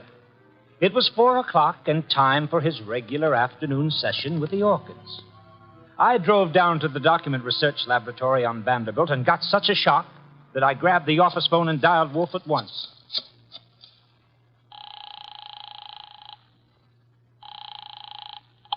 This is Nero Wolf. Mr. Wolf, Archie here. What's the matter? You lost? No, sir. No, sir, but I found something. Photographs? No, Mr. Wolf, I don't think you'll ever see any photographs of the Kent map. I don't think any were taken. Indeed. But guess who runs the document research laboratory? No, don't guess. You probably know. A man named Ben Sanford, and he's sitting right here looking at me. Bring him home with you. Home? But it's 4 p.m. This is the sacred hour when you pray over your orchids. And Mr. Sanford can join the ceremony.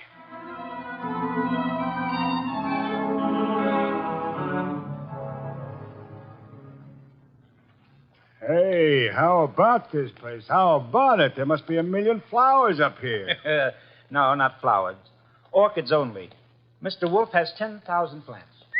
Never saw anything like it. And you never will again, brother. Hey, what kind is that on the bench? Oh, that's our pride and joy. Odontoglossum harryanum. Above them, the Van Petersirana, and the pink ones are the Coelogiani panduratas. Now, the large object, mulching flower pots, is Nero Wolf. Mr. Wolf, Ben Sanford. Good afternoon, sir. Hi. I came along to be obliging. I've got nothing to say about anything. How much have you offered Cross and Halleck for their treasure map? No comment. Mr. Sanford, I'm going to make some assumptions. I assume that you are not, in fact, a document expert, but an accessory to the fraud of Halleck and Cross. No comment. That you actually prepare fraudulent maps for those swindlers, and then, in the guise of an expert, guarantee their authenticity. No comment. But this you must answer. You did guarantee the authenticity of the map and letters Kent bought. It's on record. All right, I did. Then will you admit they were forged? What are you, a comic? No. You guarantee the value of the Kent map? Yes. As an expert? Yes. Then you've convicted yourself of murder. Murder? What is this? Mr. Kent was murdered, sir. Evidently for the map and letters he bought. But of all persons involved, you alone believe in the value of the map. No one else does. Therefore, you alone would have murdered Kent for the map. For the love of... Now, wait a minute. Chew it over, brother. Chew it over. Either way, he's got you. Okay, you want me to level? Here it is. Level, Archie? Okay, boss. Thief-type talk. It means tell the truth. It's like you say. The letters were bought from Rodman. I forged the map and evidence onto them. I guaranteed them to Kent. It was a swindle. The letters are without value? Oh, sure, they're old, that's all, from 1851. Just tired family gossip and stuff. Indeed. There we have the problem again, Archie. Mr. Kent is swindled with a map and letters that are known to be worthless. He alone believes the fantasy of the treasure. There isn't any treasure, never was. Yet Cross and Halleck refunded the swindle money so eagerly. It is obvious they want those worthless documents back badly. Someone else wants them so bad he murders Mr. Kent. Why? I don't know. Archie, we must find the girl. There's a chance she turned to Mr. Rodman for refuge. I'm sorry, you'll have to go there at once. If the girl isn't there, bring Rodman.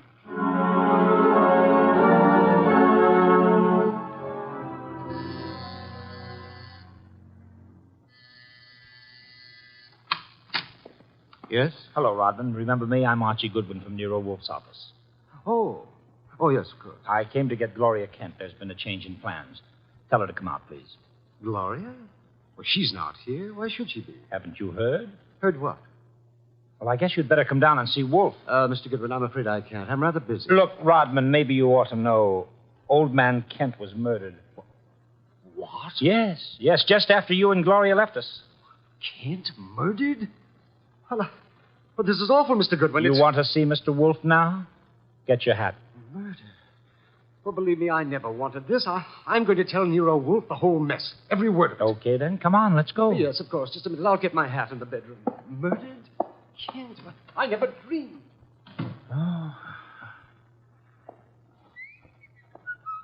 Come on, Rodman. Come on, Rodman. Come on. What? I didn't hear you. Oh, Rodman. What the... Oh, Rodman. Oh, Rodman. Good Lord. What next? Come on. This is Nero, Wolf. Archie here. We've had a tough break. Yes? While I was waiting for Rodman at the front door, he went into the bedroom for his hat. The killer was there. How do you know? He cut Rodman's throat. Devil. The back window was open. It's a ground floor apartment. He was out and gone before I had a chance. Archie, where were your wits? Let me alone. I've had a man murdered 20 feet from me. You think I'm cheering? Mr. Kramer is here, and he has news for us, Archie. He could not locate Cross and Halleck in their apartment. They had not been home all day. The maid informed him that she was waiting for her weekly salary. Well, so what? She was most angry and peppery, Mr. Kramer informs me. Red pepper? Exactly. Okay, maybe I know what you mean. I'll try to deliver the goods this time. Goodbye.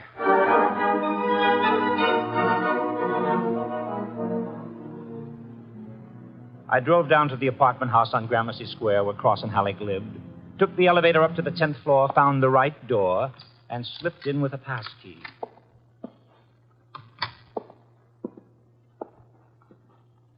Come on out. Come out wherever you are. I know you're in here. You fooled Kramer pretending to be the maid, but you didn't fool Wolf. You'd better... Gloria! Cut it out, you idiot. Lay off. Archie, you dope. Archie Goodwin from Nero Wolf's office. Remember me? Let go of me. Give me the gun, Gloria. Give it to me. That's right. Who did you think I was? Halleck. Oh, brilliant.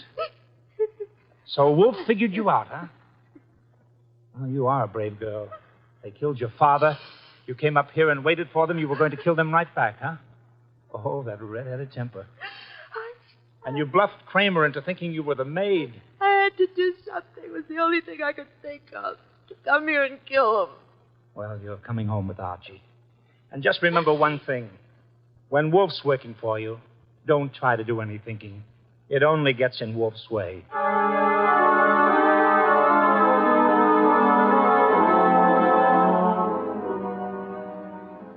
I got Gloria Kent back to the house at 7 o'clock. I parked the car, brought her into the office, and got the shock of my life. There was a convention on.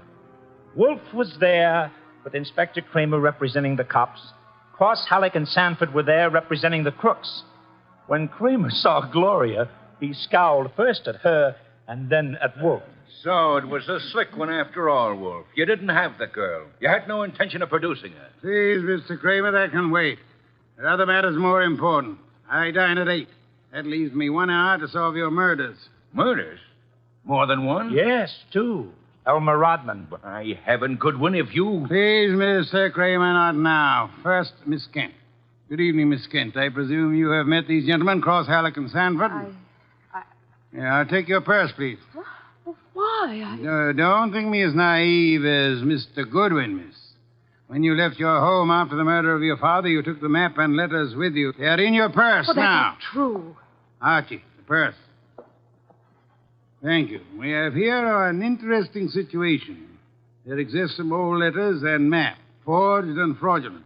They're worth $10,000 and more to Cross and Halleck, and worth 2 murders to a killer. Why? There must be something of great value in the letters. Yes, such as?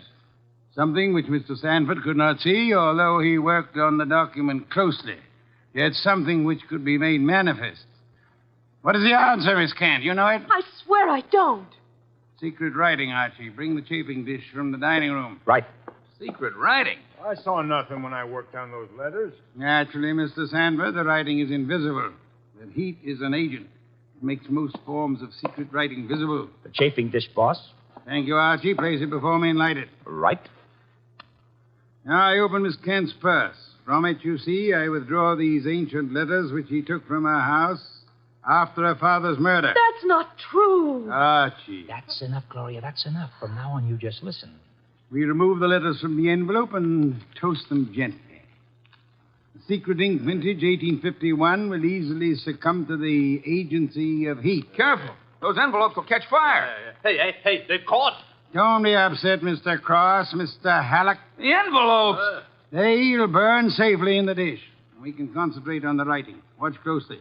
I don't want to be accused of trickery. You fat fool. The envelopes are everything. Put them out, Sanford. Don't sit there. Put them out. Why, Mr. Haddock? Well, the stamps, the missionaries, are worth a fortune. The missionary? Of course. You know that. Mr. Cross knows. So does Mr. Sanford, right? Yeah. Cross Sanford knows, you old fool. Let me... Mr. Sanford is not alarmed. Why not, sir? I don't know what you're talking about. $50,000 or $100,000 is burning before your eyes, Mr. Sanford. Cross and Halleck are burning their fingers, putting out the flaming envelopes. And you sit there quite indifferently. Why? Well, You know the value of the missionary stamps on the letters you bought from Rodman. But you know these aren't the real letters. Isn't that it? Not the real letters? I told you I'm tough to crack, Wolf. You didn't fool me with those dummies. Dummies, how do you know? Mr. Cross didn't know. Mr. Haddock didn't know. How did you? Well, I'll tell you, sir. Only one man could know I was framing Miss Kent as a decoy. Only one man could know I prepared these dummy letters and pretended to take them from her purse. And that is the killer. The man who murdered her father and stole the map and letters this morning. You, sir, Mr. Sanford. Well, I'll be... Mr. Kramer, there's your killer. You'll find the missing map and letters on him or concealed in his home or office. You won't need the evidence anyway. Look at his face. He's self-confessed. Self-confessed like fun. He was booby-trapped.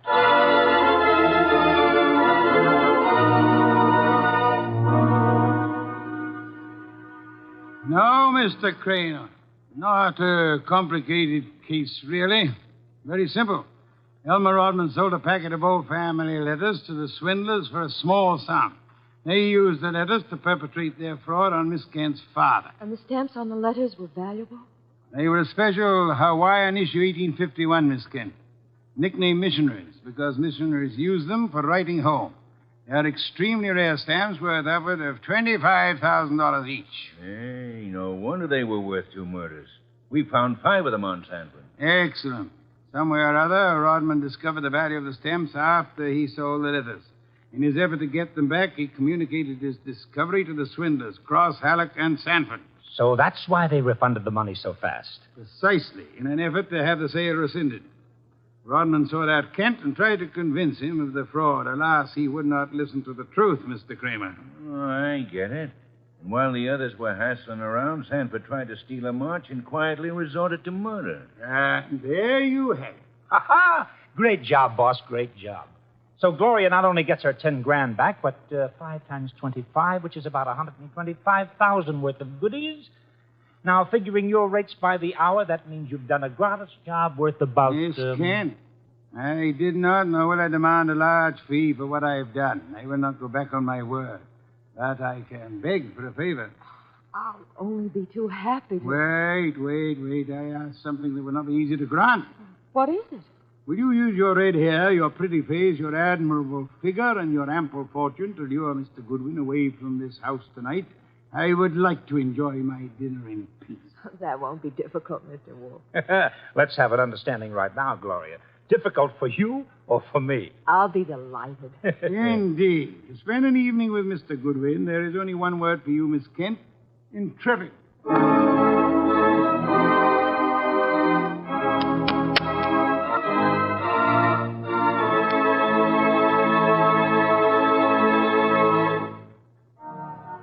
You have been listening to The New Adventures of Nero Wolfe, starring Sidney Greenstreet. Tonight's story by Alfred Bester was based on the famous characters created by Rex Stout, produced by Edwin Fadiman, and directed by J. Donald Wilson. In the cast were Wally Mayer as Archie Goodwin, and Gene Bates, Howard McNair, Jay Novello, Larry Dobkin, Bill Johnstone, and Herb Vigran. Music by Joseph Enos. Next week at this same time, Nero Wolfe and Archie will bring you The Case of the Careworn Cup. Don Stanley speaking. The preceding was transcribed. 3 chimes mean good times on NBC. The chimes ring for Dennis Day and Judy Canova tomorrow night on NBC. Also, Judy Canova prepares to go operatic tomorrow because her special guest is Ezio Pinza. This is Chester William Bendix Riley. The Man Called X follows on NBC.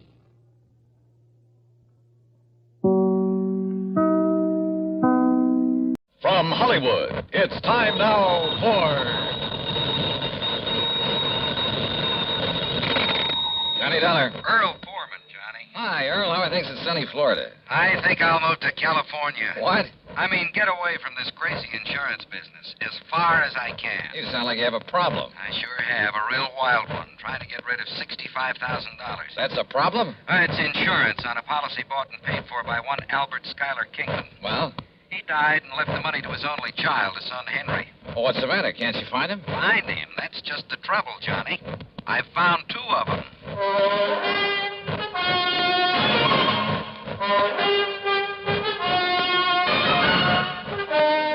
Bob Bailey, in the exciting adventures of the man with the action-packed expense account, America's fabulous freelance insurance investigator. Yours truly, Johnny Dollar.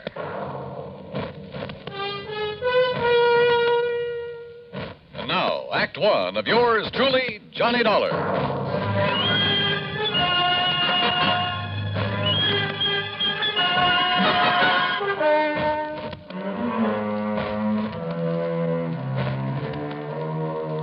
Expense account submitted by Special Investigator Johnny Dollar to the Tri-State Life and Casualty Company, Sarasota, Florida.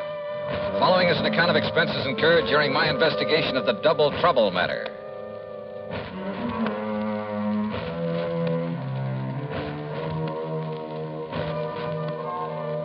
Expense account item 1, 8320, plane fare and incidentals, Hartford to Tampa to Sarasota, Florida.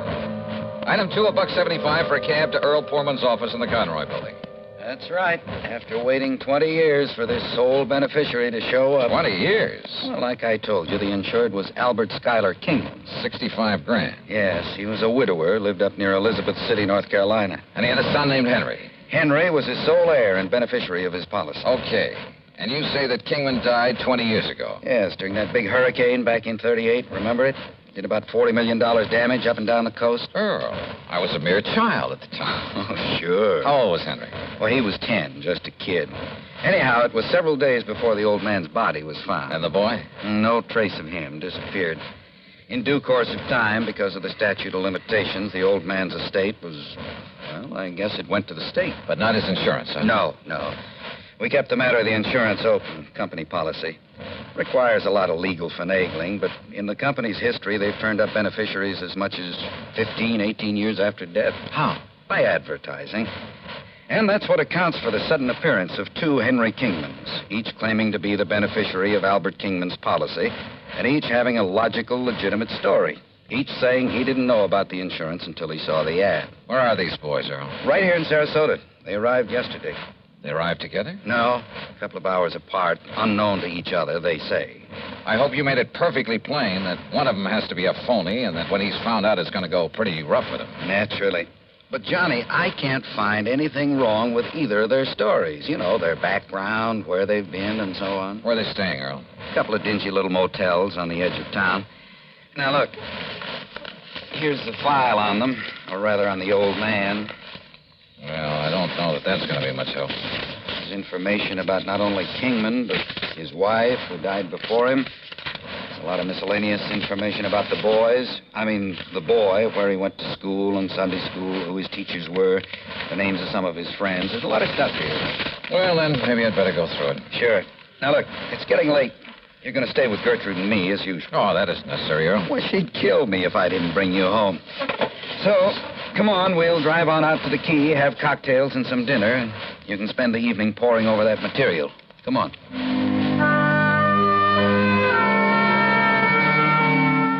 Cocktails and dinner were great.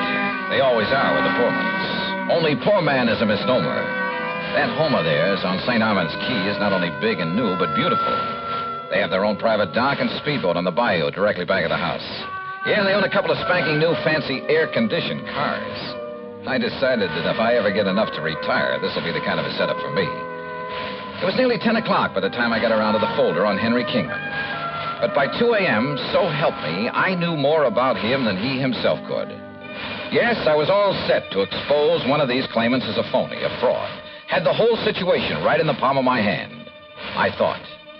But, brother, I had no idea of what was coming. Believe me.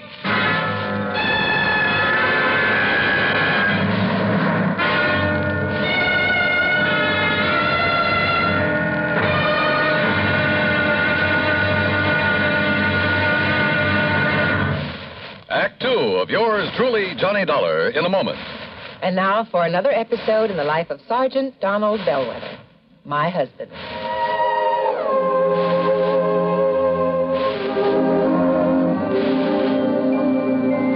Reba! Reba! What is it, Donald? Confounded Reba, I can't find the fountain pen. I've looked all through this desk. Here it is, dear. You must have used it as a marker when you were reading this book. Let's see, this great literary classic, Six Gulch. All right, never mind about my reading habits. Just look at the coverage we're going to get with this new auto accident policy. Let's see. Yeah, collision. $50 deductible. Fire, theft, public liability, property damage, medical benefits. In other words, we have complete coverage. That's right. Of course, it's going to cost us money. I'm sending the company a check right now. Gee, it's too bad we don't live in Rhode Island. Rhode Island? Why? Oh, because then our rates would be lower. Rhode Island has less accidents per capita than any other state. Oh. Well, which state has the highest? Let me see. Here it is, Nevada. No, by golly, Nevada's second highest. Alaska has the most. Really? I didn't know that. Mm-hmm. You know, it's just too bad we can't eliminate traffic accidents completely.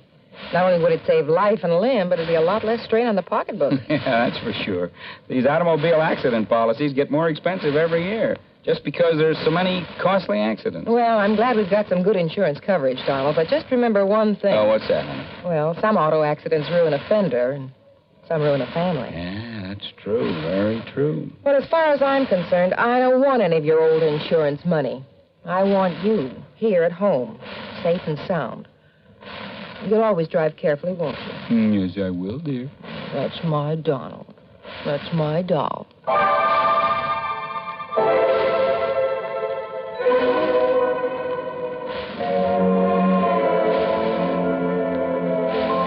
And now, Act 2 of yours truly, Johnny Dollar, and the Double Trouble Matter.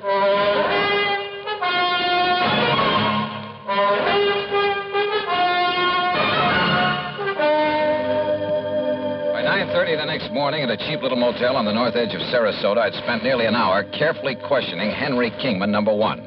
And I was getting nowhere. Obie O'Brien? Well, sure, Mr. Dollar. He was one of the kids I used to play with back in Elizabeth City. He and Bobby Tank. Yeah? You see the scar on my arm right here? That's where Obie hit me with a stick one time when we were playing caddy. Yeah, I see. If you know where Obie is these days, you ask him and he'll probably remember. Scared him to death. He thought he'd busted my arm. Now, let's see. How about Miss Albertus? Albertus? Yes. Gee, I don't remember any Miss Albertus. Your Sunday school teacher there in Elizabeth City. Listen, I was only 10 years old then, but I remember my Sunday school teacher real good. Her name was Miss Griswold, and she was, Look, are you trying to trick me or something? Yes, I am. Because Henry... Why don't you call me Hank? Everybody else does. The fact remains, Hank, that one of you two claimants to the insurance is a phony. Well, believe me, it's not me. Everything you've told me about your childhood checks perfectly with the information I have. Well, of course, Mr. Dollar. Almost too perfectly. Listen, where did you live and go to school after the hurricane? Well, I'll be honest. I didn't have much schooling. Where did you live? Mr. Dollar, I wandered around more than little Orphan Annie. All over North Carolina, then up north. Did you live anywhere long enough to be, well, really be recognized as Henry Kingman? No, I'm afraid I was just a bum. And all anybody ever knew me by was Hank. You saw the ad about the unclaimed insurance in New York? Yes, sir. I was working on the dock, stevedoring. Saw that ad in the Times. And I decided that if I had that much money coming to me and I could get a hold of it, why, maybe I could amount to something. Get an education, maybe, or, well... Hank, all the insurance company has to go on is your memory, or what you say is your memory of your childhood. What I've told you is true, sir. But if the other claimant comes up with the same kind of a story... But he can't. Because, don't you see, sir, I'm really Henry Kingman. I've told you all about my father and the house and the hurricane and the people I knew, about what's happened to me since... Yeah, I know. It's because I am Henry Kingman. Uh-huh. We'll see.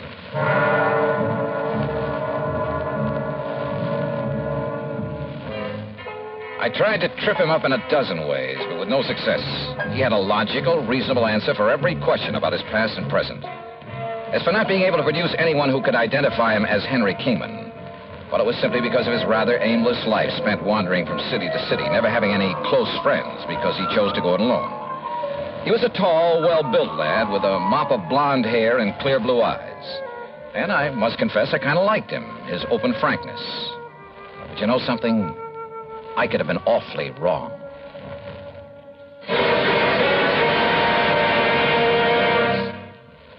Although most men by nature don't feel in a combat mood much of the time, there are some who just can't get enough of a good fight, particularly if there is good, sound reason for it.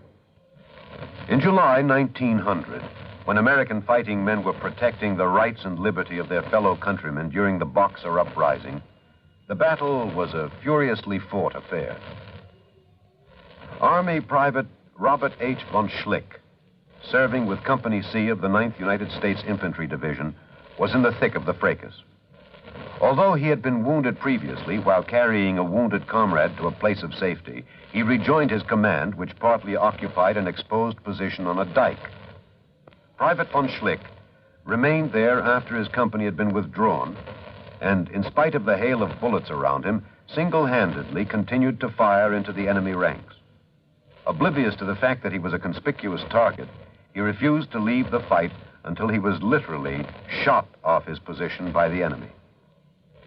Private Robert von Schlick earned the Medal of Honor for valiant devotion to duty and added heroic background to the code of conduct of American fighting men. And now, Act 3 of yours truly, Johnny Dollar.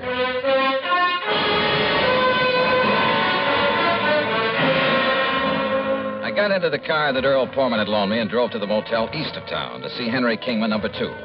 Tall, dark, and well-dressed, he was terse and to the point. And he answered all my questions with the same ease and conviction as the other boy. In only one major respect did his story differ. Oh, sir, I can't name you a single person who can identify me as who I really am, Henry Kingman. And for a very simple reason. What's that, Hank? It's Henry, Mr. Dollar.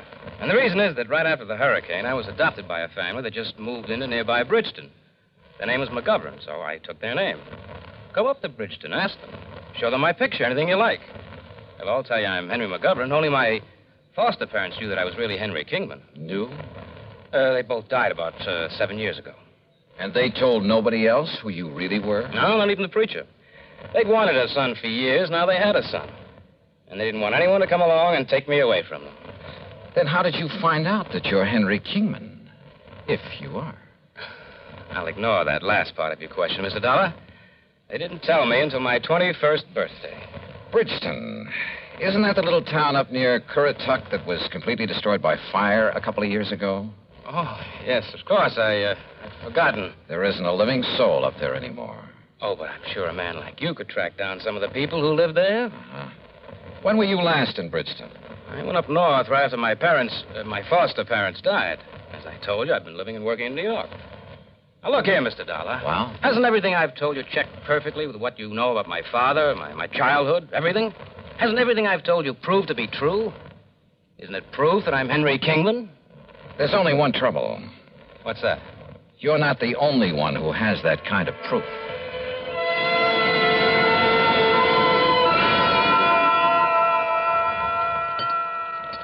Here, Johnny. Have some more of this baked sea trout. No thanks, sir. Johnny, you've hardly touched a thing. Yeah, I know, Gertrude. I'm sorry. I will have another cup of coffee, though. Oh, sure. So you haven't gotten very far in your investigation? No, I'm afraid not. I told you, Johnny, the stories of those two boys check out perfectly. Unless the information the company's been collecting for the last 20 years is all wrong. But both of them can't be Henry Kingman. So one of them must be lying. But which one? Well, suppose, just for example, that the blonde is Henry. Yeah? Then how would the other have got hold of all that information? Unless... Well?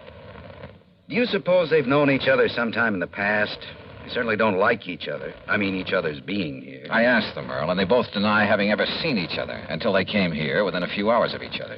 I didn't see the blonde boy, but the other came here to the house, and I just didn't like him. The dark-haired one, I mean. Hey, wait a minute. Yeah? What is it, Johnny? The description of the father in that folder. Excuse me. Can I help you? No, thanks. I got it right here. Huh. You find it? Hey, listen. Does Dr. Crutcher still live up the street? Well, sure. Do you want me to drive you over? No, thanks. I'll walk. Johnny, what'd you find in that I'll see folder? you later. Walking out that street, and there was no moon, turned out to be a big, fat mistake. In the first place, I almost bumped into a palm tree in front of the house. In the second place, I didn't see what stepped out from behind the next palm tree until it was too late. Huh? What do you want? Oh!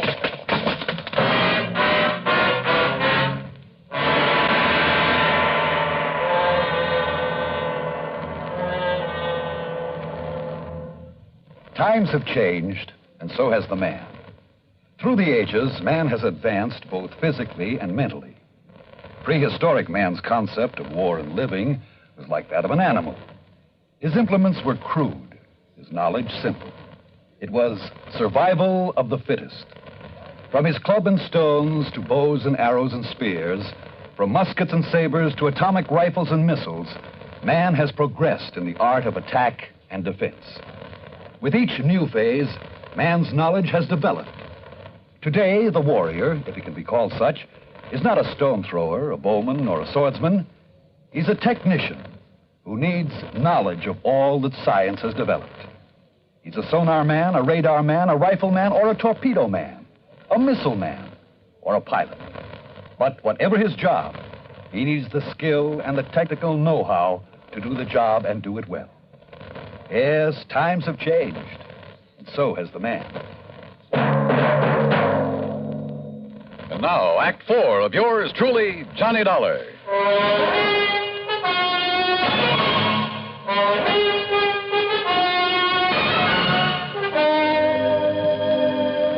Decided maybe I'd better drive him over anyway, Doc. And that's when I found him lying out there by the palm tree. Well, it's lucky you did, Earl, but I think these smelling salts will bring him around. Whoever attacked him must have seen you coming and hold it. What's this? It's okay, Johnny. Yeah, then what's Doc Crutcher? Who socked me? You don't know, Johnny? I sure don't. Oh, but, brother, I have a suspicion. A couple of them. Here, Earl, I brought him a cup of good hot tea. Tea? Sure. Get him a slug of brandy. Oh, well, sure. Only make it scotch. Good man, Doc. You feel okay now? Yeah. Earl, listen. Yeah? Get on the phone. Call the motels where those boys are staying. Tell them to get over here immediately. Better still, I'll drive over and get him. Meantime, Doc. Yeah?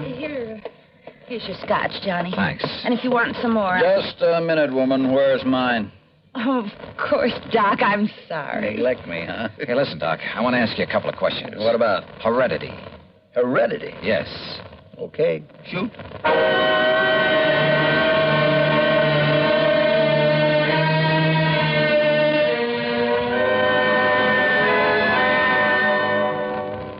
All right. Just to keep things straight, I'll call you Hank. Sure, Mr. Dollar. And you I'll call Henry. Well, it does happen to be my name.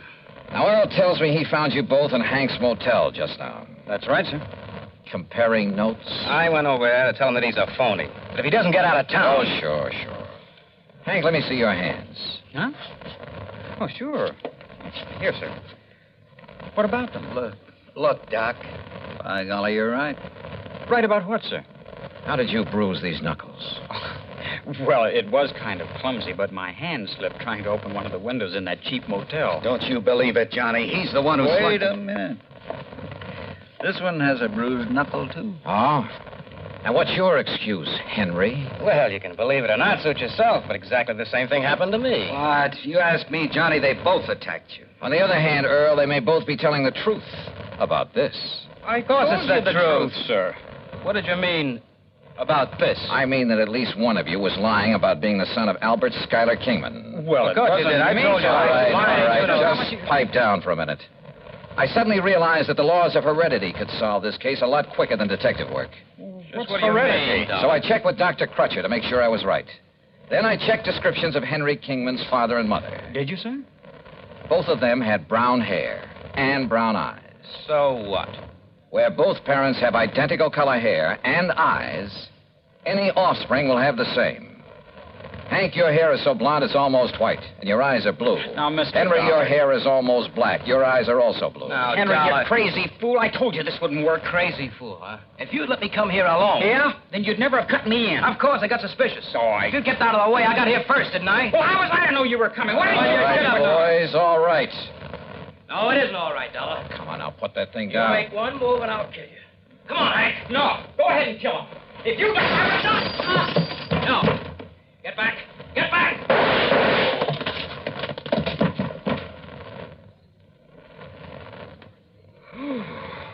Johnny, you outdrew that Henry like...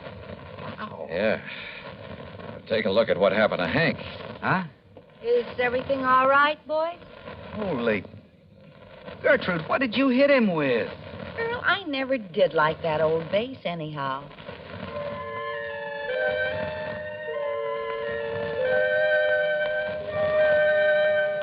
Yeah, my heredity gag was just that, a gag. But it certainly brought things to a head in a hurry. How did they know so much about the real Henry Kingman? Well, listen. As soon as we locked them up, I called the National Press Services, had them put the story of this attempted fraud in the headlines all over the country. Result? A phone call from the head of an orphanage where the real Henry had been taken in as a child, where he still lived. And, yeah, the phonies were a couple of kids who'd run away from that orphanage after he'd palled around with them, told them all about himself. As for why they both appeared to make the claim, sure. Each of them saw the company's ad and tried to get in ahead of the other. Well, they're in all right. For a long time. Expense account total, including incidentals and fare back to Hartford, $178.70. Yours truly, Johnny Dollar.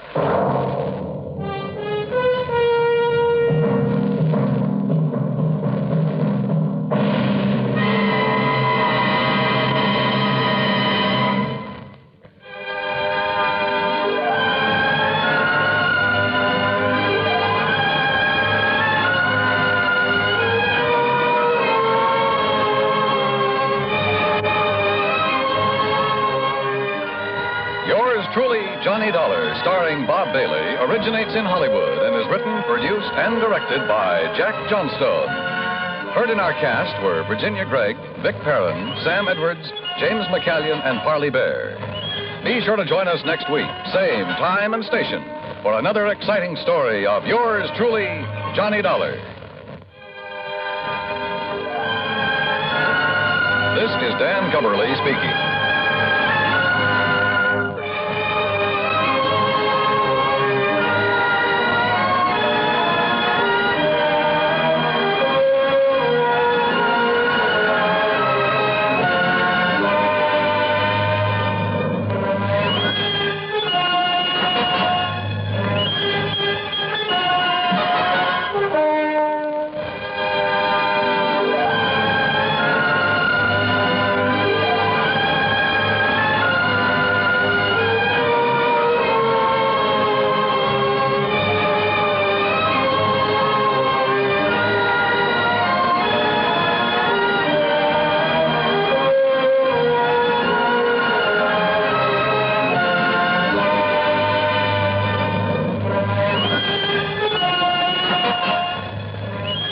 Yours truly, Johnny Dollar, has been a presentation of the United States Armed Forces Radio and Television Service.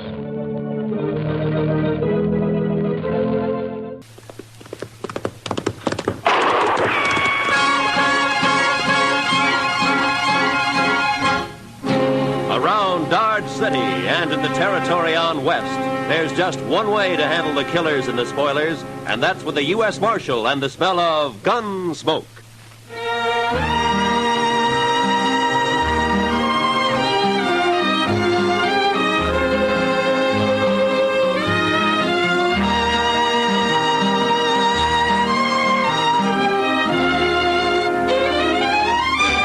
Gunsmoke, starring William Conrad. The transcribed story of the violence that moved west with young America. The story of a man who moved with it. Matt Dillon, United States Marshal.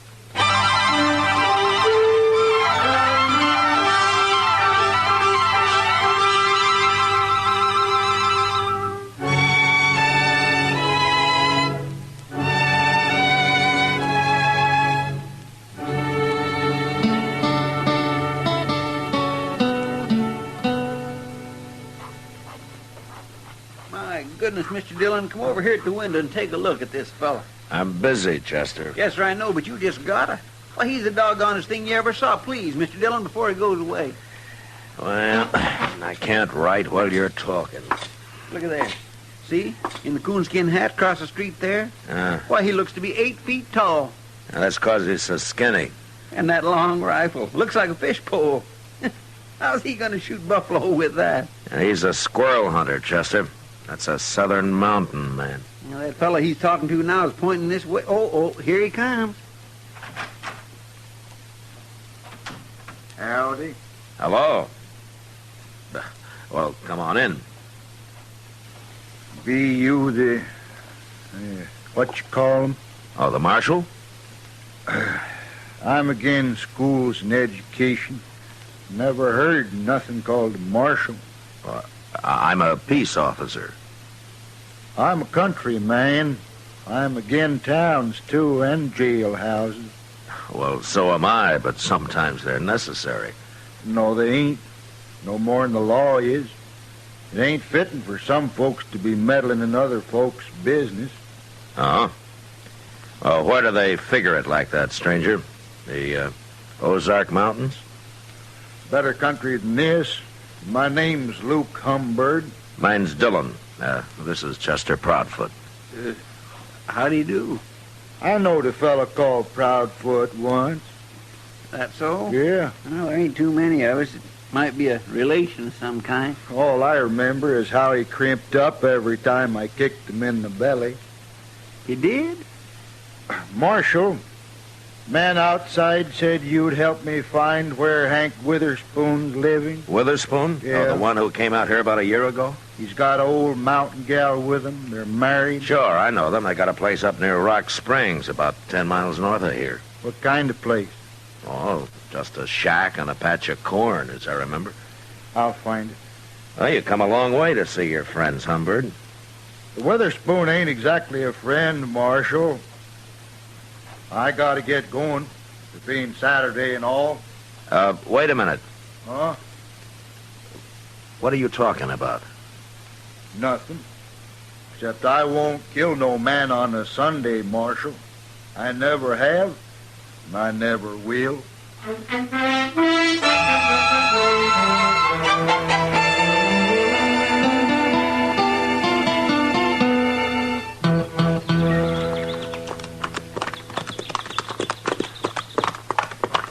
You think Humbird meant what he said, Mr. Dillon? He's too mountain simple to lie, Chester. Yes, sir. Hey, look, there's Miss Witherspoon now, out in the corn patch. Yeah, I guess it'd be polite to stop and say hello to her first. Come on.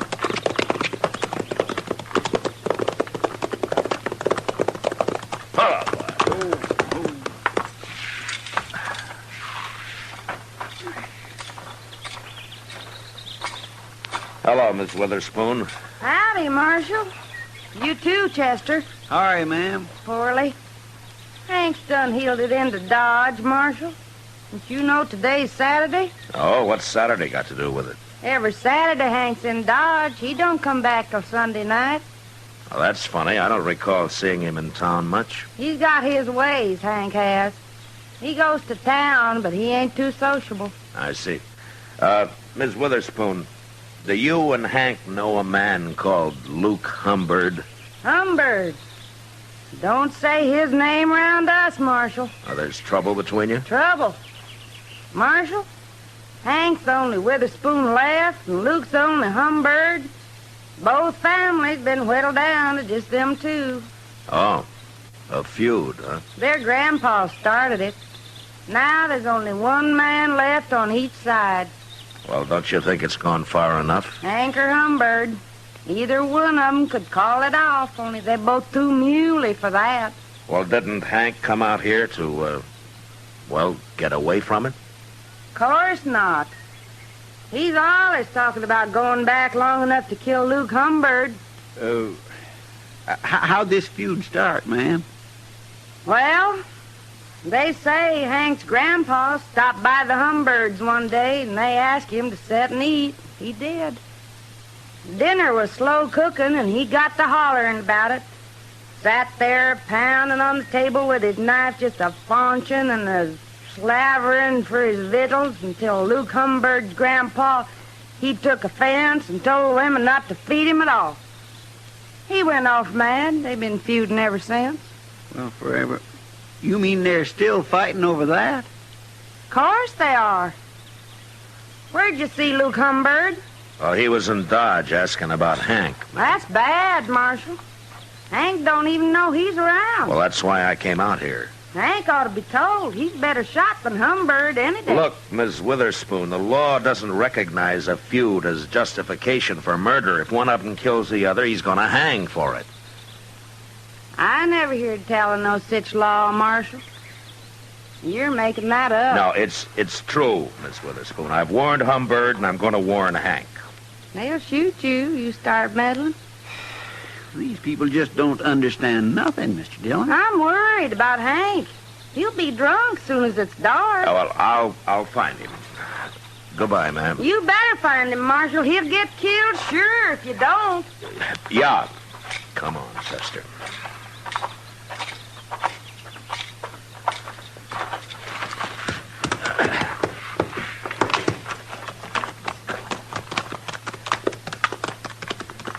Are hill people all like that, Mr. Dillon? They're mighty independent, Chester. They're mighty crazy, if you ask me. Why, it's like they don't even hear what you're saying. Well, I guess anything to do with the law is a new experience for them. Now, look over there, Chester. Huh? By that little bluff over to your right there.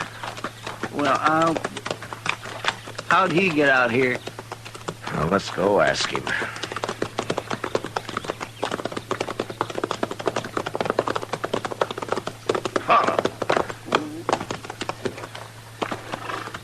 Hello, Humberg.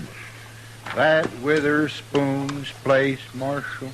You don't care whether you hang or not, do you? For shooting a Witherspoon? For shooting anybody. Marshal, you're getting downright contrary. Humberg, why don't you take that squirrel rifle and go on back home? 'Cause it ain't no squirrel rifle, that's why. This here is a human rifle, Marshal. Oh, there's no use even talking to him, Mr. Dillon. Where's your horse, Humberg? How did you get out here, anyway? I come afoot. I don't need no horse to travel by. You mean you walked all the way from the Ozarks? 'Tain't far. When they's Witherspoon a-waiting at the end of it.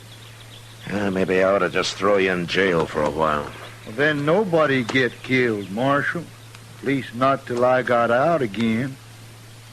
But you're being awful meddlesome. I gotta get closer to that house. So long. Now, don't worry. I don't aim to shoot his old lady. Mr. Dillon? Yeah. Maybe it'd be better if you just let them shoot each other and have done with it. Don't tempt me, Chester. Well, let's go find Witherspoon.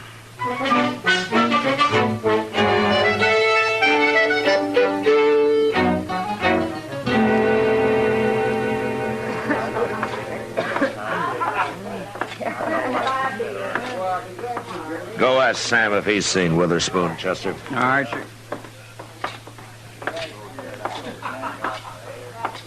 Hello, Matt. How are you, Kitty? Well, things have been pretty quiet around here for a Saturday night. Well, I'm not complaining about it. The Santa Fe agent told me there's a big Texas herd due to be shipped out of here in a couple of days. Well, those boys will liven things up for you. For you, too, I expect. Where you been, Matt? It's pretty near midnight. Kitty, I've been trying to stop a feud. A feud? Yeah. What kind of feud? An old one. There's only one man left on each side. Been a long time since I've heard of a feud around Dodge. Well, this one kind of got transplanted from the Ozarks. Oh. Say, don't tell me that crazy Hank Witherspoon's mixed up in it. I've been trying to find him all evening. You know where he hides out? I bet you $1 he's right out back, Matt. What? Regular as clockwork. Every Saturday night he comes in carrying a long rifle and buys a bottle of corn from Sam and takes it out back and drinks it. All alone, as far as I know. He just sits there, looking at the moon and drinking his whiskey. Never causes any trouble, eh? Oh, no wonder I never see him around.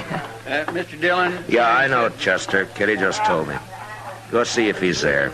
Bring him in, will you? Yes, sir. Who's he feuding with, Matt? Fellow by the name of Luke Humbird. I never heard of him. He just arrived today. On foot. On foot? Yeah, he's all legs, Kitty. A real traveling man. Well, if he's anything like as weird as Hank Witherspoon, you've got a problem on your hands. Yeah, I know. Well, here he is, Mr. Dillon. I made him leave his rifle outside. Hello, Hank. What do you want with me, Marshal? I don't like it all cooped up in here. Hank, Luke Humbird is looking for you. Birds and the Witherspoons been looking for each other nigh on to 40 years, Marshal. They most all got found. How drunk are you, Hank? Marshal, my old woman won't allow no drinking on the place, so I gotta come into town every Saturday. Hank Witherspoon? It's Humbird, Mr. Dillon. I got you caught like a bear up a tree, Hank. But...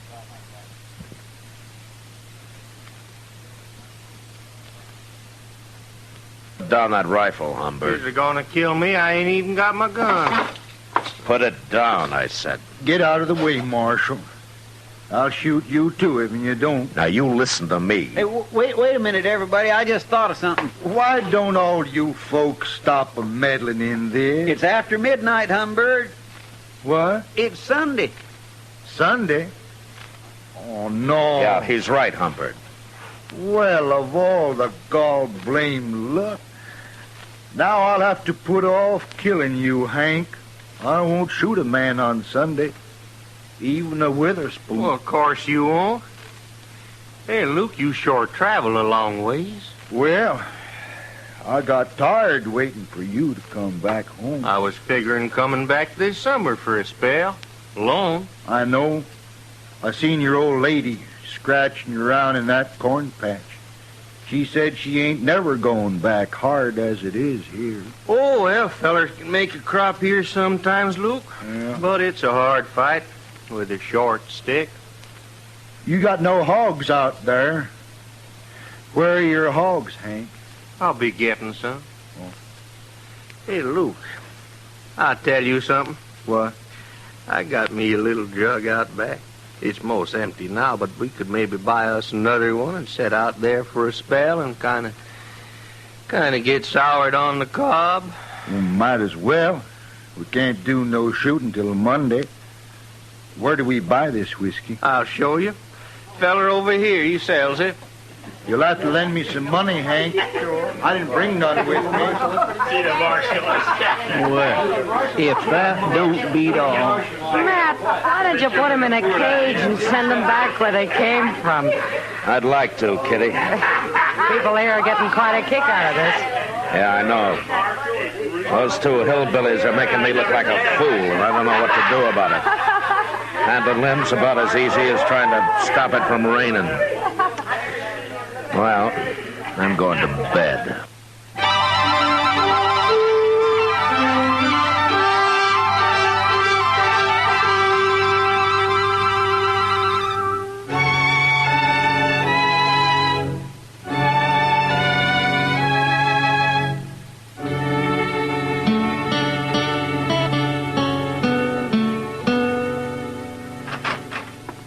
Well, Matt, Chester around? You went across the street for a beer, Doc. You ought to be back soon. Well, it can wait till morning. Well, Matt, I've been hearing all day about your feuding mountaineers. Yeah, they've been drunk all day, lying around out back of the Texas Trail.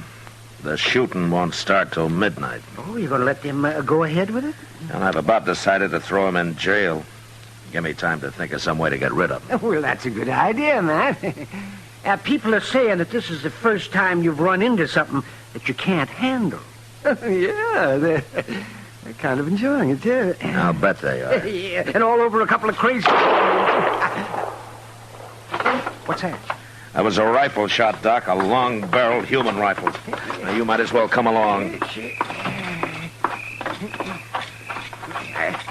I thought they were against shooting each other on Sunday, Matt. I thought they were, too, Doc. Maybe they got so drunk they forgot. Yeah, well, sure looks that way. Now, watch your step, Doc. It's pretty dark back here. Over here, Mr. Dillon. Miss Humbird got shot. I was right inside when I heard it. Oh, that's over here. Let me take a look at it. What's the matter with Hank, Chester? He looks like he's been shot, too. Too much corn whiskey, I guess. Scoop some water out of that rain barrel there and throw it on him, huh? All right, sir.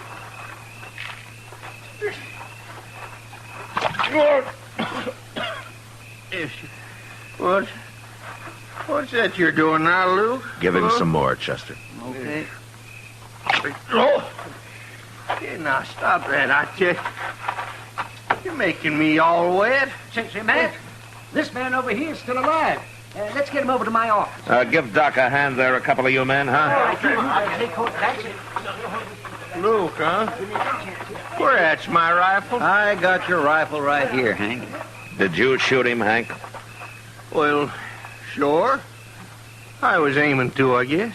How could you shoot him if you were passed out? Well, I don't know, Marshal. We got pretty drunk. I thought neither of you'd shoot a man on Sunday. Well, no, of course not. Why did you, then? You mean it's still Sunday? Hank, I don't believe you did this.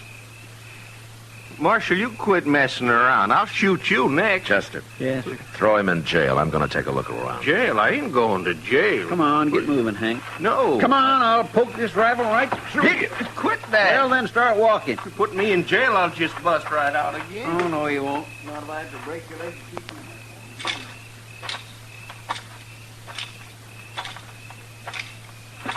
Who's that? All right, hold it right there. Hold it or I'll shoot. All right, that's better. Now get your hands up.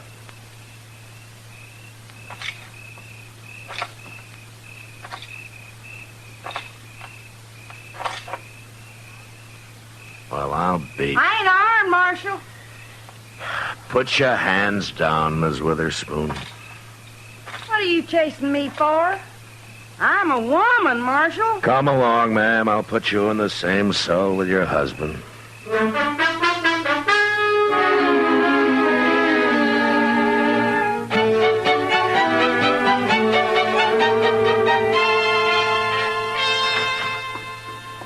Well, I just give them their breakfast, Mr. Dillon. Hello, Doc. Morning, Chester. How's Luke Humbird doing? Well, I was just telling Matt.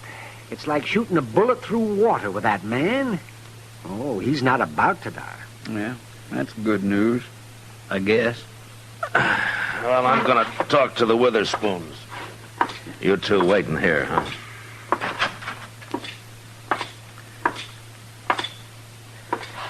Morning, Hank. Ma'am. Morning, Marshal. You come on out to our place someday, Marshal. I'll cook you a better breakfast than you give us here. Thanks, ma'am. But it might be a long time before you go home. I've been trying to explain things to Hank, Marshal. Oh? He's still arguing he shot Luke Humbird. But even he don't believe it. You're admitting that you did? Of course I did. You know it. Hank is too drunk. Humbird's all right. He's going to live. But you'll still have to stand trial for attempted murder, Miss Witherspoon. Judge ain't gonna do nothing to a woman. What'd you go do it for anyways? Feuding is a man's job. I got to thinking, that's why. I'm worrying. About what? About you being too drunk to fight come Monday. And when I seen you laying around out back there, I knowed I was right, so I took your rifle and shot him. Don't you know if you'd killed Humbird and I hadn't caught you, Hank would hang for this? You're still saying that, Marshal. Oh, don't pay him no mind, woman. Hey, Marshal, when you gonna let me out of here? So you can go shoot Luke Humbird? No, you're staying here, Hank. You can't keep him locked up, Marshal. Yes, I can. No. It's all a mistake. I didn't have to shoot Luke at all. What? Well, the reason they got so drunk was they were celebrating. Celebrating what? They decided to call the feud off, Marshal. Both of them at the same time.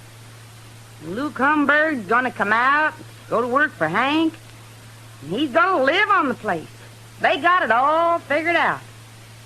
say he's too drunk to tell me.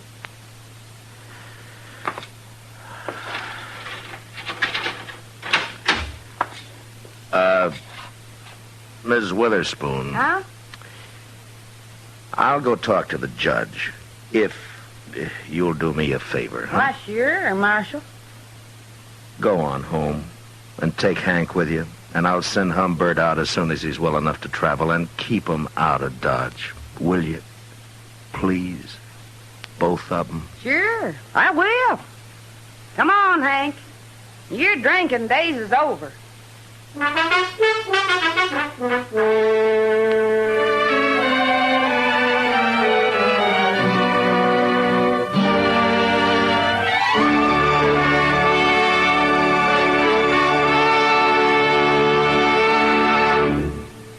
Gunsmoke, transcribed under the direction of Norman MacDonald, stars William Conrad as Matt Dillon, U.S. Marshal. Tonight's story was specially written for Gunsmoke by John Meston, with music composed and conducted by Rex Corey.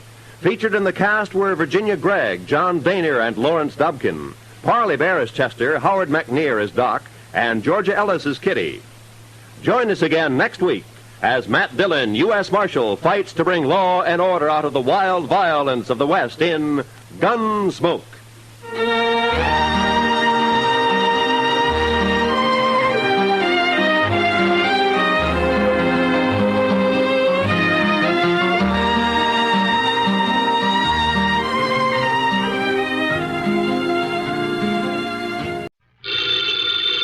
Ladies and gentlemen, the ringing of that phone bell brings you mystery, adventure.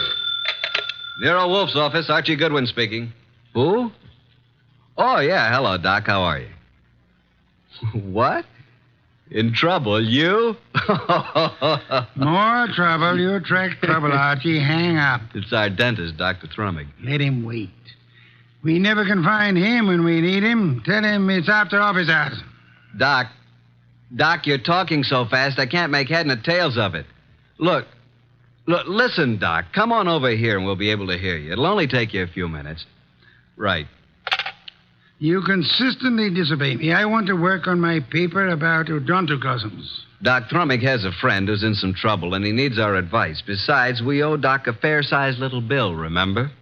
Money again, Archie. Money is the curse of our times. Yeah, man. Bring on all the curses that is available.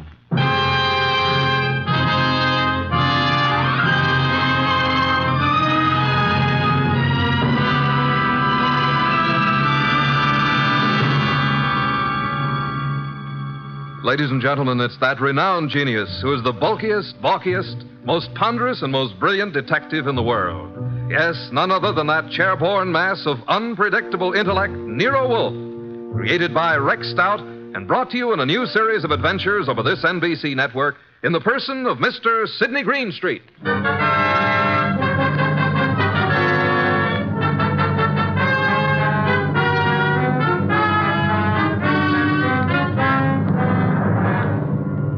This story is one we refer to as the case of the Midnight Ride. Oh, yeah, there was a ride, all right. But it would never have happened if we hadn't received another phone call a few minutes after our Dr. Thrummig phone. It was late in the evening, and Nero Wolfe was studying his paper on orchids while I was absorbed in playing some phonograph records. Archie, not so loud. I can't possibly think when you play that infernal thing at such volume. What was that you said, boss? I said I can't understand why you can't get music from a phonograph without vibrating the top of the instrument. That's right. I can't understand why the neighbors haven't called the police. Do you hear that? Archie! All right, I'll answer. You're fired. Naturally. Hello? Hello. Is this Archie Goodwin? I know, Mr. Wolf's... What? Me? Archie. Yeah, who is it? I need help, Archie, please. Come at once. Please. Oh, please. You and Nero. Who is this? This is Gloria... No, don't. Gloria who? Ronaldo West. Hello? Well, did you hear that? Another female bar. What happened? Boss, who do you know named Gloria? Gloria? I know nothing about anyone named Gloria. She said her name was Gloria something. I couldn't quite get the last name. But she did say Ronaldo Road. Well, it's quite possible that she resides on Ronaldo Road. First, she asked if this was Archie Goodwin speaking, and before I had a chance to say anything, she asked me to come to her at once. She needed help. And for you to bring me along. I mean, for me to bring Nero along. You don't even know what you're talking about. Well, she said she was Gloria Bar or Mar or something like that, and then she said Ronaldo Road West, and then the scream, and that's all there was. The usual pattern of your experience with women. Sounded like a hand was slapped over her mouth, or she was grabbed by the throat. Bring Nero with you. I am taking no more assignments this week. Ronaldo Road West, where is it? I don't believe there is a Ronaldo Road West. If I remember correctly, Ronaldo Road runs north and south and is approximately 12 miles long. But she said west. What she probably tried to say when she was interrupted was Ronaldo Road Westchester. Westchester, of course. Asked Inspector Kramer to try to check on that phone call. I'll ask him to try. By the way, do you expect to find this Gloria alive, Archie? Well, I certainly hope so. And are you aware that if someone strangled her, then they must have heard her speak your name? Yes, and yours, too. Shall I open it, boss? Why not? Let us face it, Archie, huh? It's me, Archie. Wait till I slide the night chain off, Dr. Thrumming. My nose. I forgot all about you, Doc. Where have you been? It's only been 3 or 4 minutes. I have never had such a disturbing night since I had my first patient. But at first I was afraid to leave the house. And why were you so afraid, Dr. Thrumming? But there were 2 men sitting in front of my place in a car. Oh, good evening, Nero. Were they waiting for you, Doctor? Well, why not? It's very likely. Since she called me, I've been so completely unnerved. Here, Doc, here. Have some brandy. Oh, no. You know, I never... well, that is, a small one. I am upset. You understand, Archie. Well, that's better. Just who called you and upset you so? Oh, hello, Nero. Did someone call me? When? You phoned me frantically that a woman called you. I couldn't understand you on the phone. Oh, yes, poor Gloria. She was cut off. Oh, Gloria. Did you say Gloria? Well, didn't I? I thought I did. Oh, dear. What did you say? I said Gloria. Oh, my, isn't that strange? I thought that's what I said. No more, please. We just had a call from Gloria. Who is Gloria? Why, you remember. We all went to school together. That is... you do too remember. Gloria, you know, she was... Just what is Gloria's last name, Dr. Thrumming? Well, it was Gloria Barnsworth. I don't know what it is now. That's what she was trying to say to me, Barnsworth. Did she tell you where to find her? No, she didn't. Oh, dear me. She was just about to tell me when I said I'd call you and Archie and get your help. And then she was cut off. How do you know she's the Gloria Barnsworth you knew and I'm supposed to know? My.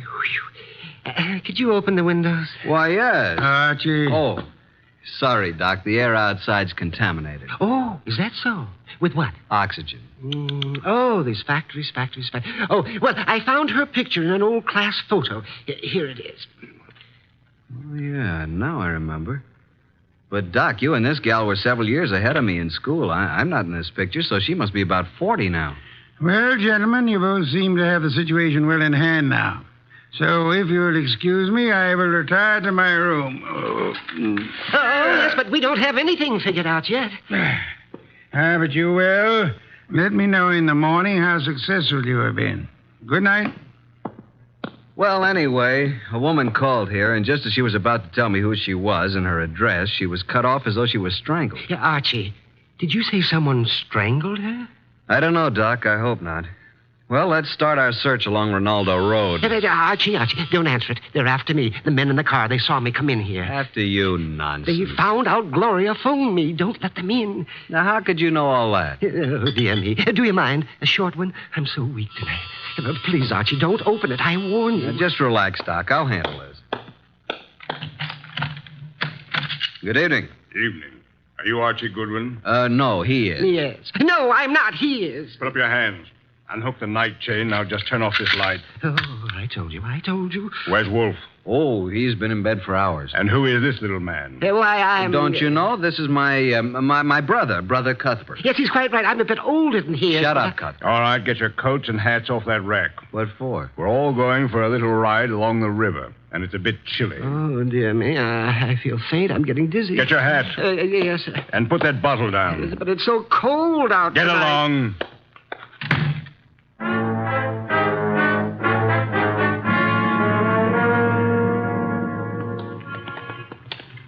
Here's the car. Now, Mr. Goodwin, hand over that gun in your pocket. But I haven't got...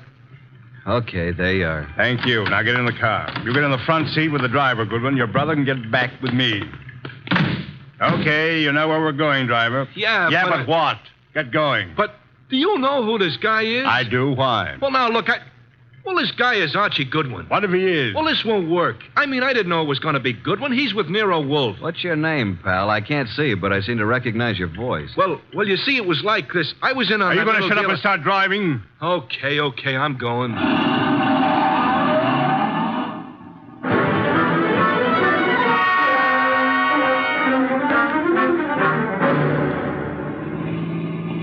Now, see here, it's getting very late. I don't like this. Where are you taking us? Keep calm, Doc. Yeah, don't get excited. Just take it easy. Listen, Goodwin, I got a record Shut for up, you. you two. What's the idea back of all this, friend? Pull off the road here, driver. Yes, but we're way out in the country. Now, we'll all get out here. Now, wait a minute. I said get out. You too, driver. Oh, now, wait a second. What's the big idea? Now, all of you start walking over to that clump of trees. Go on. What's he going to do? What do you think? Okay, that's good. Just stand there. Now get out your gun, driver. Oh, now, wait a minute. This isn't Get the out way your you gun, and don't turn around, driver. Now let him have it. Go on, or I'll kill you. I don't go in for this kind of stuff. Besides, shoot and empty your gun into them. Go on. Now just drop your gun on the ground. There.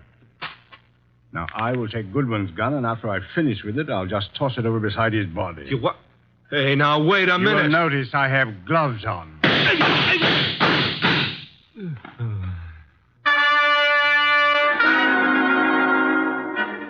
Hey, Doc. Dr. Thrumming.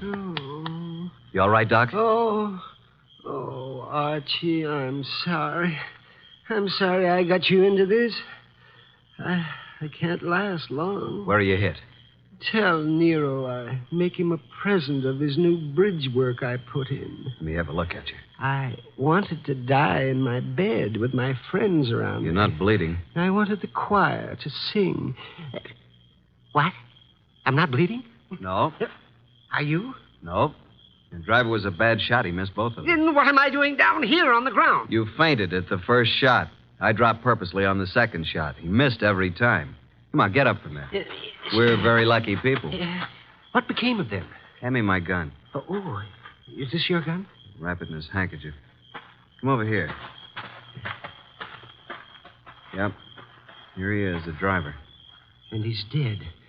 This is dreadful, Archie. What do we do now? You got a lighter? Here's my pocket flash. Well, here's his gun beside him. Don't touch it. Have a look through his pockets. Wish I knew what he meant when he said he had a record for me someplace. A picture of a girl. Says, to Mike from Violet. Mike. This fellow's face is certainly familiar, but I can't... Hey, wait a minute. Mike Jordan, that's it. Mike Jordan? Yeah, Wolf cleared him on a frame-up 3 years ago, and this girl Violet is an entertainer in a nightclub downtown. Violet, yes, but what does all this have to do with Gloria? Strange, there's no other identification on him. Maybe the other guy took it off of him. Well, now we got to find Violet. How? We can't even find Gloria. I think now that this guy Mike Jordan missed us deliberately. Let's start hoofing it back to that last crossroad. There was a telephone there. I'll call Nero.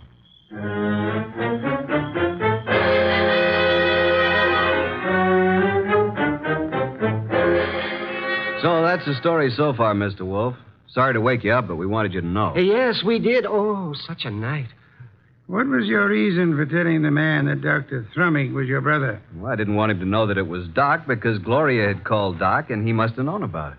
And the driver turned out to be Mike Jordan. And what did Mike say to you in the car? Well, he didn't finish, but he said, I got a record for you, Goodwin. And then the man shot him up. And when you located Violet at her place, she was cataloging recordings, Bring it in here now, Archie. Sit down, Dr. Thrumming. Yes, I am a bit weary. Come in, Violet. Violet, this is... Hey, wait a minute. You're Nero Wolfe. Sit down, Miss Violet. Oh, what's the idea, Mr. Goodwin? Why'd you bring me here? Will you look at this photo? It says to Mike from Violet. Where'd you get this? I got it, Violet. What we want to know is, where's Mike now? What's he doing? Can you tell us where he lives? What's Mike done now? Can you tell us his address? Maybe. Do you know who he has been working for? Yeah. A guy with a big car and a lot of dough. You've seen this man? Yeah, kind of a good-looking guy. I think his name is Durant or something like that. I understand you've been occupying yourself with cataloging some phonograph recordings. Yeah, that's what I was doing when Mr. Goodwin came in. Mike's got a home recorder over at his place. Do you have all the records that have been made on the machine so far? No, just what we made in the last week. Lots more at his place. Do you and Mike know of a woman named Gloria? No, at least I don't remember. It was on Rinaldo Road. Gloria Barnsworth was her maiden name. Where is this Rinaldo Road? I don't know. It's in Westchester, we think. I've never been there. What has Mike done, Mr. Wolfe? Is it bad? As a matter of fact, Mike is in the clear. Good. There's no charge against him, and there never will be. You haven't seen him for a couple of days? No. And I never go to his apartment unless him and some guests are there. Do you know where he is? Will you give me the address of his apartment? Okay. 324 East 35th Street. Thank you very much, young lady. What's all so mysterious? Oh, something's happened to Mike. I can tell by the way you talk. Very well, Archie. You have a special visit to make. Look for the machine, and it's quite late, so you had best hurry. Well, I'm going with you, Archie. Good night, Nero. Good morning. Oh, I don't even know what day it is. Come along, Violet. We'll drop you at your place first.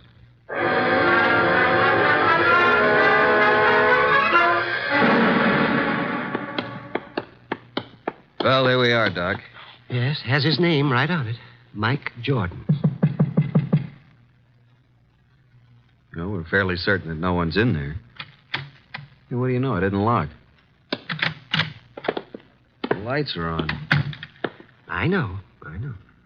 Listen. Yes, a light humming noise. Huh. But where is it coming from?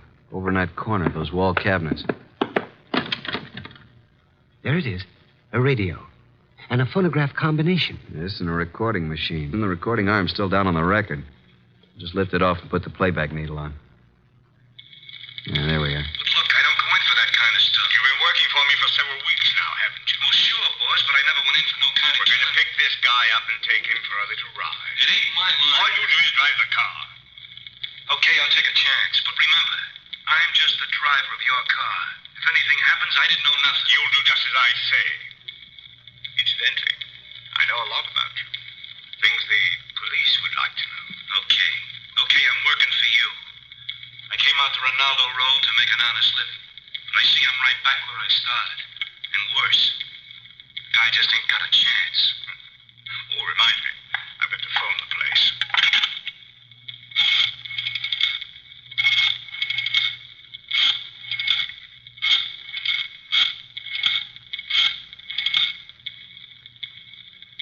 Hello? How is it? I see. Yes, tonight. Yes, tonight, just as planned. Oh, yes, he's all right. All right, don't worry. Goodbye. Have you got a gun? Sure, but I never used it. You won't need it. But I want you to bring it along just in case I do. Now, you've got nothing to worry about. I'll take care of everything. And nothing will be traced to either of us. You got your money? Let's go, Mike. It's getting late. Well, Doc? He did say Rinaldo Road. That's where our Gloria called from, so they're all tied in together. Come along, Doc. We're going back to Mr. Wolfe again, and we'll just take this record with us.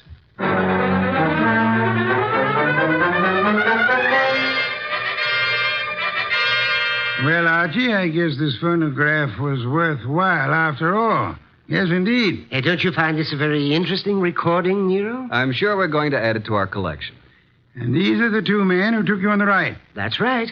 But we're really no further along in our desire to help Gloria. That's right. We're on Ronaldo Road. Boss, if we can find the address, will you go with us down there or over there or wherever it is? I might. And you already have the clue to the address. We have? Where? In that phonograph recording. Play it again, Archie. Just the part where he uses the telephone. And slow the speed way down. Then take down the numbers I call off. Okay, boss.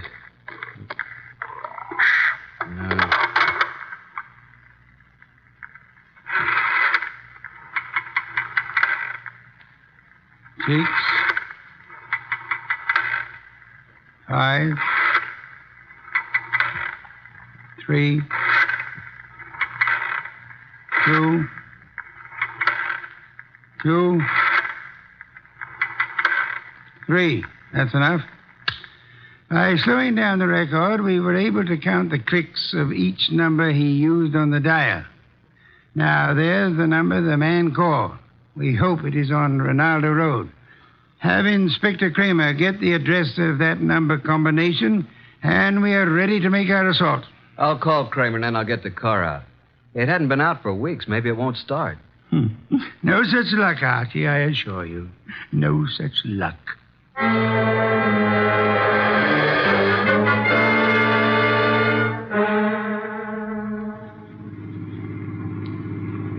Oh, here it is. I think we must go through this big gate. Yes, there's the number. 23 Ronaldo. Slip up to the entrance as softly as possible. Turn out your headlamps. Well, here we are, boss. Easy now getting out. Don't pull, Doctor. Don't pull on. Yeah. There we are. Now come along. Yeah, spooky sort of place, isn't it? All big houses are like that. Must be 20 rooms. Yeah. There's not a light in the place. Use the knocker, Archie.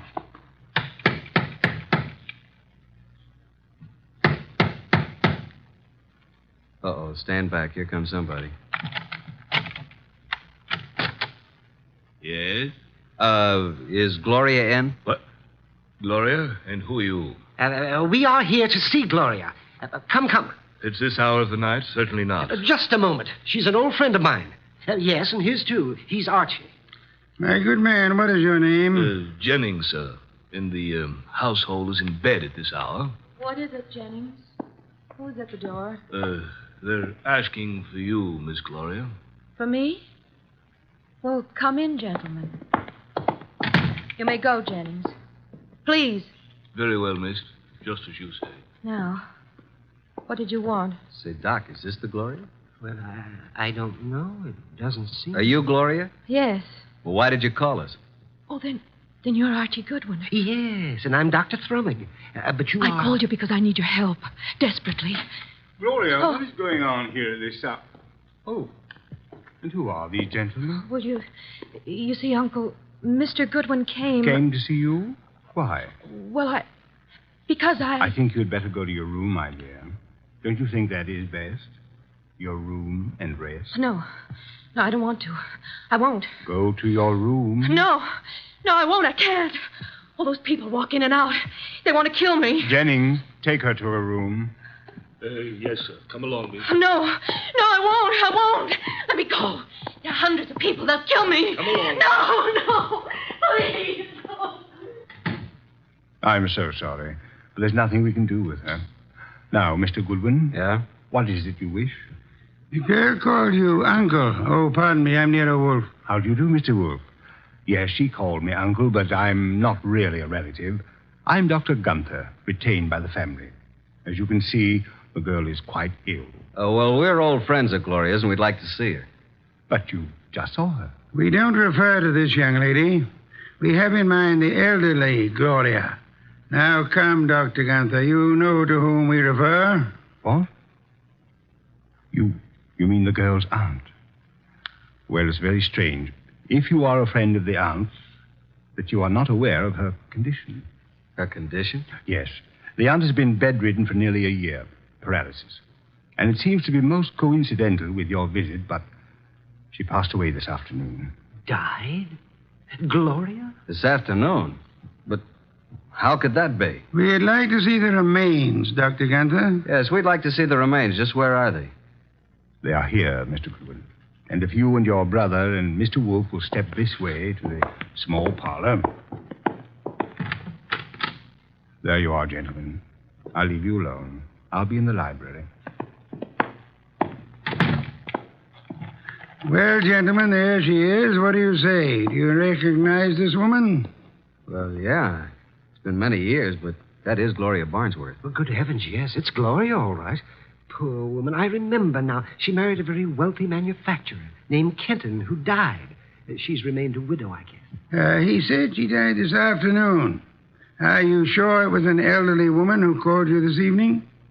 And by the way, just feel her forehead. It's warm. She couldn't have been dead more than an hour. She isn't dead. No signs of pulse. Your cigarette case, please. Very slight moisture. Respiration barely perceptible. She's under heavy narcosis. Been given a heavy dose lately. Let's get out of here. Wait. Do you recognize the uncle, Father Dr. Gunther? No, do you, Thrummy? No. Does he look like the man who took you for a ride? It was too dark, boss, and he was all bundled up in heavy clothes. Let's get out of here. The door was locked after we came in. He's right. Come on, Doc, let's put our shoulders to it. 1, 2... Go! Well, gentlemen, what on earth does this mean? Why'd you lock the door? Oh, I'm sorry. It's a spring lock. I had no intention of locking the door. And I suggest, Archie, that you have it repaired. And now, Archie, will you step to the door and let Inspector Kramer in? He followed us up the driveway. Yeah, about time. Getting cold out here. Inspector Kramer, this is Dr. Gunther. In that room is a woman he claims is dead. She is actually under the heavy influence of narcotics. Yeah? Well, who is she? Mrs. Gloria Kenton, widow of the wealthy shoe manufacturer. And this attractive young lady coming down the stairs is supposed to be mentally ill, which I do not believe. Her name is Gloria, too. A niece of the elder Gloria. But Archie and I both knew Gloria Barnsworth. Kenton. Yeah, I get it. And I suggest that this man is not a doctor, but is young Gloria's husband, and they're attempting to force the Aunt Gloria to change her will in their favor. This is utterly ridiculous. The aunt was able to phone Doc Thrummig and me tonight, but she was apparently caught in the act. And this man, who is posing as the uncle, hired Mike Jordan to drive his car while he picked up Archie with the intent of killing him. Well, this is the same man? The same. And if Mike Jordan hadn't recognized Archie, both of you would be quite dead. This man double-crossed Mike and killed him, believing that the whole thing would be blamed on Mike. Mike deliberately missed. All right, so what's he going to do about it? Come on, let's get out of here fast. Look out, he's a cop. All right, now get those hands up and keep them up. Come along, Archie. I have another appointment. The inspector can handle it from here on.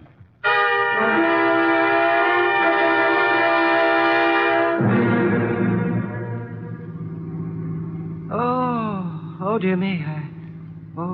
What happened?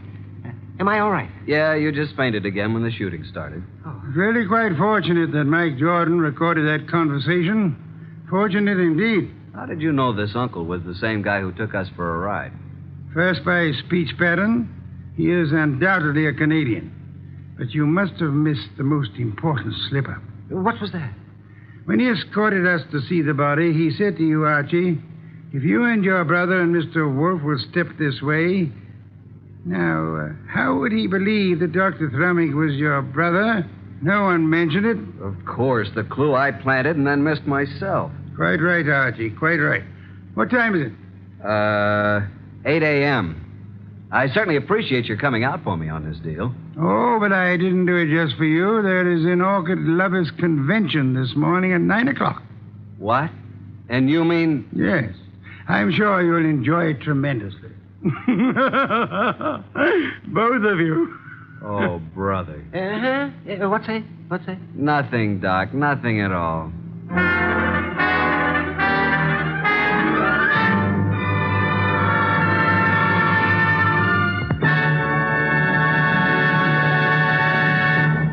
You have been listening to The New Adventures of Nero Wolfe, starring Sidney Greenstreet.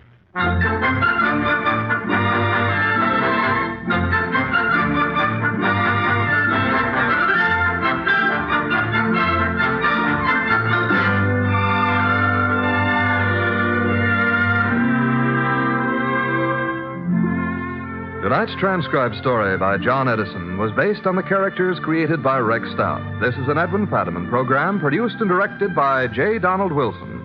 In the cast were Harry Bartell as Archie Goodwin and Howard McNear, Gene Bates, Peter Leeds, Bill Johnstone, Grace Leonard, and Jay Novello.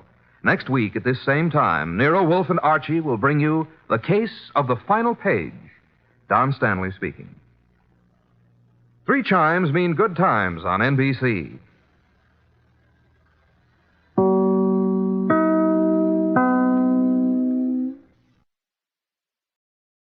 From Hollywood, it's time now for Johnny Dollar. This is Long Distance. Mr. Pat McCracken in Hartford, Connecticut is returning your call, Mr. Dollar. Oh, thanks, operator. Put him on. One moment, please. Hello? Hi, Pat. Oh, Johnny. Hey, this message I found. Boy, I'm glad you called. Say, what under the sun are you doing in Los Angeles? Just down here for a confab with Jack Johnstone. You know, the guy who dramatizes the cases I handle and puts them on the air? Yeah.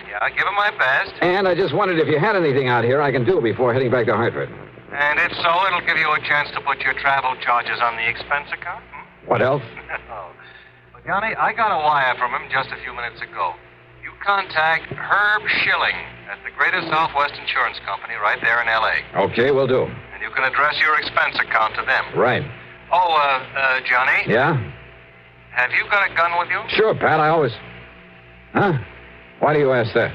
Well, judging by Herb's wire, Johnny, you may need it.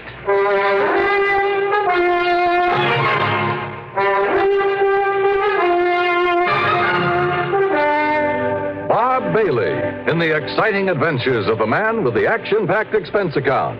America's fabulous freelance insurance investigator. Yours truly, Johnny Dollar.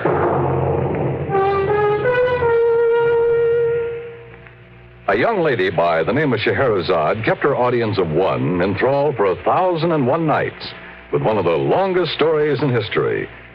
That's a long time to devote to one chronicle, but some of CBS Radio's winning 7 weekday dramas have put that record in the shade, entertaining audiences in the millions with many times 1,001 days of continuing dramatic serials. Each weekday on the CBS Radio Network, there's a wealth of daytime drama, including such outstanding serials as The Romance of Helen Trent, The Couple Next Door, Ma Perkins, Whispering Streets, The Right to Happiness, The Second Mrs. Burton, and Young Dr. Malone. Monday through Friday, follow these absorbing, true-to-life stories. Only CBS Radio brings you the winning 7 combination of top daytime dramas. Another important reason for the different sound of this CBS radio station. And now, Act 1 of yours truly, Johnny Dollar.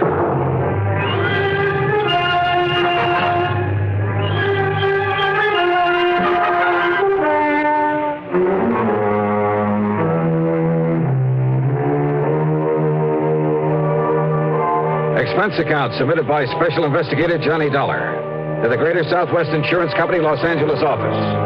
Following is an account of expenses incurred during my investigation of the Winsome Widow Matter.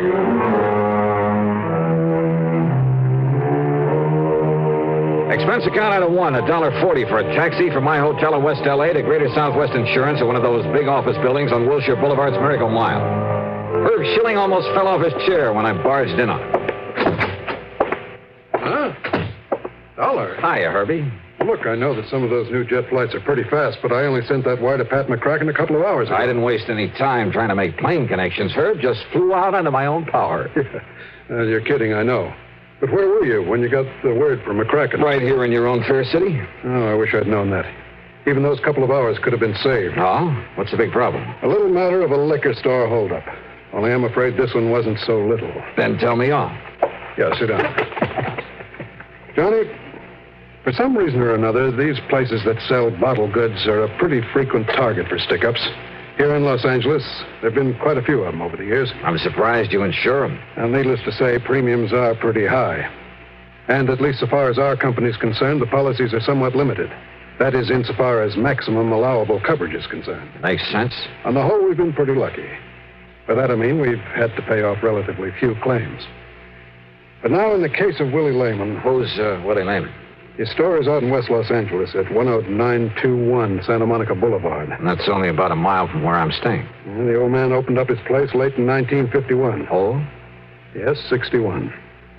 Early in 1952, he had his first holdup. The bandits got away with something over $900. So he bought some insurance from us. Well, go on. Since then, there have been 7 more attempted stick-ups there. A total of 8 in as many years, huh? Yeah. Then your company must be getting a bit tired of paying off. No, because after the second time. He know how to use it? He certainly did. He had a lot of medals from some German outfit he was in during the last war. Anyhow, he suffered no more losses. That is, until last night. Oh, how much? In money? What else? Something like over $400 out of the cash register, as nearly as the police can figure from the register slip. Well, couldn't Lehman tell you how much? No. Because you see, Johnny, he also lost his life. Oh. And I take it you wrote his life insurance, too. That's right. $30,000. I see.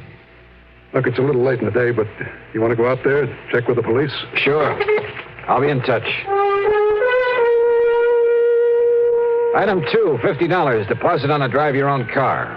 I passed up 10921 Santa Monica Boulevard and went right on out west to West L.A. Police Headquarters. There I ran down Sergeant Mike Kirby, who was covering the whole affair. Mike turned out to be a young, alert guy on the ball and completely cooperative. That's right, Dollar. 8 times since he opened the place in 51. And that's way out of line. Yeah, I should certainly think so. And the last 3 stick-ups have been within the past 10 weeks. Sergeant, Mike contacted the insurance company. Herb Schilling tells me that Willie Lehman managed to fight off most of the bandits. He told you right, Dollar. Lehman was not only a crack shot, but I guess he was pretty quick on the draw. It was only last month that he killed one of the 2 men that tried to hold him up. 2 men? What about the other? I'm way ahead of you. Huh? We find that other man, we find the killer. Probably. It seemed like a pretty safe bet. But look, Mike, if there were so many tries at this one place and so many all at once... Stakeout? Sure, somebody watching over the place. We tried it. As long as we had somebody there, sitting in the back or working behind the counter or just watching from across the street, nothing happened. But the minute we took them away, bing, another holdup try. Somehow they seemed to know whenever we had the place under surveillance. And more important, when you didn't. Oh, what have you got to work on? Oh, nothing but a couple of bullets, I'm afraid. Want to take a run over and look at the place? Sure, Mike. Why not?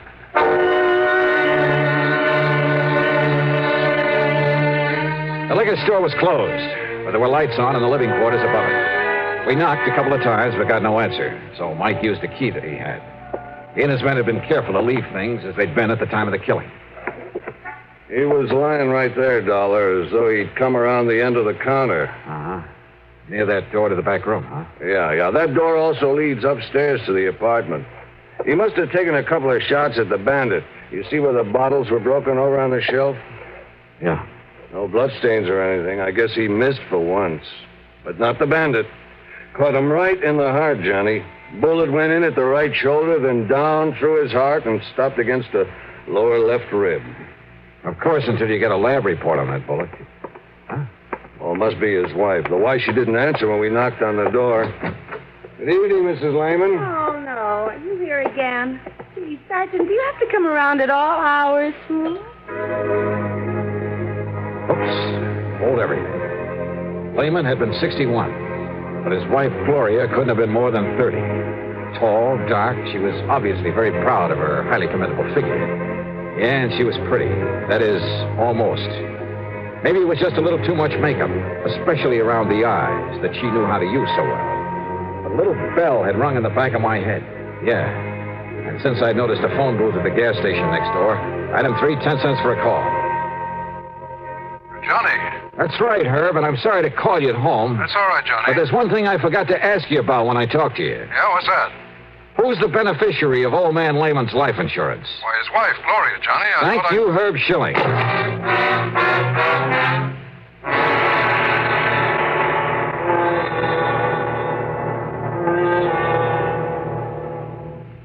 Act Two of yours truly, Johnny Dollar, in a moment.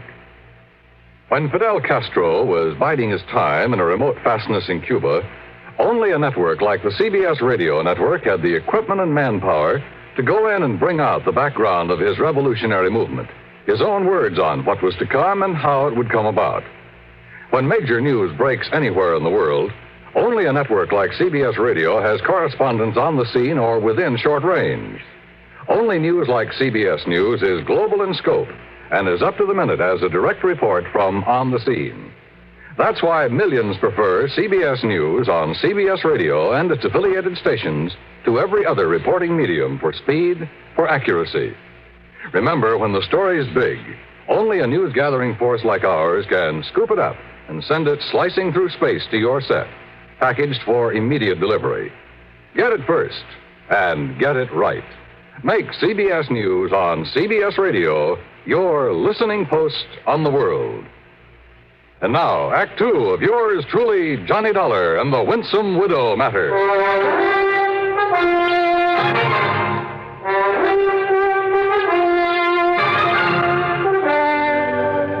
After the phone call to Herb Schilling, I went back into the liquor store where Sergeant Mike Kirby was still talking to Lehman's widow, Gloria. You mean you don't plan to reopen the store at all, Mrs. Lehman? Not if I can help it. I'll sell this gum to the first person I find has enough money to buy it. And then what, Mrs. Lehman? Why don't you call me Gloria, huh? Everybody else does. And who are you, anyway, Johnny? You aren't a cop, and you don't look like a dick. Well, thanks. Mr. Dollar's here because of the insurance involved. From the insurance company? That's right. Well, listen, Willie had some insurance. I know. I mean, on himself, as well as the store. I don't know how much it is, but he promised me that he'd buy some. It was your idea that he insure his life? Sure, an old guy like him. I figured he'd up and die sometime while I was still young and beautiful, so why shouldn't I let him provide something for my future, like they say? Only whoever thought he was going to die as soon as this? Whoever planned and carried out his murder? You mean somebody planned to kill him this way? Just where were you when it happened, Gloria? I was upstairs in bed, asleep. Look, I've told the cops all about Well, it. you must have heard the shooting. I'll say I did. And what did you do? I put on a robe and come running down here. Well, I see the cash register open and poor old Willie laying there. And when I see that he's dead, I phoned the police. You didn't see anybody else down here? Well, by the time I got here, whoever did it was gone. You don't seem at all upset over your husband's murder. Now, you want me to put on an act? Don't you know that he was twice as old as I am? Then why did you marry him? Well, you know how it is. A chance to settle down and let somebody else support you for a change. Made him happy to have me around, and I guess I liked it okay, too, for a while. But, gee, what a bore. All he did was talk about getting enough money to go back to the old country. Well, who wants to go back to any old country when you can have such a ball in this one? I know I always have, even when I was married to old Willie. Of course, he just didn't always know where I was half the time. Well, don't you like having fun, Johnny? Hmm? I mean, with people more like your own age, hmm? How old are you, Johnny? Now, don't answer it. Now, don't answer it. The place is closed. Well, it might be for me, Mrs. Lehman. Oh, yeah. Kirby. Yeah? And listen, Johnny. Oh. If you can get me that Sure. insurance money in a hurry, well, Oh, good. I'll want tell you you what to he know found? I appreciate it. Gloria, how long ago were you married to Willie Lehman? Last September. Oh? Now, why do you say it that way? I Okay, told I'll you, go on Johnny, back I to the married the station. old man so he could take care of me. Excuse me, Johnny. I got to get back to headquarters. Ballistics downtown is sending up a report on the bullets we found. Oh, good. Also, Bob Golden picked up a bum in a saloon, and it looks like he's the one that did this job. They picked up the guy that killed Willie? Looks like it. You want to come with me, Johnny? Well, do you or don't you? Yeah, Mike. I'll go along with you.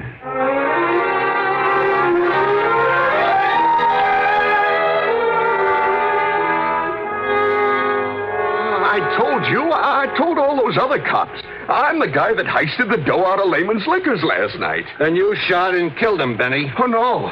No, I tell you, I didn't do it. That's the truth. So help me, that's the truth. Are you trying to say somebody else went in there and shot him after you left, Benny? Well, I don't know. There was no reason if you'd already taken his money. I don't know. How should I know? You think I stuck around there after I got his dough? How many shots did you fire at him, Benny? How many shots? I didn't fire none. You saw that gun the cops took off of me. It was made of rubber. That's all it was. It was made of rubber. If I hadn't got stupid and gone out and got drunk and showed it to somebody and told them how I got away with the money from that liquor store with it, you think these dumb cops had ever got wise to me? You didn't fire a single shot? How could I? I wave my rubber gun at him. He reaches under the counter. He comes up empty, so he gives me the dough and I leave. You're lying, Benny. You make a paraffin test, Mike? Yeah, and I think this is the result of it. Well, Conroy? The paraffin test was negative, Sergeant. No sign of powder on either of his hands.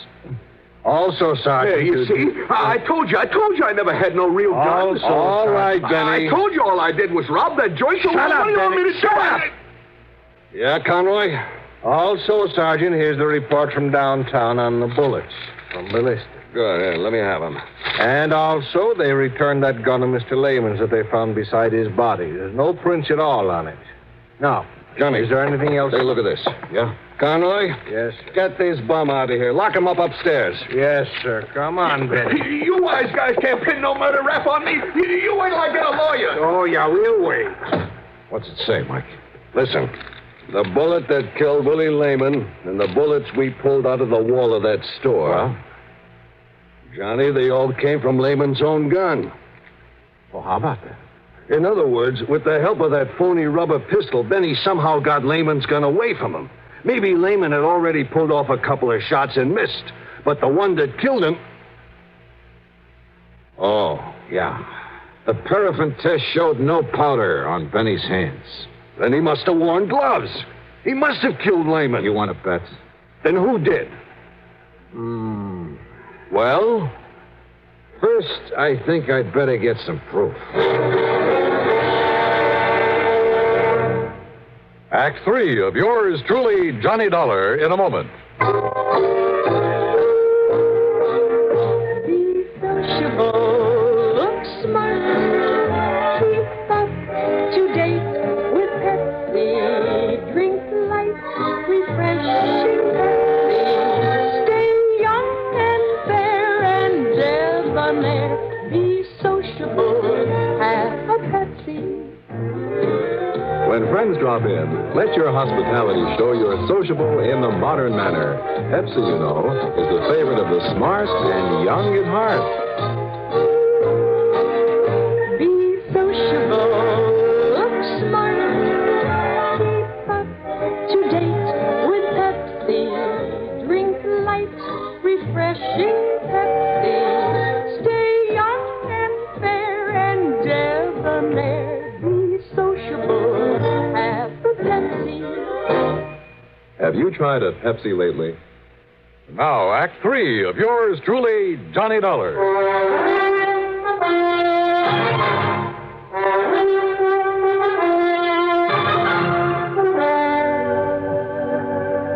Listen, Mike, you're overlooking one thing. Like what, Johnny? That Benny's a shaky old bum, a wino. Suppose he'd gone into that liquor store with a real gun instead of that phony little rubber one you boys found on him. Well? You think for a minute he could have stood up against a crack shot like you say Lehman was? Well, now, that's besides... Now, could he get Lehman's gun away from him and kill him with it?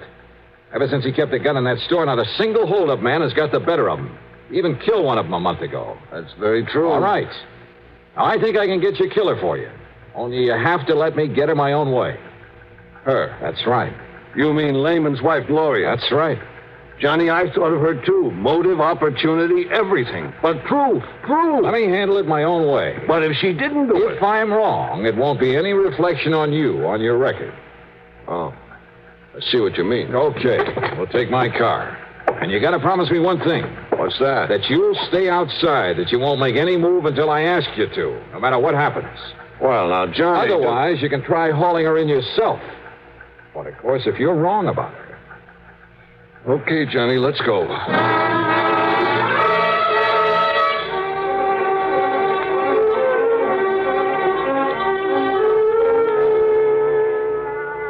I'm glad you came along, Johnny. I'm getting awful tired of having all those cops around here. All right, listen, Gloria. And you are going to get that $30,000 insurance money for me in a hurry, aren't you? You know how long it'll take for me to get the rest of his stuff here in this state? A guy dies, it's sometimes a couple of years before they... What's the matter, Johnny? 30,000, huh? What? I thought you didn't know the amount of that insurance. Well, Johnny... Gloria, the only recent attempts at a holdup were made between the times the cops had a stakeout here, right? Yes, that's right, Johnny. Then somebody must have passed the word around when everything was clear. You think so? Gee, that's... Yeah, and I also think that the only people who knew when the police weren't here were you and your husband. Well, you don't think he'd go around blabbing it? No, I don't. Well, then... Now, wait a minute, Johnny Dollar. Don't get your back hair up, Gloria, not yet. What? Your husband was good enough with a gun to have thwarted 7 robbery attempts in a row. That's right. So I think he could have prevented his own murder if he'd had his gun last night. Well, of course he had it. They found it laying next to his body. Somebody was glad to see these holdups, these attempts anyway, because it provided a perfect excuse to kill him. Now, listen, he Johnny... He kept the gun under the counter, didn't he? Sure. Right here, under the register. Okay. I'm going to put my gun there. What are you up to, Johnny? Get behind the counter a minute. About where he'd stand when a customer came in. Well, sure. Right about here. So last night, a man came in and he stood about here. He pulled a toy gun out of his pocket, demanded the money in the register. What is this? What would your husband have done? Well? Grab the gun. Like this. You're pointing that right at me, you know. That's what he would have done. But there was no gun there last night, because you had taken it. And when the bandits left, you were standing up on the stairs, there at the back. You'd come down from your apartment. What are you talking about? The bullet that killed him went from his right shoulder down to his heart, down to the lower ribs, because you were up on the stairs when you shot him. Then you fired a couple of shots into the wall and you called the police. To prove that, Johnny, enough for the cops? When I tell them, Gloria... But you won't, Johnny, because it happened just the way you said. But you're never going to tell them. Gloria! Too late, Johnny! No! You took the bullets out! You tricked me! You tricked me! That's right, Gloria. Dirty, double-crossing! You lying cheat! You happy, Sergeant?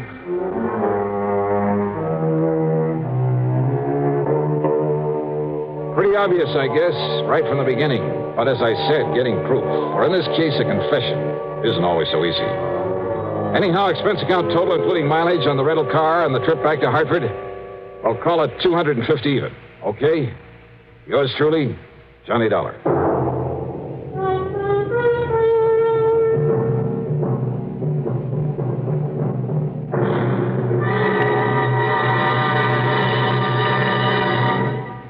Our star will return in just a moment.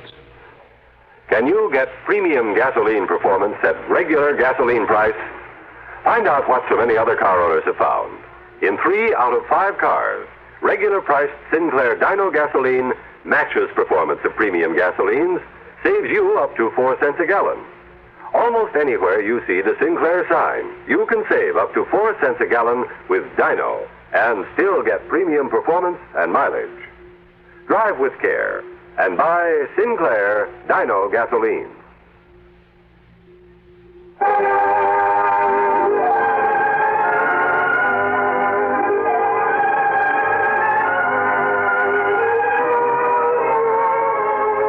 Yours truly, Johnny Dollar, is written by Jack Johnstone, produced and directed by Fred Hendrickson. Johnny Dollar is played by Mandel Kramer. Also featured in our cast were Jackson Beck, Joseph Julian, Jack Grimes, Bob Maxwell, and Peter Fernandez.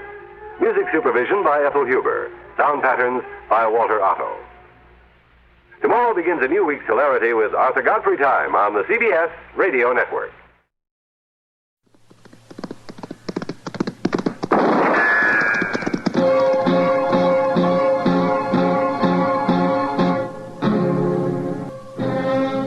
Around Dodge City and in the territory on West, there's just one way to handle the killers and the spoilers, and that's with a U.S. Marshal and the smell of Gunsmoke.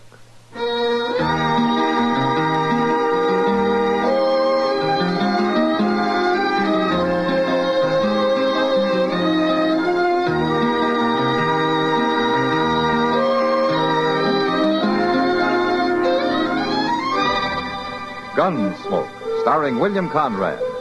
The story of the violence that moved west with young America. And the story of a man who moved with it. I'm that man.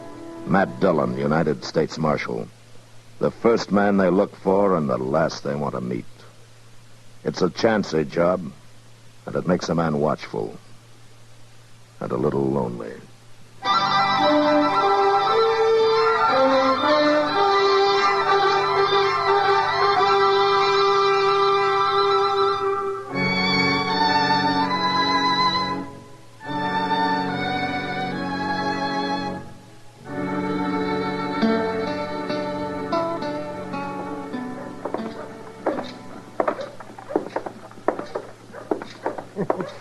Oh, my.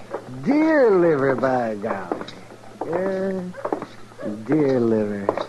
Matt, that was the best gall darn breakfast I've had since way last spring. Yeah, it was pretty tasty at that, wasn't it? I could have ate 2 pounds all by myself. You did eat 2 pounds, Chester. A deer? That's the best thing about winter's coming on. You start getting some decent food for a change. You get antelope and you get venison, prairie chicken, mallards. Oh, instead of that stinking salt pork every morning. You know, Doc, you're a lucky man. You only got 2 worries in life, your next meal and your next fee. Worries? Oh, those are both pleasures, Matt.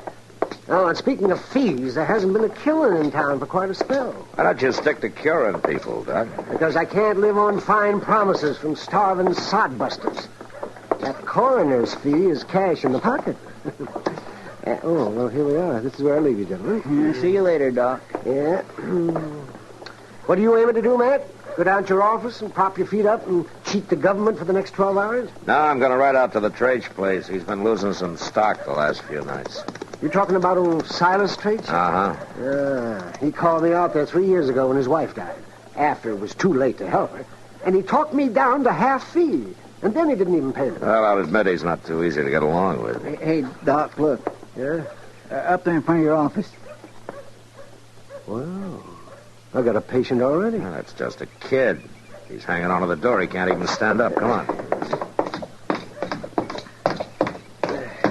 Why, it's a young Indian boy, Matt. Yeah. Here, now take it easy, son. Here, let me give you a hand. Get his other arm, Chester. Yes, sir. Let me open the door here. Yeah. Let's set him down here, Chester. That's all right, boy. There. What do you think's wrong with him, Doc? Well, I don't know. He doesn't seem to be cut up or shot any. What's the trouble, boy? What happened to you? Maybe he just don't know the language, Doc. Yeah, that could be. He kind of gives the impression he knows what we say to him, though. Is that right, boy? Looks like a Kiowa from his moccasins and that headband. About 9 years old, wouldn't you say, Doc? Yeah, 8 or 9. Let's see. His pulse is jumping like a scared rabbit. Nobody's going to hurt you, boy. Chester, go over to the Dodge House and see if there's a scout or a buffalo hunter in town, huh? Somebody who can speak Kiowa. All right, sure. It's funny. He won't even try to talk. He keeps his mouth tight shut. Yeah. Hey, wait a minute, Doc. What is it, Matt? Son, open your mouth. Come on now. Open it. Good Lord, Matt. Somebody's cut his tongue out.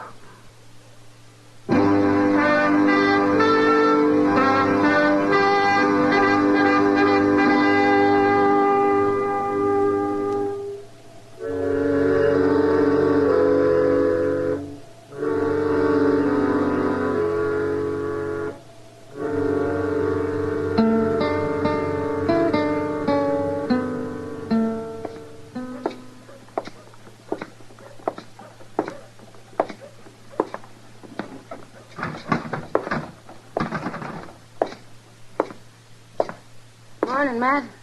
Hello, Kitty. Pour me a drink, will you? All right, Matt. Thanks.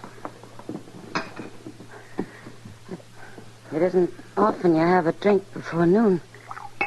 No. Guess it isn't. That Indian boy? Rumors get around fast, don't they? Chester stopped in. Have you found out anything more about it, Matt? Not yet.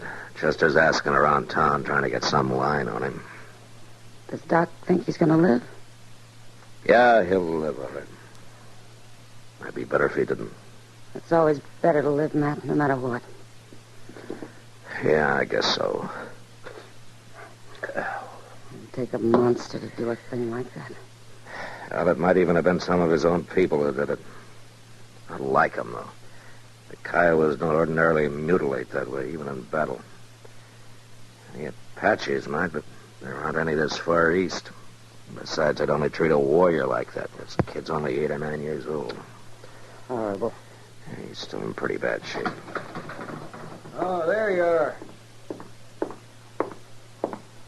I've been looking all over Dodge for you, Marshal. Well, that's where I've been, Mr. Traich. All over Dodge. Of course, I can see now why you ain't been on the job. If you'll excuse me, No, Matt. stay here, Kitty. Why don't you stick to business, Traich? No offense, Marshal. I expected you out at the ranch this morning. Yeah, I know. I lost 6 more head last night, calves and yearlings. Oh? It was killed and butchered right on my range. And their hides thrown into a gully. You might have trailed the ones that done it if you'd got there before the frost melted off. Same way with the rest of the cattle you lost, huh? They've been killing and dressing them? That's right. Well, it could be Indians. Meat rustlers couldn't sell in Dodge, not and get away with it very long. It's Injuns, all right. Of course it's Injuns. It doesn't make much sense, though, this time of year. There's too much game around. There ain't no Injun going after game as long as there's meat around for him to steal. Did you find any wagon tracks? Of course not. Why? Meat rustlers would have to haul this stuff somewhere. Well, there's a tribe of Injuns not more than 6 miles south of my place, camped along a river bottom. One of my riders seen them last week. Are they Kiowas? How do I know? They all look alike to me. They're all a sneaking pack of thieves. That might be where the boy came from, Matt. What boy? Young Indian boy. Somebody nearly killed him. That's why I couldn't get out to your place this morning. You're fooling around over some Injun whelp while I'm losing stock? Wait a minute. You figure cattle are more important than human beings? Human beings? I thought you said he was an Injun. Get out of here, Traich. Huh? I said it real plain. You get out of here.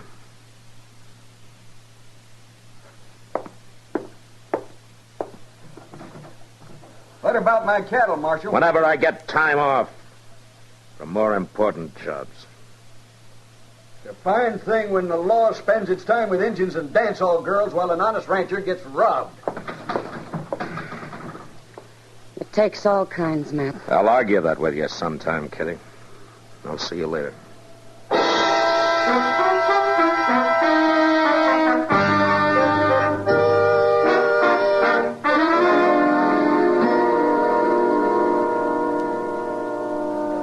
Let me tell the chief marshal.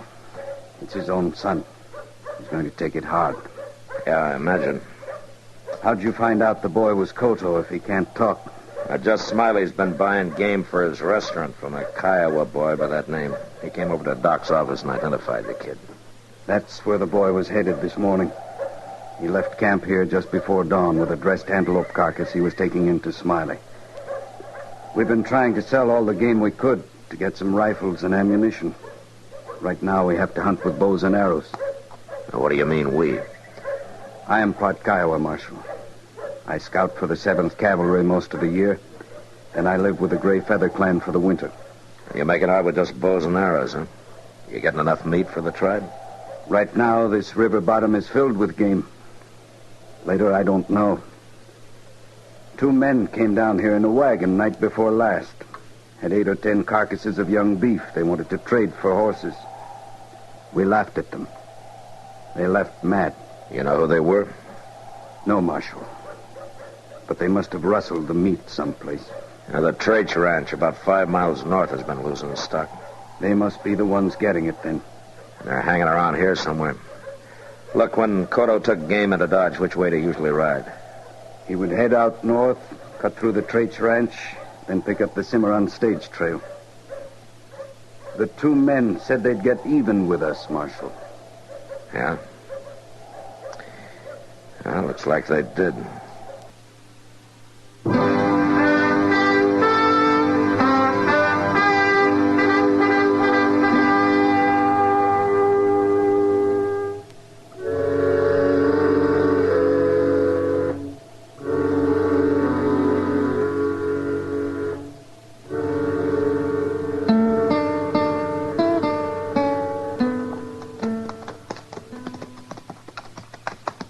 Ain't we getting pretty close to old Traitch's ranch, Mr. Dillon? We're on it, Chester. The house ought to be about 4 miles north of us. Could be 400 feet and we'd never see it in this cussed underbrush. Now, that's the way the kid came. When his trail leaves the bottom line, we'll leave it too. There's another patch of soft ground yonder. Yeah, let's go take a look. Yeah, those are his pony tracks, all right. Dug in deep, too. Still had that antelope carcass with him. Uh-huh. Now, let's take a breather. Now, that's a mighty welcome word, Mr. Dillon. Goes right along with payday and soup's on. Yeah, that's right, Chester. There's nothing like having ambition. Keeps a man on his toes. Hey, listen to that. Wait a minute. It's a wagon. Coming this way. You reckon it's them two fellas?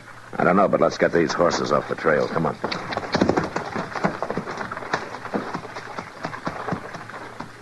It's far enough. Get your rifle. Yes, sir.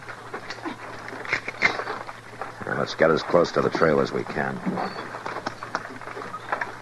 The boys could have rode onto him somewhere here in the bottoms. It kind of figures, all right. Now, keep that rifle on him when I step out, huh? Yes, sir, I sure will.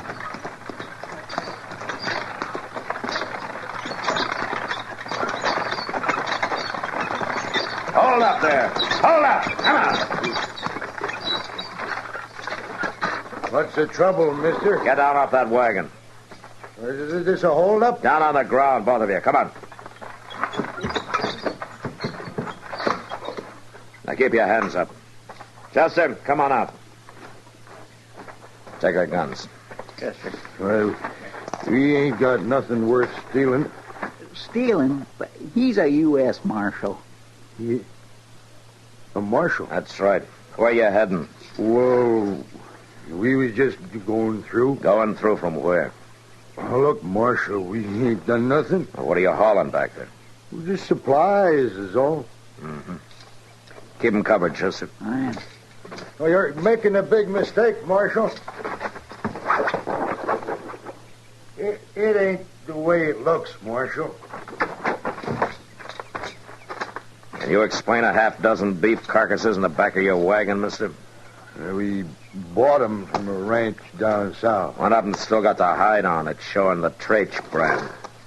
Well, Marshal, I'll tell you the straight of it. We got that beef real cheap from a tribe of Kiowas down the bottom of the ways.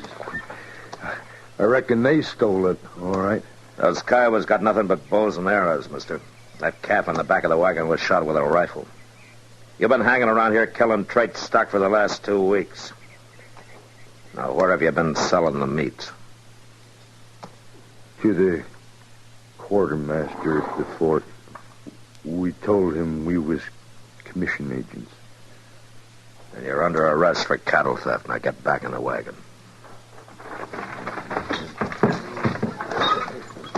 Chester will stop at the ranch house so Traitch can identify that calf and sign a complaint, huh? All right, sir. And then you're going into Dodge, mister. And I'm going to tag you with the real charge I came out here on. Well, what do you mean? Mutilating that Indian boy. I don't know what you're talking about. We ain't even seen no Indian boy. Well, he's going to see you. And I think he'll remember you. You fixed him so he can't talk, but he can still point his finger at you. Now, come on, let's go.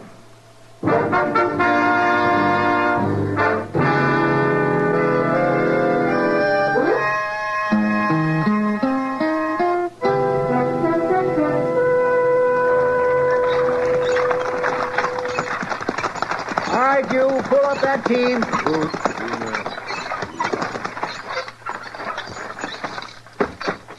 Traitch. Hey, Traitch! Out here at the barn, Marshal. You wait here, Chester. Yes, sir.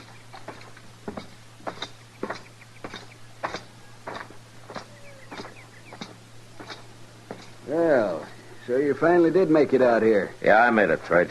I got the two men who've been stealing your beef. You have? They've been selling it over at the fort. Chester's got them up there in their wagon. I guess I won't need this rifle then. I'm about to ride out and have a look around. What's the matter, Marshal? I, just noticed that antelope carcass hanging there in the barn. Looks like a good fat one. I shot it early this morning down in the bottoms. They're just fixing to cut it up. You shot it, huh, Trach? Sure did. With a bow and arrow? That's not a rifle wound. I don't know what you mean, Marshal. So you're the one who hurt that boy, huh? It was a mistake, Marshal. One anybody might make. I seen him riding through the bottoms this morning with that carcass on his horse. I thought it was one of my calves. So I roped him off and the horse run on, and You took a knife to him. I figured it might teach all them thieving Injuns a lesson. I didn't find out till later it was an antelope he had. Trach, you were the rottenest man I ever ran into. Now, let's be reasonable, Marshal. There ain't no harm done. He's just an Injun brat, worthless, sneaking. You're under arrest, Trach. I reckon I ain't gonna go along with you on that, Marshal. Not while I got a rifle in my hands. And maybe you just better come to your senses. I said you're under arrest. You're talking mighty brave for a man with a gun on him. Don't do it. You haven't got a chance. I can try.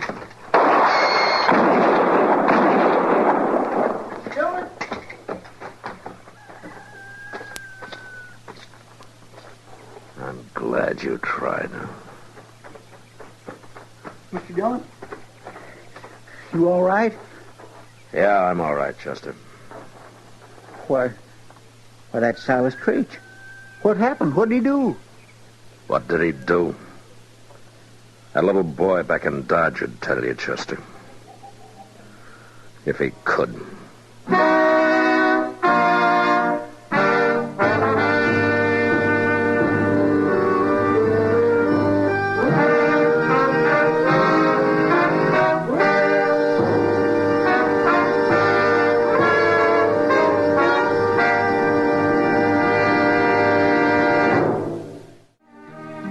Gunsmoke. Produced and directed by Norman MacDonald, stars William Conrad as Matt Dillon, U.S. Marshal. The story was specially written for Gunsmoke by Les Crutchfield, with editorial supervision by John Meston. The music was composed and conducted by Rex Corey. Sound patterns by Ray Kemper and Tom Hanley. Featured in the cast were Harry Bartell, Vic Perrin, and John Daner. Harley Bear is Chester, Howard McNear is Doc, and Georgia Ellis is Kitty. There's a full serving of laughs on the menu at Duffy's Tavern tonight with Archie the Manager, played by Ed Gardner. Archie's colleagues in comedy are Miss Duffy, Clifton Finnegan, and Eddie the Waiter. This Sunday, The Big Show comes your way once again on NBC. And just listen to a few of the stars who'll be with you. Fred Allen, Jack Carson, Mindy Carson, Ed Archie Gardner, Ed Wynn, and many, many more. And, of course, your MC will be Tallulah Bankhead. Listen Sunday for The Big Show. Ladies and gentlemen, that phone bell means exciting adventure. Hello? Hello? The handsome young man answering the phone is Archie Goodwin. A mountain of a man engrossed in deep thought in the oversized armchair is Nero Wolfe. Hey, boss. Oh, Mr. Wolfe. Mr. Wolfe. There's a guy on the phone wants us to take a case. Seems that someone was mad at a guy who was mad, and now this guy on the phone is mad, wants us to find out who did the killing. What do you say, Mr. Wolfe? We need the money. Hello? Yes, Mr. Wolfe says he'll be happy to take the case. Just present yourself and a check for $2,000 at 601 West 35th Street at 11 o'clock. Mr. Wolfe can't wait till you get here. He's dying to go to work. Goodbye. Greatest detective in the world.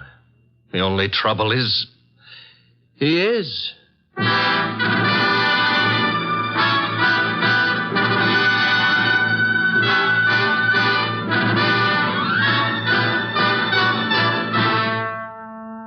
Yes, listeners, Archie is so right. He is the greatest detective in the world, and the fattest, and the least energetic. He's Nero Wolfe, created by Rex Stout and brought to you over this NBC network in a new series of adventures by Mr. Sidney Greenstreet.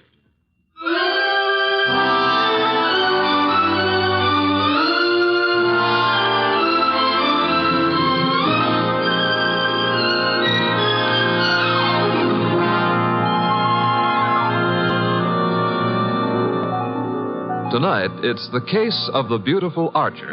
That's a good title. And it was a good case, too. It began in the consulting room of Dr. Raynard Townley of the Townley Sanitarium, skipping a jump north of Nyack, New York, when a very lovely young lovely glared across the desk at the good doctor. Shall we pretend you don't know who I am, Dr. Townley? How could we possibly do that, my dear Diana Lawrence? 23 years old, daughter of one of our better-known sculptors, Michael Lawrence. You were born in Johannesburg, educated in London and Paris, and live at present 100 yards from here in your father's cottage on Berry Hill Lane. How's that? It's intended to be staggering, isn't it? You take no cream or sugar in your coffee, were winner of the Women's National Archery Tournament for 1947, and have an exceedingly high temper. Let's stop the nonsense. You have an inpatient here named Willard Garth. Well, Willard Garth happens to be my fiancé. Yes, he has mentioned the fact during his analysis. And, well, has he by any chance mentioned his reasons for suddenly refusing to see me during the past 5 weeks? He didn't have to, Miss Lawrence. Well, what do you mean? I mean that I recommended he give you up as a bad job. What? Yeah, well, I suppose you had some purpose in saying what you did. Of course. I'm the boy's doctor. You think you're in love with Willard Garth, I know, but actually, you're infatuated with the Garth millions. You take a lot on yourself, don't you, Doctor? I consider it important to relieve Willard of all painful external pressure. You've done well for Willard, Dr. Townley, relieving him of me. I think so. Now, let's see you relieve yourself of me. You, purchased the gun for this occasion, Miss Lawrence? Yes. And what exactly do you hope to accomplish with it? A quick and complete reversal of your decision about me. I'm not as easy to handle as Willard is, you see. And if you intend to ruin my life, then I intend to end yours, here and now. The phone is ringing. Let it ring. Just as you say. It's the house phone, Miss Lawrence. It may be Willard, you know. Oh, Willard? Yes, he usually phones me from his room at about this time every day. Oh. Well, all right. Answer it, but be careful what you say. You're in command, it seems. Hello? Oh, why, hello. I thought it would be you, Willard. Look, my boy, Diana Lawrence is here. I've had a talk with her, and I've reconsidered my opinion. Yes, I'm quite serious. If you're at all sensible, you'll see her regularly and plan on a marriage as soon as you're discharged. Yes. Oh, you do? Very well. I'll see if she'll talk to you. Miss Lawrence. Yes? Do you want to speak with him? Give me the phone. Of course. Here you are, and I'll take this gun. There we are. Now, stand away, Miss Lawrence. But Willard's on the phone. Willard is not on the phone. No one was on the phone. The ring came from the push-button bell under my desk here. Oh. Sometimes I find it convenient to interrupt my consultations with a phone call. Oh, you smug, deceitful, self-sufficient... Murder is a vexatious business. You'll be grateful to me one day. All right. Give me my gun and let me go.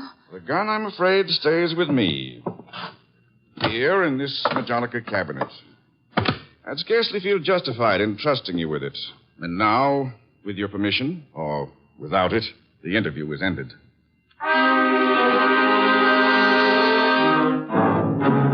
Later that day, the phone in the Lawrence house on Berry Hill Lane began to jingle. And this time it was no phony.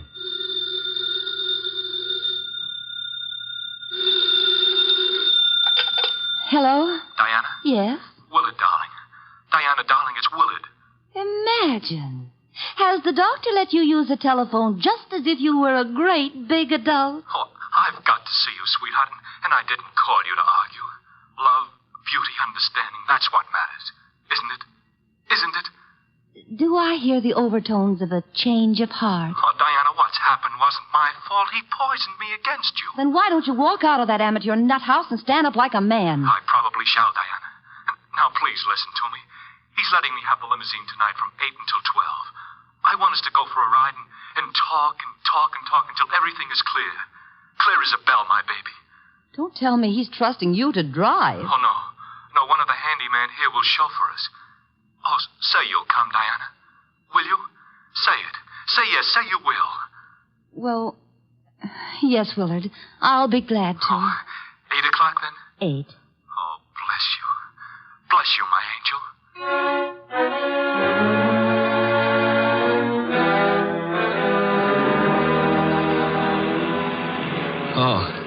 Oh, so that's it.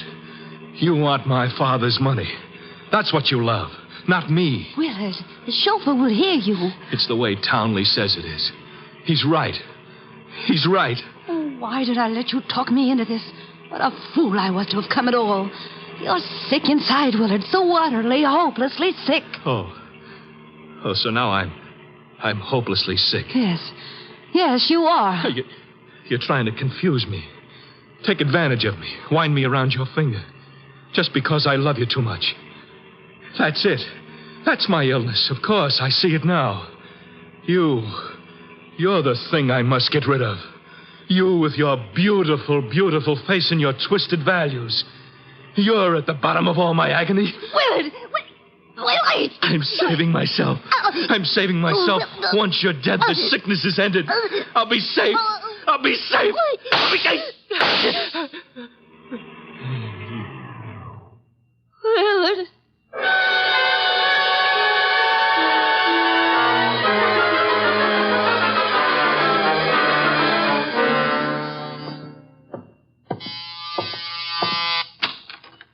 Dr. Townley? Yes. Come in. Mr. Wolf's been expecting you. Come in, Dr. Townley. Come in. Have a chair. Thank you, Mr. Wolf. I'm so happy you've agreed to take this case. Have a glass of beer. Oh, no. Never at this time of morning, thank you. Well, Doctor, the newspapers check with what you told me. The girl and young Garth went out for a ride in your limousine last night. The car was driven by one of your handymen. That's right. Haynes, his name is. And they never came back. Young Garth was found dead in the car with 2 bullets in him. The girl was gone, and also Haynes, the handyman chauffeur, huh? Correct, sir. Have you any idea where he could be? No, sir. And the young lady, tell me about her. She's Diana Lawrence, daughter of Michael Lawrence. The sculptor? The sculptor. She lives with him in a small cottage near my sanatorium on Berry Hill Lane. An extremely aggressive and self-centered female with more than a slight flair for violence. Your description might easily lead me to suspect her of this murder, sir. Well, I'm aware of that. And I don't think you'll be far off the mark. As I told you on the phone, she tried to murder me yesterday morning. The police have made no headway in locating her? No, the homicide division has contacted her father, but he's remained quite noncommittal. He simply says that he's sure she's incapable of killing a fly and that he hasn't laid eyes on her since 8 o'clock last night. Highly suspicious behavior. She was unquestionably in the car with young Garth when he was murdered. She wasn't alone in the car with him. You're referring to Haynes? Yes, but he can't be found either, remember? It appears that he failed to list his address on his job application. But somehow, Mr. Wolf, I'm quite sure he'll show up this afternoon. Somehow, Dr. Townley, if I were you, I wouldn't be quite so sure. We must begin by facing the initial problem of locating our suspects. Archie? Yes, sir? Get out the car and drive up to the house on Berry Hill Lane. And then? There you will ask Mr. Michael Lawrence to be sensible enough to cooperate with us in finding his daughter. And if the answer is no? I recommend, Archie, that you flatly refuse to take it.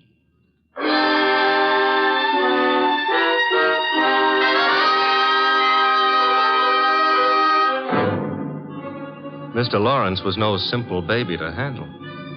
He was in a studio when I walked in, chiseling on a statue of a boy and a girl, both wearing less clothes than the law allows. And before I got a chance to state my name, he commenced giving me a free lecture on the marble work of art. She's good. Really good. She's practically superb. The Ariadne. The what Ariadne? The girl in the statue. Oh. That's Ariadne, tragic nymph of Greek mythology. Don't tell me you're not familiar with Apollo and Ariadne. All right, I won't. The Apollo, on the other hand, is unfinished. The face, you see, it lacks something. The passion of yearning, Olympian desire. And yet, the two figures have motion. Like your daughter? Eh? Your daughter, Diana, she's got motion also. As I hear it, she's been in motion ever since she murdered Willard Garth last night in the back end of a limousine. So you're another flatfoot? Not exactly. I'm paid in private by Nero Wolfe. Nero Wolfe? Yeah. You don't mean that a creditable man like Wolfe thinks Diana killed young Garth? Well, he'd like to talk over the possibility with her. How laughable. Look at that face. Is there anything of the murderess in a face like that? In a face like what? Oh, I'm sorry. Diana posed for the Ariadne, you see, and the likeness is exact. Do you think a girl of this type, classic, sensitive, civilized, could descend to the clumsy, brute level of murder? Well, it's a little hard to imagine. There. Even you agree with me. On the other hand... Shall we discuss the other hand over a cup of coffee? I'm quite exhausted. If you insist. I do. Sit down and inhale the atmosphere of culture at its source. There's a pot warming on the stove. Pot of what? Coffee or culture? Well, wait and see what he means. Should never ignore a phone call. Who knows? Might be something important. Yes? This is Diana, Father. Oh, yes, Diana. It's all over the papers. Yes, I know. Well, I don't think they'll find me where I am, and I'm staying here until things quiet down a little. Where are you, honey? What did you say? I said, where are you? You said honey. Daddy, you never call me honey. I know it's because I'm excited. Where are you, sweetheart? Well, you mustn't let anybody find out. Not a soul in the world. Where are you? Well, you know where Tyne Pike turns off to the left beyond Bardsville? Yes? Well, I'm... Call me later, Angel. But, Father... Oh, get that motorman's number. You will live, my friend, but not long if you don't control your curiosity. With that mallet you hit me. What was the big idea? You really have to ask that question. Weren't you trying to trick my daughter into disclosing her whereabouts? The police are pretty interested in her whereabouts. Then let them find her. But you can't be surprised, my friend, if I choose to protect Diana's interests.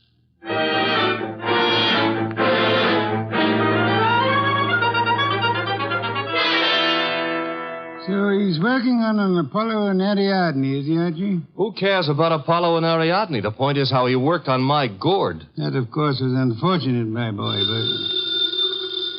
Did you get that piece? Mm-hmm. Hello? Inspector Kramer. Hold it. For you. Here. Thanks. Yes? Wolf?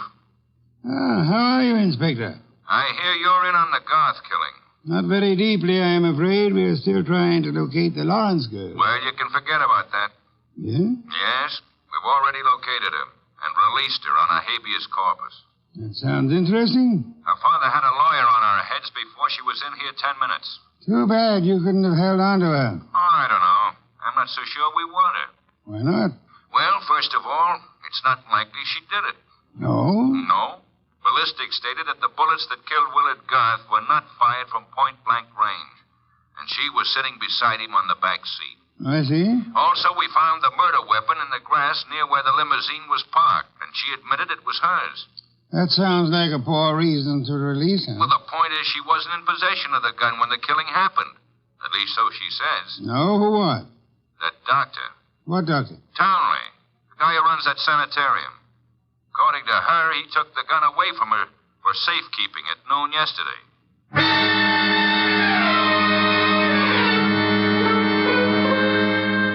There was a little more talk between them, something about fresh cigar ashes that were found in the dashboard ashtray of the limousine. After that, the boss hung up and exerted himself enough to put a call through to the Townley Sanatorium. I'm afraid the doctor is very busy just now. So am I, and my business happens to be highly important. Well, I'll say you called, Mr. Wolfe, and I'll ask him to contact you just as soon as he has a free moment. Do you happen to have a free moment, miss? Why, well, yes, sir. Could you spend it by telling me if that handyman, Mr. Haynes, is being located? Why, yes, as a matter of fact, he has. One of the staff just found out where he lives, Mr. Wolfe. Well? He has a little cottage at 206 Dockside Road. That's out near Sheepshead Bay. Thank you. Archie. I'm going someplace, I suppose? You are? You're going to Sheepshead Bay.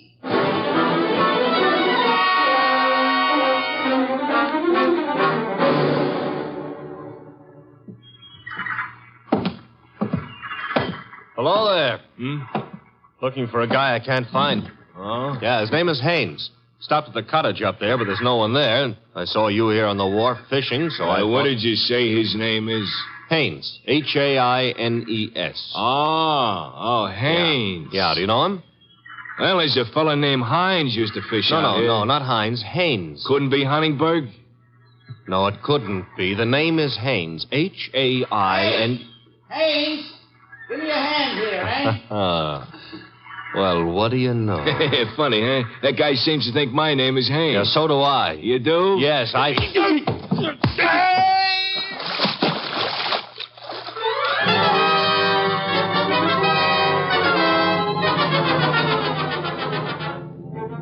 got back to our house soaked to the skin and minus Haynes, and just in time to see the boss in the exhausting process of walking across the room to answer the phone. Hello? This is Dr. Townley. You called me. So I did. About the murder? More specifically, about the statement from Diana Lawrence that you removed a firearm from her possession yesterday morning. Oh, that's quite correct. It's here in my Majonica cabinet. Is it? Of course it is. I suggest you check. Just a moment. Mr. Wolf. Yeah? I'd like to see you at once. The gun, I suppose, has vanished. What? How did you know? Because it is at ballistics, Doctor. It turned out to be the gun that killed Willard Garth. I see. Do you? Yes. I understand everything now. It's all so crystal clear. Just how crystal clear? I'm quite certain, Mr. Wolf, that I can put my finger on the killer. And I think it would be well if you came here immediately. No, I'm afraid it's impossible, sir. There's an important operation scheduled, and I simply cannot leave. What do you suggest? Well, is it outside the realm of possibility that you come here? Is it, Mr. Wolf? Hello, Mr. Wolf. Mr. Wolf?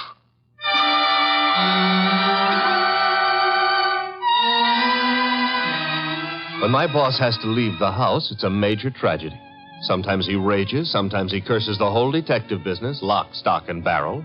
And sometimes he keeps very quiet and grips the side of the car desperately and tries not to inhale any fresh air. This was one of the quiet times.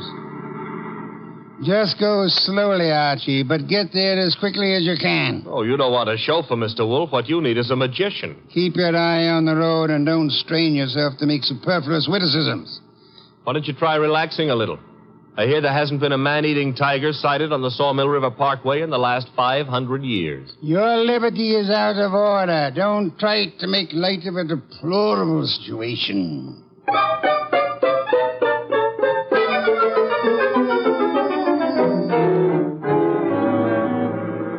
Here's the sanatorium. And there's Dr. Townley coming to meet us. It's terribly nice of you to have come, Mr. Wolf. I've heard about your aversion to traveling, and I appreciate your going to the trouble. Don't mention it. Oh, Archie, help me out with my other arm. There we are. Now, calm down. You're all in one piece. I think you'll find the trip highly profitable, Mr. Wolf. You'll consider it time very well. Hey, what's the matter? What is it? What happened?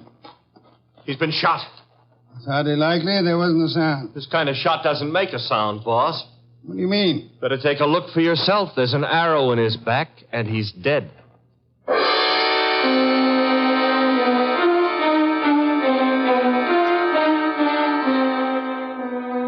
We remembered that Dr. Townley had said Diana Lawrence had won the Women's National Archery Tournament for 1947. The Lawrence house was visible through the trees 100 yards away, so we started for it and the sculptor's studio. There's no one around. So this is his latest effort, Apollo and Ariadne. Yeah. Done a little work on it since I was here. The Apollo's face is more finished and... Hey, boss. Yes? You know, somehow or other, Apollo looks a little familiar. I wouldn't be surprised, Archie.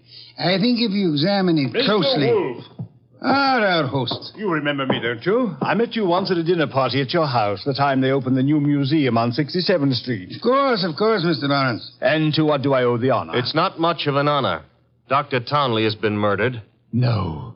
I am afraid Mr. Goodwin is being accurate. He's been murdered with a bow and arrow. And what does that mean to you, Mr. Lawrence?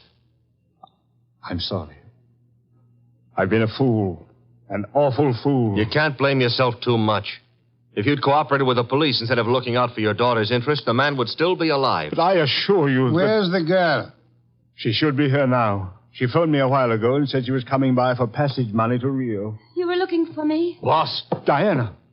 Put the gun down, Angel. And tie a rope around my neck? Might I inquire if your plan is to kill us all, Miss Lawrence? Oh, what would yours be if the world was after you for something you didn't do? Wouldn't you be willing to risk persuading a jury of that? Thanks, no. I'll skip that chance. Father, get me the money. Diana, sweetheart, don't make me a part of your murders. That's asking too much of love. Don't you know I'm not guilty? No, Diana, I don't. Leave that gun away, Diana. Haynes! Looks like I walked in on the nose. That's him, boss, the guy who soused me. Take a little of your own advice. Relax, Archie. What do you want here, Mr. Haynes? I want to give up and try to straighten out this little deal. Mr. Lawrence. Yes? Here's your money back. You got a right to call me a welcher. I promised I wouldn't give evidence against the girl, and you paid my price. But enough is enough, and right here and now I'm unloading. Just what does this mean? It means I saw her do it. Oh, you stupid, lying, rotten... Oh, yeah. Grab her, Archie. Grab her. Get the pair of them out of here.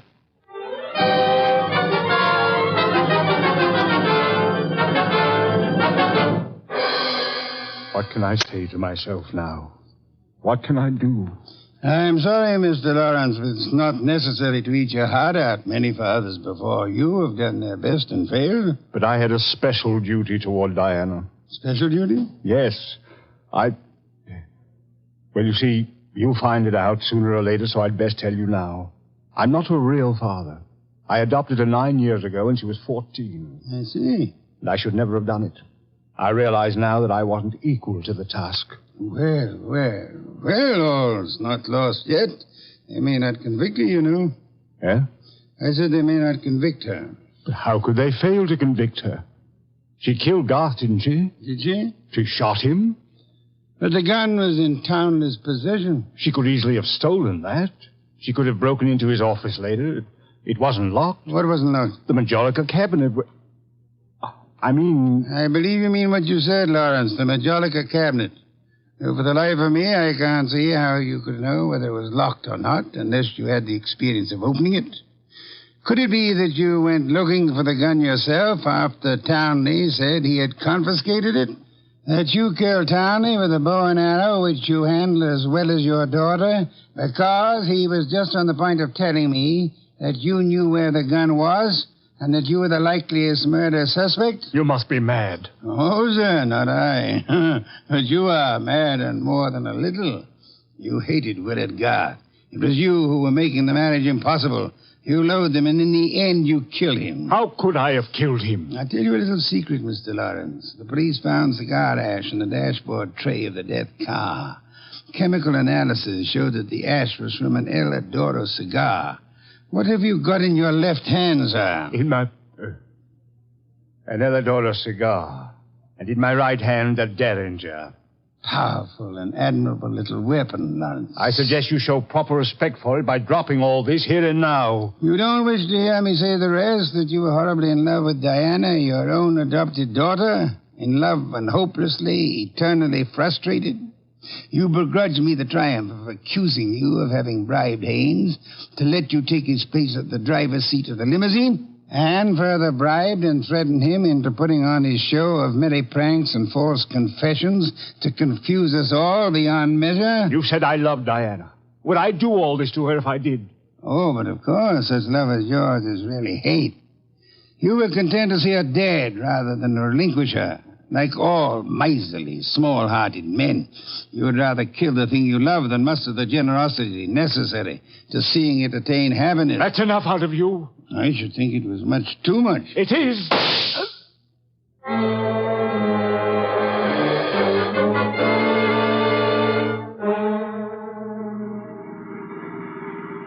Archie, my boy, I'm grateful to you, both for coming back into the house when you did and for being such a good shot. Hope you remember that next time you feel like insulting me. Tell me, what's with that cigar ash routine? Who told you the ashes in the limousine were from an El Adoro, boss? I never heard anything about that. As a matter of fact, neither did I. No one could possibly have determined the brand by any chemical means in existence. I knew that, you see, and I took the long chance that Lawrence didn't. Oh. But I still don't get the mainspring of the deal. How did you know he was in love with Diana? That was genius. I have to admit it. You see, it all hinged on the statue of Apollo and Ariadne. According to the Greek myth, Apollo fell deeply in love with the nymph, but because they were of different worlds, he was condemned to pursue her always and never to catch her. Well, what's that got to do with the price of eggs? Isn't it perfectly obvious? Didn't he tell you that Diana had posed for the Ariadne? Yeah, but I still don't... And you yourself remarked on the fact that the finished Apollo looked somehow familiar, didn't you, Archie? Yeah, I did, boss. Don't you know why that was? You mean that... I mean that Michael Lawrence unconsciously revealed the true state of his heart. He didn't intend to, I suppose. But precisely and accurately, he chiseled the features of the tortured God in his very own image. Oh. And speaking of torture, Archie. Yeah? Will we be home in time for dinner? Oh, boss, you can't be that hungry. Oh, I am. Good heavens, Archie. Do you realize that I haven't eaten since lunch?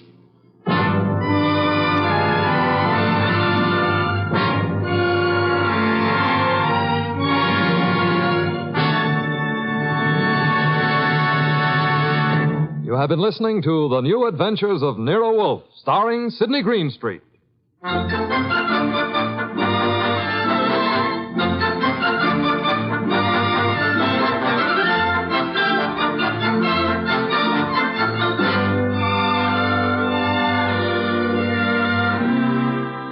Tonight's transcribed story by Peter Berry was based on the characters created by Rex Stout. This is an Edwin Fadiman program produced and directed by J. Donald Wilson. In the cast were Larry Dobkin as Archie Goodwin and Gigi Pearson, Ted Von Elst, Bill Johnstone, Peter Leeds, and Jay Novello. Next week at this same time, Nero Wolfe and Archie will bring you The Case of the Brave Rabbit. Don Stanley speaking. There's fun and laughs later tonight when Ed Archie Gardner stars as Archie the manager in Duffy's Tavern.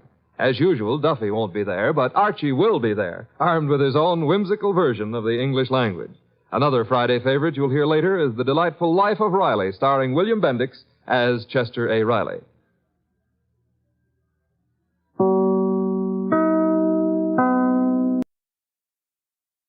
From Hollywood, it's time now for... Johnny Dollar. Ted Orloff here. Orloff, Los Angeles? That's right.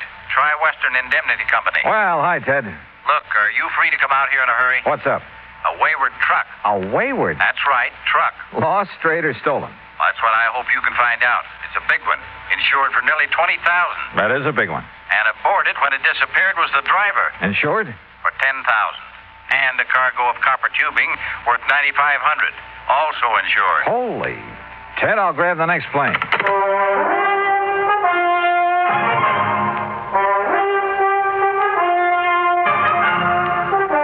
Bailey in the exciting adventures of the man with the action-packed expense account. America's fabulous freelance insurance investigator. Yours truly, Johnny Dollar.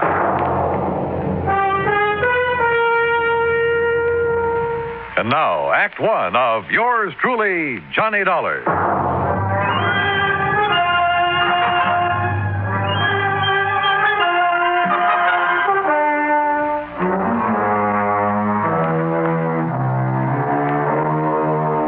Expense account submitted by Special Investigator Johnny Dollar to the Tri-Western Indemnity Company, Los Angeles office. The following is an account of expenses incurred during my investigation of the Wayward Truck Matter.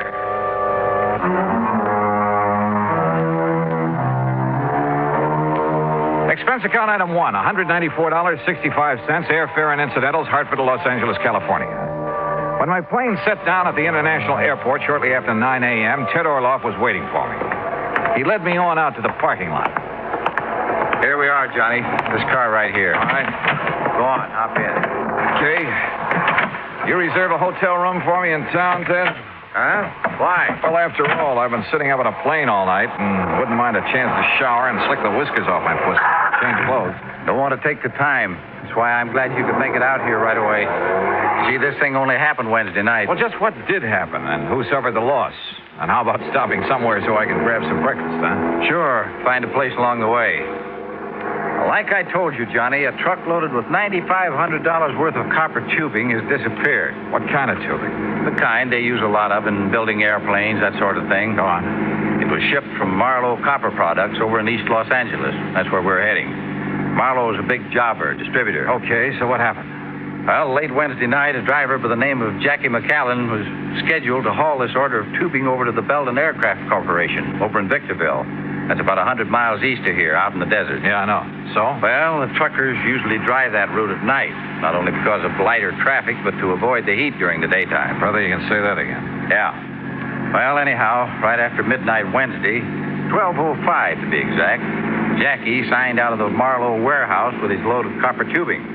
Yesterday morning, Friday, Belden Aircraft was screaming for it, wanting to know why it hadn't been delivered as promised. Just disappeared? Just disappeared. Hijacked, obviously. And the driver? Any word of him? Nothing. Well, what kind of a market is there for stuff like that out here? Plenty of market for it. Not only because it's expensive, but it's hard to get, too. Especially for some of the new little companies that have sprung up around Palmdale and Lancaster out that way. Yeah, didn't Lockheed just build a plant out there? Lockheed, Belden, a lot of the big ones. And they subcontract work to the little boys. That's why nearly $10,000 worth of copper tubing would be worth its weight in gold to those little plants. Well, then it's a wonder there isn't more of this kind of hijacking, if that's what it is. What do you know about the driver of that truck? Jackie McAllen is as honest as the day is long. Yeah, who says?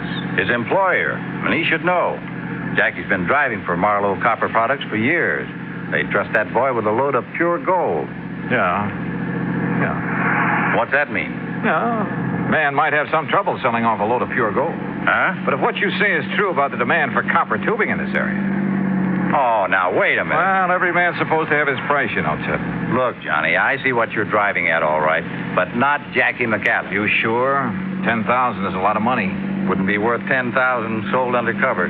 Jackie would certainly know where to sell it, though, wouldn't he? Johnny... And why hasn't he showed up? I'll tell you why. Because he's probably been killed. Item 2, $1.75, breakfast for me, and a cup of coffee for Ted Orloff on the way into Marlowe Copper Products in East Los Angeles. I was amazed at the way this industrial area has grown in the past few years. The Marlowe operation turned out to consist of a small office and a couple of warehouses. Marlowe himself was a tall, lean man of about 50, very much on the ball. Yes, sir, Mr. Dollar. It's as simple as that. Now, Willie here is the night watchman. How do, sir? Hi, Willie. According to Willie's clock and the shipping order in the manifest, Jackie McAllen signed his load out at exactly 12:05. And that's the last we've seen of either of them. He took off alone with a load worth $10,000? $9,500, yes. Well, isn't that taking quite a chance? Well, he's done it many times. Mr. Marlowe, how much does this Jackie earn a week? Well, that would depend. Anywhere from 100 and... Oh, now, wait a minute. If you're thinking what I think you are, you're wrong, Dollar. You're dead wrong. Just as I said, Johnny. Sure, why? I'd trust Jackie with my own life.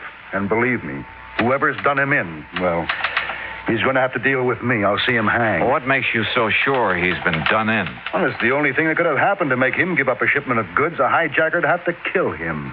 And whoever did this to Jackie...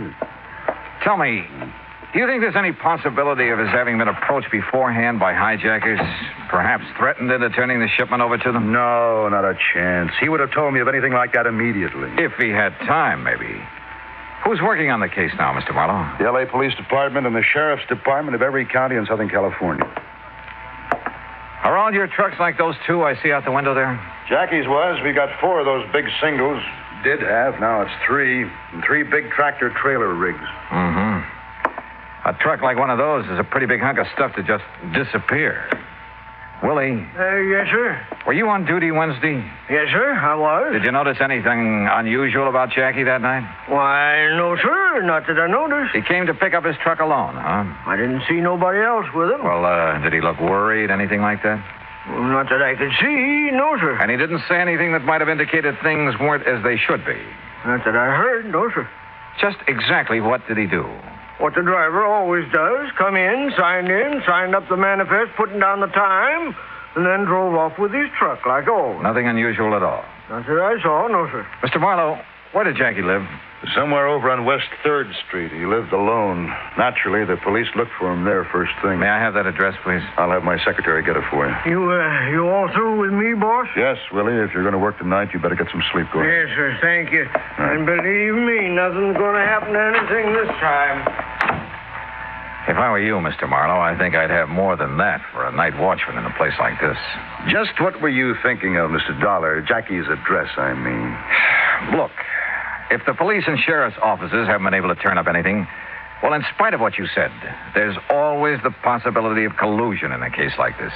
Between Jackie and whoever stole that truck? Oh, no, sir. There's always the possibility, voluntary or otherwise, if Jackie was in with the hijackers, even against his will. I wouldn't believe it. But it's a possibility, whether you want to believe it or not.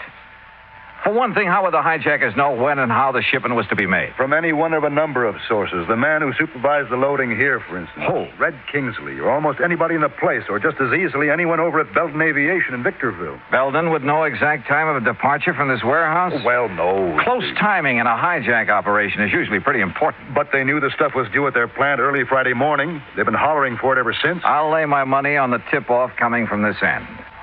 Now, has the route between here and Victorville been thoroughly gone over? By the police. And they found no sign of either the truck or this fellow Jack? That's right. The truck, of course, could be disguised, new coat of paint, that sort of thing, often done. But no body, alive or otherwise? No. So how do you plan to proceed? Well, if Jackie was forced to participate... And I'm sure he wasn't. Then I don't know. Let me have that address, huh?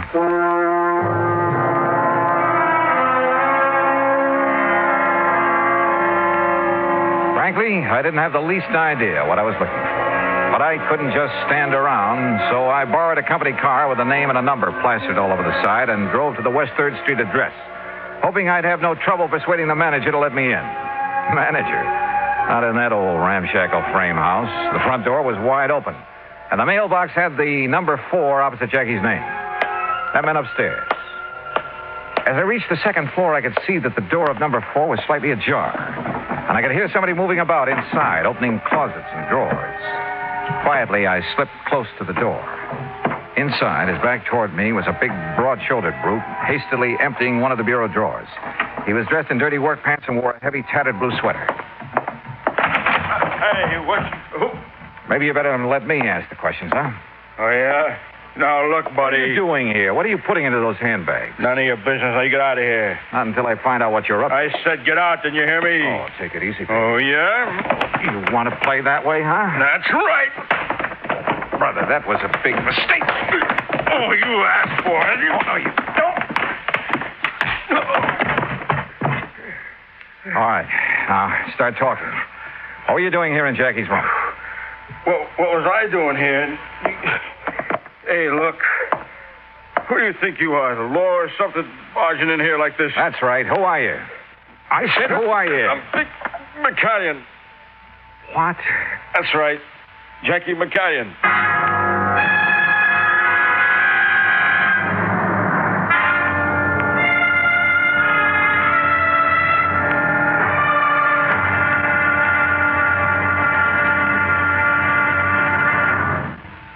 Act 2 of yours truly, Johnny Dollar, in a moment. Our flag now numbers 50 stars, and behind each star there stands yet another flag representing one of the 50 states. New Jersey's flag was created at the direction of George Washington. In 1779, General Washington directed that the New Jersey Continental regiments wear coats of dark blue with buff-colored facing. This was done as a tribute to the former ruler of these colonies, the Dutch, whose national colors were buff and blue. Later, he instructed that the field on the flag of New Jersey should be the same buff color, and the state coat of arms in blue be placed upon it. The state's motto, reflecting the aspirations of all who came to these shores, is also inscribed on the flag: liberty and prosperity. This flag was displayed proudly before the combined American and French armies at the surrender of Cornwallis's army at Yorktown. New Jersey's state flag, the flag of the third state to enter the Union, was adopted on March 26, 1896. Now, Act 2 of yours truly, Johnny Dollar and the Wayward Truck Matter.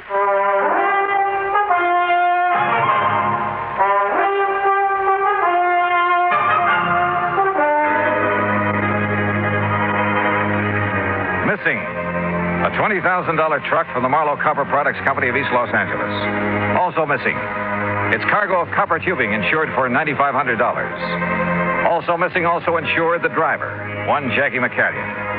And when I found a big, ugly-looking character going through Jackie's furnished room, I jumped him. And who does it turn out to be? That's right, Jackie McCallion. Boy, I'll say this, buddy. You sure handy with your dukes for a skinny guy. Hey, who are you, anyway? Johnny Dollar, insurance investigator. And look, I'm sorry I must jump, Jackie.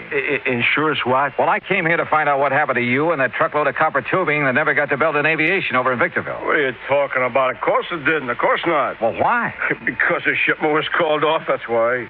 What? Well, sure. It was supposed to go out Wednesday night, right after midnight. And it did. At least it left the warehouse. Oh, that's where you're wrong. Because me and Betsy, we was going to take it. Betsy? Yeah, Betsy. You know, my truck. Only the order got canceled out. Who says so? The office. Who at the office? Well, how shall I know? All I know is I was here in my room getting ready to go over and pick up Betsy and the tubing. And the phone rung, and a girl from the office says the shipment is canceled out. What girl? Do you know? I don't know. Some girl says she was in the office or so. You know, one of the girls, like they always giving out the orders, you know. And she told me the boss says on account of there ain't no more trips for me this week, I can start my vacation right away instead of next week. But you don't know which girl in the office told you that. I told you, I don't know. I told Mr. Marlowe thanks, that's all. Why? Didn't she tell him? Where have you been since Wednesday night? Well, down in San Diego, staying at my sister's and doing some yellowtail fishing while I was there. You know, out around San Clemente Island. Boy, they pulling in the big ones. Yeah, I'm sure they are. There was one guy on our party boat that... Hey, wait a minute. What do you mean the shipment went out? Just that. On schedule. A little after midnight on Wednesday. Well, that girl told me... And it hasn't been heard of since. You mean it went out in my truck? In Betsy? Who took it? According to everything we know... You. Oh, no, sir. By midnight Wednesday, I was halfway to San Diego in my car. Look, you ask my sister down there. I got there before 1 a.m. Call her up and ask her. Go ahead, call her. You're sure of that? Oh, sure, I'm sure. And if some dirty guy took my Betsy out, I'll kill him. Don't nobody ride Betsy but me. Well, what were you doing when I came in here? Packing those bags in such a hurry. What for? My vacation. What's the matter? Don't you hear good? Hey, well, look, mister. If somebody took my truck out... Okay, Jackie, okay, calm down and come along with me. Where? We're going back to Marlowe Copper Products to talk with a couple of people. Maybe do a showdown. Jackie, with a name like that, I'd pictured a slim, wiry little fellow, not this big gorilla. And from what he'd said and what he told me on the way back to the Marlowe warehouse, I was convinced he was telling the truth about his whereabouts the night of the robbery. But then... who could possibly have been a close enough double for Jackie to fool the watchman? Or had the watchman been trying to fool me and the police? And why? Or could Marlowe himself have somehow contrived to... But again, why? And if Marlowe was up to something, well, he'd have been smart enough to put, or at least keep, Jackie out of the way. Mr. Dollar, did you find... Jackie. Hi, boss. Hey, what's going on around Jackie, here? thank heaven, boy, you're all right. Oh, sure I'm all right. We thought you'd been killed or something. Oh, me killed? Where'd you find him, Dollar? Where's the truck? Hey, boss, that's what I've been trying to find out. Only all this guy here does is ask me questions. Well, the important thing is you're all right. I didn't tell you this before, Dollar, but Jackie's as much a part of this business as I am. Come on, boss. You started out with me in the beginning when I didn't have a penny to my name. Worked 7 days a week, night and day, helping me build up this business. And you've kept him just a truck driver? What do you mean, just kept me a truck driver? That's the way I like it. Oh. Yeah, even the big retirement he made for me. I don't want that. I just want to keep on driving the truck, just like I am, and maybe go fishing now and then. That's what I like, and I'm happy. Thank God you're still all right.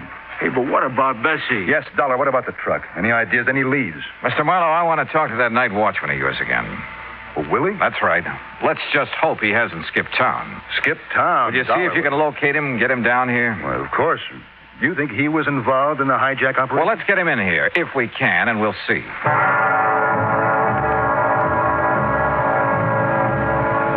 Something had just come back to me. Something pretty damning insofar as Willie was concerned.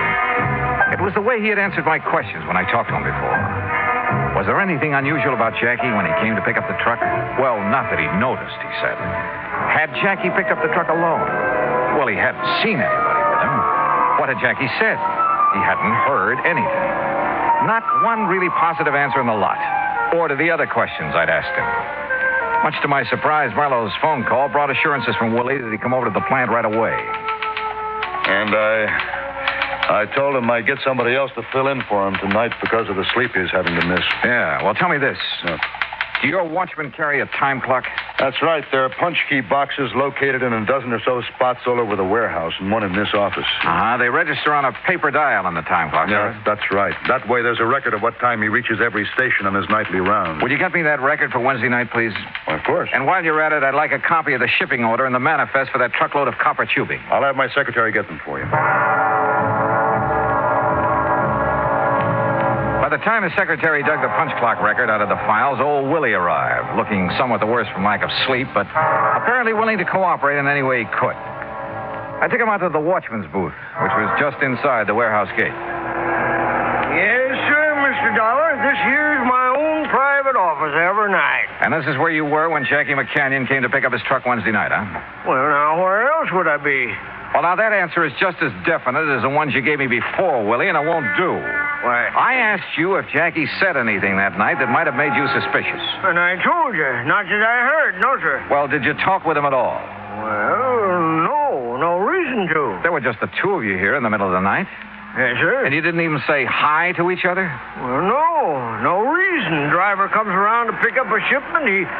All he has to do is sign up the manifest the time he leaves. And... You knew what time he was to be here, didn't you? Sure. I mean, yes, sir. It was right on the shipping order. But you didn't see him. You didn't see him pick up the shipping order or sign the manifest or drive out of here with his truck.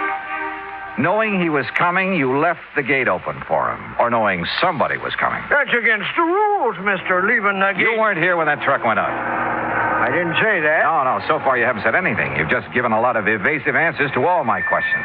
All right. Now, if you were here, you were partner to the hijacking operation. No, sir. You'd have had to be. Because Jackie McCanyon didn't pick up his truck that night, as you'd have us believe. If you were here at the gate, that is. And that's something we'll find out right now. Here. Say, that's out of my time clock. That's right. And it's dated the night of May 22nd and 23rd. That's the night? Yes. Now, where's Station 1? Why, that's right there on the gate there. And that's the key I use to punch my time clock. Every single night, right on schedule. And I don't know what you're getting at, young fella. All right. Just listen to me and answer my questions. Station number 1 was punched at 11:41. If that's what it says, that's what it was. Now, where's number 2? Well? Look, I don't like to Where wait... is number 2? It's the big double doors back in the warehouse on the right. But now you look 11:47. You must walk pretty slowly. Well, of course I do. I look around. I make sure that everything's all right. Okay. Now, where's number 5? Come on, number 5.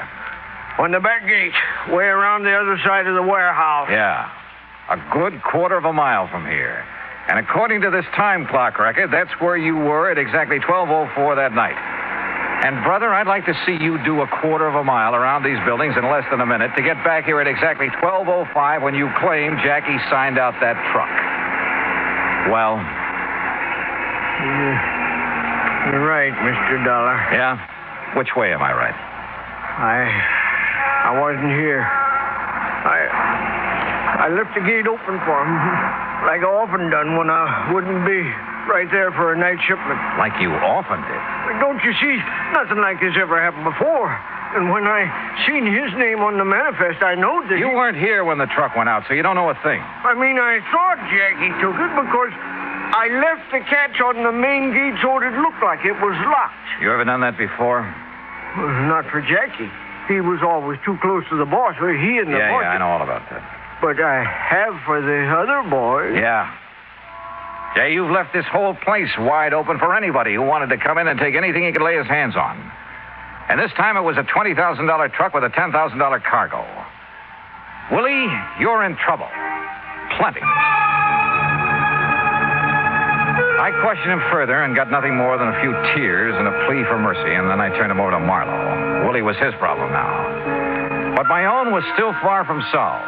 I wasn't any closer to the missing truck and its cargo than I'd been when I arrived. Expense account item 3, $220. Lunch for Jackie McCann and myself at a lunchroom around the corner. We were on our second cup of coffee. Your boy, that was a good donut. Oh, sir, Mr. Dollar. And the more I think about it, the more I say that outside of them pretty girls in that boss's office, the only ones to be sure what time that shipment was to go out was Willie and Red Kingsley. Kingsley? That's his car I use. Yeah, that's the guy. He's in charge of all the shipping. Well, how much do you know about him? Well, I don't know. After all, he's kind of over me. I thought your only real boss was Mr. Marlowe. Well, he is. You just bet he is. And he's the best friend I ever had, too. But if I don't keep my place around the plant, keep subordinating to the guys that are foreman and stuff, what do you think would happen to the morale around the plant? Well, tell me about Red anyway. Dollar, Mr. Dollar. Mr. Marlowe? I just got a call from the sheriff's substation in Victorville. Yes? They've picked up some of that shipment of copper tubing. You see, we put a stamp on every piece. Then whoever hijacked it is already getting rid of it. Yes, but so far nobody's admitting where they got it. It's at Air Metals Company and Stress Products Incorporated, both near Victorville. You want to check on it? Use Kingsley's car again. Right. Hey, you want me to show you the route? Okay, Mr. Marlowe. Sure, Jackie, go to it.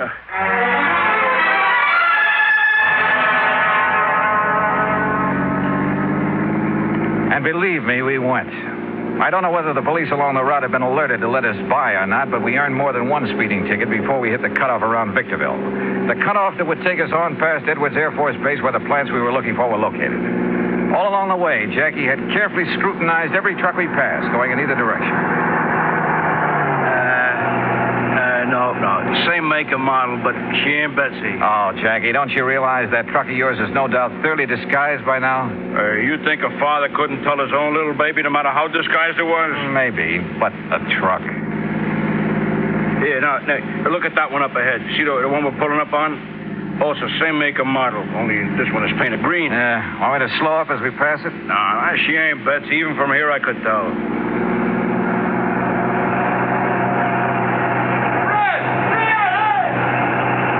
Say? Well, I didn't quite... Hey, wait a minute. That's Betsy. You sure? That paint job looks pretty old. That's Betsy. I know by her sound. You stop and block her off. Hey, Red. That's what he shouted. And this is Red Kingsley's car with the company name all over it. Yeah, that's why he thought we was Red when we passed him. Sure. And look, he's catching up on us. Well, he sure knows we ain't Red by now. Hey, look out. He's going to pile into us. He's going to ram us. Holy, hang on.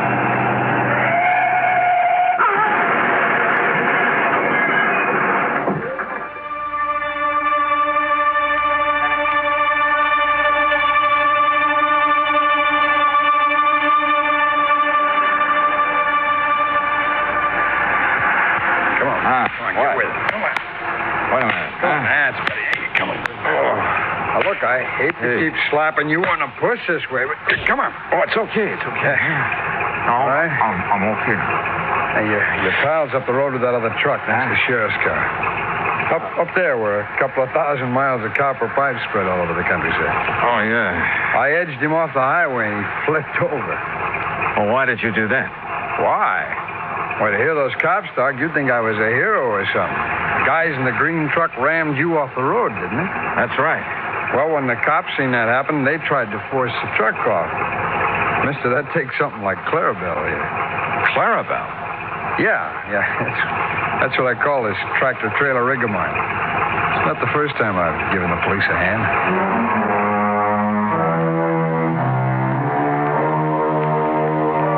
Yeah?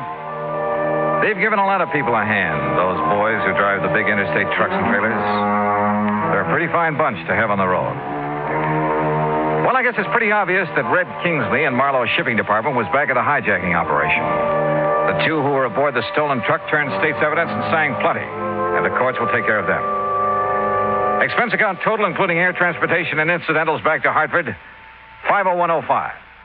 Yours truly, Johnny Dollar.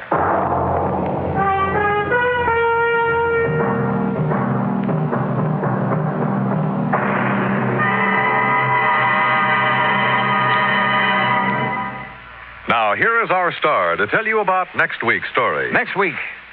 Well, if you think a sudden case of complete amnesia is any fun, you're wrong. Because it happened to me. Join us, won't you?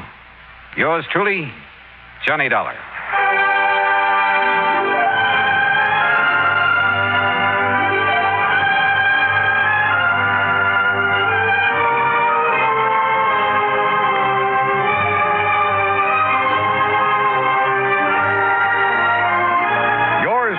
Johnny Dollar, starring Bob Bailey, originates in Hollywood. It is produced and directed by Jack Johnstone, who also wrote tonight's story. Heard in our cast were Forrest Lewis, John Daner, Junius Matthews, Stacey Harris, and Jack Crucian. Musical supervision is by Amerigo Marino. Be sure to join us next week, same time and station, for another exciting story of yours truly, Johnny Dollar. This is Dan Cubberly speaking.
Dodge City and in the territory on West, there's just one way to handle the killers and the spoilers, and that's with a U.S. Marshal and the smell of Gunsmoke.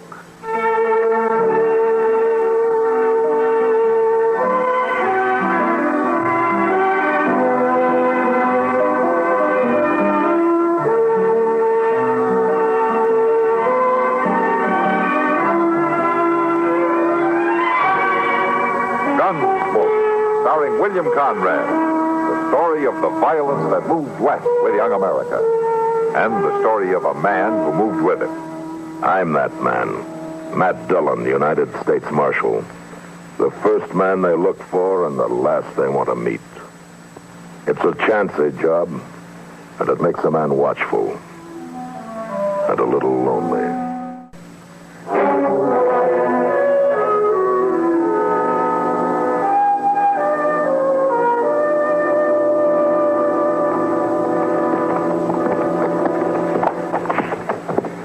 Everything sure is closed up tight, Mr. Dillon. Don't look like nobody's here at all. Somebody better be here. We'll leave the horses here at the side, huh? All right, sir.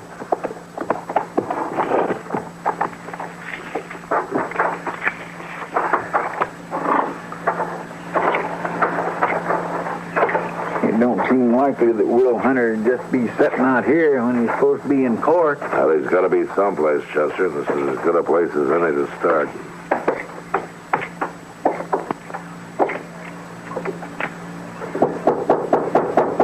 Hello? Anybody home?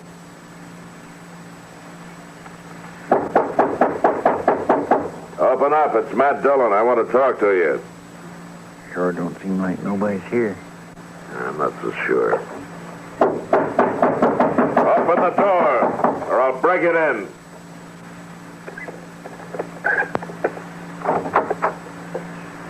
You ain't got no business with me. Are you Miss Hunter? Will Hunter married me. Oh, where is he, ma'am? He ain't here. Well, I better talk to you. Can we come in? I told you. You ain't got no business with me. Look, it's very important that we find your husband, Miss Hunter. It ain't important to me. Well, it should be. He was supposed to testify today against the man who stole your horses. I don't know nothing about it. Well, you know Mort Seeley? I ain't got nothing to say, Marshal. Look here, Miss Hunter. I arrested Seeley on charges made by your husband. Now, I kept him in jail waiting for the circuit judge, and he came today, and I sent word out here to Hunter, but he didn't show up. Now, if he doesn't show up tomorrow, the judge will have to tell me to turn Seeley loose. Now, is that what you want? What I want ain't in it. You won't answer my questions, then, huh? I told you, Marshal. Will ain't here. That's all I know to tell you. All right, Miss Hunter. I just hope you won't be sorry. I'm used to being sorry. Come on, Chester.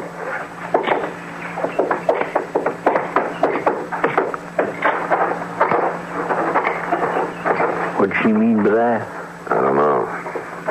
She's not likely to tell us either. Well, what about Will? It looks like he changed his mind. Or somebody changed it for him.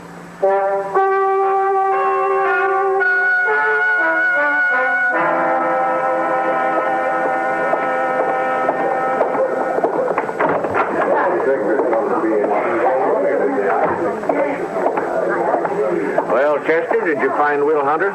No, sir, Judge, I didn't. Well, I told you. Ain't no case against me. Now, just a minute, Seeley. Did you look the town over good, Chester? Yes, sir, Mr. Dillon, I sure did. I was in and out of every eating place and saloon in town. He ain't been seen, that's all there are to it. Did you check the hotel? Yes, sir. The livery stable? Yes, sir, and Moss Grimmick ain't saw him neither. Huh? I'm sorry, Marshal. I can't delay things any longer. Now, wait a minute, Judge. You going to let him go? There's nothing else for me to do. Well, of course there ain't. I know it all the time. Turn me loose, Dillon. Hold on, Seeley. Look, Judge, this man's guilty. You can't prove that, Marshal. But, Judge, there was a witness. Well, maybe there was, but under the law, he's not guilty if the witness doesn't testify. I'm sorry, Marshal. Well, I ain't sorry. Come on, Wes. Let's get out of here. Judge, please. I have to dismiss the case, Marshal, on the basis of lack of evidence. You'll have to let him go. You tell him all about it, Jeff. So long. I swear I sure do hate to see him just walk out of here, Mr. Dillon. Yeah, Chester. So do I. The law tries to protect everybody equally, Marshal. I know that, Judge. But sometimes people are scared to take advantage of it. All right, Chester, let's go.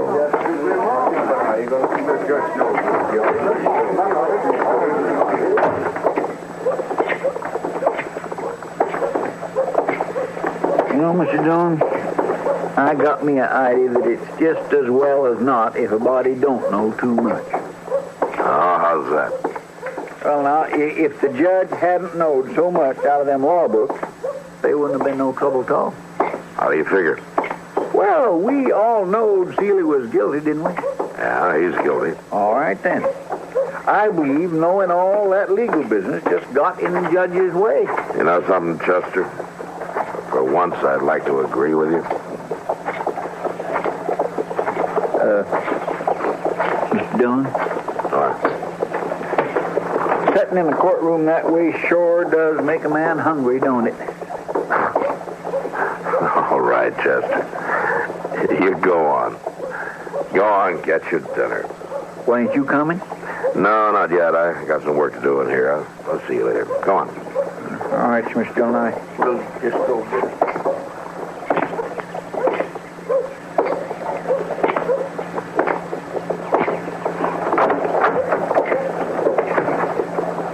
Come on in, Dillon.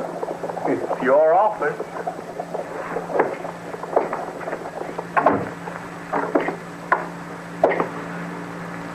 What are you doing here, Seeley?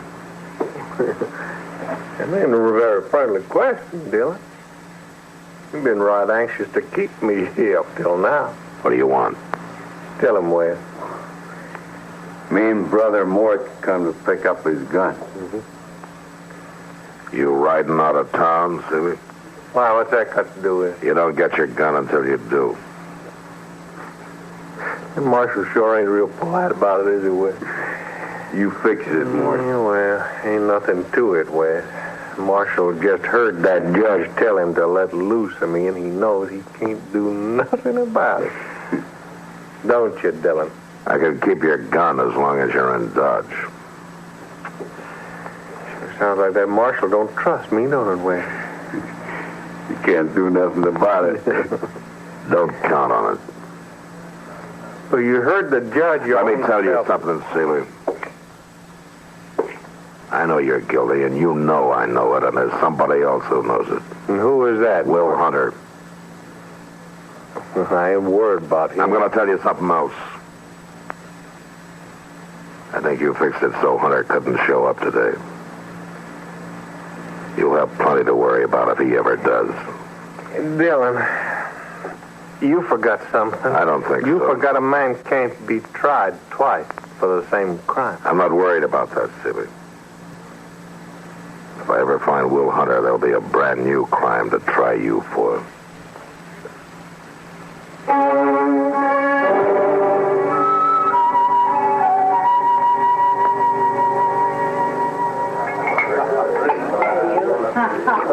Matt, cheer up.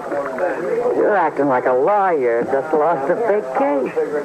I did lose one. No, you didn't, Matt. You did your job. If the law wouldn't back you up, it's not your fault. I'm beginning to agree with Chester. How's that? He thinks too much law just gets in the way. Well, Chester makes a point sometimes. Yeah, I guess he does. There's no use worrying about it, Matt. Hey, you know what? What? There's going to be dancing tonight. Oh, is that so? Yeah, that's so. I thought you might like to come. A little good, honest, hard work like dancing with me might take your mind off your troubles. Oh, thanks, Kitty, but I'm not much of a dancing man. Oh, Hold it. Is the marshal in here? Oh, there's Doc. there with Kitty. Over here, Doc. Wonder what he's so excited about. I couldn't see in this dark place. I was coming out of the light, you know. Well, sit down, Doc. Oh, well, I shouldn't, Kitty, but... Matt. Yeah, Doc. Haven't you been looking for Will Hunter? Yeah, I sure have. Why, have you heard something? I found him. Well, where is he? Well, Matt, you know that spot out west of town? Where I like to go fishing when I get a chance. Is Hunter there? No, wait a minute. I'm trying to tell you. Well, go on. Well, I had a call to make out at the Rains place. And I just stopped off to see if that big channeled catfish was still running things in that pool. Doc, you're spitting this story out like a woman. All right, but that's the way it happened. The way what happened, Doc?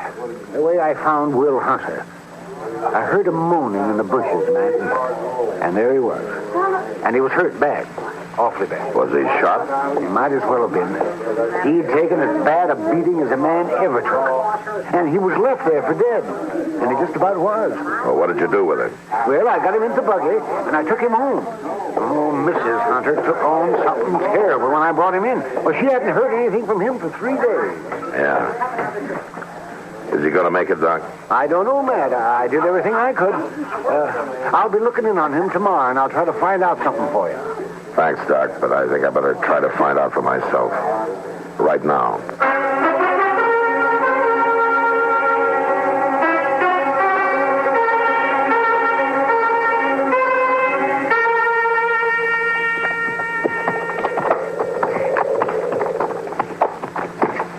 I declare, Mr. Dillon, I sure do hope that woman's gladder to see us this time than she was the last time we was out here. I don't expect she will be. Doc said she was mighty upset. Well, now, Mr. Dillon, it just could be that she'd be glad to see us showing an interest in Will and all. We stopping here? Yeah. We'll go up to the house on foot.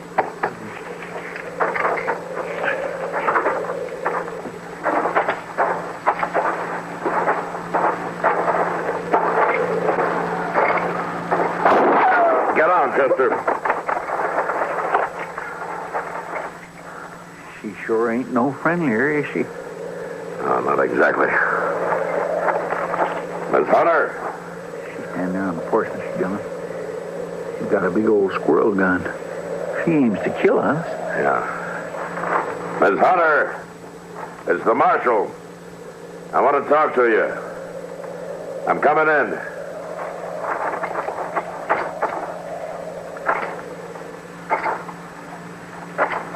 Don't come no closer. I got nothing to say to you. We've come to help you. To help Will now. Will you put the gun down? Will don't get no help. He just gets hurt. Ain't nobody else coming near him. I'm coming in, Miss Hunter. Will wants to see me. Why don't you leave us be? Put the gun down. Why don't you leave us be?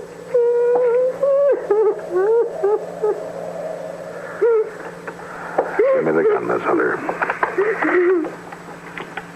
Chester. It's all right now, Miss Hunter. It's all right. Mr. Dillon? Help her over to that chair and get her some water. I'm gonna go see Will. Yes, sir. Now, don't you worry now, ma'am. Don't go good. Take care of folks.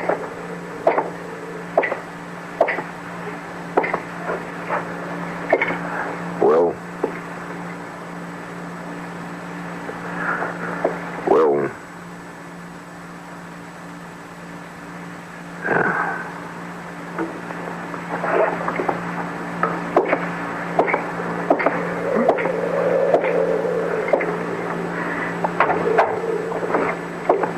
How is he, Mr. Dillon? He's dead. Will don't get no help. He just gets hurt. He just gets dead. Oh, that's terrible. Miss Hunter, do you know who did this to your husband? Oh, it don't make no difference no more. Yes, it does.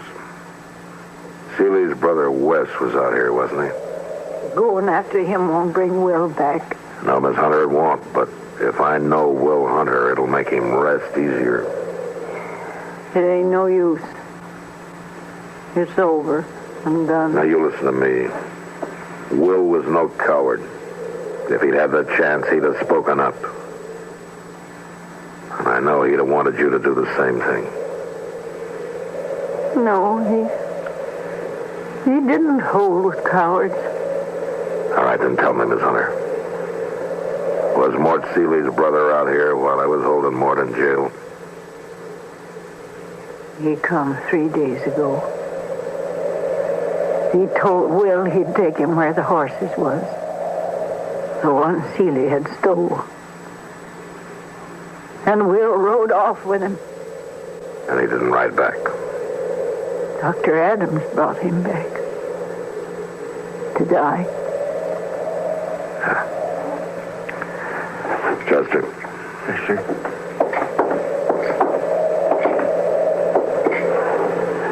I want you to do exactly what I tell you. All right, sir. I want you to go to Dodge. And leave you here? I want you to go to every place you can think of. To Delmonico's, the hotel, the livery stable. A Long Branch? And a Long Branch. And I want you to do a lot of talking. Well, now, Mr. Dillon, I don't understand just what you're getting at. I want you to tell everybody you see that Will Hunter is doing fine. Just fine.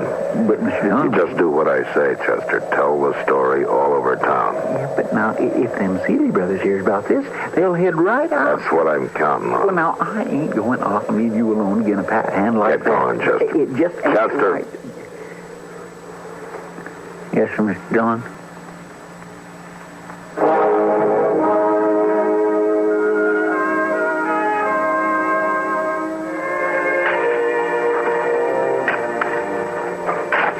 It's good of you to do the burying, Marshal Dillon. That's all right, ma'am. I have to thank you for that. You could have waited in the house, Miss Hunter. It's my place to be here. That digs hard, don't it? The prairie gets baked hard. That's hard ground. Hard living. Hard dying. Yes, ma'am, I know. 9 years. 9 years Will spent scraping the place out of this hard ground. Denying himself, me too. No, it hasn't been easy. 9 years flying in the sun. Fighting to keep from being washed away when it stormed. Being bone tired. not seeing folks. And me dying up alongside him. Miss Hunter. We got to get the place going, Harry. See? Now he ain't going no place else. Ain't that funny, Marshal? No, ma'am. You got the place started. And now it's finished. Why, sure, that's funny, Marshal. That's a real joke. Miss Hunter, look, why don't you go away for a while? Well, just where do you figure I'd go, Marshal? I don't know. A relative, maybe, or... Well, it just seems to me that it'd do you good to leave. Marshal, I hate this place with a mortal hate. I ain't never done nothing else but hate it. But Will Hunter scraped it out for me. With his bare hands, it seemed like. And he lies here. I ain't never going to leave. Well, there might be more shooting. Oh, there'll always be more shooting. No, I mean here, Miss Hunter. When the Seeley brothers come. I'll be proud to wait for that, Marshal Dillon. Well, aren't you afraid? You could get hurt. There ain't nothing for me to be afraid of, Marshal. Not ever again.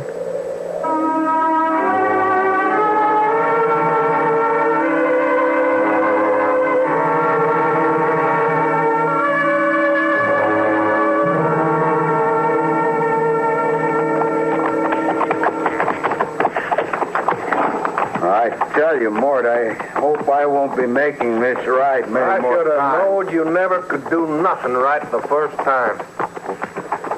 I done just like you told me, Mort. Come and I got him, and then I rode out with him, and I left him in a One ditch. thing you did not do. How's that? You didn't kill him. Now, Mort, I don't understand that. I just rightly don't. He ain't got no call to be living, not after what I done. Well, I just want to tell you one thing, Brother West. Don't you make no mistake this time. Else you won't have no call to be living neither. Sure, Mort.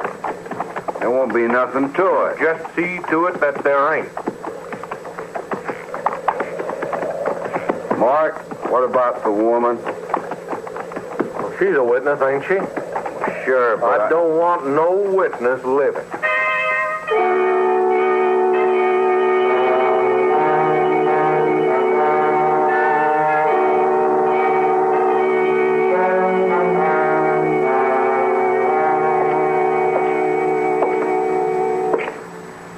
Miss Hunter, Marshal, they're coming. They're riding in the gate right now. I'm ready. Now, I want you to stay quiet and out of sight. I ain't afraid. I want them to make the first move. You understand that? I understand all about it. All right.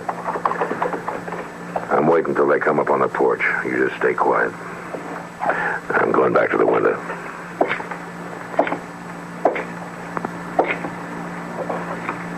Hunter!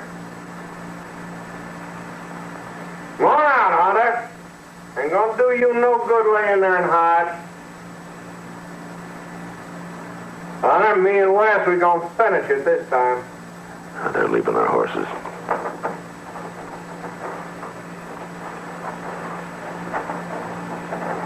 Don't go easier if we don't have to come in after you, Hunter. It'll go easy on your wife. If we come in there, Hunter, Wes gonna get a chance to beat on you some more.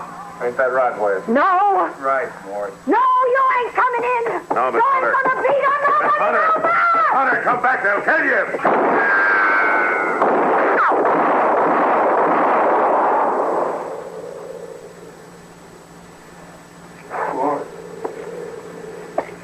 Mort. killed me. Woman killed West. Yeah.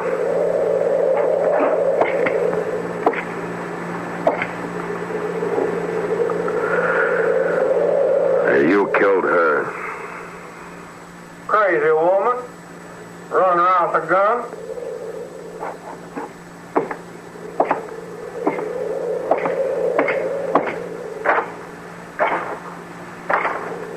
She near blowed my arm clean off.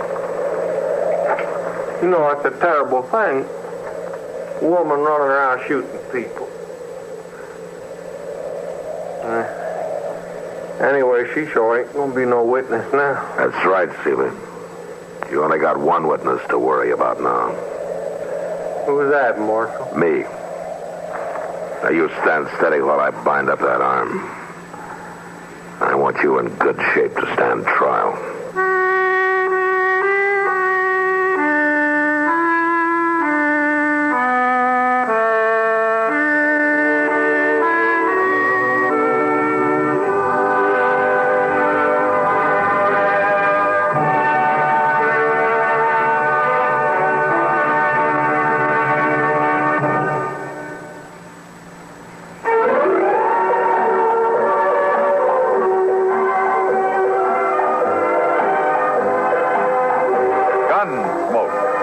And directed in Hollywood by Norman Macdonald, stars William Conrad as Matt Dillon, U.S. Marshal. The story was specially written for Gunsmoke by Marion Clark, with editorial supervision by John Messer.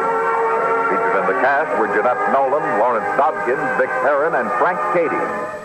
Harley Bear is Chester, Howard McNear is Doc, and Georgia Ellis is Kitty. Stay tuned for Nero Wolfe. Saturday night chimes on NBC mean a full hour of fun with Dennis Day and Judy Canova. Dennis always appears perplexed and bewildered. But one thing that doesn't perplex him is how to make a popular ballad come to life in his thrilling tenor voice. And there's music also on the Judy Canova Show, plus comedy in the mischievous Canova manner. That's Judy Canova and Dennis Day, tomorrow night over most NBC stations.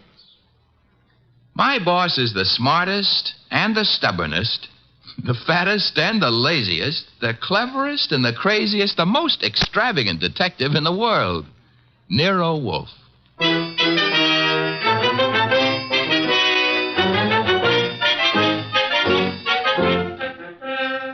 It's the transcribed adventure of The Case of the Careworn Cuff, with that brilliant, eccentric private detective, orchid fancier, and gargantuan gourmet, Nero Wolfe, starring Sidney Greenstreet.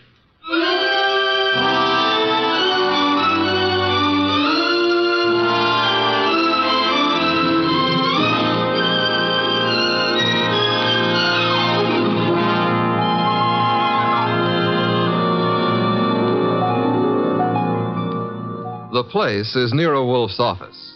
At the moment, the world's greatest motionless detective is sitting in the chair which was built especially to support his 300 pounds. His eyes are closed, and he's making sounds through his nose.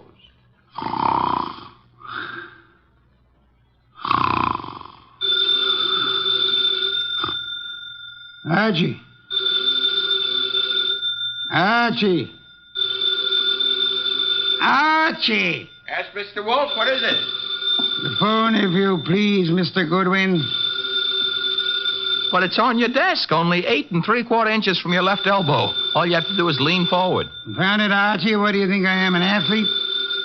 Hello. No, wrong number, mister.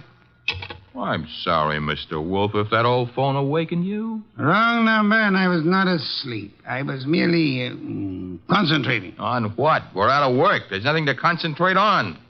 May have escaped your errant attention, Archie. But there are other subjects for thought besides murder. Mm-hmm. Sure, blondes. And blondes. You're right at that. Brunettes. Phooey.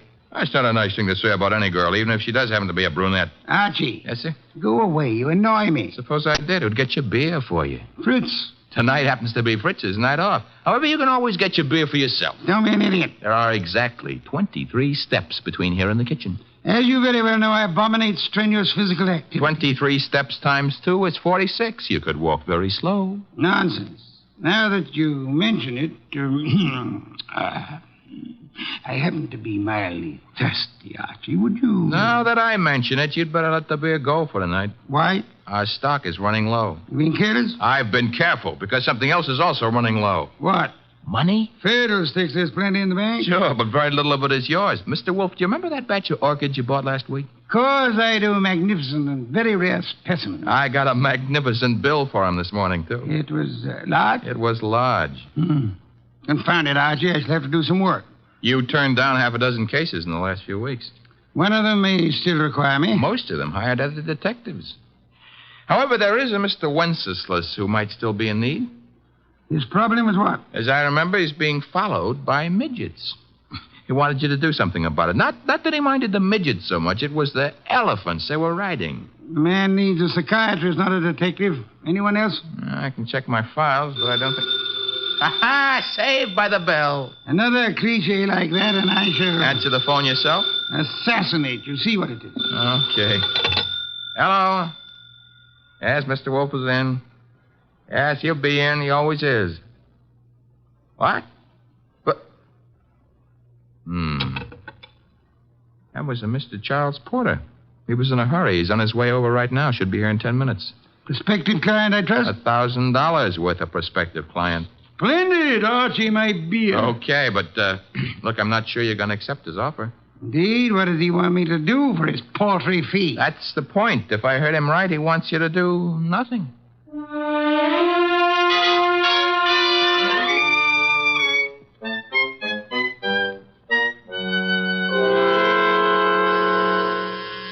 The door, Archie. Yes, sir. I hear it.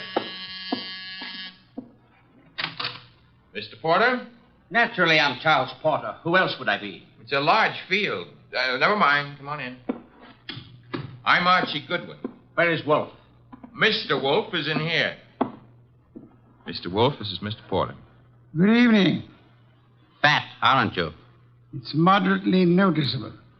Archie, a chair for Mr. Porter. Don't bother. I'm too impatient to sit. When I have business to take care of, I take care of it quickly. Very well. Send him out of the room. Mr. Goodwin, nonsense. He's my assistant. He remains. I don't like it. Archie, show Mr. Porter out. Now, wait. There's no need to get temperamental. Perhaps I'm a little abrupt. Rude. I'm a worried man. And impatient. You're wasting time, Mr. Porter. I suppose I am. The reason I came to you... Young man, what are you doing with that notebook? Getting ready to make marks in it. But... Oh, never mind. Mr. Wolf, you have a client named Dorothy Spencer. Have I? There's no need to be coy about it. I happen to know. Then you know. I want you to drop her. Drop her? Refuse to handle her case. Close the books on her. You know what I mean. Why should I? The girl has no money. I have. It doesn't answer my question. Perhaps this will. Appear to be a small package of dollar bills. It happens to be $1,000. Archie, will you? I will. It is $1,000. Thank you. Mr. Porter. Yes? You're paying me $1,000 in order that I refuse to act for Miss Spencer. Nothing more. That's right. What does she suspect you of? I said nothing about... Well, that is... You must know that as well as I do. Possibly. Nevertheless, what does she suspect you of? Being a blackmailer. Whereas your occupation really is? I'm a musician. Pianist. I'm appearing nightly at the Windsor Hotel. Archie, have you made out a receipt for Mr. Porter? Yep. Give it to him and show him to the door. Okay. Mr. Porter? Mr. Wolf, I want your assurance that the entire affair is definitely finished. My association with Miss Spencer, you mean? You have my assurance that it is.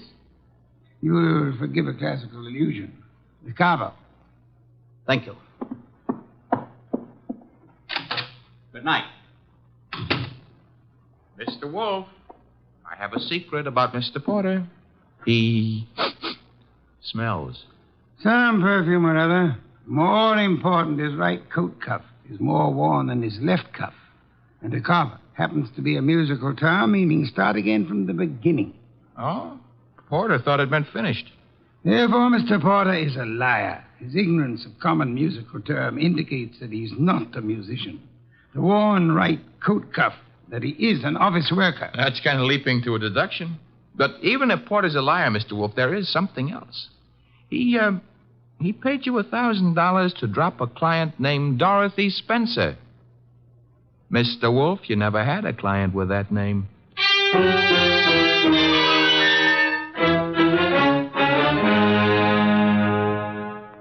Well, that's that. Dorothy Spencer is not in. Anyway, she's not answering her phone. Mr. Wolf, I said... I know what you said. That a comment? I'm worried. Mr. Porter may have assumed erroneously that Dorothy Spencer had employed or was intending to employ me. That does not explain why he lied about his occupation. Maybe he didn't lie. After all, your deductions could be wrong. Phooey. Okay. Take care of that right now. I'm phoning her. Hello? Windsor Hotel? Get me the manager's office. Thanks. Could you tell me if a Charles Porter plays the piano at... Uh-huh. She sounds blonde. I see. Thanks a lot. What do you do after work? Oh, so long. She goes home and beats her husband. About Porter, Archie. Bad news. He does play the piano at the Windsor in the move room. So where does that leave your deductions? Untouched, of course. Let me think. Yes, naturally. Naturally what? I came to the conclusion that Mr. Porter was an office worker. We have just discovered that Mr. Porter is not an office worker, therefore... You were wrong. I am never wrong. Therefore, the man who is here is not Charles Porter. Mr. Wolf, do you think a man of your weight should climb out on a limb like that? Fiddlesticks. Look up Porter in the phone book and call him. Okay. Take a second. Archie, the phone company's best friend. Yep, here he is. What do I ask him?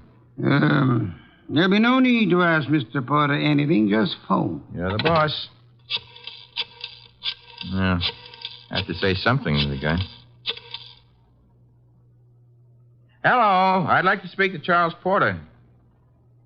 So would you. Who's... Oh, Stebbins, huh? Yeah, that's right, Archie. Oh. No, don't bother why I called. It's a coincidence. Goodbye. You know who that was?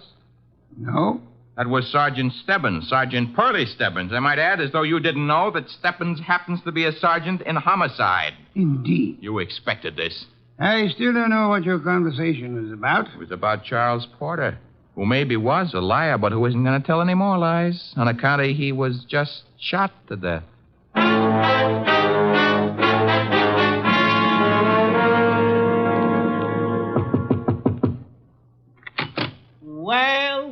Well, if it ain't Archie Goodwin. Come in, Goodwin. Thank you, Sergeant Stebbins. I've been expecting you. Oh, that's sweet of you to say that, Pearlie. Why did you phone Porter? His right coat cuff was more worn out than his left. So for that, you had to kill him? No, actually, I killed him because you didn't know his da capo. Hey. Yeah, hey. He don't look good anymore, huh? Guys who stop bullets with their face never look good. Pearlie, you've been robbed. I did... That corpse is not Porter. Now, relax, Goodwin, relax. His fingerprints were on file and they check. His girlfriend says he's Porter. If he could get up and talk, he'd tell you he was Porter. And what makes you think he isn't? Well, because when he visited us earlier tonight, he looked different. Not much, but... You said girlfriend? Yes, I said girlfriend. She's in the next room mopping up. She kind of broke down when we brought her here. You brought her here? Now, don't tell me what her name is. Why shouldn't I? It's Spencer. Dorothy Spencer. Ooh, that's what I was afraid of. Sergeant, Oh. Ignore him. He comes with the woodwork. His name is Goodwin, Miss Spencer. Archie Goodwin. Find what you were looking for? What I was looking... Somebody's gone through this place like a minor league hurricane. You? What business is it of yours? Mine? None, maybe. On the other hand, Nero Wolf might have other ideas. Matter of fact, I'm sure he'd have. Miss Spencer, why don't you go see him? The address is 601 West 35th Street. I don't see why. You want your boyfriend's murderer found, don't you? Now listen, Goodwin, the police are working on this. Sure, they'll see to it nobody harms a corpse. Goodbye, Miss Spencer. Don't forget that address, 601 West 35th Street. Believe it or not, you used to be a client of ours.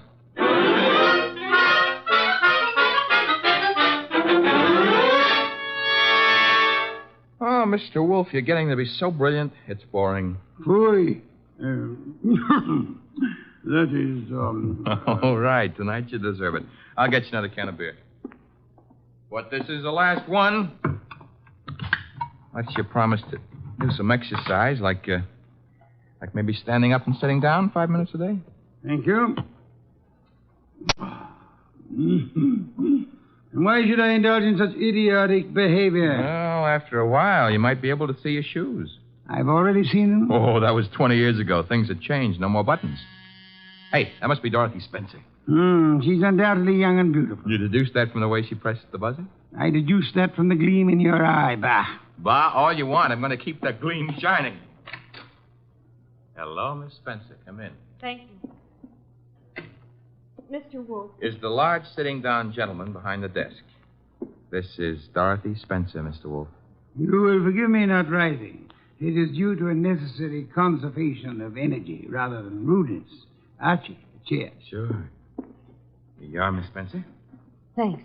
Now then, Miss Spencer, have the police found anything but dust in Mr. Porter's closet? Why, no. You were engaged to Mr. Porter? I was. That ring you're wearing, he gave it you? Yes. May I see it? Well, all right. Here. Thank you. Expensive. Very expensive. You may have it back. Miss Spencer, why are you marrying Charles Porter? I loved him. Phooey. Mr. Porter, according to Archie's description, was twice your age with considerably less than half your attractiveness. Love may perhaps be blind, but it is not astigmatic. I don't know what you mean. What were you searching for under the nose of the police? Nothing. Nothing at all. How did your fiancé earn his money? He played the piano at the... Phooey. What he earned there in a year wouldn't begin to pay for the ring he gave you. Would you like to try again? I don't know how he made his money. I suggest that you do. I suggest that he earned money by the same method that he induced you to consider marrying him. Blackmail. Oh, but... Why was he blackmailing you? Old letters I'd written when I was too young to know any better. Your motives for murdering Porter would be twofold, then. Recovery of blackmail material and the avoidance of marriage to a man you dislike. I didn't kill Charles. Your doorbell, Archie. Get Miss Spencer into the kitchen. Once. Must be the police. Yeah, let's go, Miss Spencer.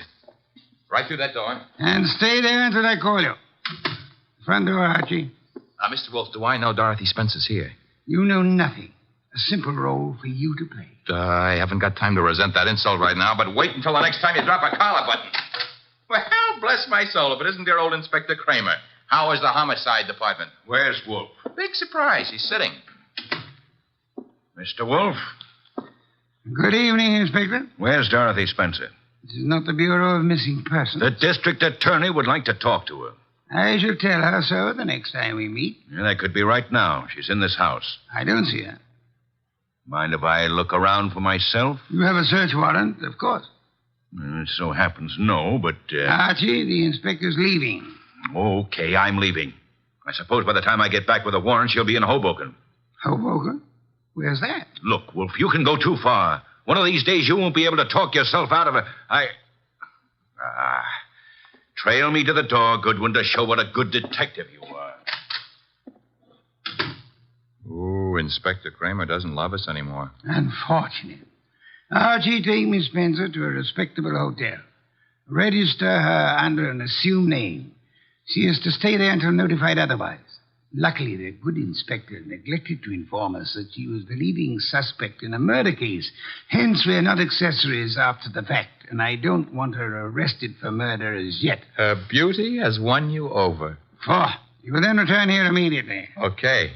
What are you going to be doing in the meanwhile? I, Archie, shall be thinking.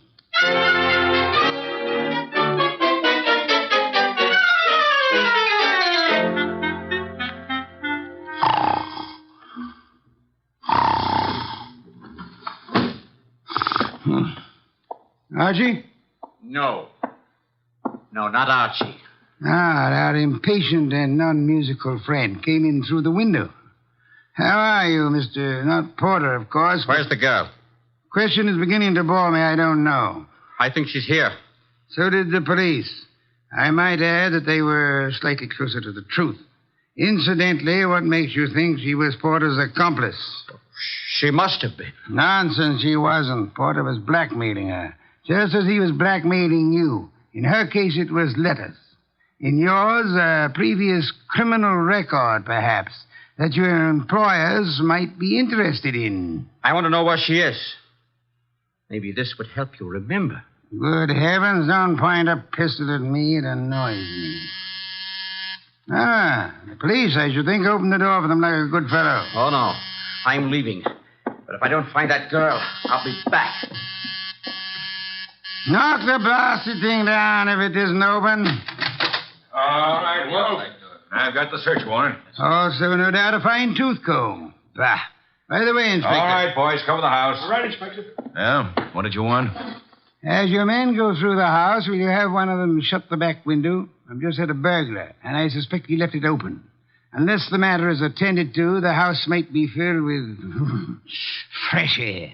Yeah, what's the matter with that? Fresh air, deadly poison. It clogs the lungs. And may I point out that the warrant you're clutching in your hot little hand is not a lease on the house. Finish your search quickly, if you please, and then, why not try Hoboken?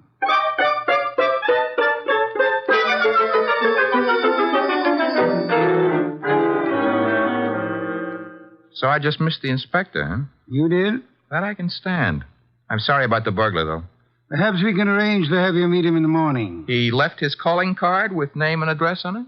He dropped his handkerchief here on my desk. Oh. It's a handkerchief. It smells. So it does. But, all of our unknown friends' clothes carry the odor. Therefore... Yeah? You will go out immediately to the nearest drugstore, buy a specimen of every cake of soap manufactured in this country.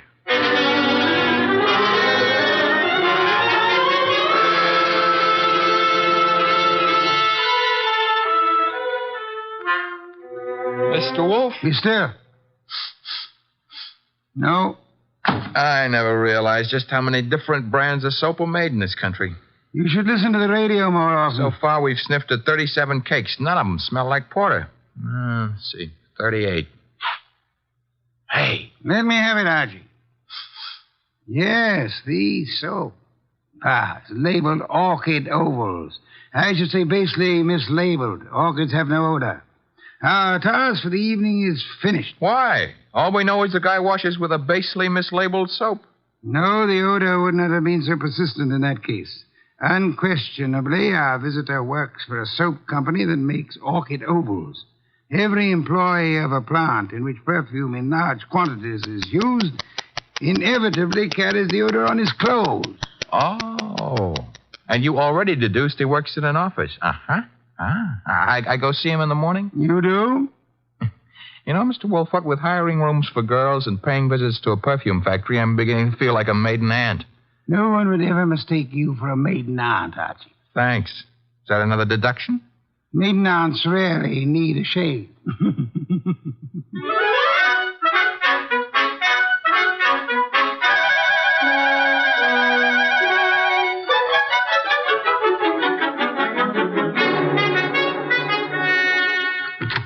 Orchid Ovals, good morning. One moment, please. Oh, can I do anything for you, sir? Yeah. That is, let's postpone that question and slip in another one. I'm looking for one of your office people. In his 40s, 5'10", brown hair and eyes, speaks in a sharp, quick voice. He owes you money, too. Who owes me money? Mr. Wheeler, the man you were describing. He owes everybody money, in spite of the fact that he's office manager and makes lots and lots of money. How much does he owe you? Oh, not an awful lot. It won't break me if I don't get it. Is he in yet? Well, he was, but he went home. He was sort of sick. Sort of? He got a phone call from somebody and rushed out. Too bad. Well, I better scram. Well, you didn't answer my question yet. I'm off at 5. My name's Gwen. Goodbye.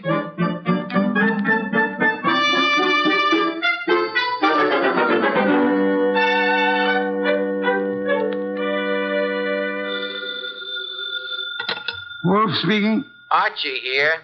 Unknown's name is Wheeler. He left the office this morning sick after he got a mysterious phone call.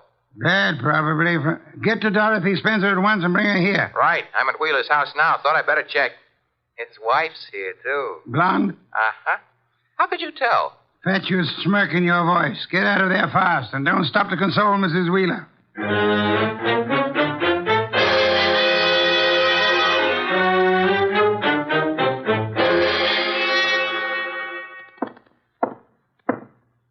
908. Room 909. Miss Dorothy Spencer.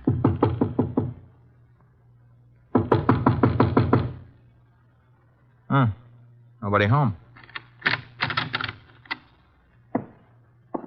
Shut that door behind you, Goodwin.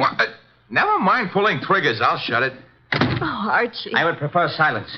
Keep your hands high, Goodwin. It's unhealthy. All the blood had run into my head. Archie, he murdered Charles. He did. Tut, Mr. Wheeler. You really shouldn't have. It's against the law. Get into the bathroom, both of you. I already shaved. I phoned him. I thought maybe he had my letters. Porter couldn't keep his mouth shut about his other He victims. was going to force Dorothy to marry him. Did you find his material, Wheeler? Yes, in an office. He read it as a front.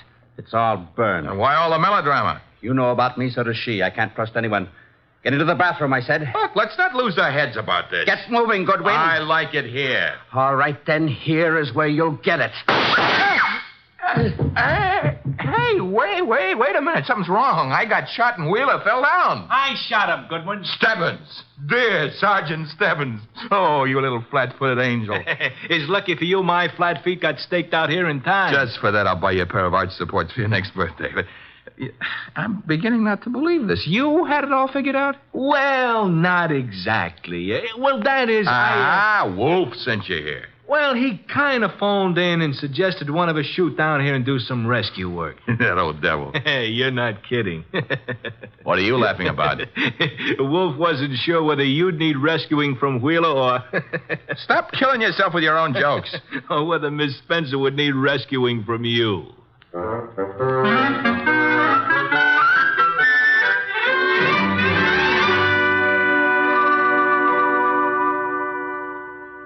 You've been a very foolish young woman, Miss Spencer. I suggested in the future you exercise more care in your correspondence. Oh, I shall, Mr. Wolf, but how can I ever thank you? Well, one way would be to listen wide-eyed while he explains how he solved the case. I have no intention. Oh, come on, Mr. Wolf. Stop stalling. Please, Mr. Wolf. Well, I'd be very happy to. As a matter of fact, I'd like to see anyone try to stop me. A man came to me, offered me $1,000 to drop a client I didn't have. Why?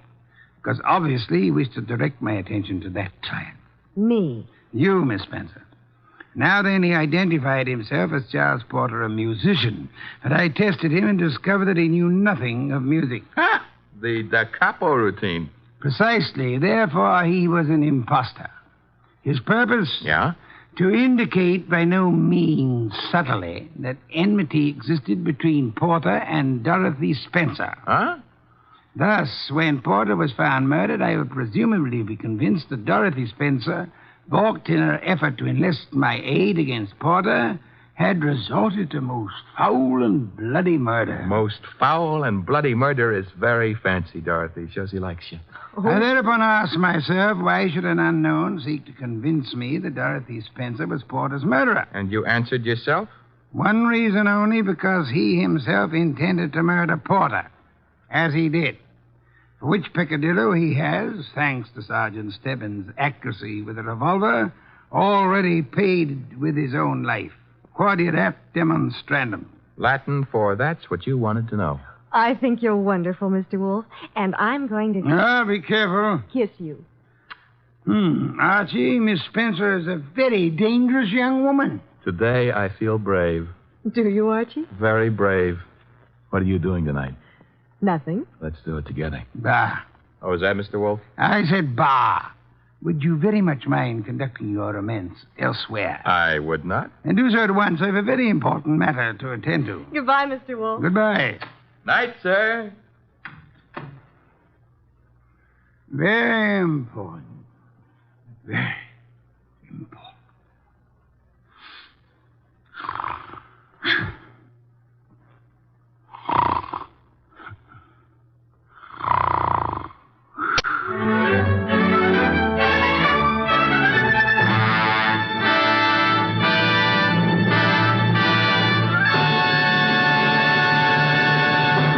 You have been listening to The New Adventures of Nero Wolfe, starring Sidney Greenstreet.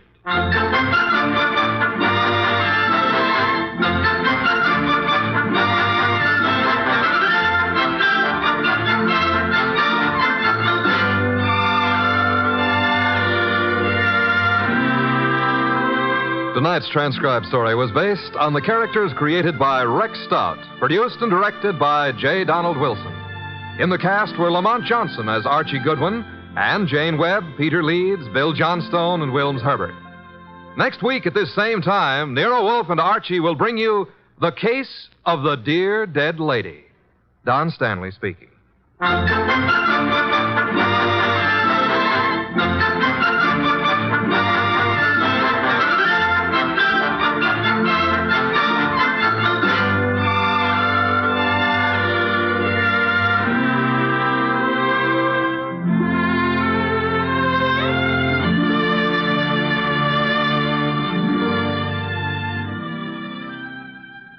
Three chimes mean good times on NBC.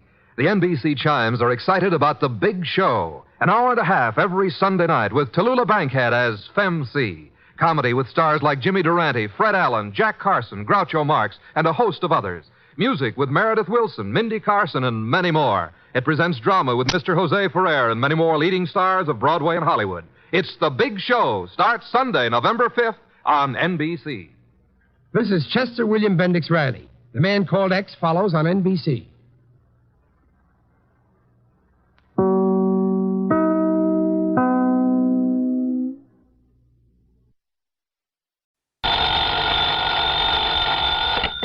Johnny Dollar. Dollar, my name is Hal Barker, Tri-Western Life Insurance Company. Out in Los Angeles, California. No, I'm holding down the branch office here in Reno, Nevada. Well, made a change, huh? That's right. Well, how are you, Mr. Barker, and what can I do for you? Are you available for an assignment? Can you fly on out here right away?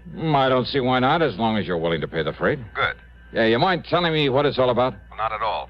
One of our clients, a man named Walter Bisbee, has just died in a mining accident over near Virginia City. Virginia City, the famous old ghost town, huh? That's right. But now listen. Yeah? I don't think it was. Was what, Mr. Barker? Well, I don't think it was any accident. Oh, you don't, huh? No, and believe me, I don't say that just in the hope of not having to pay double indemnity on his insurance. Why do you say it? Well, I have no proof, Dollar, no proof at all. But I'm convinced that Walter Bisbee was murdered. That I know who murdered him and why. Well, tell me more, Mr. Barker. Fly on out here to Reno, and I will. I'll grab the first plane I can.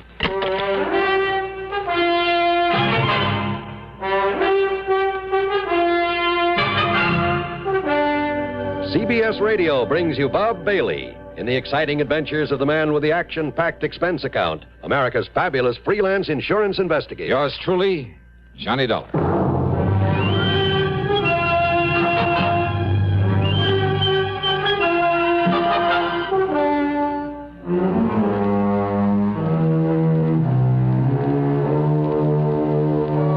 Expense account submitted by Special Investigator Johnny Dollar to the Tri-Western Life Insurance Company, Reno, Nevada office.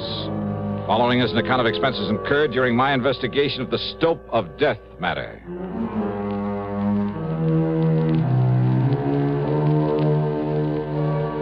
Expense account, item 1, $176.25, a jet to Los Angeles. Item 2, $32.70 for the flight to Reno, Nevada. Hal Barker met me at the airport, and we headed south on 395, then southeast on 17 toward Virginia City. Virginia City, by far the largest and most famous of the old mining towns of the West, with its quaint, colorful streets and fascinating buildings left over from the days when the Comstock Lode was the richest silver strike the world had ever known. Where it didn't take much imagination to visualize the grizzled old characters with burrow and pick and shovel who roamed the desert hills in a stubborn search for gold-bearing quartz, who worked and fought and often died violently to keep others from getting their hands on the precious yellow metal, and who finally realized that the heavy blue mud they'd been discarding was the real bonanza, was loaded with rich silver ore. Yeah, you could almost see their ghosts walking the streets or stopping for a drink at the fabulous Crystal Bar or the lowly Bucket of Blood Saloon, depending on their luck.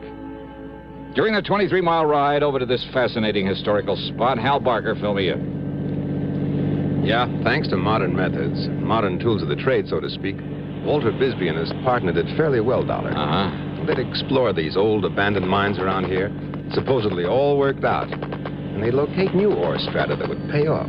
Like I say, with modern, efficient recovery methods that weren't even known about during the gold rush days. Yeah, like the big petroleum companies have found ways to get more oil out of wells the old-timers thought were pumped dry. That's it exactly.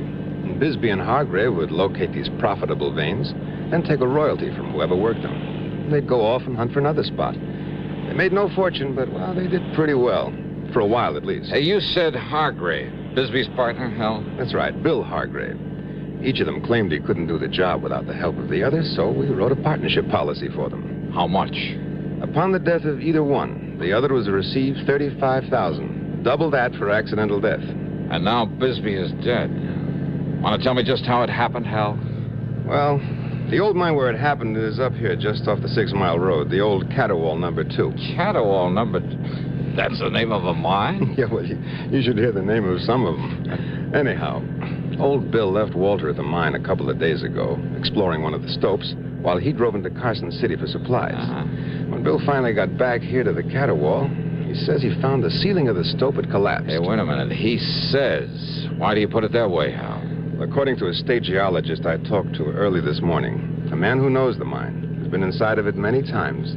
There was no reason in the world why it should have happened. Unless somebody helped it to. Oh? Well, that set me to thinking about the bad luck Bisbee and Hargrave have been having lately. And about how much it would benefit either one of them to have the other one die. Especially accidentally, on account of the double indemnity clause in that insurance policy. Oh, well, now, Hal, And then, when the geologists found where somebody had planted a charge of nitro... Well, are they holding Bill Hargrave? Why? Why? Well, unless the police find Bisbee's body, there's no actual proof he's dead.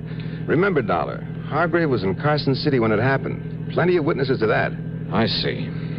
But he's the only person, I'm sure of it, Johnny, he's the only person who could possibly benefit by Walter Bisbee's death. Oh, now, Hal, that doesn't make a case against him. Yeah, now they're up ahead. That's the old Caterwall number 2. Hey, what are they doing there? Trying to get into the stope, find Bisbee's body. Oh. Hey, there's a surprise on that hill on top of the mine. The man standing there by that block and tackle they've rigged up there? Yeah, that's Bill Hargrave. Uh-huh. And he was perfectly willing for them to try to get in there and look for the body? Well, yes, he was. And look, by the way he's waving and shouting to that police officer down there, it looks like he's found something. Come on, Johnny. We'll see what it's all about.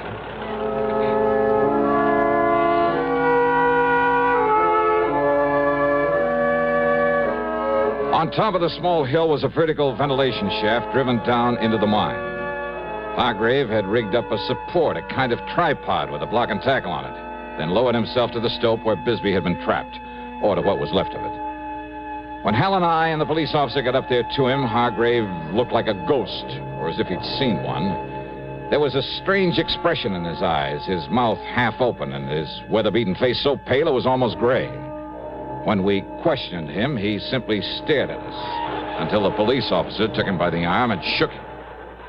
Well, come on, Hargrave. Did you get down there all right, down to the stope? Yeah, I got down there. There's a clear space where Walter was working. Did you find him? Well, come on, Hargrave. Yeah, I found him. And listen. Well? He was murdered in there. Walter was murdered. Well, the political conventions are long gone. Is it all over but the voting? Hardly. From now to November, we're in for some hard campaigning. Details, of course, from CBS News. And your candidate, whoever he may be, is in for tough sledding before he gets into office, if at all. Your responsibility to your candidate is, of course, to give him your vote. Your voice will help, too. But there's something else that helps put across a campaign. It's money. The best candidate in the world can't get elected without incurring expenses. If you believe in your man enough to vote for him, believe in him enough to get out and work for him, then put some money on the line, too. That's the real test of your interest. We haven't covered the subject of whom to vote for, whom to support, whom to help with a contribution. That's strictly your own business. But if the people who like the other man dig in for him, and you don't do likewise for your man, well, that could be the difference right there. So think it over and make sure you vote. And now, Act 2 of yours truly, Johnny Dollar and the Stope of Death Matter.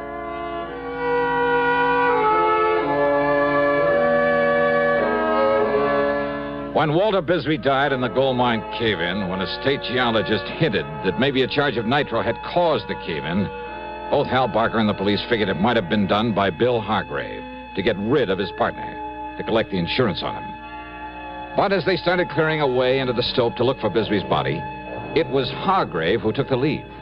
He rigged a kind of makeshift hoist above an air shaft, lowered himself into the mine.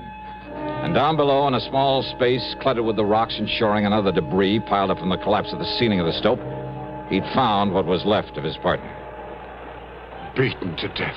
Walter, my partner. Beaten to death down there. By somebody knowed we'd made another find down there. Easy, and Mr. then they Hargrave. blowed in the mine on top of him. They murdered him. Don't you understand? Somebody murdered Walter down there. Okay, Bill, okay. Now, just take it easy. Well, you're the law. Now you go and find out who killed him. Who killed my partner? We'll try, Bill. Try. Sure. Dollar, You always said you want to go down there with me and help me recover the body? Yes, sure. I'll have some of the men working on the slope come up here and give us a hand, lower us down this ventilating shaft. Okay, officer. And Bill, you go on back to town. We'll bring the body in so you can give him a decent funeral. Funeral? That's right. No, officer. What? Why not, Hargrave? Because Walter'd want to be buried here in the mine. The same as I would if this had happened to me.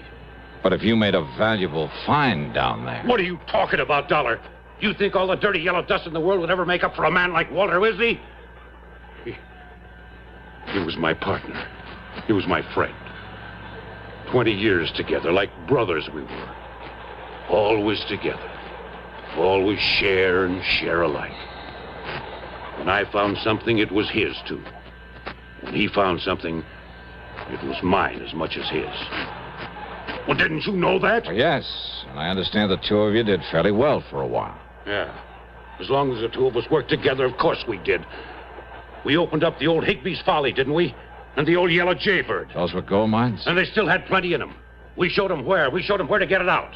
When was that? Oh, back in 1950, 51. It was Walter and me found the veins they'd passed on by. They thought those mines were all worked out, but we showed them different. They still had gold in them. We showed them where it was, Walter and me. And the Jolly Tar and the Frenchman's Luck back in 53. Walter and me. And now he's gone. Now he's through. Without him, without my partner, now I'm through. And I never want to see a mine again. All I want is to get away from here, now and forever.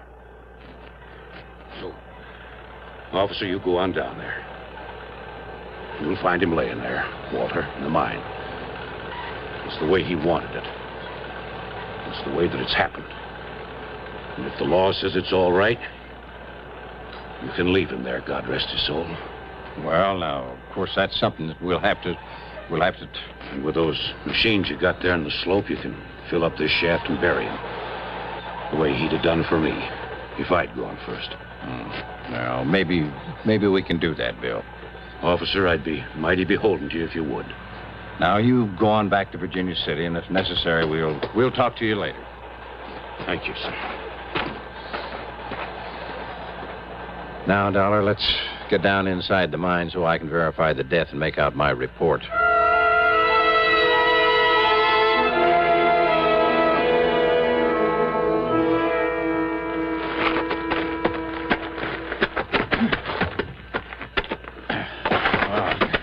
I'm afraid I'm not used to one of these miner's lamps, Dollar. Yeah, I know what you mean. But I think we can see enough with them to just... Yeah, wait. Look. There he is. Yeah, I see. Good Lord.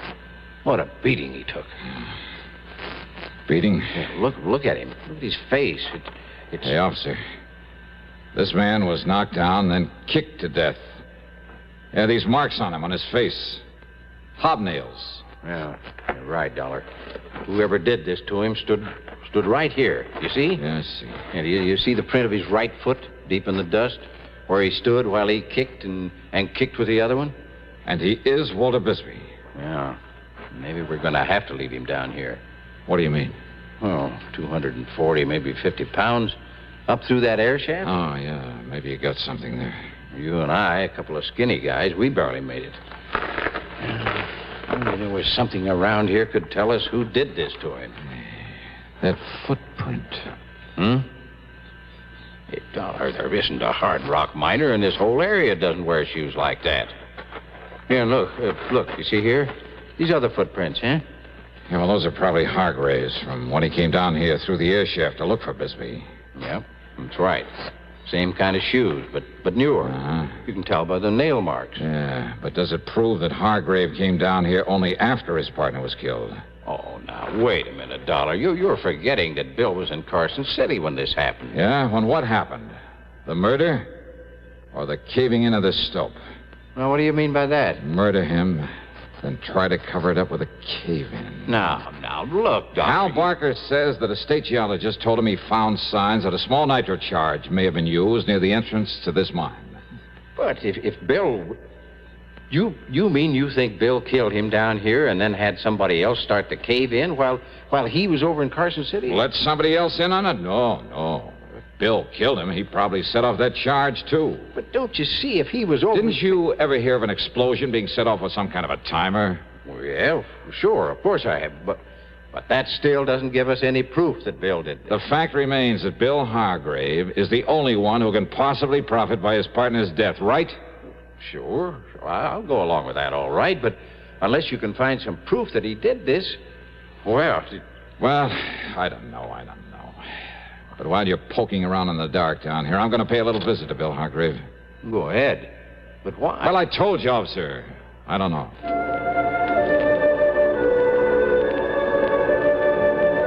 The police officer stayed inside the mine in the hope of finding some definite clue to the killer of Walter Bisbee.